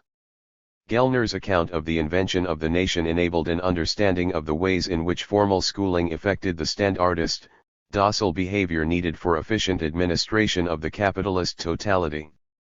Anderson's account of the imagining of the nation enabled an understanding of the imagined nation as a haven in the heartless world of the capitalist totality. Both accounts serve to flesh out the concept of the people. Finally, Schumpeter's depiction of the democratic method, as this must function given the capitalist division of labor if good governance is to be secured, brought out the necessary cognitive disqualification, in relation to the tasks of citizenship, inflicted on individuals caught up in this capitalist necessitated condition. As has been seen, this democratic method required recognition of a division of labor between its participants. It required that members of the three strata, of professional politicians, of civil servants and of electors, know their place and function and confine themselves to that place and function. In the world depicted by Schumpeter, good governance would be secured through the maintenance of this division of labor, and professional politicians would ply their questionable trade for worthy ends insofar as they recognized and respected the superiority of civil servants as the guardians of good governance. In part through the development of electrified media of communication, this division of labor has been dissolving since the late 1960s.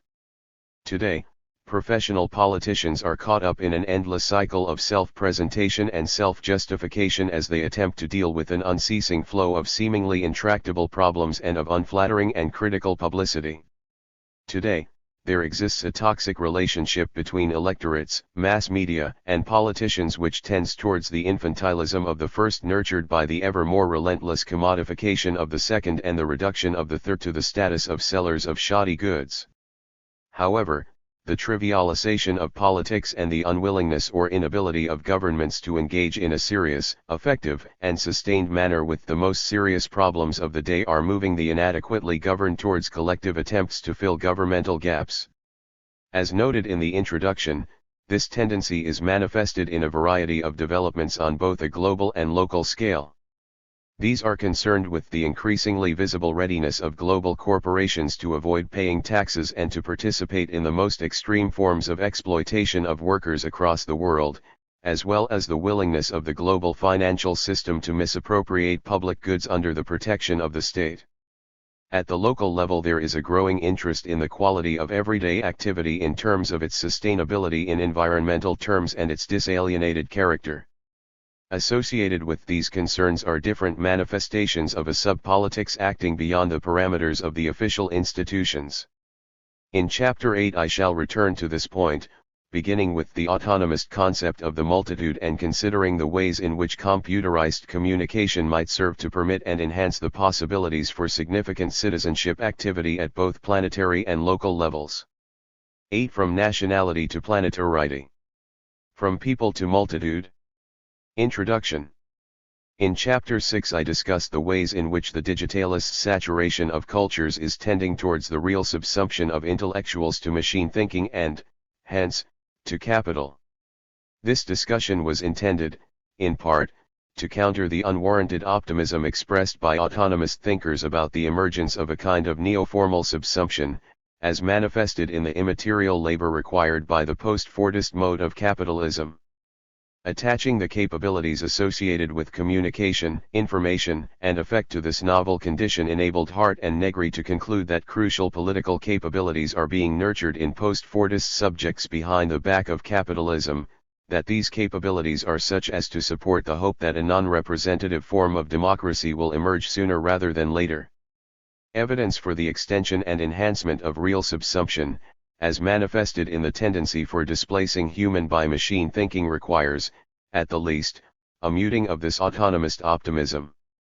What this evidence suggests is that the general intellect presently instituted must be judged, if not less democratic than that of Fordism, then certainly no more democratic. Yet there is also evidence of counter-tendencies. In the radically differentiated totality that is contemporary globalist capitalism, contradictions abound, and some of these contradictions are yielding sometimes strongly purposeful challenges to the law of value. Moreover, as the powers and permissions of print are multiple, and not exhausted in intellectual domestication and scientization, so, too, the powers or permissions inhering in computerized activities are not exhausted in informatization. 1. There is something serious to be said about the communicative possibilities of these powers and permissions in spite of the strongly argued dismissals of democracy theorists such as Jody Dean. Dean uses the concept of communication to convey, not capabilities for participation in governance, but the deeply manipulative character of digitalist capitalism. 2. While Dean's arguments have much force, her use of the concept of communication is not one that I wish to follow. Having considered the alienating and disordering potential of informatization in Chapter 6, I shall now explore these possibilities from the perspective of communication, which I use in a constructive rather than critical sense and from a practical Aristotelian rather than theoretical Habermasian point of view. The former requires attentiveness to the actualities of sensuous activity, the latter does not. The former places education for citizenship at the center of its concerns, the latter does not. Understanding citizenship capabilities in the shorthand terms of ethical and intellectual virtues, of friendship and phronesis, I need to evaluate digitalist modes of communication in terms of their potential for nurturing these capabilities and/or permitting their enactment on a planetary scale. If communication understood in this politically effective way is to become a systematically nurtured capability, or, if it is to become a necessary component of a post-capitalist regime of activity devoted to the principles of political friendship and rich individuality, informatization will need to be displaced through the subsumption of digitalization to new kinds of use value. At issue would be the emergence of a radically democratic general intellect fit for the purpose of governance of a capitalist saturated totality on a planetary scale. This would be a general intellect marked by the ability to imagine a planetary community from the point of view of rich individuality understood in terms of the radically democratic distribution of internal and external goods, but marked also by the acceptance of a plurality of modes of life unified at the level of planetary through the planet-wide divisions of labor and distribution of problems inherited from capital and through the recognition of the planet as our shared habitat. 3. Emergence would require a myriad of interconnected, mutually supportive changes relating to the distribution of internal and external goods. Regarding the former, intelligibility, the objective dimension, and intelligence, the subjective dimension, would need to be enhanced through the retardation of the pace of change and simplification of connectivity. This would require concerted action at different levels, within the state, between the state and citizens, and between citizens themselves. 4. On this matter, What Althusser describes as the ideological state apparatuses would need to be reconceptualized and redesigned in accordance with the principle of a democratized civic responsibility, as part of a project of global civic intelligence.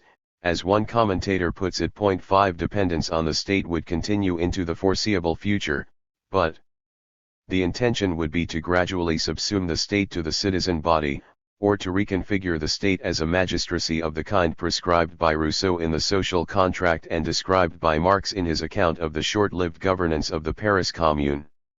The distribution of external goods would need to be understood in terms of use rather than exchange value, and distributed, along with socially necessary work, in an equitable manner oriented to the relief of hardship, the enjoyment of pleasure and the availability of leisure of a politically significant kind, the leisure named scholi by ancient Greeks. The recategorization and redistribution of work would relieve individuals of the different burdens of either too much work or total worklessness, as might the rapidly developing technology of robotics, subsumed to use rather than exchange. These developments, along with the institution of a citizen's income, could secure the reliable provision, over a lifetime, of the external goods on which the cultivation of internal goods depends. They would secure the leisure needed for the nurturing and enjoyment of rich individuality and of active citizenship. 6. Being up to the task of planetary citizenship would require, in addition to the ethical and intellectual virtues prescribed by Aristotle, some sense of the nature of technical and scientific knowledges, together with the recognition of the differences in abilities associated with the production of scientific knowledges on the one hand, and their applicability in particular contexts, on the other. That is to say, the gap between pure and applied science would need to be reinstituted so as to allow the time for meaningful political deliberation informed by the knowledge and advice of citizen experts in a world in which democracy and expertise were coming to be reconciled. Thus, education for citizenship would include ethical, political, and polytechnic elements. 7. All children would undergo an education in civics understood, not as unthinking adherence to a particular way of life, but as preparation for a life of active and thoughtful responsibility for the maintenance of a eudaimonic community understood from both a local and planetary point of view. All citizens would need some rough sense of where their locality fits into the totality, of how activities here can have serious consequences there, and vice versa. But citizens would not need to be omnicompetent. Rather, there would need to be a distribution of knowledges and skills deemed important for nurturing a good life for all. 8. These developments would be needed if imagining a planetary community were to be more than a technological fetish. To borrow Jody Dean's phrase. 9. The activity of imagining would involve the active use of rationality saturated by intellectual and ethical virtues and informed by accurate and politically relevant knowledge and information regarding the functioning of that planetary community. In short, planetary communality would require a new general intellect distinctive from that of the nation in the sense that it nurtures plurality and political responsibility rather than uniformity and political passivity. As Hart and Negri quite rightly argue, 10. It would require a sense of the planet as the objectivity which grounds our being and, therefore, a sense of our responsibility for care of the planet and all of its inhabitants, both present and future. The cultivation of this shared sense of a shared world, on the basis of which a plurality of forms of human life may flourish, along with a sense of collective responsibility for the protection of this shared world, would be a primary task for the multitude. 11. In this chapter I shall elaborate on the topic of planetary citizenship in terms of the virtues of friendship and phronesis first discussed in Chapter 1. Elaboration will be in part by way of a return to Aristotle's practical science of politics, in which he analyzes different constitutional forms. This return will involve also a consideration of the actually existing constitution of Athenian democracy. This dual-focused return will enable me to consider the neglected topic of education for citizenship, in that it will bring to light the constitutional design that enabled working-class Athenians to enjoy the political leisure needed to acquire citizenly capabilities. Further elaboration will be undertaken through a brief discussion of the strands of political theory concerned with deliberative democracy and the public sphere. As more than one commentator has pointed out, if we are to begin to develop a critical theory of digitalist media, we need to have a conception of the political in terms of which the functioning of these media can be judged. The political theories just mentioned are, in some senses, bringing Aristotle's practical science up to date. As for the ancient Athenian democratic constitution, I shall be arguing that this institutional design retains a relevance for inhabitants of a planetarist and digitalist world. Digitality could function both to release individuals from arduous labor and to fill the experiential gap between the local and the planetary needed for the imagining of membership in a planet-wide community. The Athenian polis, the science and the practice. Aristotle's practical science.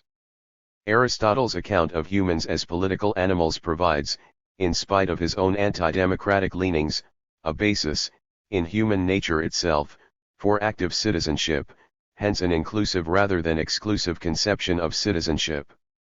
As noted in Chapter 1, the potential for citizenship inheres in the human capacity for speaking. We are animals who can speak, therefore animals who can make distinctions between good and bad, who can deliberate as to the good and bad and arrive at judgments about the best form of human life. From this fact of human biological materiality Aristotle derived the telos of citizenship, understood in the strong sense as responsible and public-spirited participation in collective self-governance. This is the radically democratic principle in which Aristotle's science of politics is grounded, his own historico-culturally determined exclusion of manual workers, women, and slaves to the contrary notwithstanding. The radical character of Aristotle's political theory can be drawn out by a consideration of his well-known typology of constitutions. For Aristotle, a constitution was not primarily a text setting out fundamental rights and obligations but, rather, a living regime of activity related to the class structure of a specific polis. Constitution equaled citizen body and the character of the citizen body depended on the balance of class power. The details of Aristotle's class analysis cannot be pursued here. It must suffice to note that, in addition to the identification of rich and poor, it includes an examination of the virtues, or lack thereof, associated with specific occupations and, by this means, an identification of the best form of rule. From this point of view, Aristotle identified 6 forms of constitution, 3 right, kingship, aristocracy, polity, and 3 deviated, tyranny, oligarchy, democracy. Point 12 Right rule is rule for the common good, deviated rule is rule for the good of the ruler. Leaving aside the rule of an individual, whether good or deviated, we should note that aristocracy and oligarchy are both ruled by the wealthy, therefore by a minority, since the wealthy are always in the minority. Democracy is always ruled by the poor, or the demos, therefore ruled by the majority. The difference between aristocracy and oligarchy is a difference in capabilities or political virtues. For Aristotle, aristocracy referred to a class of leisured landowners the members of which had been successfully nurtured in the virtues needed for good rule. Point 13 Recall that the concept of leisure used here is a political concept which connotes the availability of free time devoted, not to play, pleasure or entertainment, but to the active acquisition and exercise of politically relevant capabilities, foundational to which is the possession of good character. Point 14 The acquisition and maintenance of good character is a matter of the correct education, as discussed briefly in Chapter 1. Oligarchs, being devoted to the accumulation of wealth and power were, for this reason, without good character. Their lives were mere rather than good. To put the matter simply, they had an abundance of external goods and a dearth of internal goods. Point 15. Were the state to be nothing more than an association to secure property, to provide a living or to engage in treaties and trade, the quality and composition of its citizens would be a matter of indifference. Where the state is concerned, not just or primarily with mere life, but with the good life, or, the life that enables individuals to realize their highest human potentials, the quality of citizens is vital. Point 16 Only those who can enjoy time freed from the compulsions of householding activity, and who are willing to devote such free time to the acquisition of the necessary citizenly arts, will be fully qualified for citizenship understood in an Aristotelian sense. Point 17 While, due to the occupational constraints necessarily experienced by the poor, such citizens will come from the aristocracy, there is also the wisdom of collective judgments of the supposedly disqualified aforementioned poor. 18 Support for this rather surprising Aristotelian judgment comes in terms of, first, the multiplicity of points of view which a large number of individuals will represent, the totality of which is more likely to produce a good decision than that of one wise, well-nurtured man, and second, the ability of users as opposed to producers to make good judgments about the product. As the inhabitant of a house may not be able to make a house but can judge very well of its quality, so too, the inhabitants of the polis may not have acquired the full array of political capabilities such as the ability to choose officials and scrutinize their work. However, they will be fully competent as judges of the results of governing decisions made by their better qualified fellow citizens. Thus, while Aristotle claimed that citizenship is fully meaningful only when exercised at the highest level of direct participation in ruling, he came down on the side of degrees of citizen involvement depending on situatedness and on levels of capability. In any case, and finally, Aristotle was in favor of power sharing across the classes since this is needed to maintain a harmonious community. 19. For these reasons, the best type of constitution, from Aristotle's point of view, is a polity which, as a fusion of the characteristics of aristocracy and democracy, combines comprehensiveness of representativeness and viewpoint as well as excellence of judgment. Thus the polity has a double reference here, in terms, first, of the nature of citizens' activity and second, the inclusiveness of the status of citizenship. The aristocratic aspect of the polity ensures that sound judgments are made on behalf of the community as a whole. The democratic aspect of the polity ensures the presence of a multiplicity of viewpoints, a multiplicity that, in fact, strengthens the judgmental capabilities of the polis as a whole, even though, from Aristotle's point of view, the demos will not have had the full nurturing needed for their acquisition. Overall, the constitution involves an unalienated mode of politics in that it involves the absence of a stratum of expert administrators, or of government in the modern sense, and, consequently, the total equality of citizenly activity, understood in the fullest sense in terms of rotation of offices, of every citizen taking turns at ruling and being ruled. Aristotle's political thinking remains relevant to us because, in spite of his tendency towards support for an aristocratic constitution, as argued by Ellen and Neil Wood, the logic of his conception of politics is unavoidably radical and, in fact, reveals a profound understanding of what is required for the kind of freedom in public, or eudaimonia, advocated by Marx and to be hoped for today as our present mode of governance becomes ever more threadbare and ineffective, regardless of how effectiveness is conceptualized. Moreover, as just noted, he sees the need for a constitution that works for the common good, not only in terms of actualizing the good life for an aristocratic minority, but of ensuring that the interests of the demos are also taken into account. In short, Aristotle's science is an example through which we can focus on questions about citizenship and thinking, and about the nature of the regime of activity which enabled Athenian citizens to participate directly in the governance of their mode of life. As will be seen, deliberate institutional design, in relation to political activities, was intended to widen political participation and nurture the kinds of virtues, of judgment, knowledgeability, and civic friendship, which Aristotle deemed necessary for full citizenship but which he also judged to be unavailable to non-aristocratic citizens. Athens, from science to practice.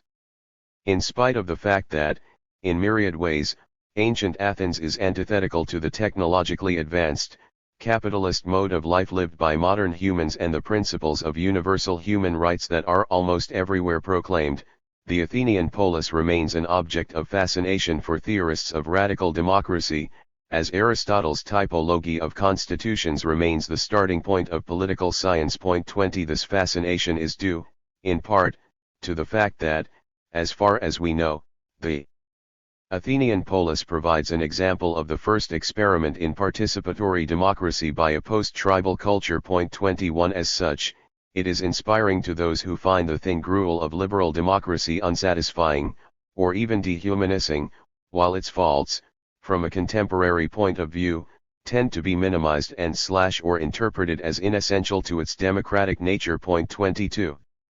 It is important to note that Athens's regime of activity was predominantly oral, albeit with important textualized dimensions of the culture relating, first, to the recording of aspects of activities relating to long-distance trade and governance and, second, to the emergence of script-nurtured thinking about nature, governing, justice and freedom, as discussed in chapters 3 and 4.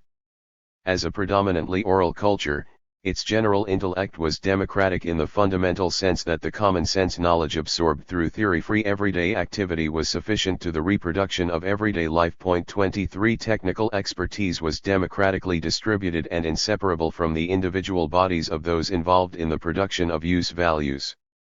Regarding the practical wisdom needed for citizenship, this, too, could be acquired largely through habituation and mimesis, given the institutional design to be discussed below. Point 24. Knowledge of Athens is derived in significant part from the work of Aristotle and his students on the Athenian constitution, and on the changes undergone by this over the centuries. But that work was possible due to the fact that the Athenian state was a relatively prolific publisher of state documents from the 5th century onwards. What can be derived from these documents is an account of the changes from landed oligarchy to democracy by way of a series of measures intended to dilute the power of the former. Landmark developments include the first written code of laws in the late 7th century, the liberation of Athenians who were dependent serfs in 594/3, and the weakening of oligarchic powers through constitutional revision by Solon. After a brief period of tyranny, Cleisthenes promoted democracy in 508/7 by reorganizing the existing tribal framework in such a way as to promote maximum citizen participation in governing. In the 5th century, Pericles initiated a system of payment for jurors which made it possible for poorer citizens to become more active in the polis. Point 25. The Athenian polis, an intelligible state. The Athenian polis was nothing like a modern state because it did not possess a distinct class of administrators or a standing army. Point 26. There were no professional magistrates or civil servants. All citizens could propose changes in the laws, and take part in decision-making by attending the assembly, by speaking and/or voting, voting being normally, but not always, by show of hands. Point 27. Not all citizens could be involved in carrying out decisions taken by the assembly, but many could be involved in turn, thanks in part to the design of the administrative system and to the payment for civic duties mentioned above. Maximum participation was ensured through the fragmentation of different boards concerned with, for example, supervision of traders and public finance. Point 28. Public funds were also available to enable poorer citizens to attend major festivals, an important dimension of political activity. As just noted, institutional design of the polis was such as to nurture a participatory culture in that it provided the opportunities for the education of all citizens as well as political participation at different levels of responsibility and knowledgeability. In these respects, in particular, we have much to learn today from Athenian democracy in terms of a model of citizenship characterized by responsibility and governance rather than merely rights and obligations. Point 29. As Josiah Ober, an enthusiast for this model, argues, it is important that we view democratic citizenship in terms of social knowledge as well as of a constitutionally guaranteed status. Social knowledge involves a distinctive pattern of circulation of knowledge, both social and technical. Point 30. In what amounts to an elaboration of Aristotle's account of phronesis, Ober argues that Athenian citizenship was a matter, for the citizens themselves, of non-technical, deliberative knowledge, the latter being manifested in dialogical exchanges between citizens without administrative expertise in our sense of the term. Thus, for example, matters of justice were decided in the people's courts independently of anything recognizable today as legal expertise. 31 Of importance here was the institutional design that spread citizenship activity across the whole of the polis, including the local demes, constituent wards of the polis. 32 This was an institutional design involving, as Ober puts it, a master network of local networks whereby the everyday directly experienced life of the household was integrated with the occasionally experienced organizing life of the polis. This particular center, periphery relationship was governed by the principle of subsidiarity, that is, the periphery or locality remained self-governing until and unless some exceptional problem or occurrence required assistance from elsewhere in the larger polis. Periphery was integrated with center through the annual appointment, by each deme, of a citizen to membership of the Council of 500, this council being the all-Athenian body which would represent the different territories composing the Athenian polis. The council was responsible for much of the day-to-day running of the city but also set the agenda and prepared legislative proposals for meetings of the assembly, of which all Athenian citizens were members and which might be attended, during the 4th century, by from 6,000 to 8,000 men, each being entitled to propose legislation, to speak and to vote on all assembly matters. As a gathering of citizens from all parts of the polis, the council was expected, not to represent different interests, but to embody the knowledge resources of the entire Athenian polis, as Ober puts it. 33 Each councillor embodied knowledge of his specific area and, through discussion with other councillors possessing similar knowledge of their own areas, came to have a sense of the polis as a whole, and acquired an understanding of the necessities of its functioning. Thus, political participation involved learning about what was beyond the everyday direct experience of each individual councillor and required that individual councillors rethink their local knowledge from the point of view of the mode of life as a whole. 34. To ensure that council members would not gravitate to those who were most likely to share their local experiences, the business of the council was carried on by 50-member teams, each team being made up of councilmen from one of 10 newly created tribes, philet. Unlike pre-existing tribes, these new formations were to act in a civic, rather than familial, manner. That is to say, they were to deliberate and decide from the point of view of the public good rather than of the tribal unit. This is the significance of Aristotle's stress on the virtue of friendship. Each tribe included natives of coastal villages engaged in fishing and or trading, farmers from inland agricultural areas and craftsmen from urban areas. Thus each tribal team was made up of a cross-section of men from across the polis. Each member of the team was required to live and work for 1 year with other members of the team. The expectation was that through this constant and close interaction, trust of individuals with different occupational and locational backgrounds would be inculcated. The individual's horizons would be expanded beyond a narrow locality in which most Athenian citizens spent most of their lives. This year of rich political experience provided the freedom from householding activity needed for an education in citizenship. As a council member, the citizen would have received reports from generals, ambassadors, and foreign embassies. He would have helped to organize assembly elections and have scrutinized accounts presented by magistrates. He would have acquired direct knowledge of the myriad activities involved in governing a prosperous and complex polis. And, upon his return to his deme, he would become a source of knowledge of the polis as a totality for the citizens who had remained at home. Moreover, the educated citizen would not become part of a self-perpetuating elite, since he would not be permitted to serve more than 2 terms. It appears that a high percentage of male Athenians over the age of 30 spent a year on the council. 35 They participated equally in ruling and being ruled.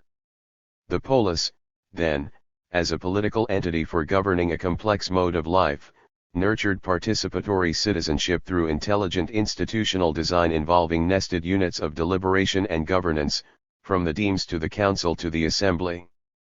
Participation at these different levels nurtured the capabilities and dispositions needed for a civic form of citizenship, including the willingness to develop the multifaceted knowledgeability needed to contribute to decision-making and to work cooperatively with those beyond one's immediate, face-to-face group. In fact, this institutional nexus was designed to draw the individual citizen out of the habitual everyday life of familial living and into the civic realm. It was intended to fill the intelligibility gap between appearances or local everydayness, and reality, or the totality of localities as condition of possibility for the reproduction of polis life as a political community. Recalling Aristotle's typology of constitutions, we might say that the institutional design just described was intended for the nurturing of a particular kind of polity, one in which the aristocratic excellence associated with the political and ethical virtues was made available to the demos. Given effective implementation, this institutional design would have the effect of closing, or narrowing, the experiential and capability gap between different occupational groups and, in particular, between rural and urban, thereby ensuring that Athenian peasants would not suffer the fate of those 19th-century French peasants discussed by Marx. 36 In effect, the year of political education just described was intended to provide for the poor that space for citizenly education that the Greeks named scholi, multitude, and its conditions of possibility. In discussing the differences between ancient and modern democracy, Ellen Meixenes would raises the question, would have to change in modern capitalism in order to achieve effects, mutatis mutandis, analogous to those of Athenian democracy.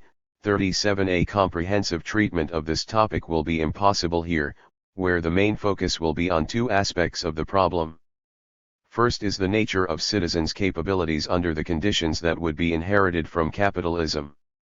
Second, is the potential inherent in computer-mediated communication for providing the bird's-eye view and access to a multiplicity of perspectives that, in Athens, could be secured through the constitutional design discussed briefly in the previous section.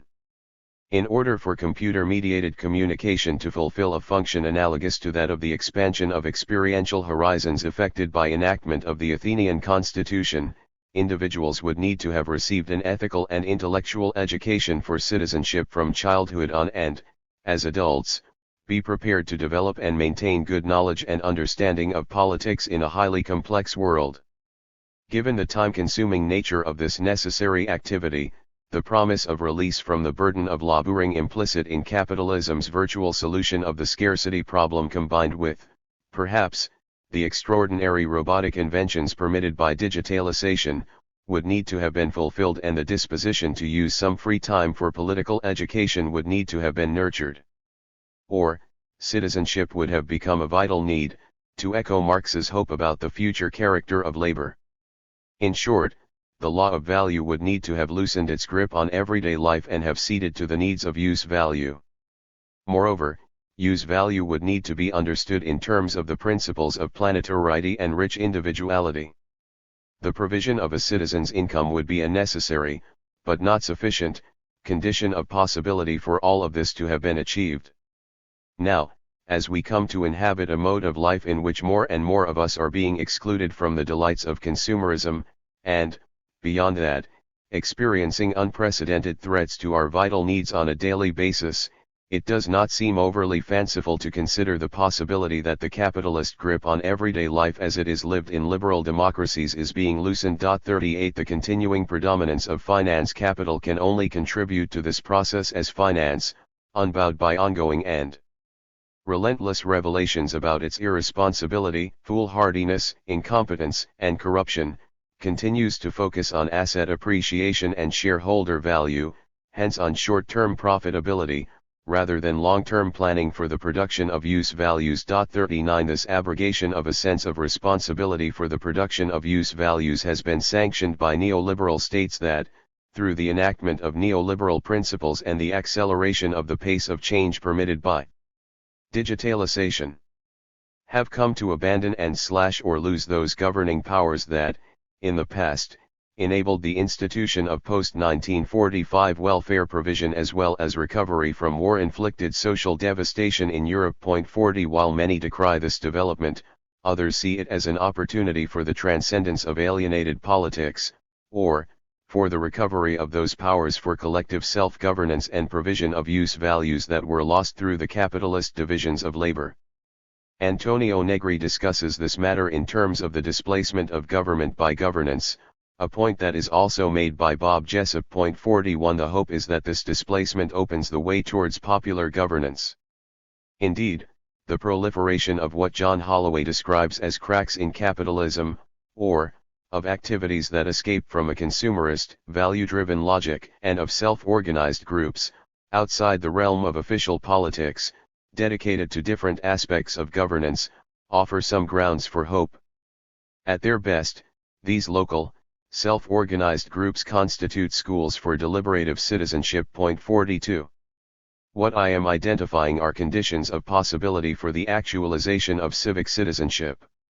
Against this background of possibly enabling conditions, escape, or ejection from, the realm of exchange value production, capital's neglect of the production of vital use values, the state's abandonment of its responsibilities for use value guarantees, and resistance to experiences of alienation and attempts to transcend these experiences through participation in non-alienated modes of activity, I now want to consider the capabilities that would be needed by citizens in an emergent post-capitalist world.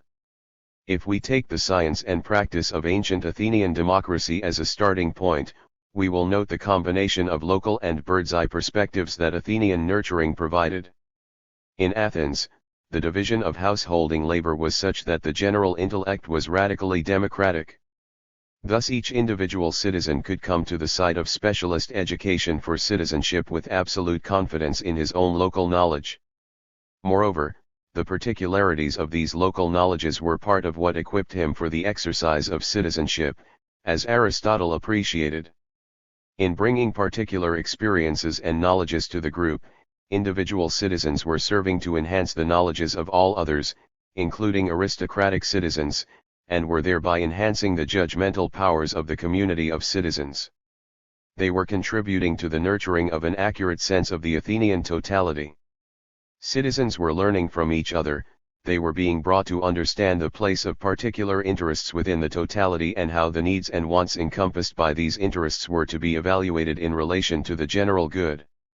However, in order for individual citizens to be capable of sustained attention to and comprehension of the general good, the ethical education described briefly in Chapter 1 would need to have been available to them. Now, in a world saturated by science, the kind of wisdom of crowds depicted by Aristotle cannot function in the manner described above. 43 Today, the everyday world is saturated with theoretical rather than technical or practical knowledge. Moreover, these theoretical knowledges are subsumed to an increasingly manic law of value. Therefore, theoretical expertise, reconfigured and subsumed to practical sciences, remains essential to the reproduction and flourishing of post-capitalist modes of life. In order to undo the damage inflicted by theorization, as well as to preserve the undoubted benefits that such theorization has brought with it, we need philosophers, scientists, administrators, engineers, and computer experts, all of whom will have experienced the ethical nurturing needed for the exercise of citizenship. 44 This is something that is not considered by Hart and Negri. The multitude and its communicative character. The thinking citizen in a globalist world.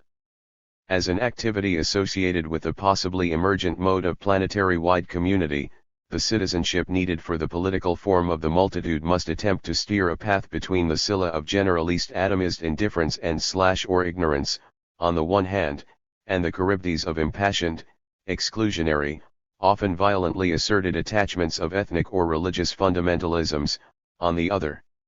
It must involve an ability to exercise the ethical virtues of friendship and the intellectual virtues of phronesis, to speak both of one's own situation and to listen to others' accounts of their situations and to understand the problems and sufferings, enablements and constraints inhering in these plural situations in relation to the totality and in such a way as to move, dialogically, towards a decision that will enhance, rather than impede, the possibilities for general well-being.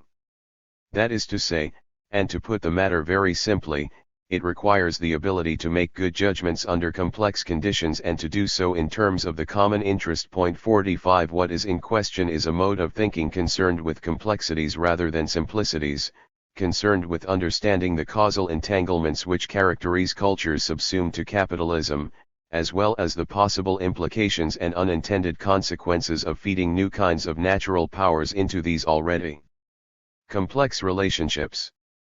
Presently, complexities are such that they require the use of computerized thinking by means of algorithms for their management, as discussed in Chapter 6.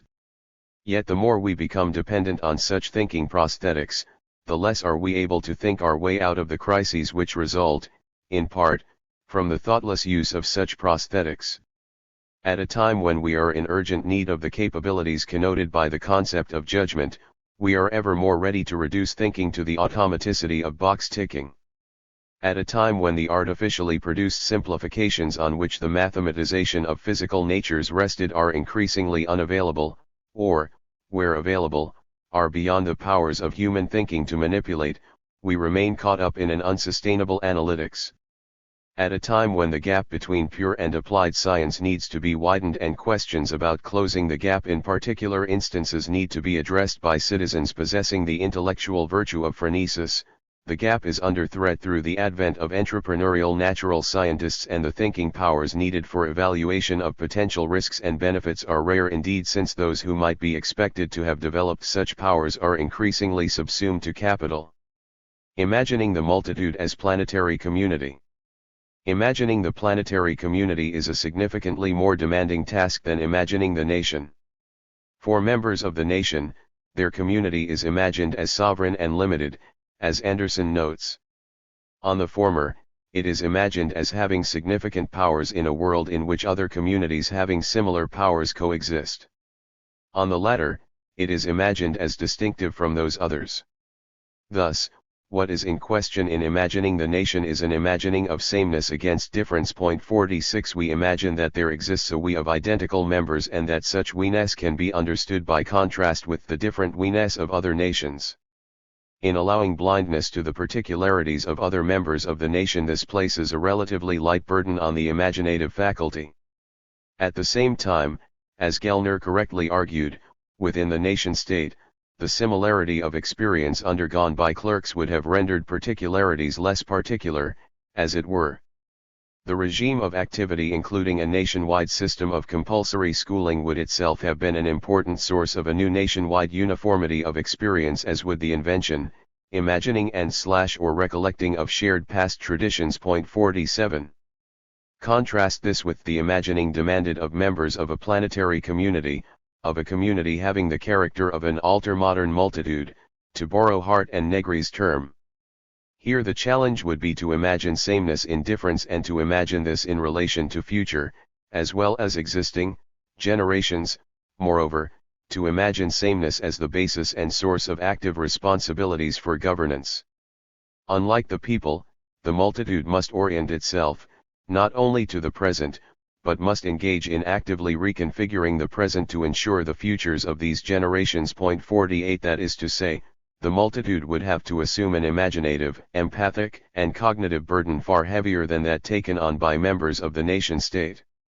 This novel kind of responsible other and future orientation, concerned with preserving plurality and a suitable habitation for present and future generations, involves the imagining of novel answers to old questions and of new questions put to old evidence. Answers and questions will be relevant to the reconfiguration of all modes of activity so as to constitute a less chaotic, less harsh, less unjust, less environmentally endangering, more intelligible and future-protecting world than the one we presently inhabit. 49 Digital media of communication could play an important, indeed indispensable, role in nurturing the planet-wide activity of imagining planetarity. Moreover, the design pedagogy, discussed briefly in critical terms in Chapter 6, could, when embedded in an ethic of use, value and citizenship, become a source of the innovative thinking needed to imagine a feasible planetary community governed according to the principle of the good life. The digitalist media, similarly embedded, would need to be specifically programmed for this purpose. While modern political philosophy has been developed in a universalist register tending to be inattentive to the question of capability nurturing, it is not without the resources for considering further the nature of political deliberation and the organizational forms appropriate to promoting such deliberation. 50 I am referring here to theories of the public sphere and of deliberative democracy. As a preliminary to considering digitalist media from the point of view of communication, I shall provide a brief discussion of these theories. On the possible emergence of a planetary-wide system of public spheres. Exploration of the possibility of a planet-wide mode of public-spirited citizenship can be aided by a consideration of the literature on the public sphere. Here I want to distinguish between civil society and public sphere. The former concept is applicable to the mode of politics that characterized the nation-state, the alienated politics exercised by members of the people, the illusory powers of whom were conveyed by Marx in terms of the difference between a lion skin and a lion. 51 Liberal democracy provides each citizen with a lion skin. The popular governance attempted by the Paris Commune, had it continued, would have endowed each citizen with the powers of the lion.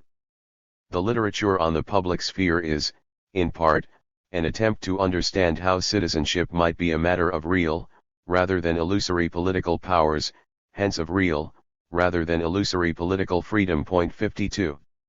In order to function as a polis, or, as a political community in which political expertise is equally distributed and in which technoscientific expertise, as the contribution of citizen experts, is at the disposal of the citizen body, a planet-wide public sphere would be a dense network of subplanetary public spheres dedicated to the governance of different dimensions of the planetary totality and its different constituent cultures.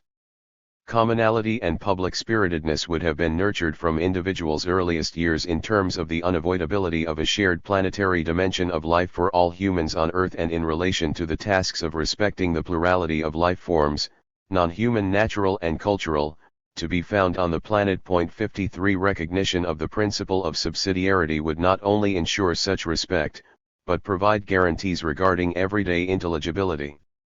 The discriminating use of appropriately programmed digital media would enhance the sense of plurality and connectedness, as well as of the myriad problems and their likely scope and consequentiality, that under predominantly oral conditions was necessarily affected through the physical movement of humans in space and that under print conditions was appropriated by myriad categories of experts, mostly functioning from within an analytical perspective.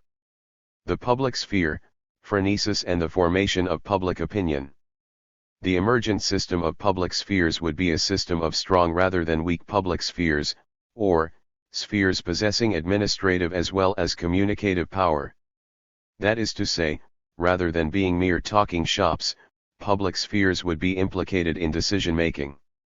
However, the talking would be an important, unavoidable preliminary to the decision, since it would involve deliberation and argumentation as part of a process of opinion formation. 54 The opinion formed from this point of view would be, not the, examined or unexamined, expression of the citizen's immediate life experience and concerns but rather, the registering of a recognition of the strengths and weaknesses of a variety of argumentative positions expressed by one's fellow citizens, also engaging in deliberation regarding collective responsibilities.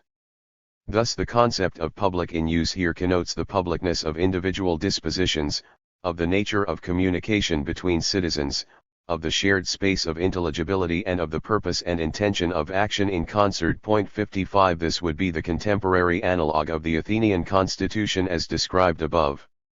What is in question is radically different from the more common argumentative activities in liberal democracies, in which lobbying groups of various kinds are systematically engaged in pressing particular interests, regardless of the compatibility of these with the promotion of any idea of the common good. Such groups, along with governments, are concerned with the political opinion measured by pollsters.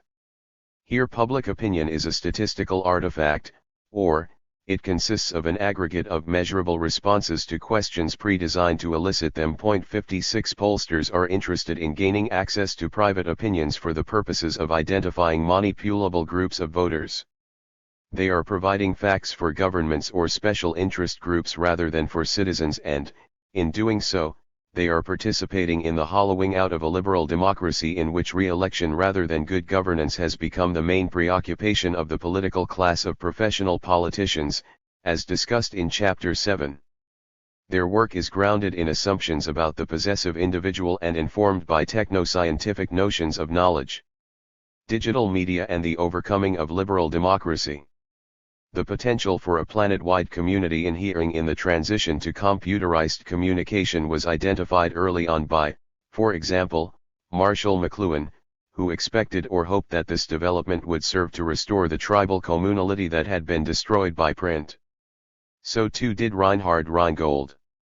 In general, the fact that electronic media permit interactive and many-to-many communication as opposed to the popular passivity engendered by the few-to-many communication of television and radio, was taken by many students of these media to be politically and culturally progressive. 57. The advent of Web 2.0 served to enhance this optimism, bringing with it as it did a kind of apparently costless participant digitality through MySpace, Facebook, Twitter, and so on. 58 As users of social digital media, we are all both senders and receivers. We can all make a contribution to the nature and content of the message.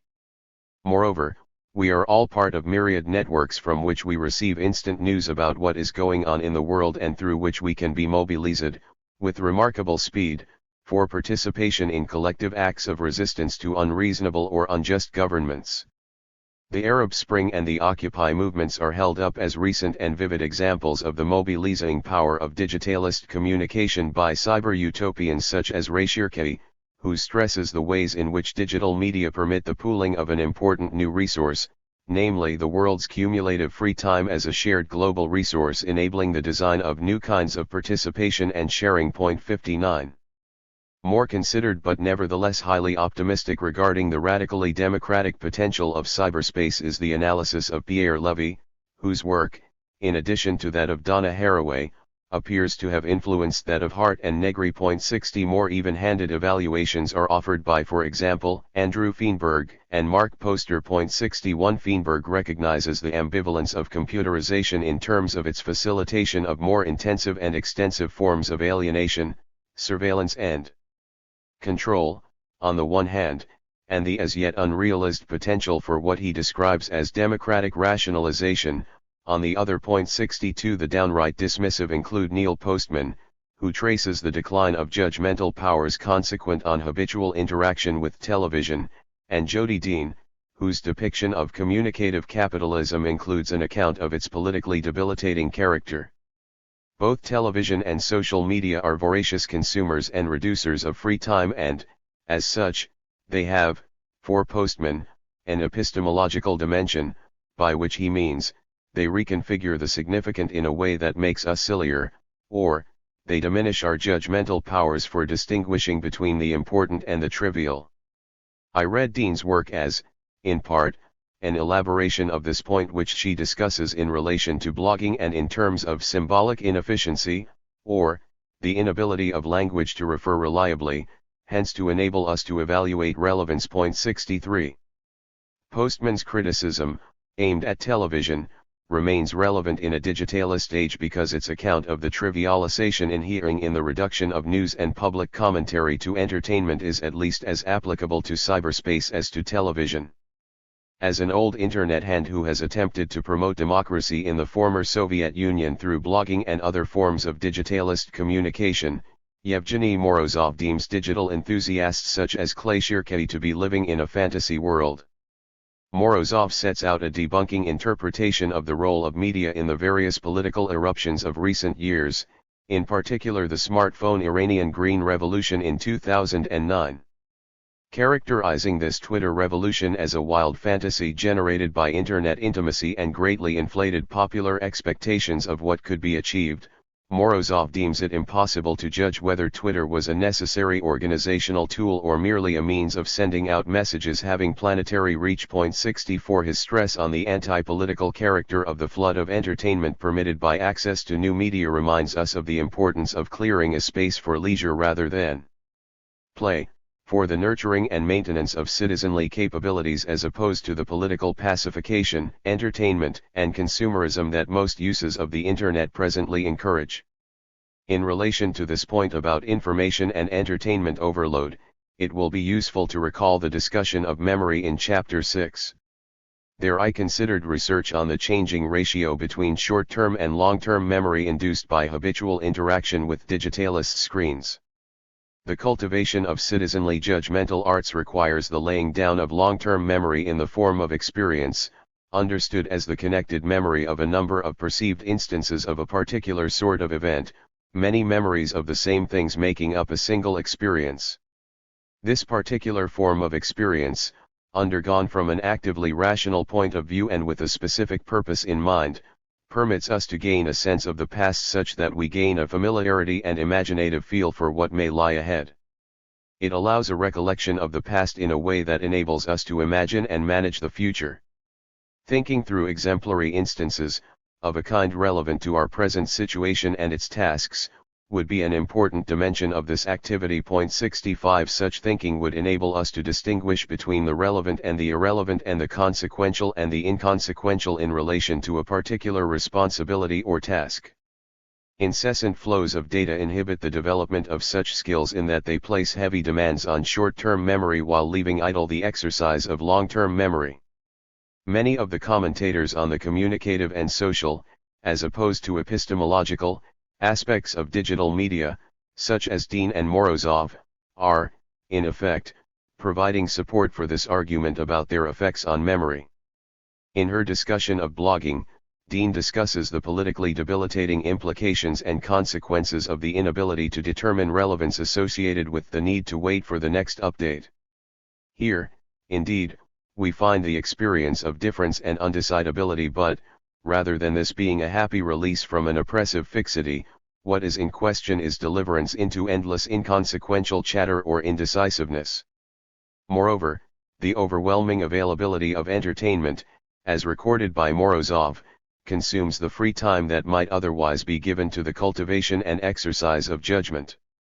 Yet, increasingly, there are counter-tendencies to the powerfully pacifying effects of habitual engagement with computers. Sources of hope. The hollowing out of state capabilities relating to protection of use values has been noted from time to time in this study. In 2010, in the United Kingdom, David Cameron, the Prime Minister, an enthusiastic promoter of this hollowing out, expressed the process in terms of the concept of the big society. Advancement of this allegedly emancipatory phenomenon would take place through a plethora of developments, including processes of relocalization that would require a plurality of self-organized and organizing profit or non-profit groups. In effect, what was in question was the revitalization of the Thatcherite project, discussed briefly in Chapter 6, to slim down the state, the difference here being that charities are now deemed to be capable of taking up much of the burden of governance previously borne by the government. This difference marks one of the more hopeful developments that was stimulated by the success of neoliberalism, and the myriad social problems necessarily accompanying this success.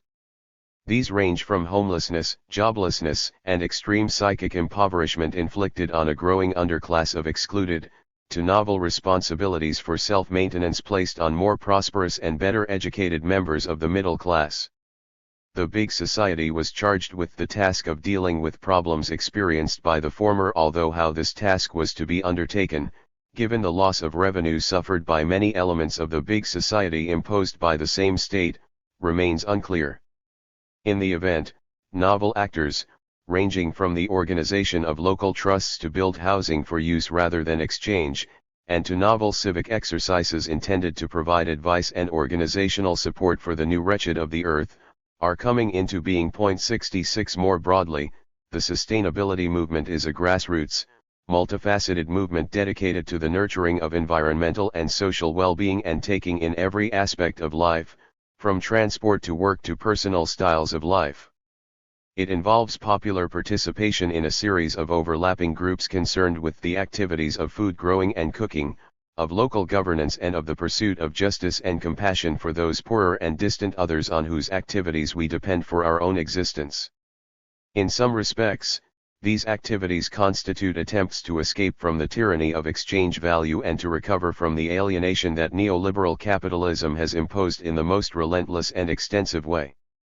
They prefigure unalienated householding and political activity and social relations.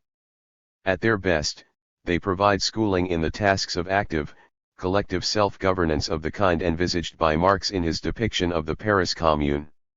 Along with this communally oriented activity, there are the harsh atomizing responsibilities imposed on strata in the middle of the social spectrum.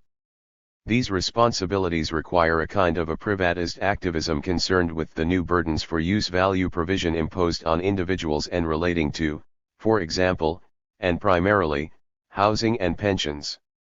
In fact, the abrogation of responsibilities for provision of social housing by the state, and of good pensions by the corporations, has resulted in a kind of interpellation of individuals as atomized citizens with responsibilities for ensuring complex use values into the future, these being use values subsumed to a particularly voracious, Financialized manifestation of exchange value. 67 With the progressive shrinking of states and corporations' involvement in use value provision, more and more people in neoliberal cultures are being required to exercise judgmental capacities by taking responsibilities for their own self-maintenance in relation to matters that require more than commonsensical, routine knowledge. Individuals are constantly having to ask themselves, what is to be done? Under conditions in which there is no obvious answer to this question. They are being required to weigh up possibilities where the possibilities are far from probable, and in the knowledge that the wholly unexpected is, more and more frequently, what is to be expected. They are being interpellated as self-programmable workers and consumers implicated in ongoing and unavoidable changes to their life conditions. Or, they are caught up in the strange business of reflexive modernization. 68.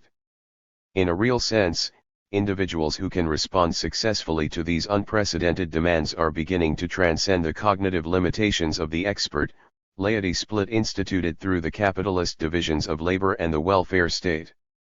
They are becoming theoretically knowledgeable in the sense that they are filling the cognitive gap between everyday experience and the unexperienceable necessities without which the reproduction of their everyday world would be impossible. Moreover, increasingly, as the supposedly rational choices that they have come to make as individuals prove to have been not so rational after all, they are beginning to develop a critical orientation to the choices on offer. Given this situation, it may be that the horizons of possessive individuals may be expanding and that their judgments may become a matter of public rather than private choice. Examples of this development, some of which were mentioned earlier, are proliferating. The need to attend to the provision of use values associated with long-term welfare and housing provision is one source of enhanced knowledgeability and of emergent individual judgmental powers. Another source is the Internet-permitted new news everyday, GLIX phrase, which increasingly includes accounts of humanly inflicted enhanced human suffering, both at home and abroad, and of the complicity of large Western companies in the extreme exploitation of workers in poor countries, as well as the exposure of, for example, the abilities of global corporations to minimize their tax payments. Well-judged use of these media has managed to remove the veil of privacy behind which capital carried out its most nefarious activities in the past and has served to buttress a sub- or anti-politics that appears to be, however gradually, displacing the alienated politics grounded in the distinction of state and civil society. Relatedly, the liberal democratic, political party system of governance is in disorder everywhere as fewer voters vote and as patterns of voting become more fragmented and less predictable. Recent and vivid examples of this development are provided by the Icelandic and Italian general elections of 2013, the results of both including significant successes for new and minority parties. 69 This dismissal of those parties deemed to have been responsible for the crises suffered in both countries can be interpreted as the rejection of modern politics, as a consequence of which little can be expected but the enhancement of instability and suffering, or the beginning, perhaps, of an alter modern politics. It is possible that what is happening at the moment is the dissolution of that political alienation described by Marx in OJQ and elsewhere. As the state displaces different dimensions of governance from government to civil society, and as a rentier form of capital shows itself to be either unwilling or unable to satisfy vital needs, the potential for this kind of development is enhanced. Yet, as Mazaros pointed out some time ago, and as Marx himself was well aware, it will take a long time to overcome the political and social debilities associated with the capitalist divisions of labor. 70 The state will remain a necessity for the foreseeable future. Our best hope presently is that an increasingly self-governing multitude will develop the strength to force the state to act in the interests of use value rather than the profitability of capital, that government will, over time, take on the aspect of a magistracy directly and regularly accountable to a body of active citizens. Conclusion. In this chapter, the transition from printed page to electronic screen has been evaluated from a communicative point of view. That is to say, it has been considered from the point of view of the political capabilities described by Aristotle in terms of phronesis and friendship. In beginning to think about how a mode of communication oriented to speed, to novelty and endless distraction, to entertainment and shopping, might become part of the nexus of conditions of possibility for the enactment of a new kind of public-spirited planet-wide mode of citizenship, I have returned to ancient Athens. Following a brief discussion of Aristotle's account of constitutions, I have depicted the actual political constitution enacted in Athens during the 5th century BC as a manifestation of his preferred constitution, which he names polity. In this case, a new kind of organization was designed to advance civic engagement and to nurture individual capabilities for meaningful participation in governance. This was a kind of system of apprenticeship intended for the nurturing of the political virtues with which Aristotle was concerned, namely, friendship and phronesis. Friendship relations were relations with individuals from across the polis, not primarily with one's near neighbors. They were relations of neither kinship nor strangerhood but of those who acknowledged and enacted a responsibility for governance of a shared world. As such, friendship relations were implicated in the broadening of social and cognitive horizons beyond the face-to-face, day-to-day interactions experienced in the normal course of everyday living. Today, digitalist media, suitably designed and controlled, hold the potential for permitting the enactment of this kind of knowledgeability about the nature of a shared, globalist world and relationship among those who would otherwise be wholly ignorant of one another's existence and of the necessary interconnectedness of the sufferings and satisfactions distributed so unequally in that world. Participation in planetary-wide collective governance of the kind set out by Aristotle and implied in Marx's analysis of the Paris Commune would require individual possession of both internal and external goods. The latter could be secured through a citizen's income, which would be one condition of possibility for the former, since it would provide individuals with time freed from householding activities.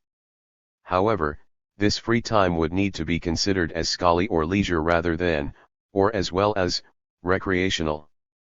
That is to say, some of this free time would need to be devoted to education for citizenship rather than to entertainment.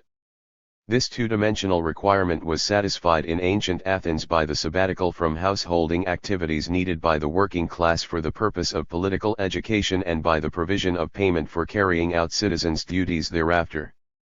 In the Athenian case, political education required the physical movement of a significant proportion of the adult population from one place to another. Today, digitalist media could provide analogical services to citizens of the planet. They could effect what was impossible in the age of print, namely, education regarding the nature of our emergent planetary community and the circulation to all citizens, simultaneously and speedily, of factual knowledge of events and developments in that community. Yet this would only be at all manageable given the determined and systematic decomplexification of connectedness and slowing of change. Moreover, the cognitive burden could be lightened by relocalizing activities such as, for example, food production, and by redesigning socially necessary work and distributing it more equally. Finally, there is the possibility of allocating to robots the most unsatisfying of necessary tasks. Whether or not robotics on a sufficiently comprehensive scale would be sustainable in ecological terms is a big question that would need addressing. Several conditions are needed if digitalist media are to fulfill the communicative function just described. These include the question of universal access to the means of communication, the prior existence of a system of education for citizenship in the provision of which the role of these media would need to be carefully examined and determined by citizens themselves, the existence of a cadre of public-spirited administrators, scientists, engineers, and technicians willing and able to develop knowledge for the purposes of use rather than exchange and qualified to convey the nature and implications of the knowledge in question to a lay public. The task of citizens would be to engage in an open discussion of issues identified as important by the citizens themselves, adequately advised by the relevant experts, this open discussion having a deliberative character in that it would involve careful and imaginative thinking about the complexities in question. These deliberative discussions would conclude with a decision about what to do. That is to say, they would be politically consequential rather than rubber stamping or gestural. They would be instructions to, rather than possible influences on, administrators. In short, a plethora of cultural, political, and economic changes effected in a dialectical relationship with the nurturing of a shared sense, or imagining of, a planet-wide political community will be needed if capitalism is to be displaced by socialism rather than barbarism. Significant examples of such developments exist today, but are presently overwhelmed by the counter-tendencies of a rampant capitalism in fairly secure possession of states. We must hope that the kinds of popular pressures described above will be sufficient for the initiation of use-value supporting changes. In the absence of this development, what we will find is a Hobbesian war of all against all of unprecedented ferocity and barbarity, as we are coming to see.